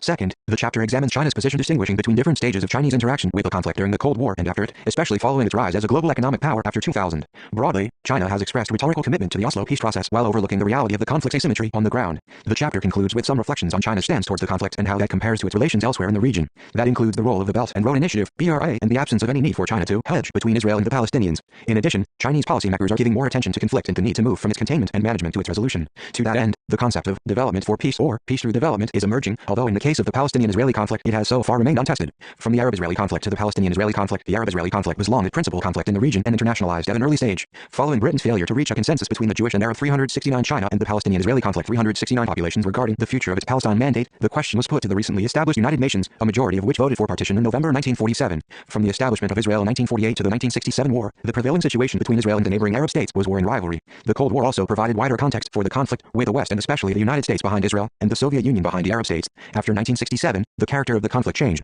It moved from being a predominantly state-based conflict over borders between Israel and the Arab states to a more ethno-nationalist struggle between the Jewish Israeli population and the Palestinians within the borders of the historic Palestine Mandate. However, this shift was not immediately recognized by the international community, which continued to focus on the Arab-Israeli conflict, including through the principle of land for peace, set out in UN Resolution 242 following the 1967 war. While ambiguous both in detail and sequencing and over the fate of the Palestinians, the general understanding was that Israel would gain peace with its neighbors in exchange for the return of Arab territory. The land for peace framework was first tested at Camp David during the late 1970s. In exchange for Israel giving up control of the Sinai Peninsula, Egypt agreed to peace and diplomatic recognition of Israel. But to reach agreement, Egypt effectively abandoned any consideration of Palestinian national demands and rights, including the fate of the refugees. Egypt's decision to go it alone with Israel was widely condemned by other Arab states, which ejected Egypt from the Arab League for 10 years. After 1967, the principal zone of conflict moved east. The Islamic Revolution in Iran in 1979, the Iran-Iraq War from 1980 to 1988, and the UN-sanctioned war against Iraq following its invasion of Kuwait in 1990-1991 arguably diminished the salience of the Palestinian question, particularly in the wider international community. In addition, the Palestinian struggle became more distant from the homeland, following the Palestinian Liberation Organization's PLO eviction from Jordan in 1970 and Lebanon in 1982, eventually establishing itself in Tunis. The grassroots uprising or Intifada in 1987 caught the PLO by surprise, and it worked hard to reclaim control over the movement in Gaza and the West Bank.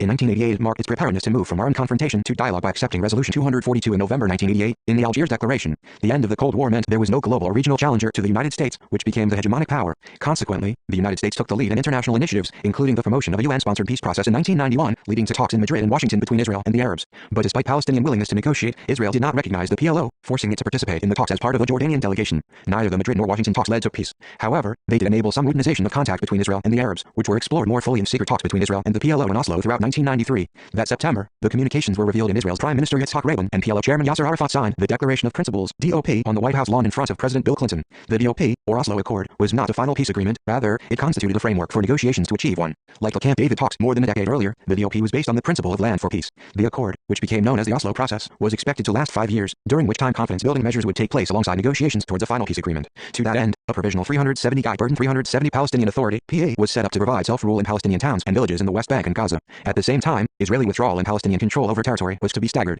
Israel would first leave Area A, where the PA would be established and the bulk of Palestinian urban centers were based and the majority of Palestinians lived. Later it would withdraw from Area B, which was initially set up to have joint Israeli and Palestinian administrative and security control. Lastly, in Area C, which was mostly rural and the least populated, Israel would maintain both administrative and security control, and withdraw its presence last. Contentious issues such as the future status of Jerusalem, the return of Palestinian refugees, and final borders would be settled through negotiations and the final peace agreement. Yet, despite the positive prospects offered by Oslo in the early 1990s, the parties failed to achieve their stated goals. Veto actors, including disaffected Jewish settlers on the Israeli side and the Islamist party Hamas on the Palestinian side, undertook militant actions that destabilized negotiations and undermined the credibility of the leaderships who supported them. Too, with the Oslo process failing to achieve its objectives, Clinton tried to repeat the intensity of the Camp David talks between Israel and Egypt by doing the same with the Israelis and Palestinians. In July 2000, he brought Arafat and Israeli Prime Minister Ehud Barak together and pressed them to reach a comprehensive peace agreement. While Barak seemed prepared to go further than his initial starting position, he lacked sufficient support from the other parties in his government. By contrast, Arafat was reticent. He was unwilling to be rushed and unsure of how much latitude he had and wary of losing public support. 3. The failure by the two to reach agreement was compounded a few months later when the Second Intifada broke out, leading to an asymmetric military confrontation. By its end in February 2005, around 3,000 Palestinians and around 1,000 Israelis had been killed. In 2007, U.S. President George Bush brought Israelis and Palestinians together at Annapolis to restart talks. While both Israeli Prime Minister Ehud Olmert and Palestinian President Mahmoud Abbas shared many agreements concerning security, Jerusalem, refugees, and land swaps, Abbas was unhappy with the nature of the process. He claimed that Olmert wanted him to accept the borders without allowing him to study them. Both sides also faced opposition within their camps, which constrained them from going further along with declining U.S. involvement before Olmert's resignation and the Israeli incursion into Gaza in 2008-2009 ended further prospects. 4. After the 2007-2008 talks, the last substantial effort to bring both sides together took place in 2013-2014, when U.S. Secretary of State John Kerry pursued shuttle diplomacy to realize a comprehensive peace agreement. Despite the more proactive American approach, it failed to provide a consistent message to both sides and was either unwilling or unable to impose sanctions on them to adhere to the process. 5. Following the failed Kerry initiative, in 2017 the United States adopted a new tack under President Donald Trump, breaking with the international consensus not to recognize Jerusalem as the capital of Israel until a peace agreement had been reached. Trump announced that the U.S. embassy would move there. In addition, he proposed to challenge the Oslo framework of negotiations toward a settlement by putting forward his own proposals over how to end the conflict in 2019-2020. In June 2019, Trump's advisor and son-in-law Jared Kushner launched an economic development plan for the Palestinian territories that would be worth $50 million, 6 with many of the contributions coming from the Arab Gulf countries. The proposal was a variant on the economic peace model, which presumed that peace could be generated through greater job opportunities and prosperity. 7. Half a year later, in January 2020, Trump provided a political dimension for his plan. 8. While U.S. sympathy for Israel had long been the criticism in its mediation efforts, the proposals 371 China and the Palestinian-Israeli conflict 371 did not attempt to hide that partiality by effectively taking the preferences of the Israeli political right as its own. It proposed a demilitarized Palestinian state and Israeli control over the Jordan Valley and Palestinian airspace and waters. The Palestinian capital would not be based in Jerusalem and Palestinian refugees would have to give up their right of return. Although not mentioned in the plan, Trump also offered implicit support should Israel press ahead with annexation of West Bank territory where Israeli settlements were based. Palestinian opposition to the plan was swift and organized, leading to rejection by the Arab League, the Organization of Islamic Cooperation, and the African Union. Then, over the summer, the long-standing consensus among Arab states that they would not make peace with Israel before an agreement was reached with the Palestinians was broken when Israel and the United Arab Emirates (UAE) announced that they would normalize relations with each other. It caused outrage among the Palestinians. 9. But the reaction was not sufficient to prevent Bahrain, Morocco, and Sudan from subsequently agreeing to similar deals with Israel. The American stance and the difference in Israeli and Palestinian attitudes highlight the extent to which the conflict and the peace process associated with it is unbalanced. Rifat Oldakassis notes that the term conflict is often used in a manner that suggests a degree of balance between the contesting parties, but that is absent in the asymmetrical Palestinian-Israeli case. 10.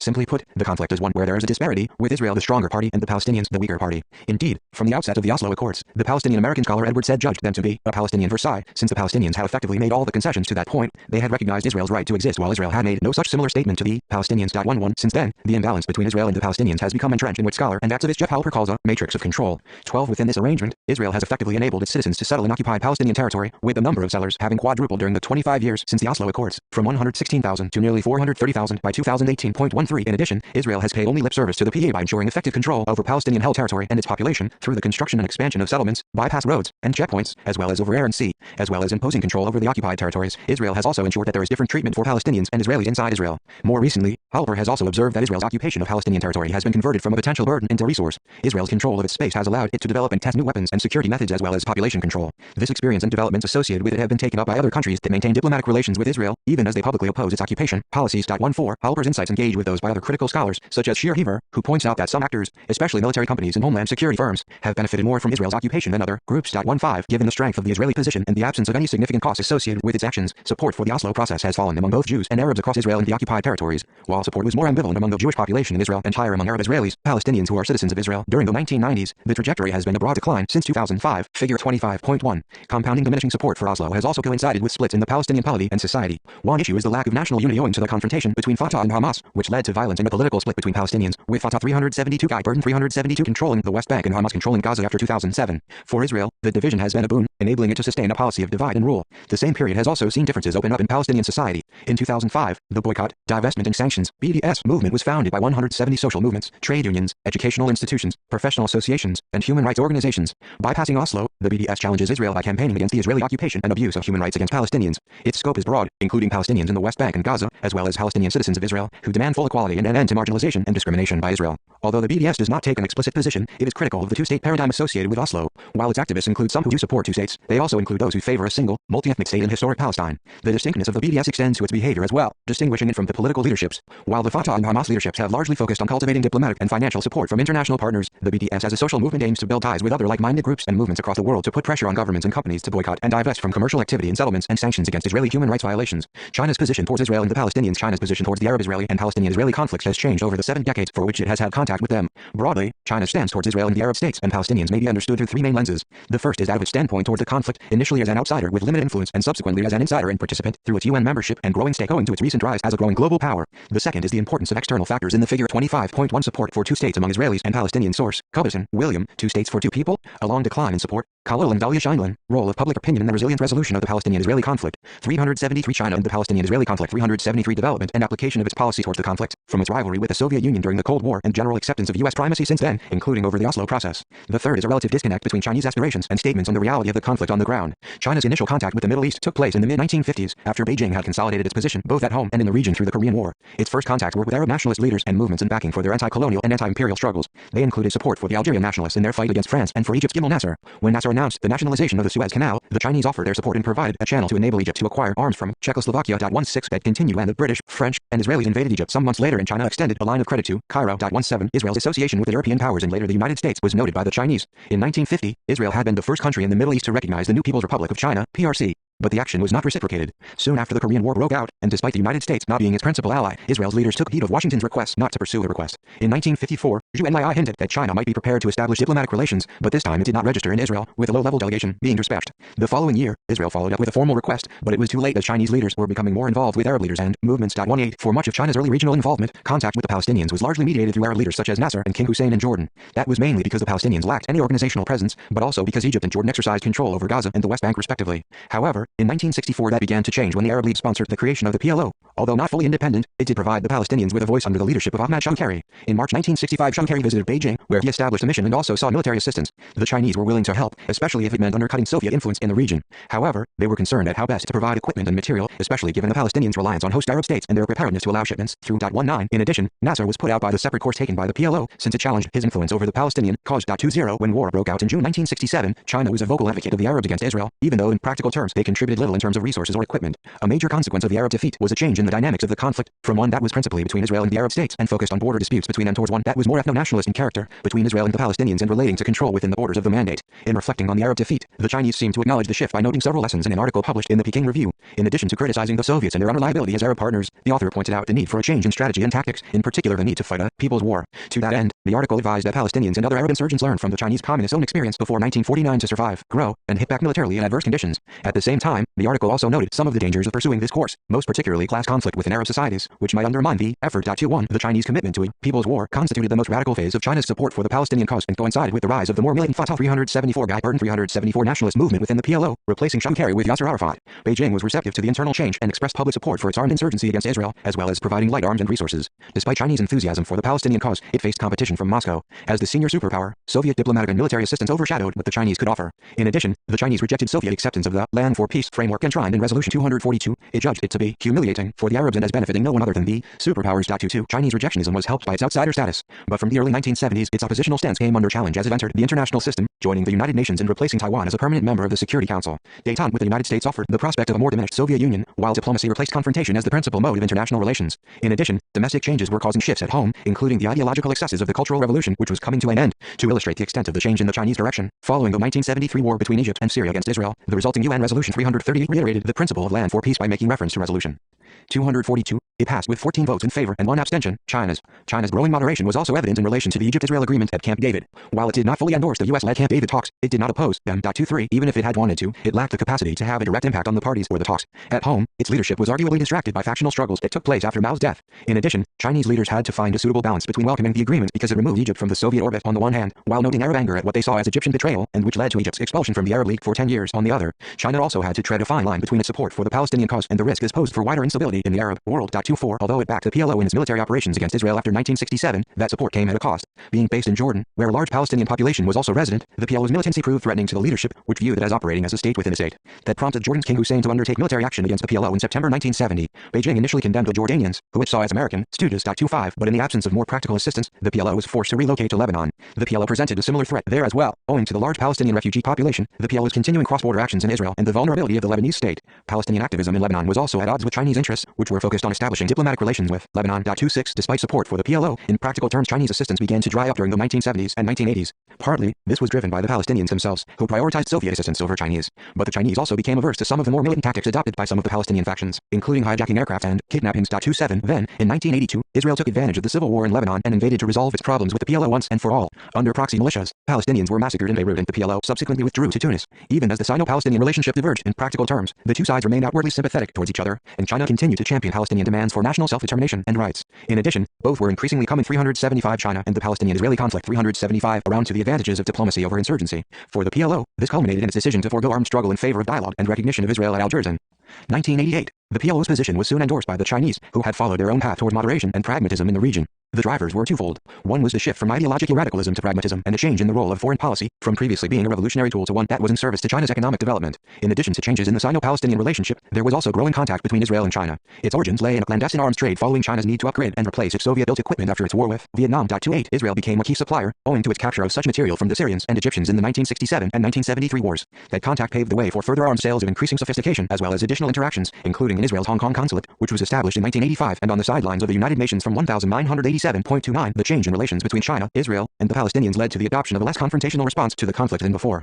In 1984 it proposed a UN-sponsored international conference to deal with Middle East peace. It repeated the suggestion a second time when Arafat visited Beijing in 1989.30. Growing Chinese interest in a peace process also provided the impetus for diplomatic recognition with Israel. Although China was a member of the UN Security Council, it could not participate without having diplomatic relations with all the affected actors. While it missed the Madrid conference in October 1991, Israel and China established diplomatic relations in January 1992, thereby enabling it to join the subsequent multilateral talks that followed. When the secret talks were revealed, China also endorsed the Oslo Accords, but it also tempered the goodwill by noting that it was only the start of a peace process. Speaking after the signing, Li Jiaoxing, the Chinese UN representative, stated that there is a long way to go before a comprehensive and fair settlement of the Palestinian question is achieved. 31. The Oslo process became the bedrock of China's approach to the Palestinian-Israeli conflict during the 1990s and the violence of the Second Intifada. It was also in this period that China began its rise as a global economic power, but its increasing economic weight was not matched by concomitant political capacity. Instead, its interventions were limited to appeals at the two sides' resume negotiations, since its representative noted that the use of excessive force can only result in a vicious cycle of uncontrollable violence and conflict, thus making the prospect of reviving the Middle East peace process ever more remote. 32. During the Second Intifada, other international actors explored ways to halt the violence and restart talks. The Arab League put forward its peace initiative in 2002, while the quartet was formed between the United States, United Nations, European Union, and Russia.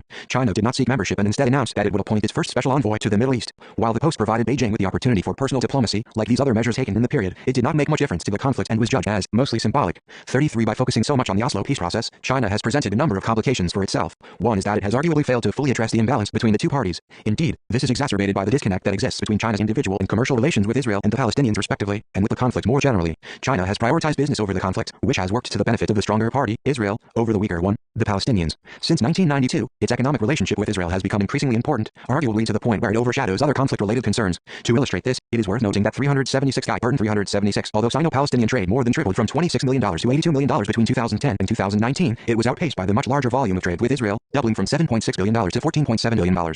Over the decade as a whole, Sino-Israeli trade was worth $114 billion, compared with the $619 million traded between China and the West Bank and Gaza. 34. Chinese investments and contracts in Israel were also significant, totaling nearly $13 billion over the 2010-2019 period. 35. Another consequence of China's focus on Oslo and disconnect from the conflict is a failure to address the declining support among both Israelis and Palestinians towards Oslo. It has also meant that it is less receptive to alternatives to Oslo. The growing importance of Israel as an economic partner has meant that the BDS option has had less resonance for Chinese policymakers. Both the Chinese government and Chinese firms have shown little attention to BDS demands. Indeed, Chinese actions that on the surface reflect BDS interests have not been acknowledged as such, prompting BDS activists to make the point and claim credit. The most notable example of this took place in 2015 when the Chinese government discouraged migrant workers from working in settlements. It claimed that this was for safety reasons. 36. At the same time, though, it is perhaps worth noting that the BDS has not actively promoted itself in China. One reason is that since its establishment, it has focused on building ties in North America and European countries, which previously had deeper political and commercial ties with Israel. At the same time, it is not certain how far a social movement like the BDS would be able to influence Chinese state behavior, especially given a limited availability for civil society activism and lobbying in China. A third consideration regarding China's involvement with the conflict is how modest its contribution has been to date. For instance, one of the understandings associated with Oslo was the importance of providing financial assistance towards the Palestinians as part of the process of building institutions and establishing economic peace.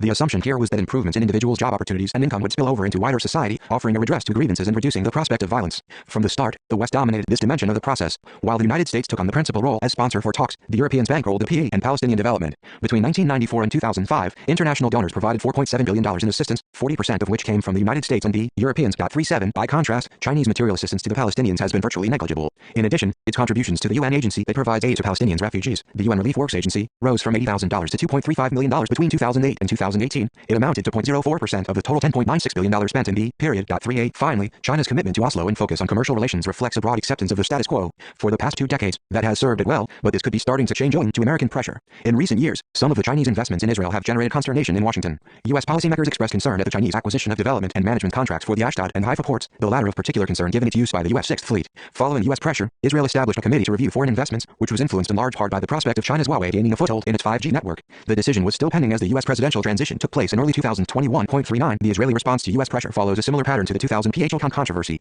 Having previously accepted Israeli transfer of military technology to China, Washington became unnerved by the prospect of Chinese acquisition of modern radar equipment that could be used against its naval assets in East Asia. Forced to choose, Israel canceled the sale, 377 China and the Palestinian-Israeli conflict 377 requiring it to pay $350 million in compensation to the Chinese and causing a brief setback in relations. 40. Despite the temporary acrimony, the PHOCON controversy and the current U.S. pressure reveal the limits to the relationship between Israel and China. For now, the Chinese seem prepared to live within those constraints, but there have been signs over the past decade that this may be starting to change. Since Xi Jinping became president in 2012, the consensus is that China is more assertive in its foreign policy. Although the Palestinian-Israeli conflict is no longer the principal regional conflict, especially when compared with other challenges during the past decade, such as the Arab Spring uprisings, the wars in Syria, Yemen, and Libya, and Iran's nuclear program, Xi looked to it as an opportunity to make his first mark in the region. In May 2013, he proposed a 4-point plan that, while not deviating substantially from the Oslo model, was arguably the most notable expression of Chinese intent since its rise as a global economic power. In it, China reiterated an independent Palestinian state, coexistence between Palestine and Israel, negotiations as the principle for resolving differences, and the role of the international community to support the process. 41. In practical terms, however, there was no significant activity following its announcement, and it was subsequently overshadowed when U.S. Secretary of State John Kerry announced the start of shuttle diplomacy between the Israelis and Palestinians as a way to break the deadlock of frozen negotiations.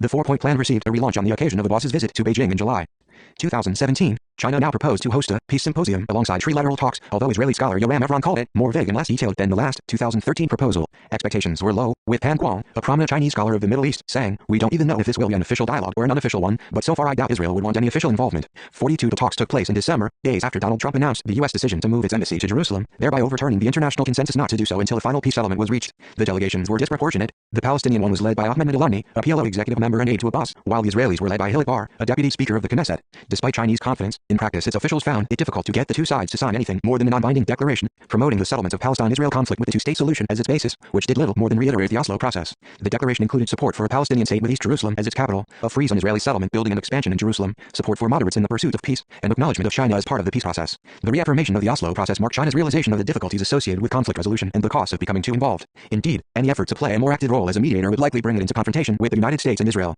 While the Palestinians, as the weaker party, have long welcomed the internationalization of the conflict and its resolution, Israel, as the stronger party and a close ally of the United States, is opposed to this. It is willing to concede some space to China, but not to have it replace the United States, which would also be unwilling to forego its role. To illustrate the extent to which Israel and the United States would resist greater Chinese involvement, the leading Israeli participant at the talks, Hilik Bar, wrote that Beijing should not be in the Israeli-Palestinian peace process in place of the U.S., but by its side. 43. Having experienced the challenges associated with mediation, China has since stepped back on the Palestinian-Israeli conflict, including in relation to the Trump economic and 378 political initiatives in 2019 and 2020. In both cases, China's response was critical but lukewarm. Ahead of the first economic proposal proposal, Chinese officials reported that they would send a representative from the embassy in Bahrain to the opening event, but they took no further part in the deliberations. As for the political initiative, China's response was slow, partly because of the New Year holiday, but also because it was focused on containing the coronavirus pandemic. 2 weeks after the launch of the political initiative, the Chinese provided a response in mid-February. Its UN representative repeated a need for adherence to the Oslo process and the international consensus surrounding it. He said that a solution must be reached through dialogue and negotiations on an equal footing and contribute to a fair and lasting solution. 44 Chinese officials made similar appeals during spring of 2020, when a coalition government was finally formed in Israel and expectations were high that it would annex part of the West Bank. 45. In the end, annexation did not take place and the coalition government fell before the end of the year, plunging Israel into its fourth election in 2 years. Despite this, the region is now a changed one, owing to Israel's normalization agreements with the United Arab Emirates, Bahrain, Sudan, and Morocco. China eventually welcomed the moves and indicated that they could help move the region towards greater peace and stability. Meanwhile, scholars such as Fan Hongde at Shanghai International Studies University have suggested that it was the next logical step, given the declining importance of the conflict to the wider region and that peace between Palestine and Israel has reached a dead end. 46. Conclusion. This chapter has looked at the Palestinian-Israel conflict and its emergence out of the wider Arab-Israeli conflict, and China's position in relation to both. It has noted that China's stance has moved over time, from support for the Arab states and the Palestinians in their confrontation against Israel to a less militant one that favors dialogue between the conflict parties. Furthermore, it is a relationship that prioritizes diplomatic and commercial ties over considerations regarding the conflict. To that end, it has been a strong advocate of the Oslo process since Israel and the PLO agreed to begin talks more than a quarter of a century ago. At the same time, China's shift from militancy to dialogue and greater engagement with Israel and the Palestinians has coincided with both a diminishing of the conflict within the region as well as its relevance for China. The importance of the Palestinian-Israeli conflict to the wider region has declined, while those in the Gulf have become more salient. In addition, the Oslo process has become the principal framework for the management of the conflict, in which the United States is the preponderant power. China's support for the Oslo framework has meant that it has been able to build relations with both parties, which are separate from the conflict and largely disconnected from any practical measures to tackle the conflict and the asymmetry that exists between them, owing to Israel's occupation and matrix of control over Palestinian land and the Palestinian people. In the case of Israel, this has meant an increasingly robust economic partnership along the establishment of diplomatic relations since 1992. Moreover, it has done so at little cost to itself, so long as both China and Israel do not transgress the parameters of the latter's alliance and commitments to Washington. The advance in China's relations with both parties is noticeably different from elsewhere in the region, especially the Gulf and the rivalry and proxy conflicts between the two regional powers, Saudi Arabia and Iran. There, China has had to pursue a policy of hedging, whereby it avoids any explicit commitment to either side for fear of antagonizing the other and upsetting 379 China and the Palestinian-Israeli conflict 379 the balance. By contrast, in the case of Israel and the Palestinians, the asymmetry between the two is so profound that Beijing barely masks its commercial relations with Israel, with little prospect of consequences resulting from it. Should the current trajectory continue with regard to China's relations with Israel and the Palestinians, it is unlikely that China will play a more significant role in any resolution of the conflict. Rather, it will only perpetuate it through its prioritization of economic considerations, which are skewed towards the stronger party, Israel. On the other hand, there is potential for future change for two reasons related to the increasingly assertive stance being taken by China in the region. The first is its Belt and Road Initiative, which was launched a few months after the Four-Point Plan in 2013. It presents a vision for greater connectivity through the construction of infrastructure projects and better communications using Chinese capital and labor. Initially associated with its immediate neighborhoods of Southeast and Central Asia, the BRI has since been extended to any partners willing to participate, thereby generating interest in the Middle East. In 2016, Xi announced up to $55 billion in funds to support projects associated with the BRI. At one level, Chinese interest in the Middle East and the availability of funds to support projects there are welcome, especially if it can help to tackle some of the problems posed by conflict within the region. However, it is important to acknowledge that not all countries and societies will benefit from these opportunities. While some, like Syria, Iran, and Hezbollah's leader in Lebanon have pointed to the prospect of BRI projects in their countries as a way to challenge international isolation and pariah status in recent years, the Chinese silence has been notable. Indeed, when it comes to observing where Chinese capital goes, it has invariably been to countries where it has already established trade and investment ties, and not to those that have been affected by conflict and violence, such as Syria, Yemen, Libya, and Palestine. The second aspect of a more assertive China is in its attitude towards conflict resolution. Until recently, Chinese preferences have been geared more towards management of the conflict rather than tackling the causes of those grievances, the rhetorical support for Oslo notwithstanding. However, in recent years some Chinese scholars and policymakers have begun to explore an alternative response to conflict, namely the emerging concept of peace through development or development for peace. 47. The hope is to provide the Chinese model of development as an example from which other countries, regimes, and societies can learn, so as to find the right way forward to grow economically and overcome individual differences and grievances. The concept was explored at the Middle East Security Forum in December 2019, but it proved challenging, owing to the deep-rooted differences between participants. 48. An additional challenge associated with the peace through development concept is its broad characterization and limited application to date. It generally assumes that differences can be resolved through aggregated improvements and without any outside interference. In this regard, the normalization deals between Israel and Arab countries such as those in the Gulf are to be welcomed in Beijing, since they may be portrayed as regional parties resolving their differences, even though they offer the Palestinians little. In addition, peace through development ironically echoes some of the criticisms that were made of Trump's economic development plan for the Palestinians in 2019, as well as the liberal peace paradigm that was popular in the decade following the end of the Cold War and of which Oslo was a prime example.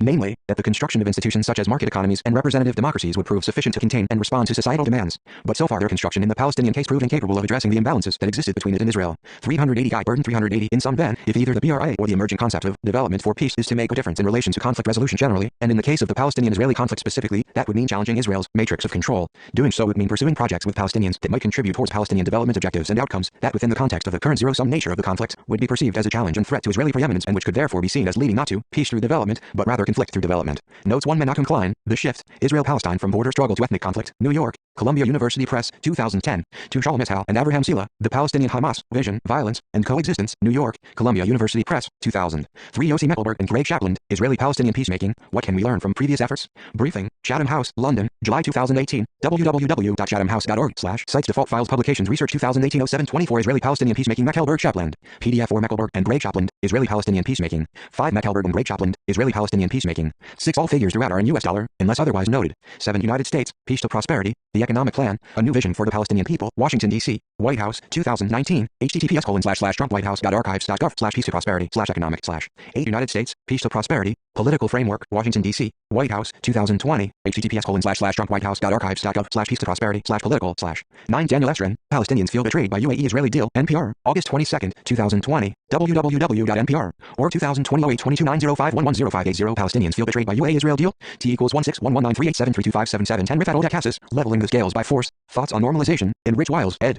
Generation Palestine, Voices from the Boycott, Divestment and Sanctions Movement, London, Pluto Press, 2013, 7984, 11 Edward said, The Morning After, London Review of Books, 1520, 1993, 35, 12 Jeff Halper, and Israeli in Palestine, Resisting Dispossession, Redeeming Israel, London, Pluto Press, 2008, 13 Peace Now, Number of Settlers by Year, https://peacenow.org.il/ On Settlements Watch Settlements Data Population 14 Jeff Halper, War Against the People, Israel, the Palestinians and Global Pacification, London, Pluto Press, 2015, 3-4, 15 Sheer Heaver, The Political Economy of Israel's Occupation, Repression Beyond Exploitation, London, Pluto Press, 2010, Mandy Turner, The Political Economy of Colonialism, Holy Land Studies 10-1, 2011, 131-135, 16 Lillian Craig Harris, Meth and Reality in China's Relations with the Middle East, in Thomas Robinson and David Shambaugh, eds, Chinese Foreign Policy, Oxford, Clarendon Press, 1994, 322-47, Michael Dillon, The Middle East and China, in Hannah Carter and Andrew Shirvan Edashami, eds, The Middle East Relations with Asia and Russia, London, Routledge Curzon, 2004, 4260, 17 Yang Fu Chang, China-Arab Relations in the 60 Years Evolution, Journal of Middle Eastern and Islamic Studies, in Asia, 4-1, 2010, 115, 18 Yitzhak Schitcher, The Chinese Factor in the Middle East Security Equation, an Israeli Perspective, in Jonathan Goldstein, ed. China and Israel, 1948-1998, a 50-year retrospective, Westport, CT, Pra Eger, 1999, 153-178, Yitzhak Schitcher, Israel and China, Mutual Demystification in Chinese-Israeli Relations, in Colin Schindler, ed. Israel and the World Powers, London, I.B. Torres, 2014, 106-24, 19 Hashim Bebehani, China's Foreign Policy in the Arab World, 1955-75, 3 Case Studies, London, Keegan Paul, 1981, 20 Harris, Meth and Reality in China's Relations with the Middle East, 21 Lessons of the Arab War Against Aggression, Peking Review, September 8, 1967, 22-27, 22 Whitewash Makes It Uglier, Peking Review, December 8, 1967, 35-36, 381 China and the Palestinian-Israeli Conflict 381-23 Harris, Meth and Reality in China's Relations with the Middle East, A Turbulent Year in the Middle East, Beijing Review, February 2, 1979, 2022, 24 Harris, Myth and Reality in China's Relations with the Middle East, 25 Palestinians and other Arab peoples are not to be intimidated, Peking Review, September 30, 1970, 21, 26 Bebehani, China's Foreign Policy in the Arab World, 1955-75, 27 Muhammad Al-Imat, China and the Middle East since World War II, A Bilateral Approach, Lanham, M.D., Lexington Books, 2014, 28 Yitzhak Schitcher, Israel's Military Transfer to China and Taiwan, Survival, 41, 1998, 68-91, 29 Shir Ephraim et al. The Evolving Israel-China Relationship, Santa Monica, CA, Rand, 2019, 14, 30 Dillon, The Middle East and China, 47, 31 Speech of Li Jiaoxing before the General Assembly, UN Doc, A48, PV.65, November 29, 1993, 32 Speech of Wang Yunfan before the Security Council, UN Doc, S, PV.4231, November 22, 2011, 33 Yoram Evron, China's Diplomatic Initiatives in the Middle East, The Quest for a Great Power Role in the Region, International Relations, 31-2, 2017, 125-144, 34 IMF, Exports and Imports by Areas and Countries, https://data.imf.org/regular.aspects question key equals 61013711235 American Enterprise Institute, China Global Investment Tracker, www.ai.org/China Global Investment Tracker 36 Carol L. China forbids its workers from building Israeli settlements, Your Newswire, June 10, 2015, www.haretz.com/Israel News Business 1.66001637 MIFTAH, Fact Sheet, the Palestinian National Authority Source of Funding, February 2006, www.miftah.org/doc Fact Sheets MIFTAH English PA Sources of Funding 2.pdf 38 UN Relief and Works Agency for Palestinian Refugees in the Near East, Donor Charts, www.unrwa.org How you can help government partners funding trends Donor Charts 39 Get Ally After Man, Israel is stuck between the superpowers, The Diplomat, December 18, 2020, https://thediplomat.com 2012 Israel is stuck between the superpowers 40 PR Kuhu Mariswamy, Israel-China Relations and the PHOCON Controversy, Middle East Policy 12-2, 2005, 93-103, 41 Ministry of Foreign Affairs of the People's Republic of China, Chinese President makes 4-point proposal for settlement of Palestinian question, May 6, 2013, www.fmprc.gov.cn/MFI WJB 663,304 ZJG 663,346 663,590 GJLB 663,594 2,868 663,726 2,870 663,730 T103783.SHTML 42 Laura Zhu, Israel-Palestine dispute, China wants three-way talks as it pushes forward new Silk Road plans, South China Morning Post, July 20th, 2017. 43 Itamar Eichner, Chinese-backed peace push embraces two-state solution. Ynet, December 24th, 2017. www.jpost.com/opinion. A useful win from these 520,341-44 permanent mission of the People's Republic of China to the UN. China reaffirms support for Palestine in the Security Council. February 11th, 2020. https://www.fmpRC.gov.cn/mfa_a/WJD_663,304 ZWJG_6653426653782/DD1744032-SHTML 45. China rejects Israel's planned annexation of West Bank. Middle East Monitor, June 1st, 2020. http://global.chinadaily.com.cn/A20202626 WS5EF535FA310834817255554F.html 46 Tuvia Gering, China's view of the Abraham Accords. Jerusalem Institute for Strategy and Security, October 20th, 2020. www.may.edu/publications China and Abraham Accords Peace Agreement 47 Sun Gang and Wu Sik, China's participation in Middle East security affairs in the new era. Ideas and practice exploration. https://mp.weixin.qq.com/shk9gmzvoovfrnlqj9pto48 Wang Jin. Can China's new idea work in the Middle East? The Diplomat, December 5th, 2019. https://thediplomat.com 2019-12. Can China's new idea work in the Middle East? References Zadel, Carol. China forbids its workers from building Israeli settlements. Your Newswire, June 10th, 2015. http://yournewswire.com. China forbids its workers from building Israeli settlements after Man. Jedelia. Israel is stuck between the superpowers. The Diplomat, December 18th, 2020. https://thediplomat.com 2020-12. Israel is stuck between the superpowers. American Enterprise Institute. China Global Investment Tracker, continuously updated. www.ai.org/China Global Investment Tracker 382 Guy Burden 382 Harlasoroff, Mirav. China demands workers sent to Israel not be placed in West Bank settlements. Haaretz, June 7th, 2015. www.haretz.com/Israel News Business 1.666016 bar. Hit leak. A useful win from the East. Jerusalem Post, December 17th, 2017. www.jpost.com/opinion. A useful win from these 520,341 Babahani, Hashim, China's foreign policy in the Arab world. 1955-75. 3 case studies. London,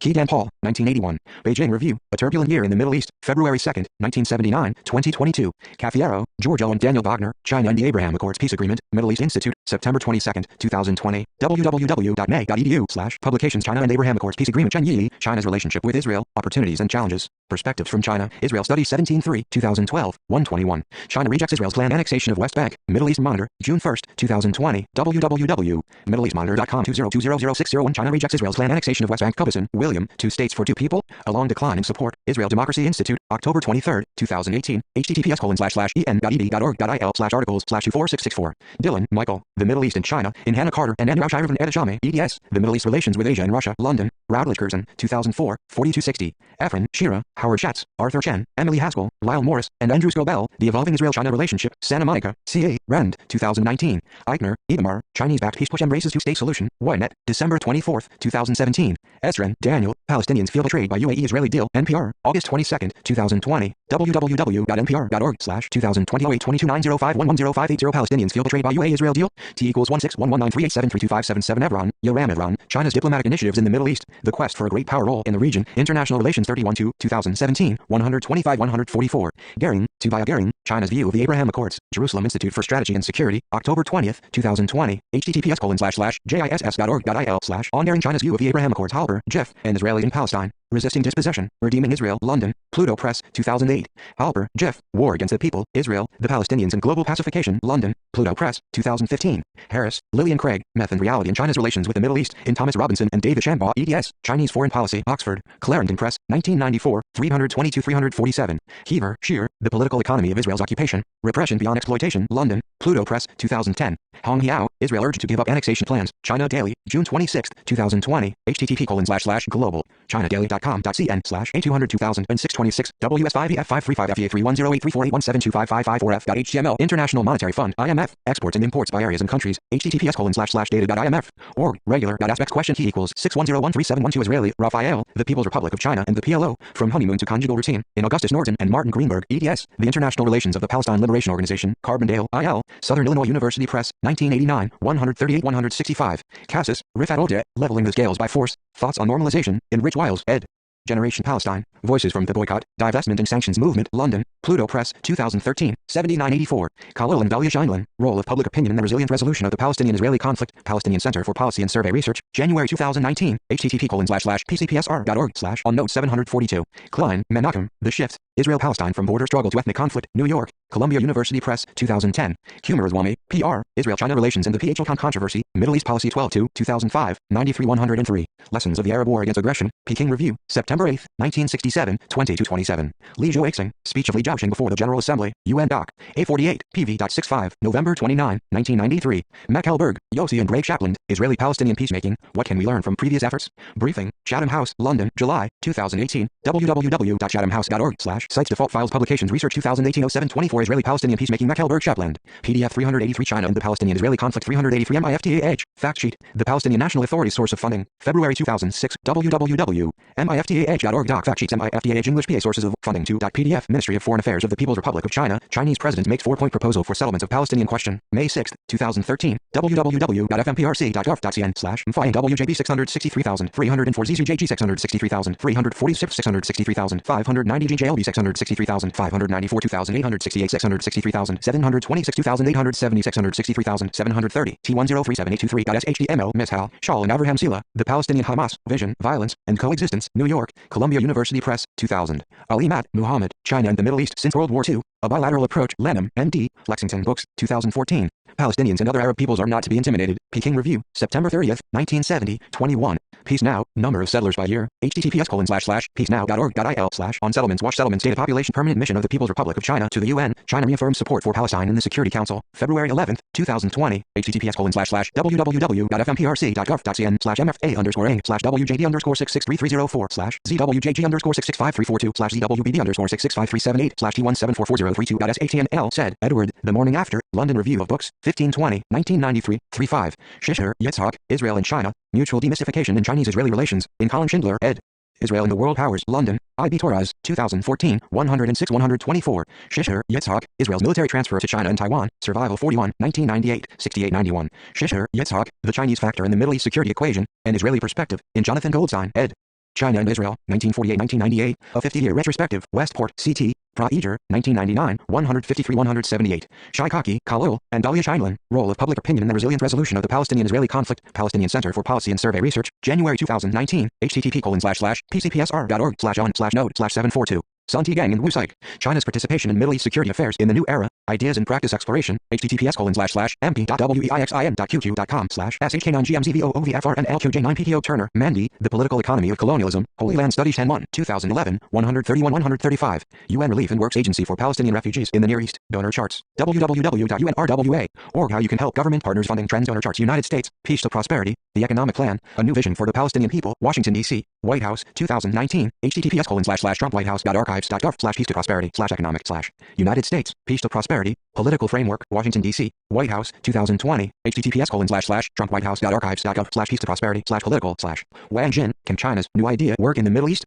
The Diplomat, December 5th, 2019, https://thediplomat.com 2019-12, Can China's New Idea Work in the Middle East? Wang Yunfan, Speech of Wang Yunfan before the Security Council, UN Doc, S. PV.4231, November 22, 2000. Whitewash Makes It Uglier, Peking Review, December 8th, 1967, 3536. Yang Fuchang, China-Arab Relations in the 60 Years Evolution, Journal of Middle Eastern and Islamic Studies in Asia, 4-1, 2010, 115. Zhuao, Laura, Israel-Palestine Dispute, China wants three-way talks as it pushes forward new Silk Road plans. South China Morning Post, July 20th, 2017, www.scmp.com/News China Diplomacy Defense Article 21033220 China puts toe troubled waters Israeli and Palestinian 384 doi 10.4324/97810034520-30 26 Chinese diplomatic outreach to many cooperation forums and special envoys. Don C. Murphy Introduction. China utilizes cooperation forums and special envoys to facilitate multilateral interactions with the Middle East. For the purposes of this chapter, the Middle East includes members of the League of Arab States, Algeria, Bahrain, Comoros, Djibouti, Egypt, Iraq, Jordan, Kuwait, Lebanon, Libya, Mauritania, Morocco, Oman, Palestine, Qatar, Saudi Arabia, Somalia, Sudan, Syria, Tunisia, the United Arab Emirates, UAE, and Yemen, Israel, Iran, and Turkey. China formed the Forum for China-Africa Cooperation, FOCAC, in 2000, the China-Arab States Cooperation Forum, CAFCF, in 2004, the Special Envoy for Middle East Issues in 2002, and the Special Envoy for Syria in 2016. China's cooperation forums in this region focus primarily on economic and political issues. Special envoys deal with hotspots and challenges to regional peace and security. Examining these foreign policy tools provides insights into how China approaches the Middle East. The cooperation forums leverage formal institutions to facilitate economic and political relations, while special envoys provide China a voice in conflict resolution. China's behavior varies by functional area and across the region, and China uses its foreign policy tools to meet the needs of the region and the characteristics of the issues addressed. It is more assertive when engaging on economic and political issues and chooses a relatively passive role in peace and security in the Middle East. Since 2000, China's interests in the Middle East have grown substantially. China uses its cooperation forums and special envoys to pursue those interests. Its primary interests in the Middle East are promoting its domestic economic growth through access to natural resources and markets for Chinese goods and services, fostering support in the international arena during an era of emerging multipolarity or bipolarity, ensuring its domestic stability by suppressing dissent in Xinjiang and preventing foreign intervention in the internal affairs of states, advocating for developing country causes, and safeguarding its citizens and businesses abroad in a region it perceives to be riddled with chaos and instability. 1. The purpose of this chapter is to introduce China's cooperation forums and special envoys in the Middle East. It provides the reader with an understanding of how China uses these tools to shape its relations with this region to pursue its interests. 385 Chinese diplomatic outreach to many 385 cooperation forums around the world. China has established cooperation forums with regional groups of countries. For example, in addition to FOCAC and CASCF, it has founded forums with Central Asia 2001, Portuguese-speaking states 2003, Central and Eastern Europe 2012, and Latin American and Caribbean states 2015. Point 2. Today, China's cooperation forums and similar mechanisms govern much of its relations with the developing world. 3. Created in the early 2000s, the Forum on China-Africa Cooperation FOCAC and the China-Arab States Cooperation Forum CASCF are China's primary multilateral coordination mechanisms with the Middle East. 4. They are the first regional organizations China established outside its territorial periphery. Member countries hold ministerial meetings for FOCAC every 3 years. CASCF conducts ministerial meetings every 2 years. Insights in this section are based primarily on official documents generated by those ministerial level forums, declarations and action plans from 2000 to 2020, and interview feedback from China and the Middle East. 5. Established in 2000, FOCAC includes the entire continent of Africa, including North Africa. The current members of FOCAC are the People's Republic of China, PRC, 53 African nations that recognize the PRC, and the Commission of the African Union. 6. Only one African country is not a member of FOCAC, Eswatini. 7. In North Africa, several states are members of both FOCAC and CASCF due to their affiliation with the Arab League. These dual members are Algeria, Djibouti, Egypt, Libya, Mauritania, Morocco, Somalia, Sudan, and Tunisia. FOCAC does not have a central organizing body on the African side. This differs from CASCF, where the Arab League officially represents participating states. The African Union, AU, did not even join FOCAC as a formal member until 2012. Each African state represents itself in the forum, and all activities are implemented bilaterally between China and the participating country. In the future, the AU may play a more official coordinating role in FOCAC. Previously, the primary barrier to that approach was the fact that Morocco was not a member of the AU. Morocco rejoined the AU in 2017, and there are already indications that the AU is pursuing a more robust role in promoting regional projects in FOCAC. 8. According to interviewees, China established FOCAC in response to the urging of African ambassadors during the late 1990s. Although the forum was supposedly initiated by African states, throughout the life of the organization China has taken the lead. China also had its own motivations for establishing a cooperation forum with African states at that time. During the late 1990s, China's economic interests in this region expanded dramatically. China's concerns about other great and rising powers establishing cooperation mechanisms with Africa spurred it to preemptively set up a mechanism to ensure future economic and political influence on the continent. 9. For example, China wanted to counterbalance Japan's influence in Africa generated by the Tokyo International Conference for African Development, TICAD, established in 1993.10. It also wanted to counteract the European Union's formal cooperation mechanism with Africa, the EU-Africa Summit, which held its first meeting in 2000.11. Finally, China wished to minimize the potential influence of emerging AU-India and AU-Turkey cooperation organizations. 2. China established the China-Arab States Cooperation Forum, CASCF, in 2004.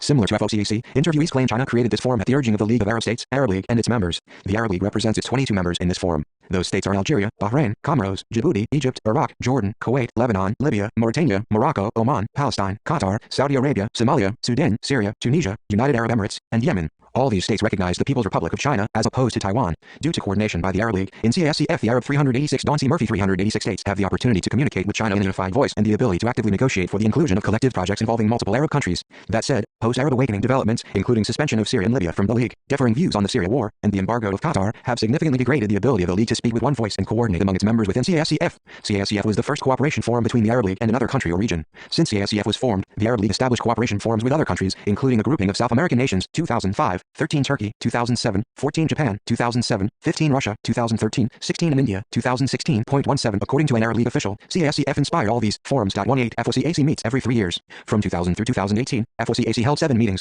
in 2000, 2003, 2006, 2009, 2012, 2015, and 2018. The 2006, 2015, and 2018 meetings were summits that included most of the top leaders from African countries and China's president. The rest of FOCAC meetings were ministerial conferences. CASCF meets more frequently, every 2 years, 2004, 2006, 2008, 2010, 2012, 2014, 2016, 2018, and 2020. To date, CASCF conducted all meetings at the ministerial level. Members held the 2020 ministerial meeting via video link due to COVID-19 concerns. This chapter focuses on the political, economic, and security aspects of these forums. That said, almost every type of state-to-state interaction is within the scope of these organizations, including environment, health, education, culture, foreign aid, media, legislature cooperation, science and technology, policing, and a wide range of other functional issues. 19 Political cooperation. Both CASCF and FOCAC emphasize political cooperation with China. The foundational norms of political cooperation interpretation in these forums are China's 5 Principles of Peaceful Coexistence, 5 POPC, and South-South Cooperation. 20. China's 5 POPC are the core political norms advocated within these forums as well as China's special envoys. 21. The 5 POPC represent a very conservative interpretation of Westphalian norms of sovereignty, territorial integrity, and non-interference. China has incorporated these 5 principles in its interactions with the Middle East since the Bandung Conference in 1955.22. The 5 POPC are mutual respect for territory and sovereignty, mutual non-aggression, mutual non-interference in internal affairs, equality and mutual benefit, and peaceful coexistence. Arguably, after the beginning of the Arab awakening and NATO intervention and regime change in Libya in 2011, China intensified its advocacy for this strict interpretation of Westphalian norms. One example where adherence to the 5 POPC caused tensions within the CASCF is China's voting behavior in the United Nations Security Council (UNSC) regarding Syria. To date, China has vetoed 10 UNSC resolutions about Syria, claiming they violate its sovereignty and territorial integrity. 23. Although some Arab states initially criticized China over its stance on this issue, in general Arab League members continue to support China's advocacy for the 5 POPC and appear to have moved past their initial concerns with China's approach to the Syria issue. Although they share a similar political cooperation basis, e.g., the 5 POPC and South-South cooperation, the two forms' political emphasis is markedly different. CASCF is more focused on international and regional political issues. The CASCF explicitly includes cooperation on key Arab political issues, in particular the Middle East peace process. This peace process is the most important political issue addressed in the forum, and China has constantly emphasized 387 Chinese diplomatic outreach to MENA 387 the issue. That said, after the beginning of the Arab awakening, many other political issues emerged within the CASCF. In addition to the Arab-Israeli conflict, the 3 most important political issues discussed in CASCF documents are the Syrian war, the Yemen war, and Iran's relations with the Arab world. There is often also discussion of Iraq, Libya, Sudan, and Somalia. All the issues outside the Middle East peace process tend to focus on non-interference and non-intervention by outside powers in the region. China also seeks support from Middle Eastern states for its behavior in Xinjiang. One of China's interests is to maintain its domestic stability by preventing insurgency activities in Xinjiang and acts of terrorism anywhere in China. China uses the CASCF to solicit support for its suppression of Muslim insurgency activities within China, especially after the 2009 Xinjiang riots. One of the most significant changes in relations between China and CASCF members over time is that priorities within the Arab League have changed. Some of the causes of those changes include domestic upheavals and leadership changes within countries in the region, a more profound desire to protect the sovereignty of states, and emerging competition between regional powers, including Saudi Arabia, the UAE, Qatar, Iran, and Turkey. For example, there are many disagreements within the League about issues such as Libya, Syria, and Iran. Those shifts are evident in the issues emphasized in the forum before and after the Arab awakening. In contrast with the Arab causes stressed in CASCF, South-South cooperation is emphasized in FOCAC, which focuses less on country-specific issues and political issues in between African countries. For example, the CASCF deals with country-specific issues such as the Arab-Israeli conflict, the Syrian war, and Sudan, while FOCAC addresses broader political issues in Africa, including North Africa. Most of the political cooperation language in FOCAC documents highlight the need for South-South cooperation and China's support for the developing world. Through FOCAC, China advocates for a more robust representation of North Africa's developing countries in the international political and economic order and the need for South-South cooperation to achieve that goal. Compared with FOCAC, the CASCF does not focus as much on South-South cooperation. Two relatively new developments in China's political cooperation in FOCAC and CASCF are China's territorial disputes in the South China Sea and the Belt and Road Initiative, BRI. China increasingly solicits support from Middle Eastern states for its approach to territorial claims. One clear example of this type of behavior was the inclusion of wording in the CASCF supporting China's position on territorial disputes in the South China Sea. This was the first mention of cross-regional issues in FOCAC and CASCF documents. The 2016 CASCF declaration states, Arab states support China and relevant countries to peacefully settle territorial disputes and maritime issues using friendly consultations and negotiations through bilateral agreements and regional consensus, emphasize the need to respect the right of sovereign states and states parties to the United Nations Convention on the Law of the Sea to choose dispute settlement methods. 24. The other new emphasis of political cooperation in the forums is the BRI. Cooperation forum documents now frame the FOCAC and CASCF as falling under the BRI. These cooperation forums provide China with an opportunity to leverage its diplomatic, economic, information, and military instruments of power in the Middle East to support the broader strategic objectives of the BRI. 388 Don C. Murphy 388 Economic cooperation. CASCF and FOCAC are the primary multilateral mechanisms through which China coordinates economic activities with the Middle East. 25. The main areas of economic cooperation in these forums are trade, investment, finance, infrastructure, economic security, and the BRI.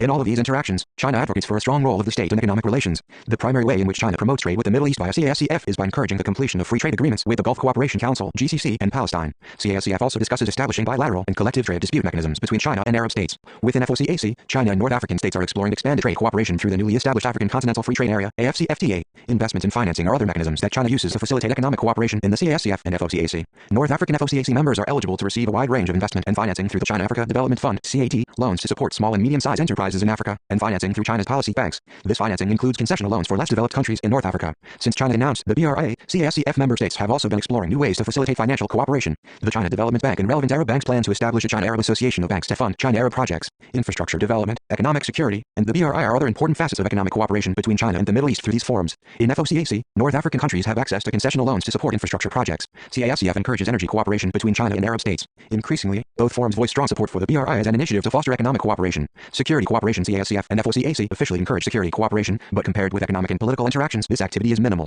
Both forums call for establishing nuclear-free zones in the Middle East. FOCAC praises China for its participation in United Nations peacekeeping and support for African Union peacekeeping operations. Both forums call for the need to combat global terrorism, but unlike China's Shanghai Cooperation Organization (SCO), these forums do not contain actual mechanisms for bilateral counter-terrorism activities. 26. Special envoys. China is also using special envoys around the world. Since the early 2000s, in addition to the special envoys discussed in this section, China China has created envoys to address hotspots and threats to peace and security in areas such as Africa, the Korean Peninsula, Afghanistan, and Asia, including Myanmar. In the Middle East, China established 2 envoys, China's Middle East Issue Special Envoy in 2002 and China's Special Envoy for Syria in 2016. The Middle East Issue Special Envoy mainly deals with the Arab-Israeli conflict, and the Syrian Special Envoy strives to contribute to resolution of the civil war. China considers solving these issues essential to maintain stability in the region and protect China's interests. Claims in this section about China's Special Envoys for the Middle East and Syria are based on speeches by the Special Envoys, Chinese Ministry of Foreign Affairs press releases, Chinese 389 Chinese diplomatic outreach to MENA 389 and Middle Eastern media reporting, scholarly analysis from China and the Middle East, and interviews with Chinese and Middle Eastern government officials and scholars. 27 China's Middle East Issue Special Envoy. China established the Middle East Issue Special Envoy in 2002 to contribute to the Middle East peace process. 28 China views the Arab-Israeli conflict, including the Palestinian-Israeli conflict, as the core issue influencing peace and stability in the region.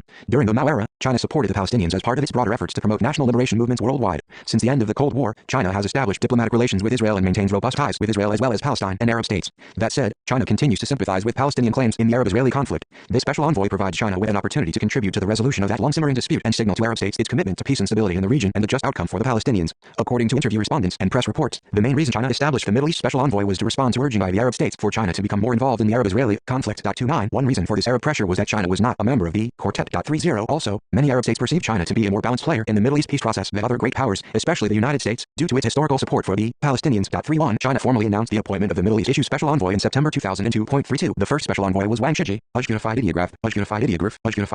a veteran Middle East diplomat. 33 He previously worked as the Chinese ambassador to Bahrain, 1990-1992, 34 Jordan, 1993-1995, 35 and Iran, 1995-1999.36 He served as the special envoy until 2006. Wang was replaced by Sun Bogdan,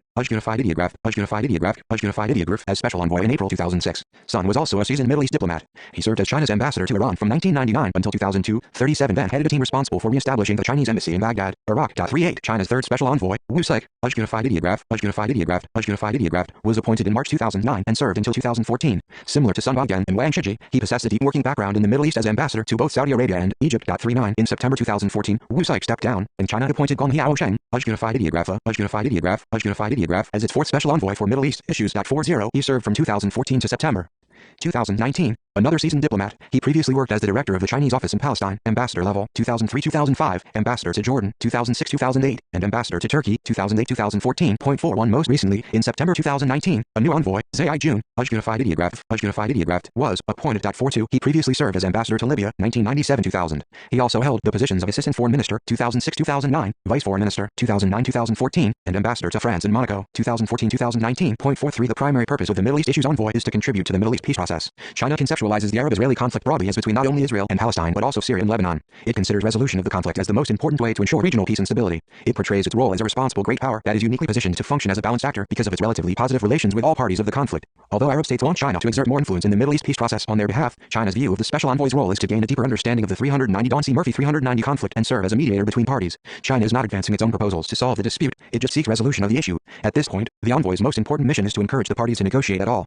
China supports peaceful negotiations, an end to violence, a two-state solution, an independent Palestinian state, cessation of settlement activity in occupied territories, the establishment of an international supervisory mechanism, and the land for peace principle as a basis for talks. China argues that part of the land for peace concept is borders should be negotiated to pre-1967 lines, and the Golan Heights should be returned to Syria. It supports the claim that East Jerusalem should be the capital of Palestine and consistently advocates for peace negotiations including Palestine, Lebanon, and Syria, the greater involvement of the international community, and the utilization of multilateral mechanisms. It also sees regional economic development as a catalyst for peace. Since the founding of the special envoy, China's position on these issues has remained relatively constant. Although China often emphasizes that Israel's statehood is a fact and that its security must be protected, its criticism of Israel's aggression appears to be stronger than its condemnation of terrorist activities perpetrated by Hamas or Hezbollah. Even though China does maintain normal state-to-state relations with Israel, it appears to support the Arab side of the Arab-Israel conflict more. 44 One significant change in the special envoy over time has been the proliferation of issues addressed. After the beginning of the Arab awakening, Special Envoy Wu Saik started to expand his focus to include Syria, Yemen, Iraq, Libya, Iran, and Belt and Road. Also, under Gong Hiaosheng, the special envoy focused on the Syrian civil war. Some common themes of the Chinese envoy's approach to issues outside the Middle East peace process are stressing the sovereignty of states in the region, encouraging multilateral approaches to resolve issues through the United Nations and other international organizations, and talking to all relevant states and non-state actors in the region to solve problems.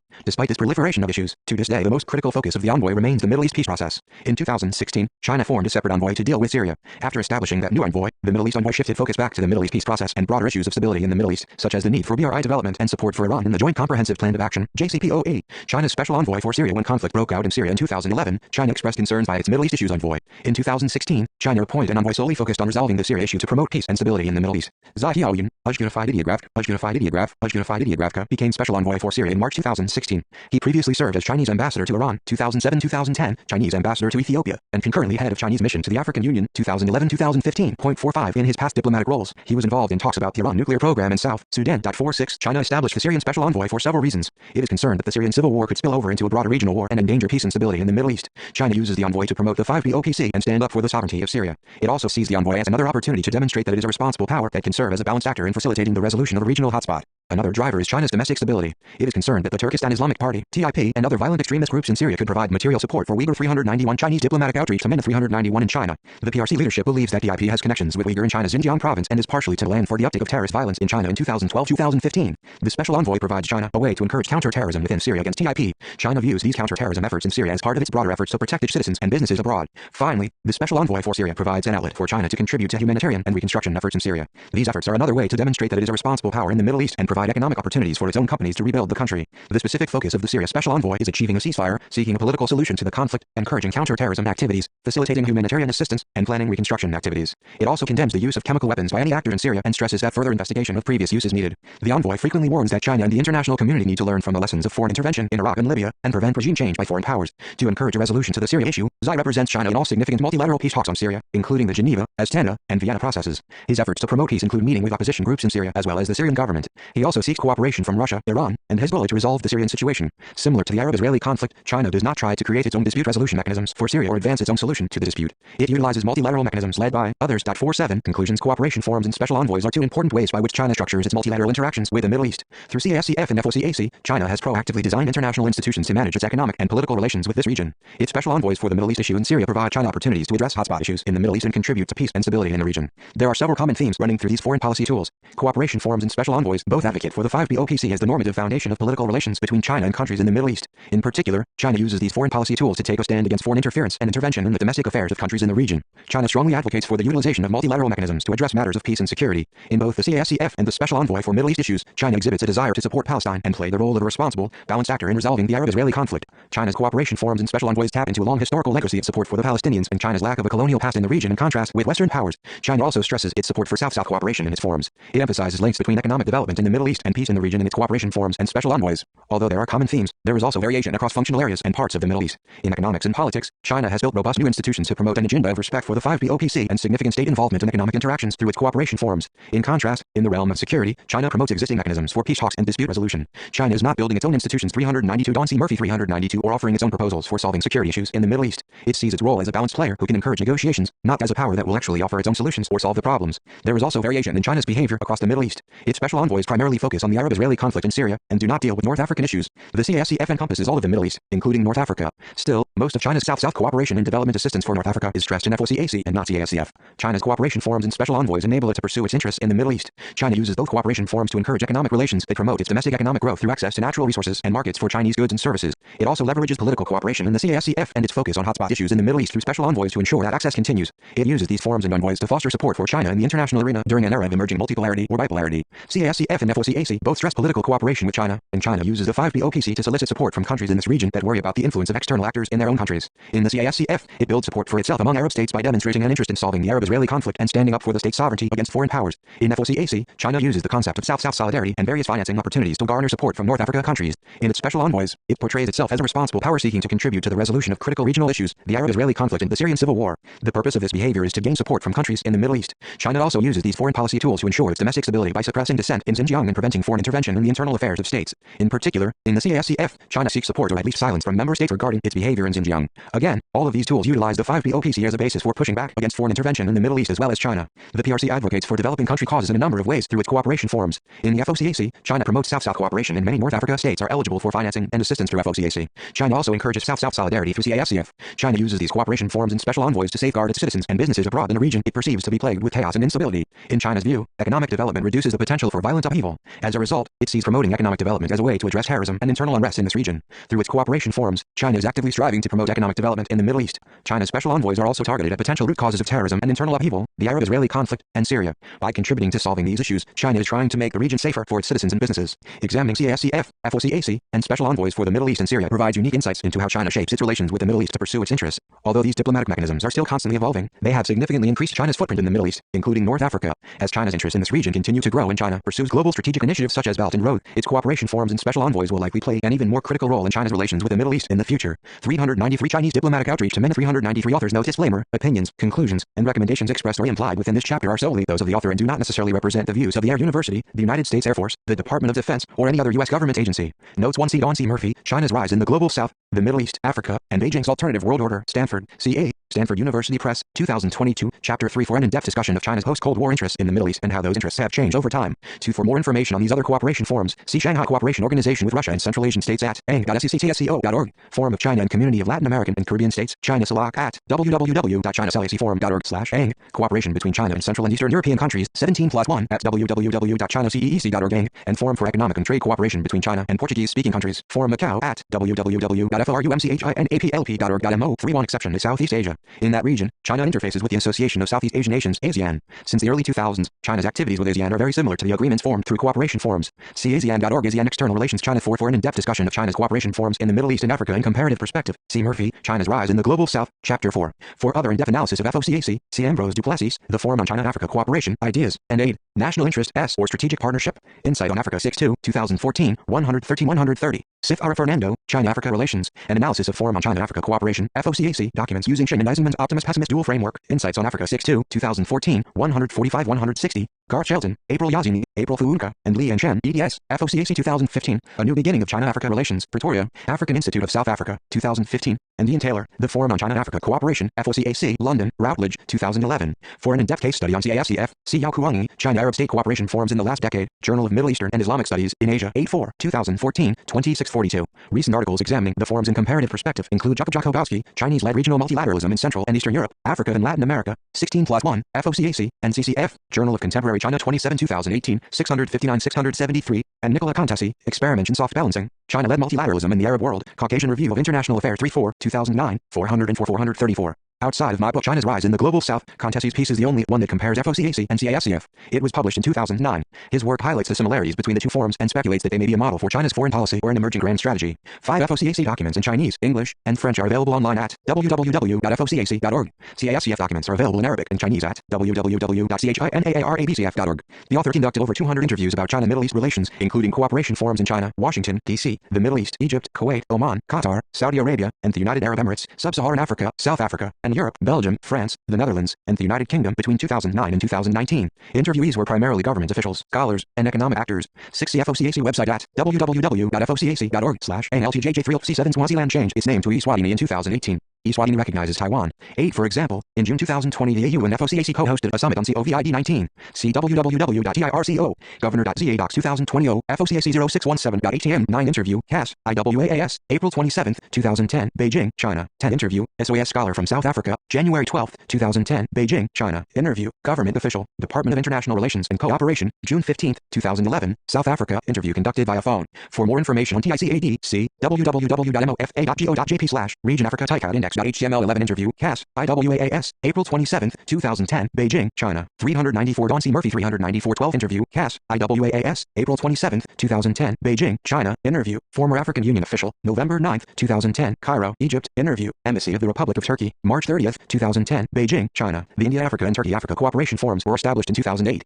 13 For more information about the Summit of South American Arab Countries, see MIRIP.org 2018-04 South-South Solidarity and the Summit percent, E2%, 80% A8 of South American Arab Countries. 14 For background, the Turkish Arab Cooperation Forum, see www.mfa.gov.tr/guam.on.mfa. 15 For information about the Japan Arab Economic Forum, see www.jccme.or.jp/English Chief Outline. HTML. 16 For more information about the Russian Arab Cooperation Forum, see www.rusmp.org.uk/Foreign Policy 718-17 Arab India Cooperation. For information, see may.gov.in/Outoging visit detail.htm question 26292/manama percent B1 declaration percent B1 of percent B1 the percent B1 first percent B1 ministerial percent B1 meeting percent B1 of percent B1 the percent B1 Arab India percent B1 cooperation percent B1 forum percent B1 January percent B1 24% T12016. 18 Interview, League of Arab States, November 30th, 2010, Cairo, Egypt. 19 For a better understanding of the scope of those activities, see the 2019-2021 FOCAC Action Plan at www.focac.org/anxious1ziwage T1594297.atm and the 2020-2022 CASCF Action Plan at www.CHINAARABCF.org CHN T1805170.atm. 20 Another political norm for the forums is that all members recognize the One China principle.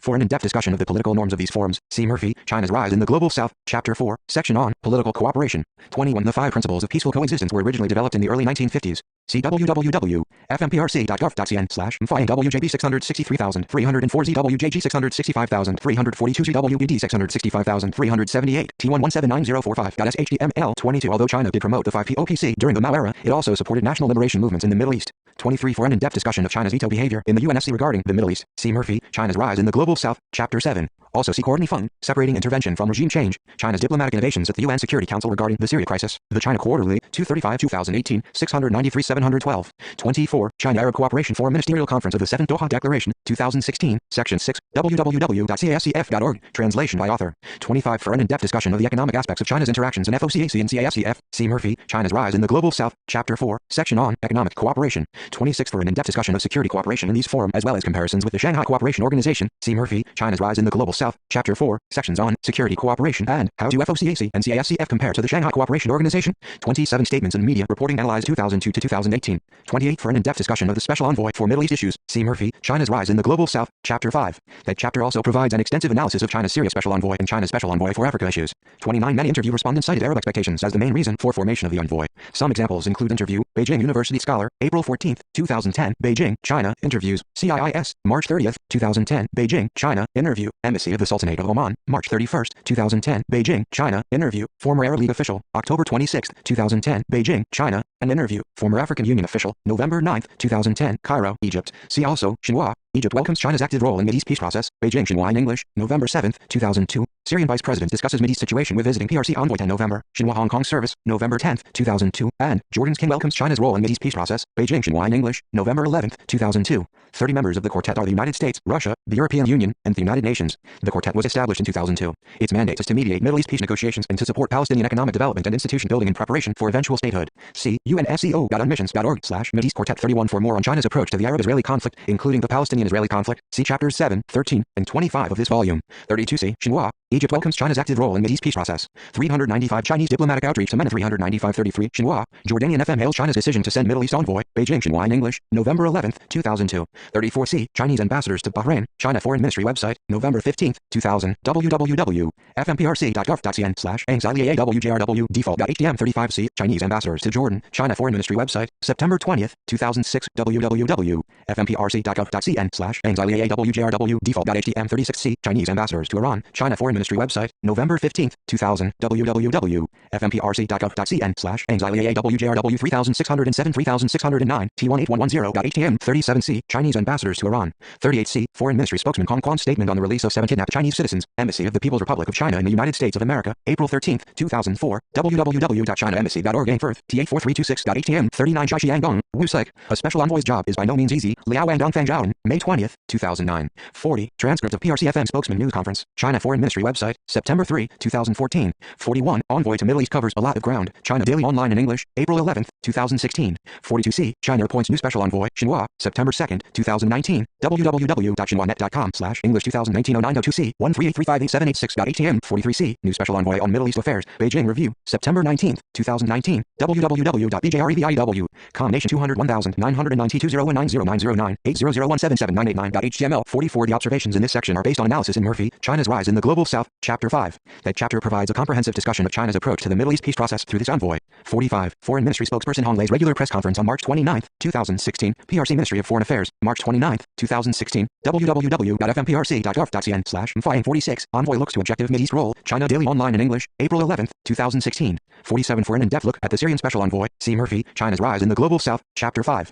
The insights in this section are based on that analysis. References Contesi, Nicola, Experiment in Soft Balancing, China-led Multilateralism in the Arab World, Caucasian Review of International Affairs 3-4, 2009, 404-434. Duplessis, Ambrose, The Forum on China-Africa Cooperation, Ideas, and Aid. National Interest S or Strategic Partnership. Insight on Africa 6-2, 2014, 113-130. Fernando, Sif-Ara, China-Africa Relations, and Analysis of Forum on China-Africa Cooperation, FOCAC, documents using Shin and Eisenman's Optimist-Pessimist Dual Framework. Insights on Africa 6-2, 2014, 145-160. Fung, Courtney, Separating Intervention from Regime Change, China's Diplomatic Innovations at the UN Security Council regarding the Syria crisis, the China Quarterly 235 2018, 693-712.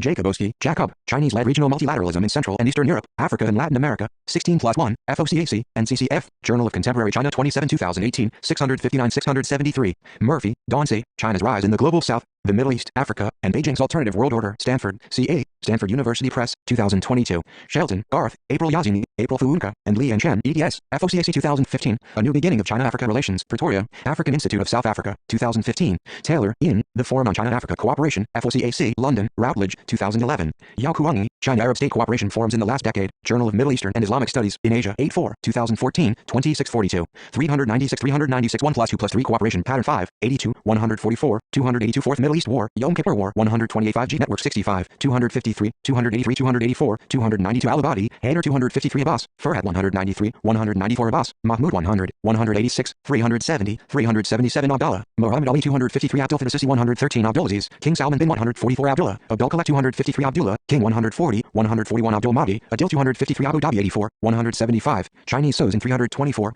Genome Program in 284, Khalifa Port Complex 6, 70, Robotics and Artificial Intelligence AI use in 284, 285, Xi Jinping's visit to 87, 282 Abu Dhabi International Book Fair 274 Abu Dhabi National Oil Company 235 acquisitions of firms 183, 185, 228, 231, 232, 236 across the Silk Route 270 Action Plan for the Development of Bilateral Trade and Investment Cooperation between Turkey and China 163 ACWA Power 236 ACWA Renewable Energy Holding 236 Adama Agricultural Solutions 183 African Continental Free Trade Area AFC FTA 388 African Union AU 197, 251, 299, 302, 303, 371, 385, 388 Afro-Asian Conference A Bandung Conference 1955 Agreement on Cultural Cooperation between People's Republic of China and Republic of Egypt 267, 268 Agricultural Bank of China 326 Agricultural Exports from North Africa 114 Iowa 183 Al-Adhab Oil Field 234, 246, 247, 248 Ahmadinejad, Mahmoud 170, 171 Algeria 38, 41, 108, 118, 356, 360, 385 Adoption of China Model 349 African Union AU Membership 197 Airport New 115 and Belt and Road Initiative BRA 193, 198, 200 CCP support to 193, 194 and China Arab States Cooperation Forum CASCF 197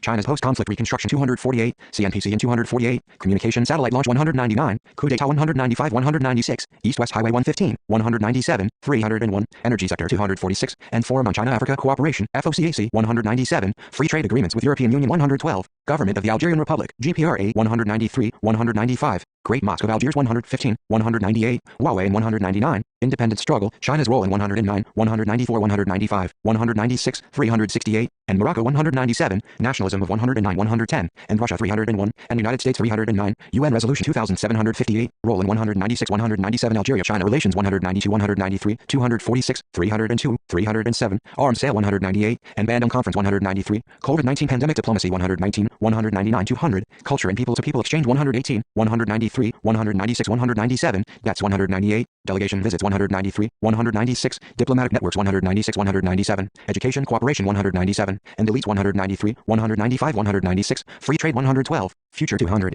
Gap in Knowledge Production and Scientific Collaboration 197 Historical Background 193 194 and Ideologies 195 Imports and Exports 113 114 198 Infrastructure Development 197 198 Investments 115 116 Joint Naval Drills 199 Loans 198 Medical Cooperation during the Index 397 Index 397 COVID-19 Pandemic 197 199 200 Military Aids 194 195 Military and Security Ties 198 199 Navies 198 199 Networks and Relationality 194 196 During Pandemic 199 200 Political Discourse 192 Port Expansion Projects 198 Port Projects 198 Social Ties 197 Strategic Partnership 108 192 299 Strong Values of Friendship and Solidarity 192 Trade 197 198 302 Algiers Declaration 1988 369 Alibaba Group 185 288 289 326 Ali Cloud 324 Alipay 285 All China Federation of Returned Overseas Chinese ACFROC UAE Chapter 328 329 Alan Tabor Power Plant 183 Amazon 326 American Model Washington Consensus 111 121 N26 348 349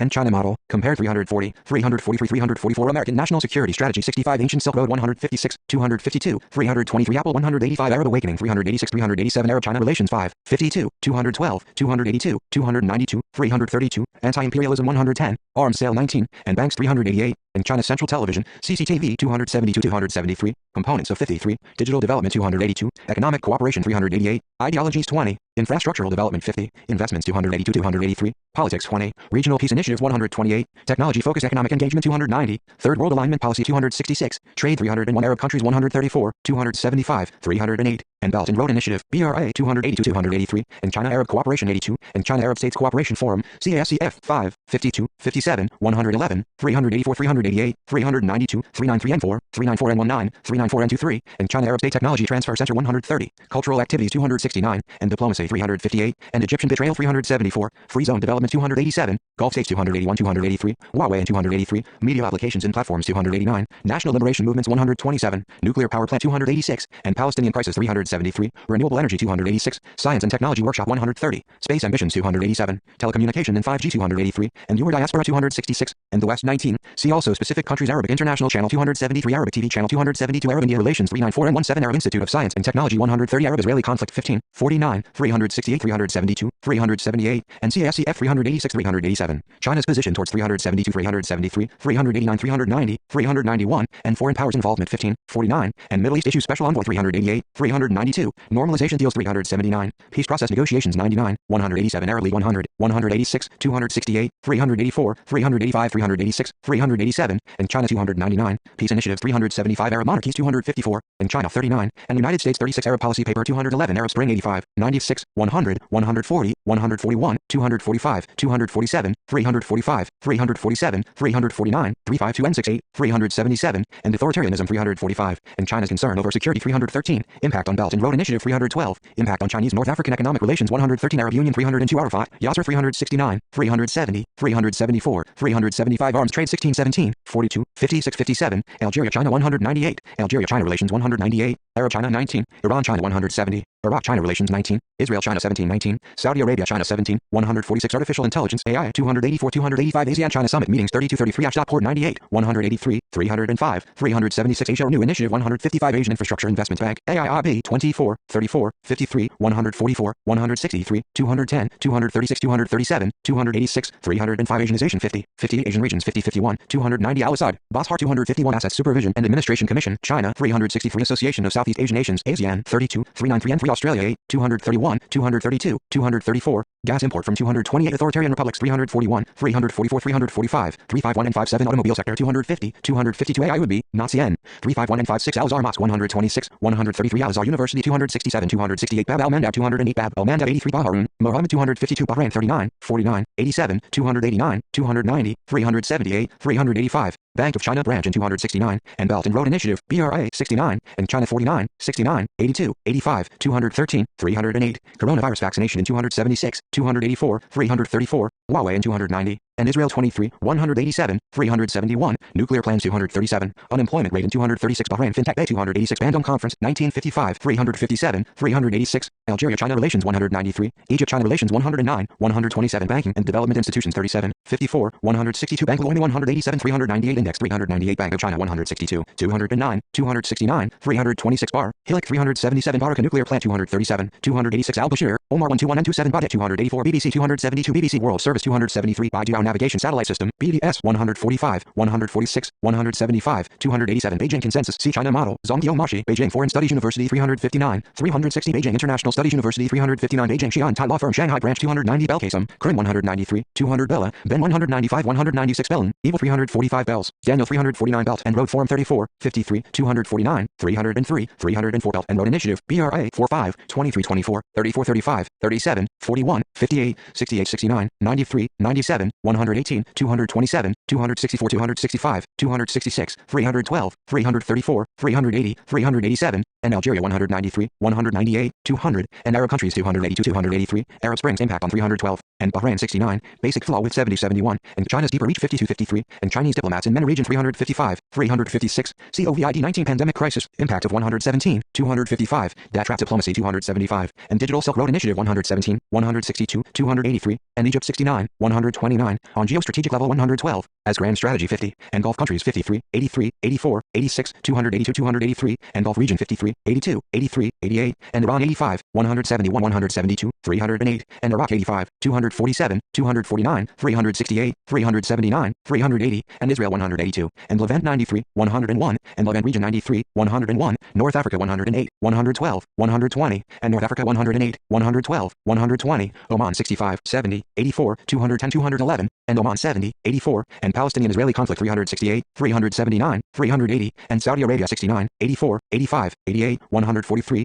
and Saudi Vision 2030 142, 144, and Sudan 306, and Syria 249, 379, and Turkey 155, 159, 160, 161, 162, 165, and UAE 70, 84, 86, 282 Ben Ali, Zayn Al Abidin 347 Ben Photovoltaic Industrial Park, Aswan Province 132 Bergman, Ernst David 19 Berawari, Ahmad 248 BGI Group 284 Biden Administration 176 Bilateral Partnerships 299 Bitot 196 Bolton, John 68, 183 184 Book Fairs 274 Bawatura, 2 Feek 196 Out of Flika, Abdulaziz 196 197, 200 Boycott, Divestment and Sanctions, BDS Movement 372, 376 Brazil 34, 231, 234, 359 Bright Foods 183 British Petroleum, BP 248 Bush, George 370 Bush, George W. 3, 4 Boss Hair 1 237 Bytaf 288, 291 Cairo 119, 126, 128, 132, 201, 373 Cairo International Book Fair 274 Cairo University 269 Camp David Talks 369, 370, 374 Canada 8, 71, 231 CanSino Biologics 284 Carbon Emissions 227 Caucasus 158 Cav Uzoglu, Mevlu, Combining Diaresis, T155, 164 CCP, C Chinese Communist Party, CCP, Center for Language Education and Cooperation, CLEC 269 Central Asia 4, 23, 32 33, 41, 50, 86, 112, 158, 175, 234, 239, 312, 323, 324, 379, 385 Central People's Radio, CPR, 272 CGT and Arabic 265 Shab Harport 86 Jawhead, Yaosaf 116 Charitable Organizations 330 Cheney, Clayton 288 Chen Jiakang 358 Chen, Suishang 72 Chen Weichen 360 Chen Yi 193 Chiang Kai-shek 138 China, Admission to World Trade Organization 32, 39, 111, 158, 172, Anti-Japanese War Anniversary Parade 126, Anti-Soviet United Front 128, and Arab Gulf States 138, Arab Policy Paper of 2016 5, 82, 116, 227, 271 272, 282, 286, 314,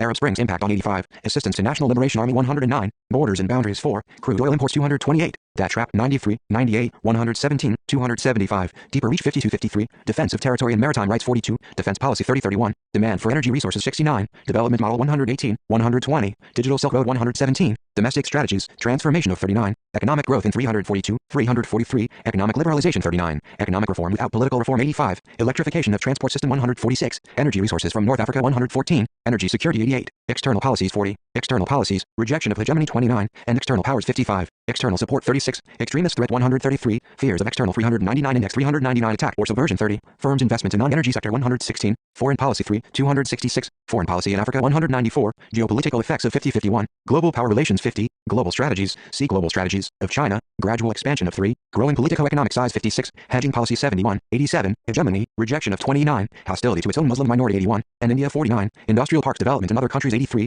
Interest in MENA 65 66, Interest in Security of Access and Supply of Gulf Hydrocarbons 58, International Security Footprint 313, Investment in Ecuador 86, Investment in Renewable Energy 54, 146, Israeli-Arab Peace Process Negotiations 99, Keeping a Low-Profile Approach 40, Land-Based Trade Transportation 83, Malacca Dilemma 84, Military Power 147, Modernization 128, Non-Interference Principle 67, 85, 110, 111, 266, Oil Consumption 83, Oil Demand 143, Oil Imports 49, 50, 54, 62, 66, 83, 145, Organizational Innovation 343, Peace and Development Principle 110, 368, 379, 380, Peaceful Reunification Principle 31, Peace Process between Israel and Egypt, Support to 99, Peace Proposal for the Israeli-Palestinian Conflict 99, Permanent Seat on the UNSC 16, 55, 140, 192, 196, Port Project in Duqm, Oman 63, as Producing Society 39, Reform from Above 85, and Regional Order 4, Regional Security 55, Rejection of the Soviet Invasion of Afghanistan 82, Resistance to Restrictive Policies on 37, Rise of 55 56, 57 58, Risk Tolerance Degree of 239, Scientific and Technological Development 130, Security Policy 56, 58, 72, Security Presence 66 68, Security Role in the Middle Eastern Region 40, Soft Power 57, 58,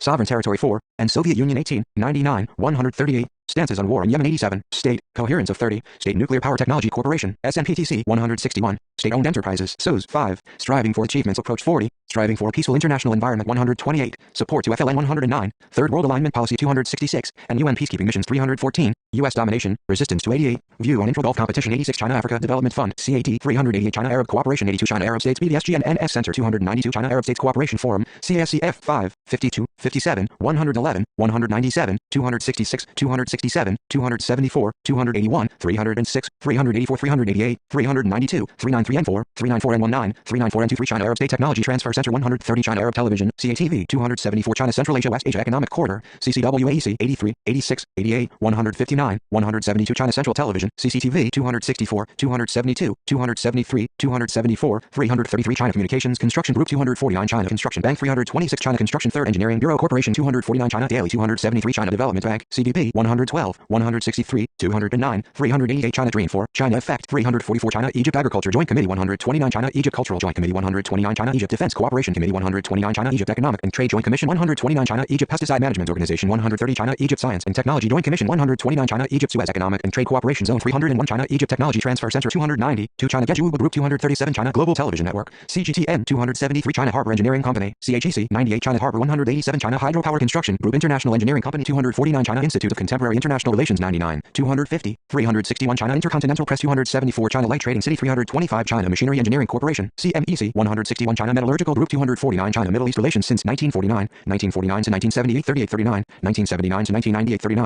1999 to 2012 3940, 2013 to 2020 4041 China Model, Zhongguo Mashi 118, 338 339, and American Model Compare 340, 343 344, Applicability in Middle East 346 349, Significance of 339 344 China National Chemical Corporation 183 China National Nuclear Corporation, CNNC 237, 286, and Geological Survey of Saudi Arabia 238 China National Offshore Oil Corporation, CNOOC 228, 234, 248, 315, and Abu Dhabi National Oil Company 235 China National Petroleum Corporation, CNPC 68, 209, 228, 315, Al-Adab Oil Field Contract 246 247, in Algeria 248, and Iraq 234, in Iraq 248 400 Index 400 China Nuclear Engineering and Construction Group 238 China Oil and Gas Piping Network Corporation, COGPC 315 China Oman Industrial Park, DUC 6, 70, 84 China Oman Joint Committee of Economics and Trade, COJCET 210 China Pakistan Economic Corridor, CPUC 55, 84, 86, 88, 312 China Petrochemical Corporation, Sinopec 144 China Port Engineering Company, Limited 131 China Publishing Group 274 China Radio International, CRA 272 China Railway Construction Corporation, CRCC 132, 144 China Road and Bridge Corporation 117 China Saudi Arabia High Level Joint Committee 144 China Shu City 324, 325 China's Military Strategy 132 China's National Defense 33 China's National Defense in the New Era 3031 China's National Oil Companies, NOCs 227, 234, 238, 239, Competition 239, Overseas Investments and Acquisitions 228 230, Vertical Integration 230 China Standards 2035 291 China State Construction Engineering Corporation, CSCEC 132, 246, in Iraq 248 249, in Libya 249 China State Construction Middle East 276 China SunPower 185 China Trade City 325 China UAE Economic and Trade Digital Expo 287 China Yingli Solar 132 Chinese Academy of Tropical Agricultural Sciences 130 Chinese Ambassadors 355 359,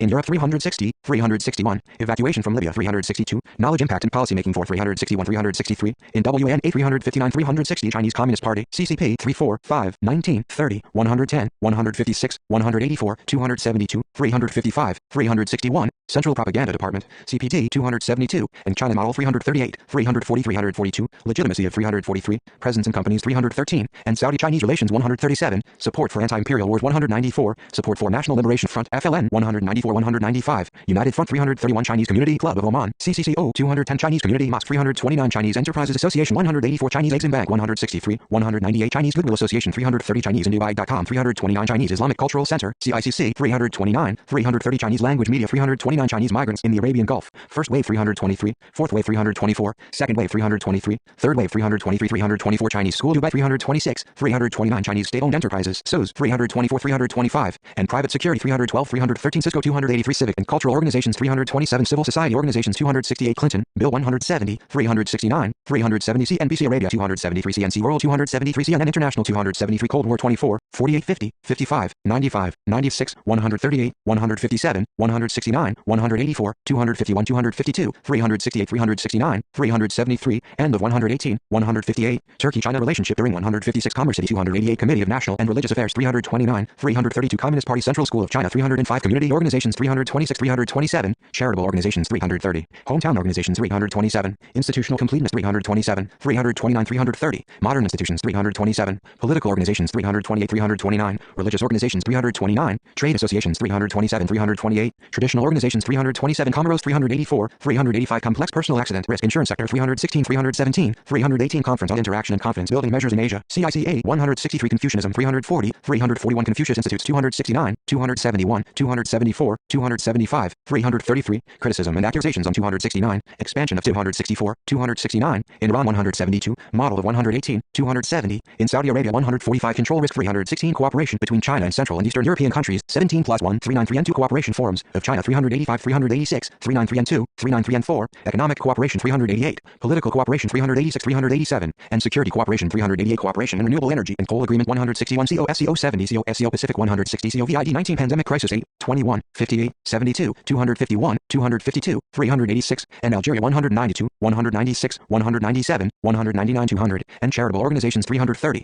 China's medical assistance to other countries 252, 254, financial constraints associated with 245, impact on Belt and Road Initiative 117, 255, impact on global energy markets and supply chains 401, index 401, 209, impact on investment trajectory 247, impact on oil prices 315, impact on post-conflict reconstruction projects 247, impact on Turkish-Chinese relations 160, initial handling in Wuhan 272, and Israel 185, media exposure 275, 276, and North Africa 119, and Oman 211, public opinion on 275, 276, related medical assistance 252, and UAE 322, 324, 330, 334, vaccines and vaccination 119, 164, 276, 284, 322, 334, crony capitalism 339, 346, 348, cross-cultural understanding 268, CSIS's Reconnecting Asia Project 172, CSUN 161, Kuwait 361, cultural promotion 267, cultural revolution 38, 45 and 39, 81, 127, 207, 358, 364, 374, Czechoslovakia 373, Damascus 249, Damascus International Trade Fair 247, 255, dam construction 230, 231, Dacheng oilfield 228, Dardan Elsbridge project 162, Darfur genocide 121 and 27, Darfur justice and equality movement 316, Dedeng 232, Datrap diplomacy 93, 94, 98, 117, 275, declaration of principles, DOP, see Oslo Accords 1993, Democratic Front for the Liberation of Palestine 186, Deng Xiaoping 16, 39, 110, 138, 157, independent and peaceful development policy 38, 39, principle of solving war by peaceful means 82, reform and opening up policies 4, 5 and 39, developmentalism 110, 339, 346, 349, development for peace, see peace through development, concept of Ilford Liberation Front 207, Diaoyu Islands 31, dba.com 329, digital development trajectories, intersection of 282, 283, digital economy 134, 281, of Gulf states 283, and Saudi-Chinese relations 145, and Turkish-Chinese relations 162, and UAE-China relations 287, 288, 303, digital free trade zones 287, 288, digital platforms 329, digital Silk Road Initiative 5, 8, 162, and Belt and Road Initiative, BRA 117, 162, 283, and Gulf 283, and Saudi Arabia 145, Jarad, Abdulaziz 197, Djibouti 6, 40, 299, 300, 307, 385, and China 7, 307, 308, 356, and Chinese diplomats in MENA region 356, 357, industrial park, port interconnectivity, 2 wings and 2 wheels approach 6, military naval base 5, 6, 22, 40, 314, 357, and United States 62, domestic industries, growth of 111, Damiyat, Captain 126, Dragon Mar 270, 324, 325, drone attacks 315, 319, Dubai Cares 332, by Chinese Desert Safari Club 328, Dubai Chinese Equestrian Club 328, Dubai Dragon Mart Overseas Chinese Trade Association 328, Dubai Electricity and Water Authority, DEWA 236, Dubai Eyeglasses City 325, Dubai International City 325, Dubai International Financial Center 286, Dubai International Financial District, DIFC 326, Dubai Mercantile Exchange 209, Dubai Rent.com 329, Dubai South Business Park Free Zone 284, Duckham 208, 209, Duckham Port Project 63, 64, 65, 70, Duckham Special Economic Zone Authority, SEZAD 6, 63, 65, 70, 84, 211, 213, 288, eBay 326, Economic Interdependence, and Partnership Diplomacy 301, Economic Parameter of China's Global Strategies 31, 32, Economic Strength, and Partnership Diplomacy 300, Durham Cars High Speed Railway 161, Educational Scientific Exchanges and Cooperation 265, Egypt 6, 7, 49, 111, 348, 349, 356, 358, 385, Agricultural Export 114, Anti-Terrorism 133, and Belt and Road Initiative, BRA 69, 129, China Affairs Group 129, and China Model 348, 349, Chinese Language Teaching in 270, Confucius Institutes in 118, Economic Diversification 6970, LCIS Renaissance Plan 129, Free Trade Agreements with European Union 112, Government-Sponsored Cultural Diplomacy 265, Industrial Park, Port Interconnectivity, 2 Wings and 2 Wheels Approach 6, and Israel, Peace Process 99, 128, 369, 370, 374, New Administrative Capital 301, New Capital Administrative Region, Construction of 132, and Palestinian-Israeli Conflict 369, 373, 374, Railways construction by British firms in 95, Regional Influence 300, and Soviet Union 17, Suez Economic and Trade Cooperation 402, Index 402 Zone, SETC Zone 67, Telecommunications in 65, Textile industry 115, transit points of the maritime Silk Road 126, and Layer 119, and United States 49, 309, vaccine diplomacy 119, Egypt-China relations 41, 49, 133, 268, 299, Fourth Middle East War 128, and Bandung Conference 109, 127, cooperation in international affairs 128, cooperation in non-traditional security field 133, COVID-19 vaccine vaccination 119, cultural revolution, impact of 127, diplomacy 127, 265, 267, energy sector 132, framework on deepening the strategic cooperation between the two countries 128, historical background 126, ideological disagreements 127, imports from Egypt 114, infrastructure construction and economic development 120, 131, investment 69, 112, 115, 128, and Islam 133, knowledge production and scientific collaboration 197, military aids 57, 315, 373, military sales contract 132, military ties 57, modern history 126, politics 128, port construction 308, private sector market mechanisms 131, science and technology cooperation 129, security cooperation 132, shared recognition of the state-led development model 131, space projects 130, strategic partnership 108, 126, 130, 301, 302, 303, strategic synergy 129, technical cooperation 130, technology-focused agreements 292, technology transfer and cooperation institutions 130, top-level design between the two governments 129, trade 113, and UARS 119, Egyptian Academy of Science and Technology 130, Egyptian Revolution of 1952 127, El Asser, Mohammed 131, electrical power industries 230, 22, renewable energy 235, 237, El Mari for TV 197, El Amari, Ilias 117, El Sisi 129, 131, 133, Emirates 211, Emirates Airlines 330, Emirates Nuclear Energy Corporation 237, 286, Emirates Red Crescent 330, energy sector 227, 238, electrical power industries 230, 232, energy consumption rate 227, and insurance 318,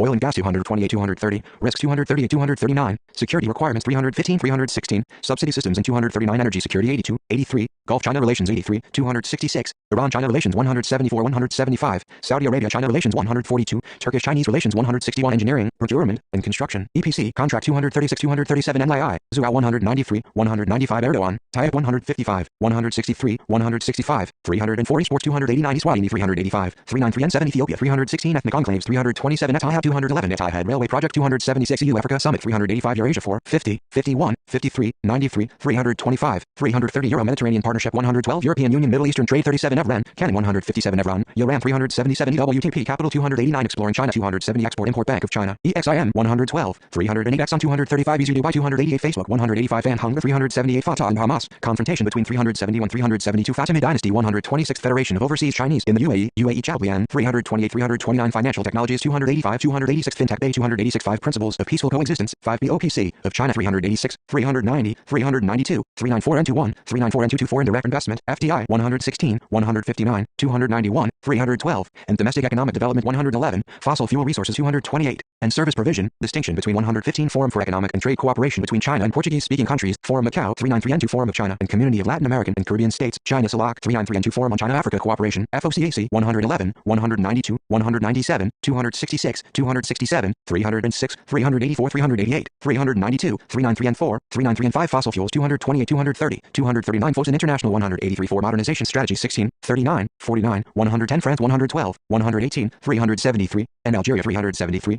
and FLNCCP ties 194, and Iran-Iraq War 170, and Israel 15, 49, and Levant 95, and Nuclear Power Program 238, Free Trade Zones, in Gulf 287, 288, Friendship Promotion Associations 268, Fujian, Sikhan International Trade Company 247, Fukuyama, Francis 118, 340, 347, Fulton, Jonathan 55, 282, Alphabet Petroleum Company 248, 403, Index 403, G20 Summit 44N21, 160, 161, 163, 303, Al-Gaddafi, Muammar 247, Garver, John 169, 170, 171, 176, Jens Wellington Academy 326, General Ambassadors Era of China 357, 358, General Union of Algerian Workers, UGTA 193, Gaddafi, Muammar 314, Al-Ghamdi, Abdullah bin Sharaf 285, Global Financial Crisis 4, Global South 34, 37, 56, 108, 207, 324, Global Strategies of China 29, 35, Complementarity of Global Visions 36, 37, Cooperation for Rebalancing the Global Political and Economic Orders 42, 43, Defense and New Era 33, Defense of Territories and Waters 32, 33, Economic Needs and Strategies 37, 38, Economic Parameter 31, 32, Future Perspective 41, 43, Historical Heritage Dimensions 35, Military Parameter 30, 31, Neutrality and Non-Involvement in Interstate Rivalries 42,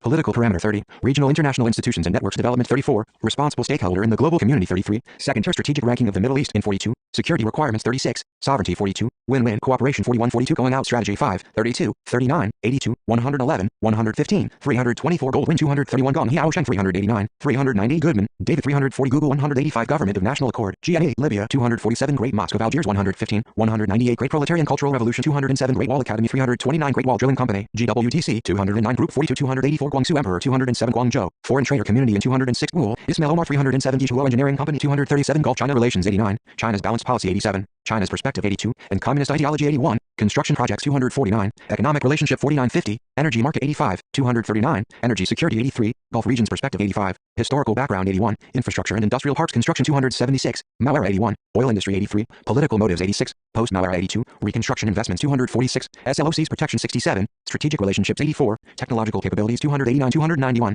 Trade Interests 83. Gulf Consensus 348. Gulf Cooperation Council GCC 81. 144. 205. 266. 348. 351 and 57. 356. 388. And China, trade volumes between 108. China refusal to sign a free trade agreement with 89. And Chinsport projects 70. Strategic partnerships with China 86. U.S. demand for oil from 62. Gulf countries 282. Arab monarchies of 36. And Belt and Road Initiative, BRA 53, 83, 84, 86, 282, 283. And Chinese soft power 271. Digital free trade zones 287, 288. Energy security 266. Energy security strategy 266. Financial technologies and payment platforms 285, 286. Foreign banks and 269, 270. And Huawei 283, 284. Media applications and platforms 288, 289. Medicine and life sciences in 284. Oil states 54. Oil states, U.S. and China's dependence on 71. Regional conflicts in 88. Renewable energy 286, 287. Robotics and artificial intelligence in 284, 285. And Soviet Union 246. Space activities 287. Telecommunication and 5G networks in 283, 284. Video gaming market 289. Gulf of Aden 356, 357. Guadayan 232. Guadar Port 55, 70, 84, 86, 87. 88. Haddad Fonda, Kyle 194, 195. Hadi, Abdurrahman Mansour 87. Haftar, Khalifa 248. Haifa Port 67, 95, 97, 98, 183, 305, 376. Hamo Group 209. Hate 117. Hajj Pilgrimage 265. Hajj Pilgrims 267. Al Hakim, Muhammad Ali 249. Half Oilfield 234. Halper, Jeff 371. Hamid 250. Hamas and Fatah, confrontation between 371, 372. Han 23. Han Jen 304. Hauli, Mohammed Larbi 198, 199. Hariri, Rafik 246. Harpi Crisis 187. Harris, Lillian 98. Oz Diplomacy 360, 365. and 28. Health Silk Road Initiative 5, 8, 330. Herzog, Stefan 346. Herver, Shear 371. Hijaz Railway 96. Hailong Petroleum 209. Al Hinawi, Imam Ghalib 207. Hindia Barrage Construction 246. Hodeida 252. Holang 193. Hometown Organizations 327. Homs 249. Hong Kong 52, 142, 206, 272, 323. Hormuz 208. Huaribu Meeting Airport 198. 404. Index 404. Houthis 252, 319. Piesheng Mox 206. Waliming 68, 173, 249. Wangjiao Rebellion 206. Wanghua 358. Wangmingxing 251. Shijiao 363. Wanzhou 331. Waren 331. Huawei 65, 71, 116, 210, 276, 291, 324, 326.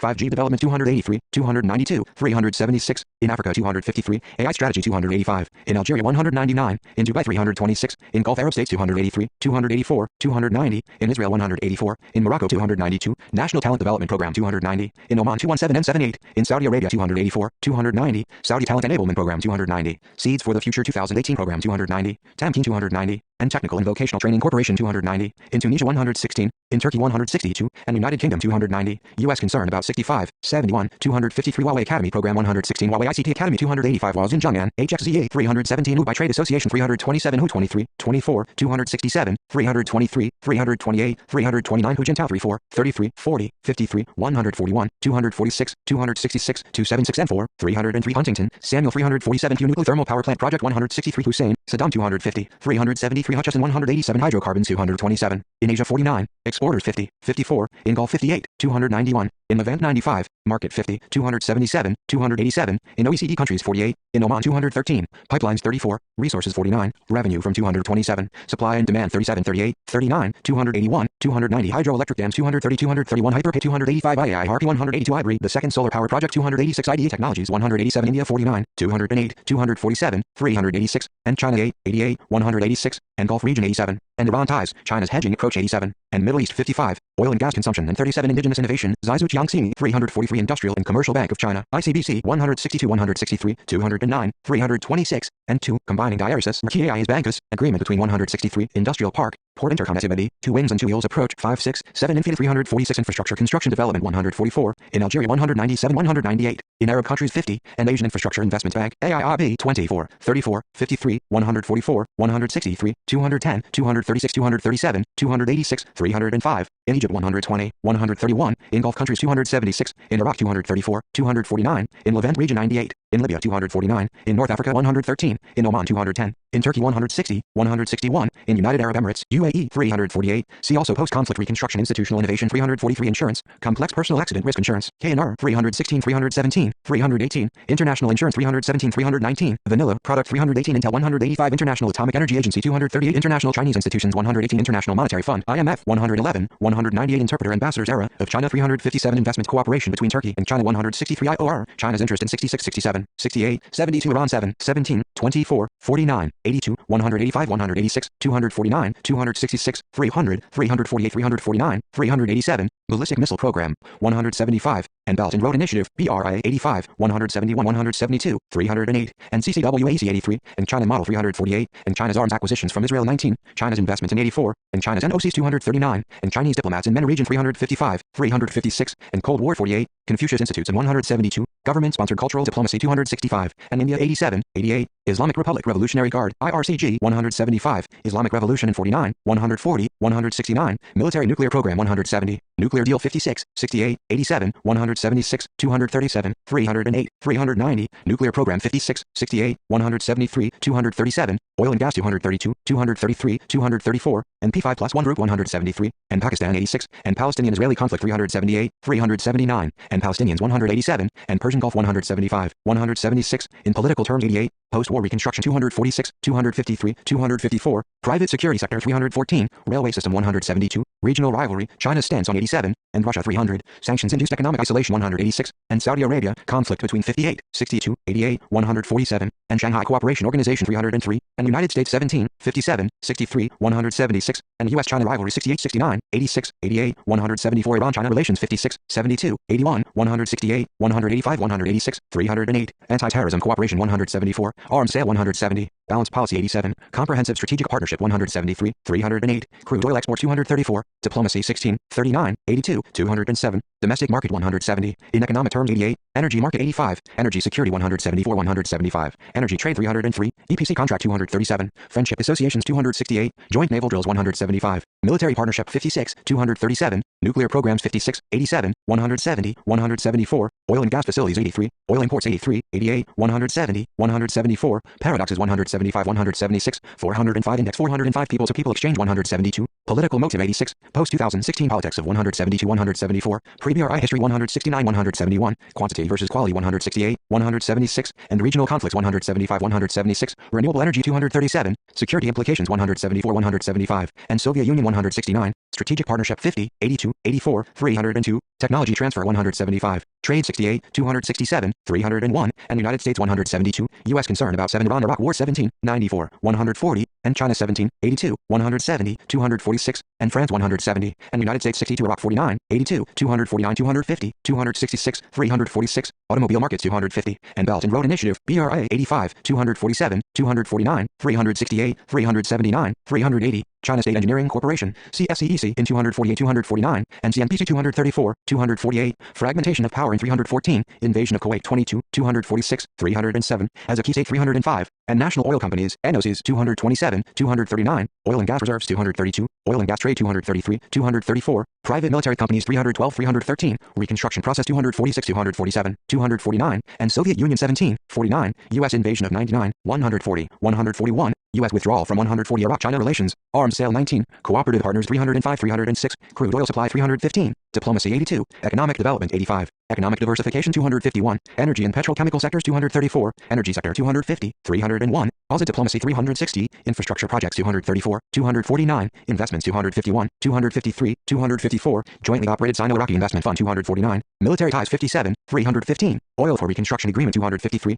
oil trade 248, reconstruction process 253, 255, security partnerships 252, strategic partnership 82, Iraq Haifa pipeline 95, 96, Iraq Iran war, Iran Iraq war, Iraq Tripoli pipeline 95, 105, 96 Islam 133 Islamic Dimension of China Middle Eastern Relations 23 Islamic Extremism 174 Islamic Republic of Iran 49, 51, 168 Islamic State 100 Israel 14, 15, 23, 49, 94, 187 188, 355, 356, 390, and Arab, see Arab Israeli conflict, and Arab, peace process 99, arms sales to China 1719, and Bahrain 23, 187, 371, and Belt and Road Initiative, BRA 182, and COVID-19 pandemic crisis 185, and Egypt, peace process between 99, 374, foreign military assistance to the PRC and the ROC 1718, and France 15, 49, and the Gulf monarchies, peace initiative between 101, and Huawei 184, and Iran-US tensions 57, as node state 304, peace process 99, 128, 369, 370, satellite campus in China 185, and SIPG 184, and Soviets 18, and Taiwan 1819, technology capabilities 291, and United States 186, 187, see also Palestinian-Israeli conflict Israel-China relations 1920, acquisition of Israeli firms 183, challenges 185 187, Chinese investment in local high-tech companies 98, crisis 182, delegate visits 184 185, diplomatic relations 181 182, health cooperation agreement, withdrawal of 187, military ties between 56-57, and Palestinian issue 186, past, 1949-2010, 181 182, port sector 183, present, 2010-2020, 182 184, security partnership 67, technological innovation service 184 185, and United States 182 Israeli-Arab conflict, and China 101 Istanbul Ankara high-speed railway line 161 Istanbul Technical University 162 Istiklal Party, Morocco 109 Izmir Chamber of Commerce 157 Jack Ma Foundation 119 Japan 37, 156, 197, 209, 213, 238, 247, 346, 386 Japan Arab Economic Forum 394 and 15 Jasmine Revolution 85 Al Jazeera 273 JD.com 162 Jabal Ali 282 Dervis, Robert 356 Jiangsu Provincial Overseas Corporation and Investment Company Limited 70 Jiangjimin 141, 158, 170, 184, 288 GIOZ FinTech DreamWorks 286 Jia Jinglan 208 Jinko Solar Holding 236 G Penfei 169 Jizen City for primary and downstream industries, JCPVI 6 Juff, Ellis 14 Joint Comprehensive Plan of Action, JCPOA Nuclear Deal 68, 87, 173, 308, 390, Chinese support to 56, implementation of 171 172, U.S. withdrawal from 174, 176, 237 Joint Declaration between China and Egypt on establishing comprehensive strategic partnership 303 Joint Declaration of the Government of Saudi Arabia and the Government of the People's Republic of China on establishing comprehensive strategic partnership 303 Joint military exercises between China and Egypt 133 Jordan 5, 17, 94, 301, 307, 369, 373, Coronavirus vaccine and 334, humanitarian reconstruction aid 252, and Israel 96, and Israel, peace accord between 96, nuclear energy 237, 238, railway system 97, and United States 96, 309 June, John 251 406 Index 406 Yachi Egypt Fiberglass Company, Limited 131 Justice and Development Party, AKP 158 Kaifang 342, 343 Care Ismail Glue, Adil 159 Cassis, Rifat Oda 371 Kennedy, Scott 340 KPCO 237 Carey, John 370, 377 Kashavers Zadeh, Mohammed 175 Key States, China's partnership diplomacy toward 305 306 Khalifa Port 6, 70 Khamenei, Ayatollah 174 Khashoggi Affair 142 Qaeda, Ben Youssef N 193 Koja, Khaled 253 kidnappings, of foreigner workers 316, and insurance 318 King Abdulaziz City of Science and Technology, 238 King Abdullah City for Atomic and Renewable Energy 286 King's College Dubai 326 Korean War of 1950-53 373, Chinese involvement in 20, and Turkey 156 KNR 316 317, 318 Kublai Icon 206 Comfort Container Port at Ambar 160 Kushner, Jarrah 370 Kuwait 16, 17, 39, 82, 85, 207, 289, 348, and China 69, 246, Chinese state-owned enterprises, SOEs, in 324, and Huawei 65, Iraq's invasion of 22, 246, 307, nuclear power 237 Kuwait Petroleum Company 235 Laren, Victor 255 Levi, Jacob, J, 187 Law of the People's Republic of China on diplomatic personnel stationed abroad 359 League of Nations 95 Lebanon 5, 94, 157, 389, and China 39, 98, and Chinese Goodwill Association 330, Dat Trap Concerns 98, Humanitarian Reconstruction Aid to 252, and Palestinian-Israeli Conflict 369, 374, 379, Port of Tripoli 255, Post-Civil War Recovery 246, and United States 96 Levant 102N1, 355, and Belt and Road Initiative, BRA 93, 101, Diplomatic Profile in 101, Diversity of 94, Free of World Powers Competition 96, Non-State Actors 95, Political Division into Nation States 95, and Soviet Union 95, and United States 95, World Powers Involvement in 94, see also Specific Countries Levant-China Relations 93, 101, Chinese Economic Involvement 98, Class Struggle Ideology 94, and Cold War 94, Conflict Resolution Efforts 99, Infrastructure Investments 98, Non-Committal Diplomatic Initiatives in 100, Passive Approach 100, Regions Conflicts 101, Stages 94, State-Centric Focus 101, and World Powers 98, 101 Libya 16, 255, 266, 274, 356, 362, 379, and Arab Spring 312, and China 111, 113, 247, 248, 249, 251, 252, 253, and Cooperation Forums 385, 387, COVID-19 related medical assistance to 252, Energy Resources 114, Exports from 113, Infrastructure Investments in 249, National Oil Corporation reconstruction. NOC 248. NATO military intervention in 254. Oil industry 248. Post-conflict reconstruction 247, 248, 250, 252. And Russia 255. And Taiwan 302. Telecommunications in 249, 253. Li Changzhong 273. Li Ka-shing 185. Li Lian 199. 200. Lin. Eres 184. Li Peng 208. 246. Li Xiaoqian 250. Litzman. Yakov 187. Liu Yangdang 184. Liu Zhongmin 251. Li Weijian 72. Li Wentao 361. Li Xinda 358. Li Zhaoxin 375. LNG export 234. Low-tech wind power plant project 237. Low carbon energy projects 236. LPTIC 253. Luciani. Giacomo 348. Lynch. Mark 352 and 68. Macron. Emmanuel 112. Madrid conference 99. 100. 375. Match Al-Lumni. Ahmed 377. Malaysian digital free trade zone 288. Mall of the Emirates 285. Mao Zedong 81. 110. 112. 127. 181. 186. 207.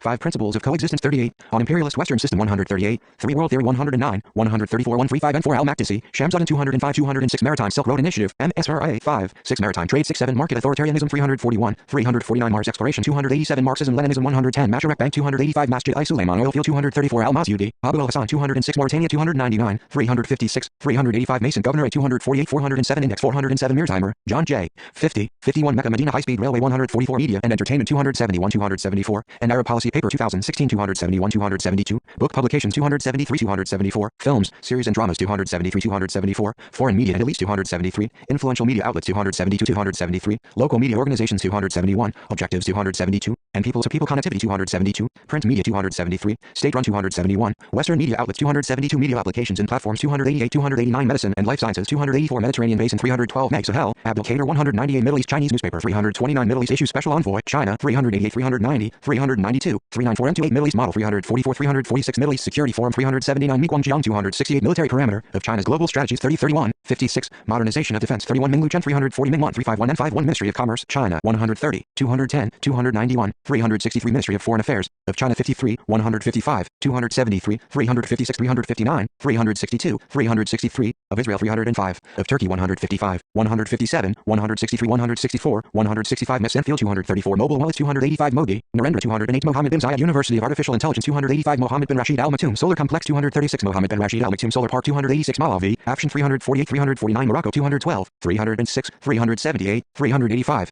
5G networks in 292 Agricultural Export 114 and Algeria 197 Confucius Institutes in 118 COVID-19 testing and a clinical vaccine trial in 276 Free trade agreements with European Union 112 Huawei in 292 and Israel 187 as a key state 305 Resources 300 301 10-year Tech City 117 Tourism 119 MRC Group 183 MSA Capital 290 Al Mualem Walid 251 Mubadala 290 Mubarak Hasmi 128 347 Al Mullah Sheikh Majid 274 Mulroy Michael 71 Multi-Fiber Arrangement MFA 115 Multilateral Partnerships 299 Mirza Bazaar 325 Muslim Minorities 332 Mustafa Imad 247 252 Al Nahyan Mohammed bin Zayed 303 Nankai University 362 Nasdaq Dubai 290 Nasser Aimer 131 Nasser Gimel Abdul 109 127 133 373 3 Circles Theory 133 Natalie 185 Nathan Andrew 4 National Iranian Oil Company 68 National Liberation Front FLN 109 194 345 National Liberation Movement 16 National Museum and Newscap 207 National Overseas Emergency Response Law China 363 National Transitional Council NTC 247 Norton Barry 340 Neo Hour Party Tunisia 109 Yom 144 284 288 Netanyahu Benjamin 100 182 183 184 185 Natas 162 Network International 285 New Authoritarianism 345 New Kuwait 2035 Vision 69 307 New Media Academy 289 Nexon 234 Niaoe Chinese Language Training Center 329 Ningxia Hu Autonomous Region 211 274 328 Ningxia Province 130 Ningxia Sino-Arab One Feng Investments Management Company 211 Ningxia University 130 News Inju 99 Note States China's Partnership Diplomacy Tour 304 305 Non-Interference Principle 312 Nor Abu Dhabi Solar Power Plant 236 286 Nor Dubai 330 Nord Angelia International School Dubai 326 Norinco 199 Norinco 235 North Africa 108 and Algeria Military and Security Ties 198 199 and Belt and Road Initiative BRA 108 120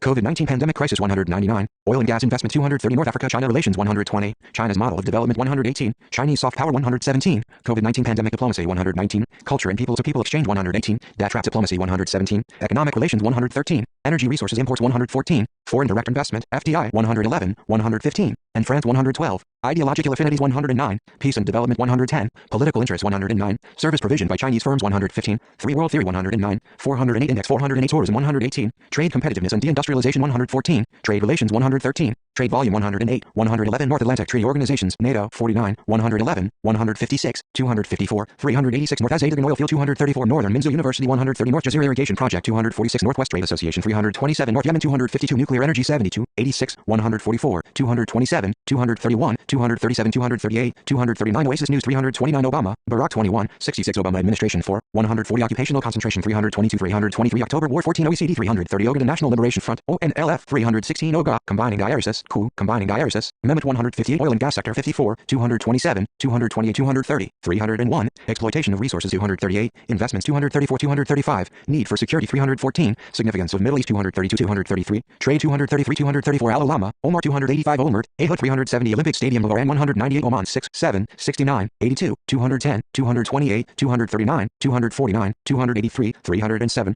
and Asian Infrastructure Investment Bank, AIIB 210, and Belt and Road Initiative, BRA 65, 70, 84, 210 211, and CNPC 235, Crude Oil Exports 209 210, Duck Port Project 63, 65, Energy Revenue 209, and Huawei 65, 290, Industrial Park, Port interconnectivity, 2 wings and 2 wheels approach 6, nuclear energy 237, oil export 209, 233, 291, oil reserves 307, and People's Liberation Army Navy Plan 208, solar industry 236 237 Oman 2040 Vision 211 Oman Association of Chinese Enterprises, OACE 210 Oman China Friendship Association 212 213 Oman China Relations 205, 213, Chinese language courses in universities 212, cultural dimension 212 213, digital infrastructure 217 and 78, economic dimension 209 211, energy market 85, historical background 205 207, joint naval drills 208, loans 209 210, political dimension 207 208, port construction 52, 63, 308, security dimension 208 209, special economic zone authority of document SEZAD 211, strategic partnership 82, tourism 211, trade 209, 301 Oman electricity transmission company 237 Oman 1 Fang 211 1 Belt 1 Road Sea Belt and Road Initiative BRA 1 China Principle 142, 302, 305, 307, 394 and 20 online communication 268 OPEC plus 315 Operation Red Sea 274 Operation Sentinel 63, 67 Opium Wars 4, 32 Oslo Accords 1993 369 371 and China 375 378 Rausadik, Omar 193 Uaya, Ahmed 303 Overseas Chinese 331 Overseas Chinese Business Association of Oman 210 Ozal, Turgut 157 Pakistan 34, 86, 87, 157, 330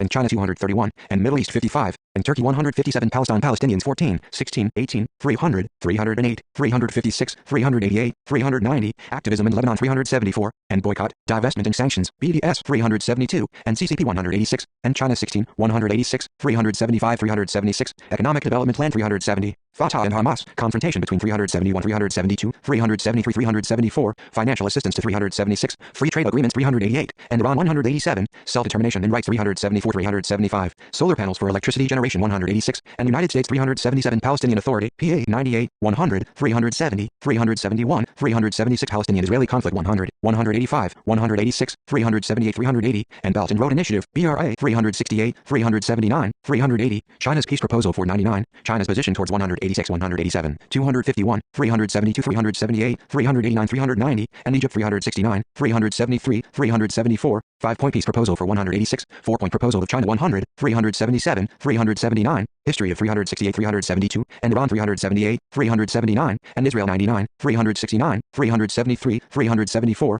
Israeli occupied territories 371, and Lebanon 369, 374, 379, non-binding declaration 377, Oslo process 369, 371, 375, 378, peace process 375, 377, 378, peace process, and China 67, and Russia 96, 374, and Syria 374, 379, and United Nations 369, U.S. negotiations 100, U.S. peace initiatives 370, 371, Palestinian Liberation Organization, PLO 186, 369, 374, 375, Pan-Asia PET Resin Code 6 Panglin 68 Pan Guang 377 Pan-Mediterranean Engineering Company, PMEC 183 Partnership Diplomacy 299, and Alignment Diplomacy, Compared 309, Challenges 308, 309, Considerations for Implementation of 300, Dynamics of 299, 302, Economic Interdependence Consideration 301, Economic 409, Index 409, Strength Consideration 300, Toward Key States 305, 306, Layered Management 299, Toward Node States 304, 305, Toward Pivot States 302, 304, and Political Friendliness 301, 302, Political Stability Consideration of Partner Country 300, 301, Prospect of 307, 309, Regional Influence Consideration of Partner Country 300, and Resources 301, Toward Stronghold States 306, 307, Patron States, and Authoritarianism 345, 346, Payment platforms 285, 286 peace through development, concept of 110, 368, 379, 380 Peking Review 373 People's Front for the Liberation of the Occupied Arabian Gulf, PFLOAG 207 People's Liberation Army, PLA 156, 208, 313, 357, Modernization 313, 314 People's Liberation Army Navy, Plan 6667, 208 People's Liberation Army Navy, Plan, Supply Base in Djibouti 5, 6, 22 Peoples of People Exchanges 266, 267, 268, 322, 334 Persian Gulf 51, 168, 169, and Iran 175, 176, and IRI 175, and United States 174 Persian Gulf China Relations 172, 173, Comprehensive Strategic Partnership, CSP 173, and JCPOA 173, Oil Import 175, Petrochemical Plants 235, PetroChina 235, 288, 324 PHOCON Crisis 184, 187 Philippines 231 Photovoltaic, PV Industries 231 Piracy, and Insurance 318 Pivot States, China's Partnership Diplomacy toward 302 304 Political Friendliness, and Partnership Diplomacy 301 302 Political Organizations 328 329 Political Parameter of China's Global Strategies 30 Political Stability, and Partnership Diplomacy 301 302 Pompeo, Mike 68, 187 Popular Front for the Liberation of Palestine 186 Popular Front for the Liberation of the Occupied Gulf 138 Popular Mobilization Units, PMU 253 Portugal 206, 231 Post-Conflict Reconstruction 245, 255, in Algeria 246, 248, Challenges 252, Emphasis of Non-Interference Policy 250, and Energy Market Forays 248, Geopolitical Implications 253 255, Geopolitical Underpinnings 250 251, Engulf 246, Historical Context 246 247, Humanitarian Reconstruction Aid 252, Infrastructure Investments in Manufacturing Exports 248 250, in Iran 246, 253 254, in Iraq 246 247, 248 249, 250, 253, in Libya 247, 248, 249, 250, 252, Local Perspectives 251 253, Oil for Reconstruction Agreement 253, Russia's Cooperation 255, in Syria 247, 248, 249, 250 251, 252, 254 255, Turkey's View on 254, UN-led processes 250, in Yemen 247, 249, 253 Power China 237 Power Construction Corp 316 PRC GCC Free Trade Agreement 210 Pricing Risk 316 317 Private Military Companies, PMCs 312 313 Private Security Sector 312, 319 320, Complex Personal Accident Risk Insurance Sector 316 317, 318, Cost-Effective Solutions 319, Energy Sector Security Requirements 315 316, High-Tech Security Solutions 319, and Middle Eastern Stability 313 315, Negative Effects 320, Perspective on International Insurance Sector 317 319, Services 313, Standards 319 Promoting the Settlements of Palestine Declaration 377 Public Investments Fund 284 Kuwaibus, Sultan 212 Car Missions 206 Qatar 39, 45N40, 234, 288, 289, 307, 314, 348, 387, Gas Reserves 233, Nuclear Power 237 Qatar Airways 211 Qatar China Relations 49, LNG Imports 234, Port Construction 52, Strategic Partnership 82, 299 Qatar Investment Authority 290 Cayenne Kitchen 184, 246 Qin Empire 206 207 Qin Hongguo 363 Qin Young 249 Guangzhou 212 Guangzhou Overseas Transportation History Museum 212 Quartet 99, 100, 375, 389, 394 and 30 Raven, Yitzhak 369 Rashid, Sheikh Mohammed bin 282 Redistributed Clientelism 344 Med Railway 97, 98 Maystar Over China 13 Reform Era 4 Regional Influence, and Partnership Diplomacy 300 Religion and State 24 Religious Organizations 329 Religious System Reform 81 Renewable Energy 86, 144, 227, 235 237, 238, 286 287, Job Opportunities 236, Low Carbon Energy Projects 236, Nuclear Energy 237 238, Solar Power 236 237 Robotics 284 285 Roosevelt, Franklin 138 410 Index 410 Wuhani, Hassan 303 Red Bar Lor Sand Hydropower Plant 237 Ramil Oilfield 234, 248 Russia 158, 245, 254, 302, 315, 386, and Algeria 198, 301, and China 174, 253, 255, 302, and Economic Interdependence 301,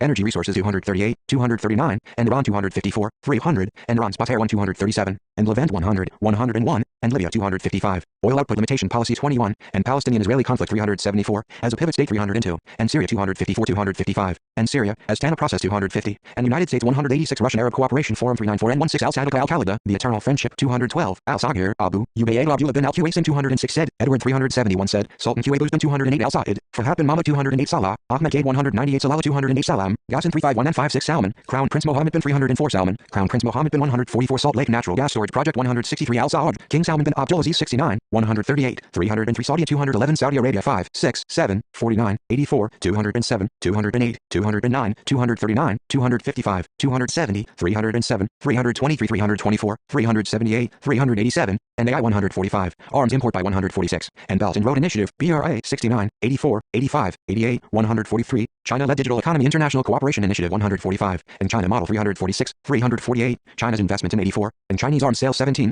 and Chinese diplomats in MENA region 355, 356, Chinese language in public school curriculum 265, Chinese language teaching 270, coronavirus vaccine vaccination 284, Digital Silk Road, DSR 145, drone attacks on refining facility 319, economic diversification 69, energy exports 142, 301, foreign policy 142, gas reserves 233, Hajj pilgrims 267, hedging strategy towards United States 140, and Huawei 284, 290, industrial park, port interconnectivity, 2 wings and 2 hills approach 6, investment opportunities 142, and Iran, conflict between 62, 147, look east, agenda 253, 303, military power 147, national project for atomic energy 145, nuclear energy 237, 238, 286, 287, oil and gas trade 233, 234, oil extraction cost 71, oil reserves 232, 235, participation in World Anti-Communist League 138, regional influence 300, regional rivalry, China's stance on 87, reliance on the United States 147, renewable energy 235, 236, 286, smart cities program 284, solar industry 236, technology development 285, and United States 138, uranium resources 238,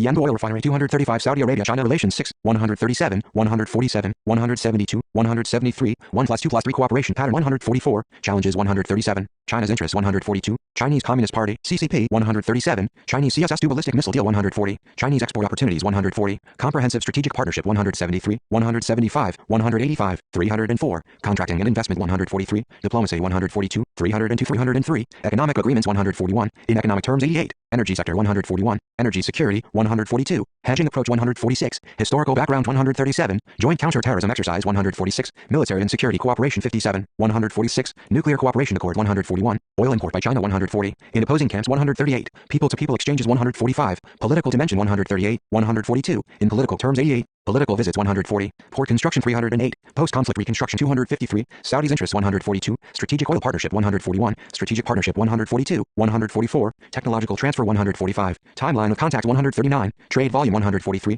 and United States 146, and world powers 140, Saudi Arabian Federation for Electronic and Intellectual Sports 289, Saudi Aramco 144, Saudi Basic Industries Corporation, SADIC 235, Saudi Data and Artificial Intelligence Authority, SDAIA 145, 285, Saudi Silk Road Industrial Services 6, Saudi Talent Enablement Program 290, Saudi Telecom Company 284, Saudi Vision 2030 85, 88, 142, 144, 145, 284, 286, Sayyid bin Abu Ali 206, Qabail, Andrew 4, 67, C lanes of communication, SLOCs 63, 66, 67, 72, security threats, overview 314, 315, 318, 319, seeds of the future program 116, segmented clientelism 346, September 11th, 2001, attacks 140, 141, service provision and FDI, distinction between 115, 7-party talks 68, 7-year, 1956-1962, program for diplomatic cadres training, China 357, Severin, Tim 212, Shaban, Bao Uthana 249, Shah, Mohammed Reza 169, Shale Oil 20, 21, 140, Shanba, David 3, Shandong Karui 209, 411, Index, 411, Shandong Power Construction 3rd Construction Company 276, Shanghai Cooperation Council 33, Shanghai Cooperation Organization, SCO 239, Shanghai Cooperation Organization, SCO 34, 163, 303, 388, 393N2, 394N26, Shanghai Electric Generation Group 236, Shanghai Expo 212, Shanghai International Port Group, SIPG 67, 98, 183, 184, Shanghai International Studies University 251, 378, Shanghai Jiaotong University 130, Shanghai Shanqi Group 247, Shanghai Shangwang Health Technology Company 130, Shanghai Trade Association 327, Shanghai Yang 208, Shangli Oil Field 228, Shenzhen SEC 288, Sheraton Hotels 198, Sharif, Mahmoud 193, Shishar, Yitzhak 38, 98, Shahukari, Ahmad 373, 374, Shuttle Diplomacy 370, 377, Silk Road Economic Belt, SREP 5, 33, Silk Road Fund 112, 236, Silk Road Group, 130, Simon, Herbert 365 and 11, Sino Arab Expo 211, Sino Ken 228, 235, Sino Egypt Commission of Defense Cooperation 304, Sino Egypt Consultation Mechanism on African Affairs 304, Sino Egypt Consultation Mechanism on Counter-Terrorism 304, Sino Egypt Consultation Mechanism on UN Affairs 304, Sino Egypt Cooperation Mechanism on Production Capacity 304, Sino Egyptian Intergovernmental Joint Committee on Science and Technology Cooperation 129, Sino Egypt Joint Commission of Culture 304, Sino Egypt Joint Commission of Defense Science and Technology 304, Sino Egypt Joint Commission of Science and Technology 304, Sino Egypt Joint Economic and Trade Commission 304, Sino Hydro Corporation 231, Sino Morocco Joint Declaration 306, Sino Omani Industrial Park 211, Sino OPEC Group 144, 228, 234, 235, 248, 315, 324, Sinopharm Group 119, 276, 284, Sino Soviet Relations 94, 127, 156, Sino Seal 237, Sino Sudan Joint Declaration 305, 306, Sino Shah 163, Sino Turkey Joint Declaration on the Establishment and Development of a Strategic Relationship of Cooperation 304, Sinovac Biotech Tech 164 Al Sisi, Abdul Fattah 303 Smart Cities Program 284 Snow, Edgar 13 Socialist Party in South Yemen 138 Social Market Economy 31 Social Media 268, 329 Social Stability Index 300 301 Soft Power 34, 37, 58, 117, 120, 187, 245, 264 265, 349,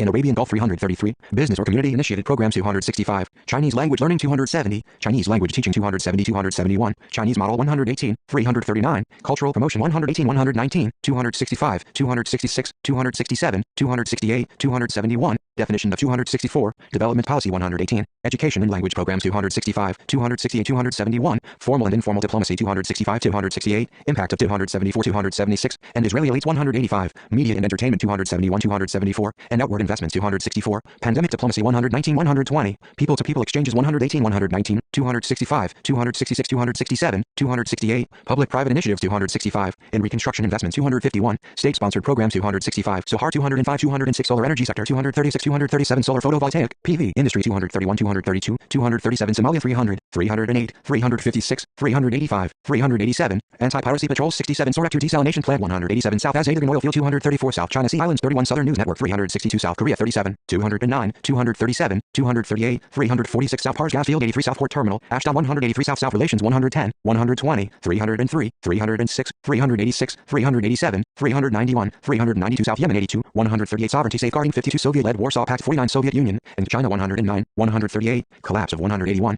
and Embargo Enforcement 127, and Iran 169, 170, and Palestinian Resistance Movement 96, and Sino-Israeli Relationship 1920, and Syria 96, Space Silk Road 5, Space Technologies 287, Special Economic Zones 288, Special Envoys 99, 100, 359, 384, 386, 388, 389, China's Middle East Issues Special Envoy 388, 412, Index 412, 389, 390, 392, 394 and 28, China's Special Envoy for Syria 390, 391, Staples, Eric 70, State Bureaucracy 342, 348, State Capitalism 338, 342, 343, State Grid Corporation of China, SGCC 231, 237, St. Joseph University 269, Storming the Fortress 341, Stronghold States, China's Partnership Diplomacy towards 306, 307, Sudan 23, 52, 121 and 27, 300, 378, 385, and Belt and Road Initiative, BRA 306, and China 57, and Israel 187, as a key state 305, and United States 309, Suez Canal 70, 83, Belt and Road Initiative, BRA as an alternative route to 97, development by French and British companies 95, and Egypt 102 and 1, 300, nationalization of 373, Suez Economic and Trade Cooperation Zone, SETC Zone 67, Suez Special Economic Zone 268, Sultan Qaboos University 212, Sunbaigan 389, Santigang 5455, 66, Swaziland CE Swaziland Sykes-Picot Agreement between Great Britain and France 1916, 95, Syria 22, 94, 250, 251, 266, 348, 356, 374, and Belt and Road Initiative, BRA 249, 379, and Caesar Act Sanctions 250, 253, 254, and China's Model 348, China's Special Envoy to 388, 390, 391, 395 and 47, and Chinese diplomats in MENA region 355, 358,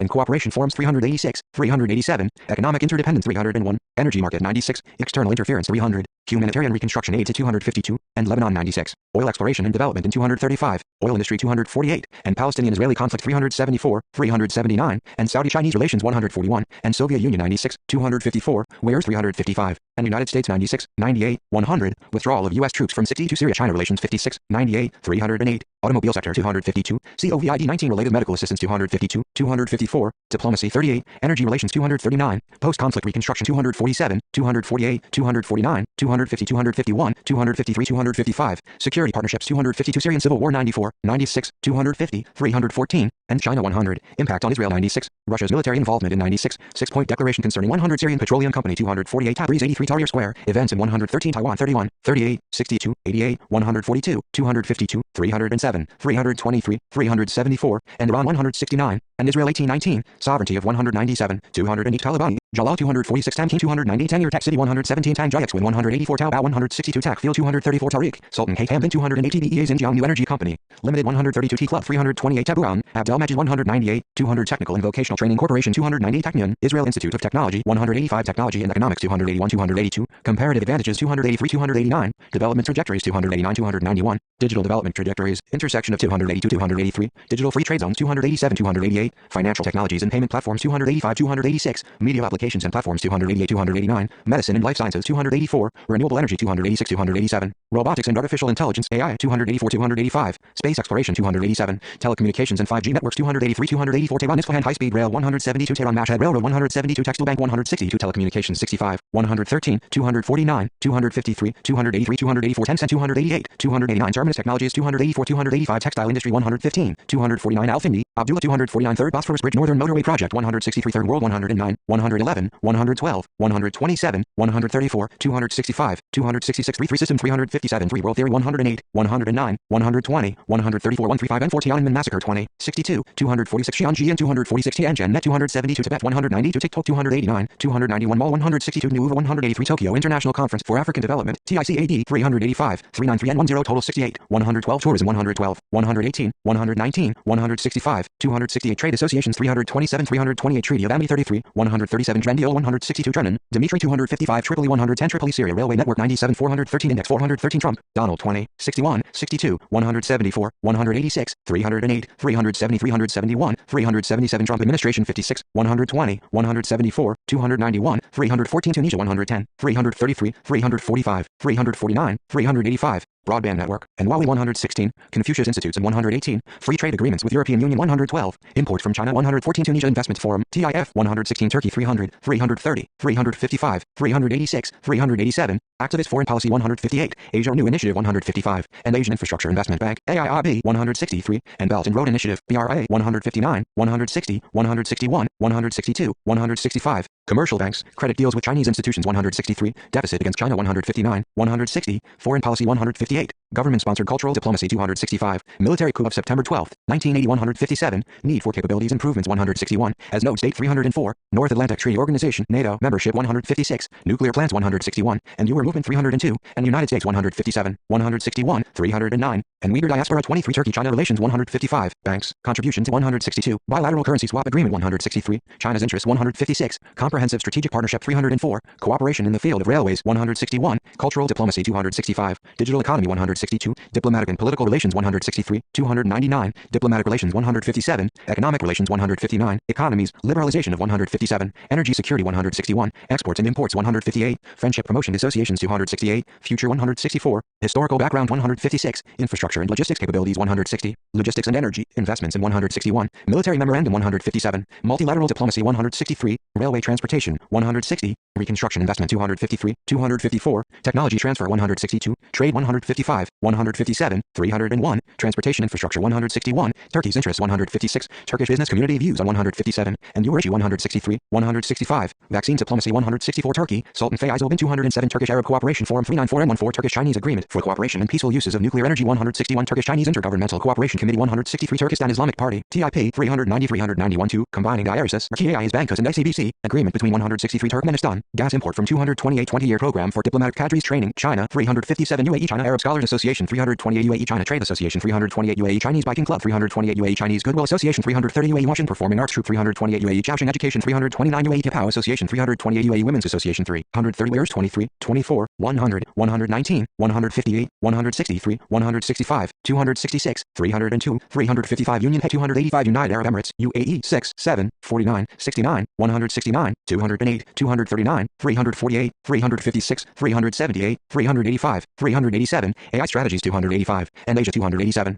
and Belt and Road Initiative, BRA 70, 84, 86, 282, China's investment in 84, Chinese cultural influence in 265, Chinese language educational courses in 212, 265, 270, 271, 333, Chinese language media 329, COVID-19 testing and vaccine trial 276, 284, digital free trade zones 287, economic diversification 70, foreign policy 87, and Huawei 65, 285, 290, immigration policies 327, industrial park, port interconnectivity, two wings and two wheels approach 6, influence of Chinese culture in 275, infrastructure development 348, and Israel 23, 187, and Israel, normalization agreements 371, 378, Jebel Ali Port 6, nuclear energy 237, 286, oil and gas reserves 232, prohibition of non-governmental political organization formation 328, reconstruction projects 253, 254, regional rivalry, China's stance on 87, religious organizations in 329, renewable energy 236, 286, service trade 88, solar industry 236, space activity 287, technological development 289, and United States 309, United Arab Emirates, UAE, China relations 49, 85, 88, 172, 173, 175, 325, 322, 323, 333, 334, 5G technology 303, Chinese community in the UAE 324, 326, Chinese expatriate organizations 326, 330, 331, 332,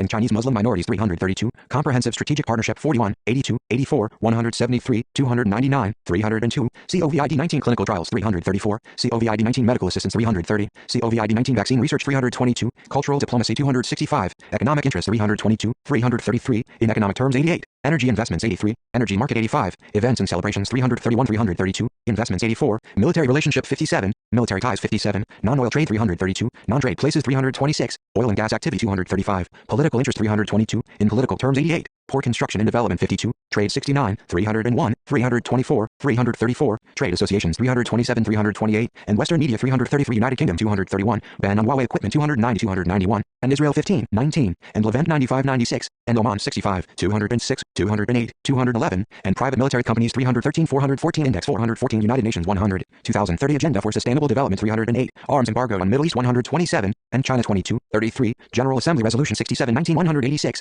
peacekeeping in Africa, China's participation in 307, 308, reconstruction processes 250, Relief Works Agency 376, Resolution 2758, 192, 196, Social Stability Index 300, 301, United Nations Security Council, UNSC 170, 386, 394 and 23, resolutions on Syria 100, United States 3, 42, and Algeria 309, and Arab monarchies 36, and Assad regime in Syria 98, ban on China for COVID-19 pandemic 8, Caesar Act sanctions 250, 253, 254, demand for oil from Gulf Cooperation Council states GCC 62, domestic oil production in 62, dominance, resistance to 86, dominance in Middle East 50, foreign policy 4, hydrocarbons output 50, and India, strategic alliance 88, interest in the Middle East 62, 65, invasion of Iraq 99, 140, 141, and Iraq War 62, and Israel, defense partnership 67, 68, and Israeli-Palestinian negotiations 100, and Levant 100, 101, and Middle Eastern trade 37, oil industry 21, and Oman Sultanate 208, pandemic diplomacy 119, pivoting policy 21, political influence in Levant 96, and private military companies 313, reliance on Gulf oil 71, and Saudi Arabia 147, and Saudi Arabia, military support 62, 146, sea lanes of communication, SLOCs 63, shale boom 140, and Sino-Israeli relationship 20,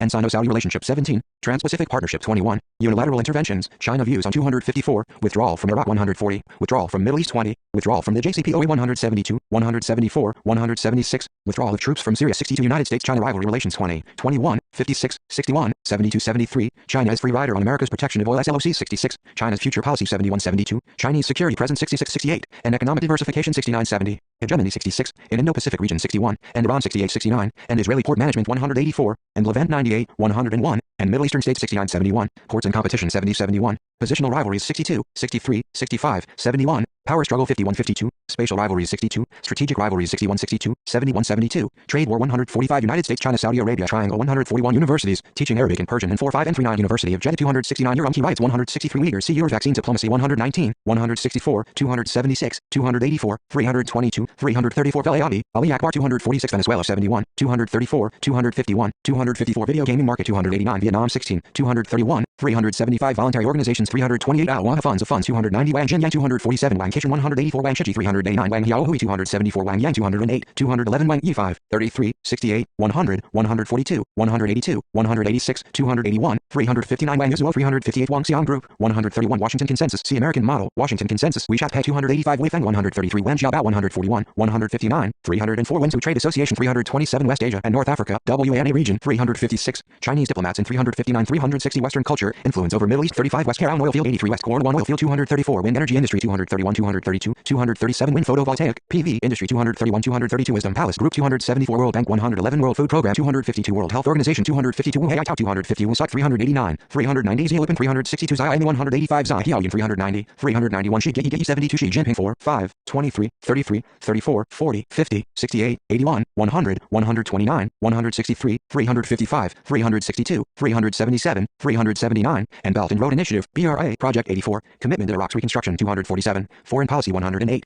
Grand Strategy of 53, and Soft Power Intensification 264, 265, Support to Palestine 186, Vaccine Diplomacy 119, Vision of New World Order 53. Visit to Riyadh and Tehran 87. Visit to Abu Dhabi 87. Visit to Middle East 173. Visit to Saudi Arabia 142. 144 Xi Jinping Administration 61 Xinhua News Agency 273 Xinhua News Agency Middle East 265 Xinjiang 23. 45 and 40. 85. 119. 142. 158. 192. 304. Ban of Ramadan fasting in 163. Security implications 174 Xinjiang Euro Autonomous Region 267 415 Index 415 Expanic 290 Zurich 66 Yalavurin 83 234 Yauda Ishak bin 206 Yanbu Aramco Sandopac Refining Company Yazref 144 Yanbu Oil Refinery 235 Yangji 33 364 Yanshankan 128 280 Yarif Aram 14 Yemen 87 238 266 274 356 360 379 and China 247 249 252 308 and China's NOCs 239 Chinese reconstruction investments in 253 255 civil unrest in 314 377 drone attacks against 319 oil and gas trade 233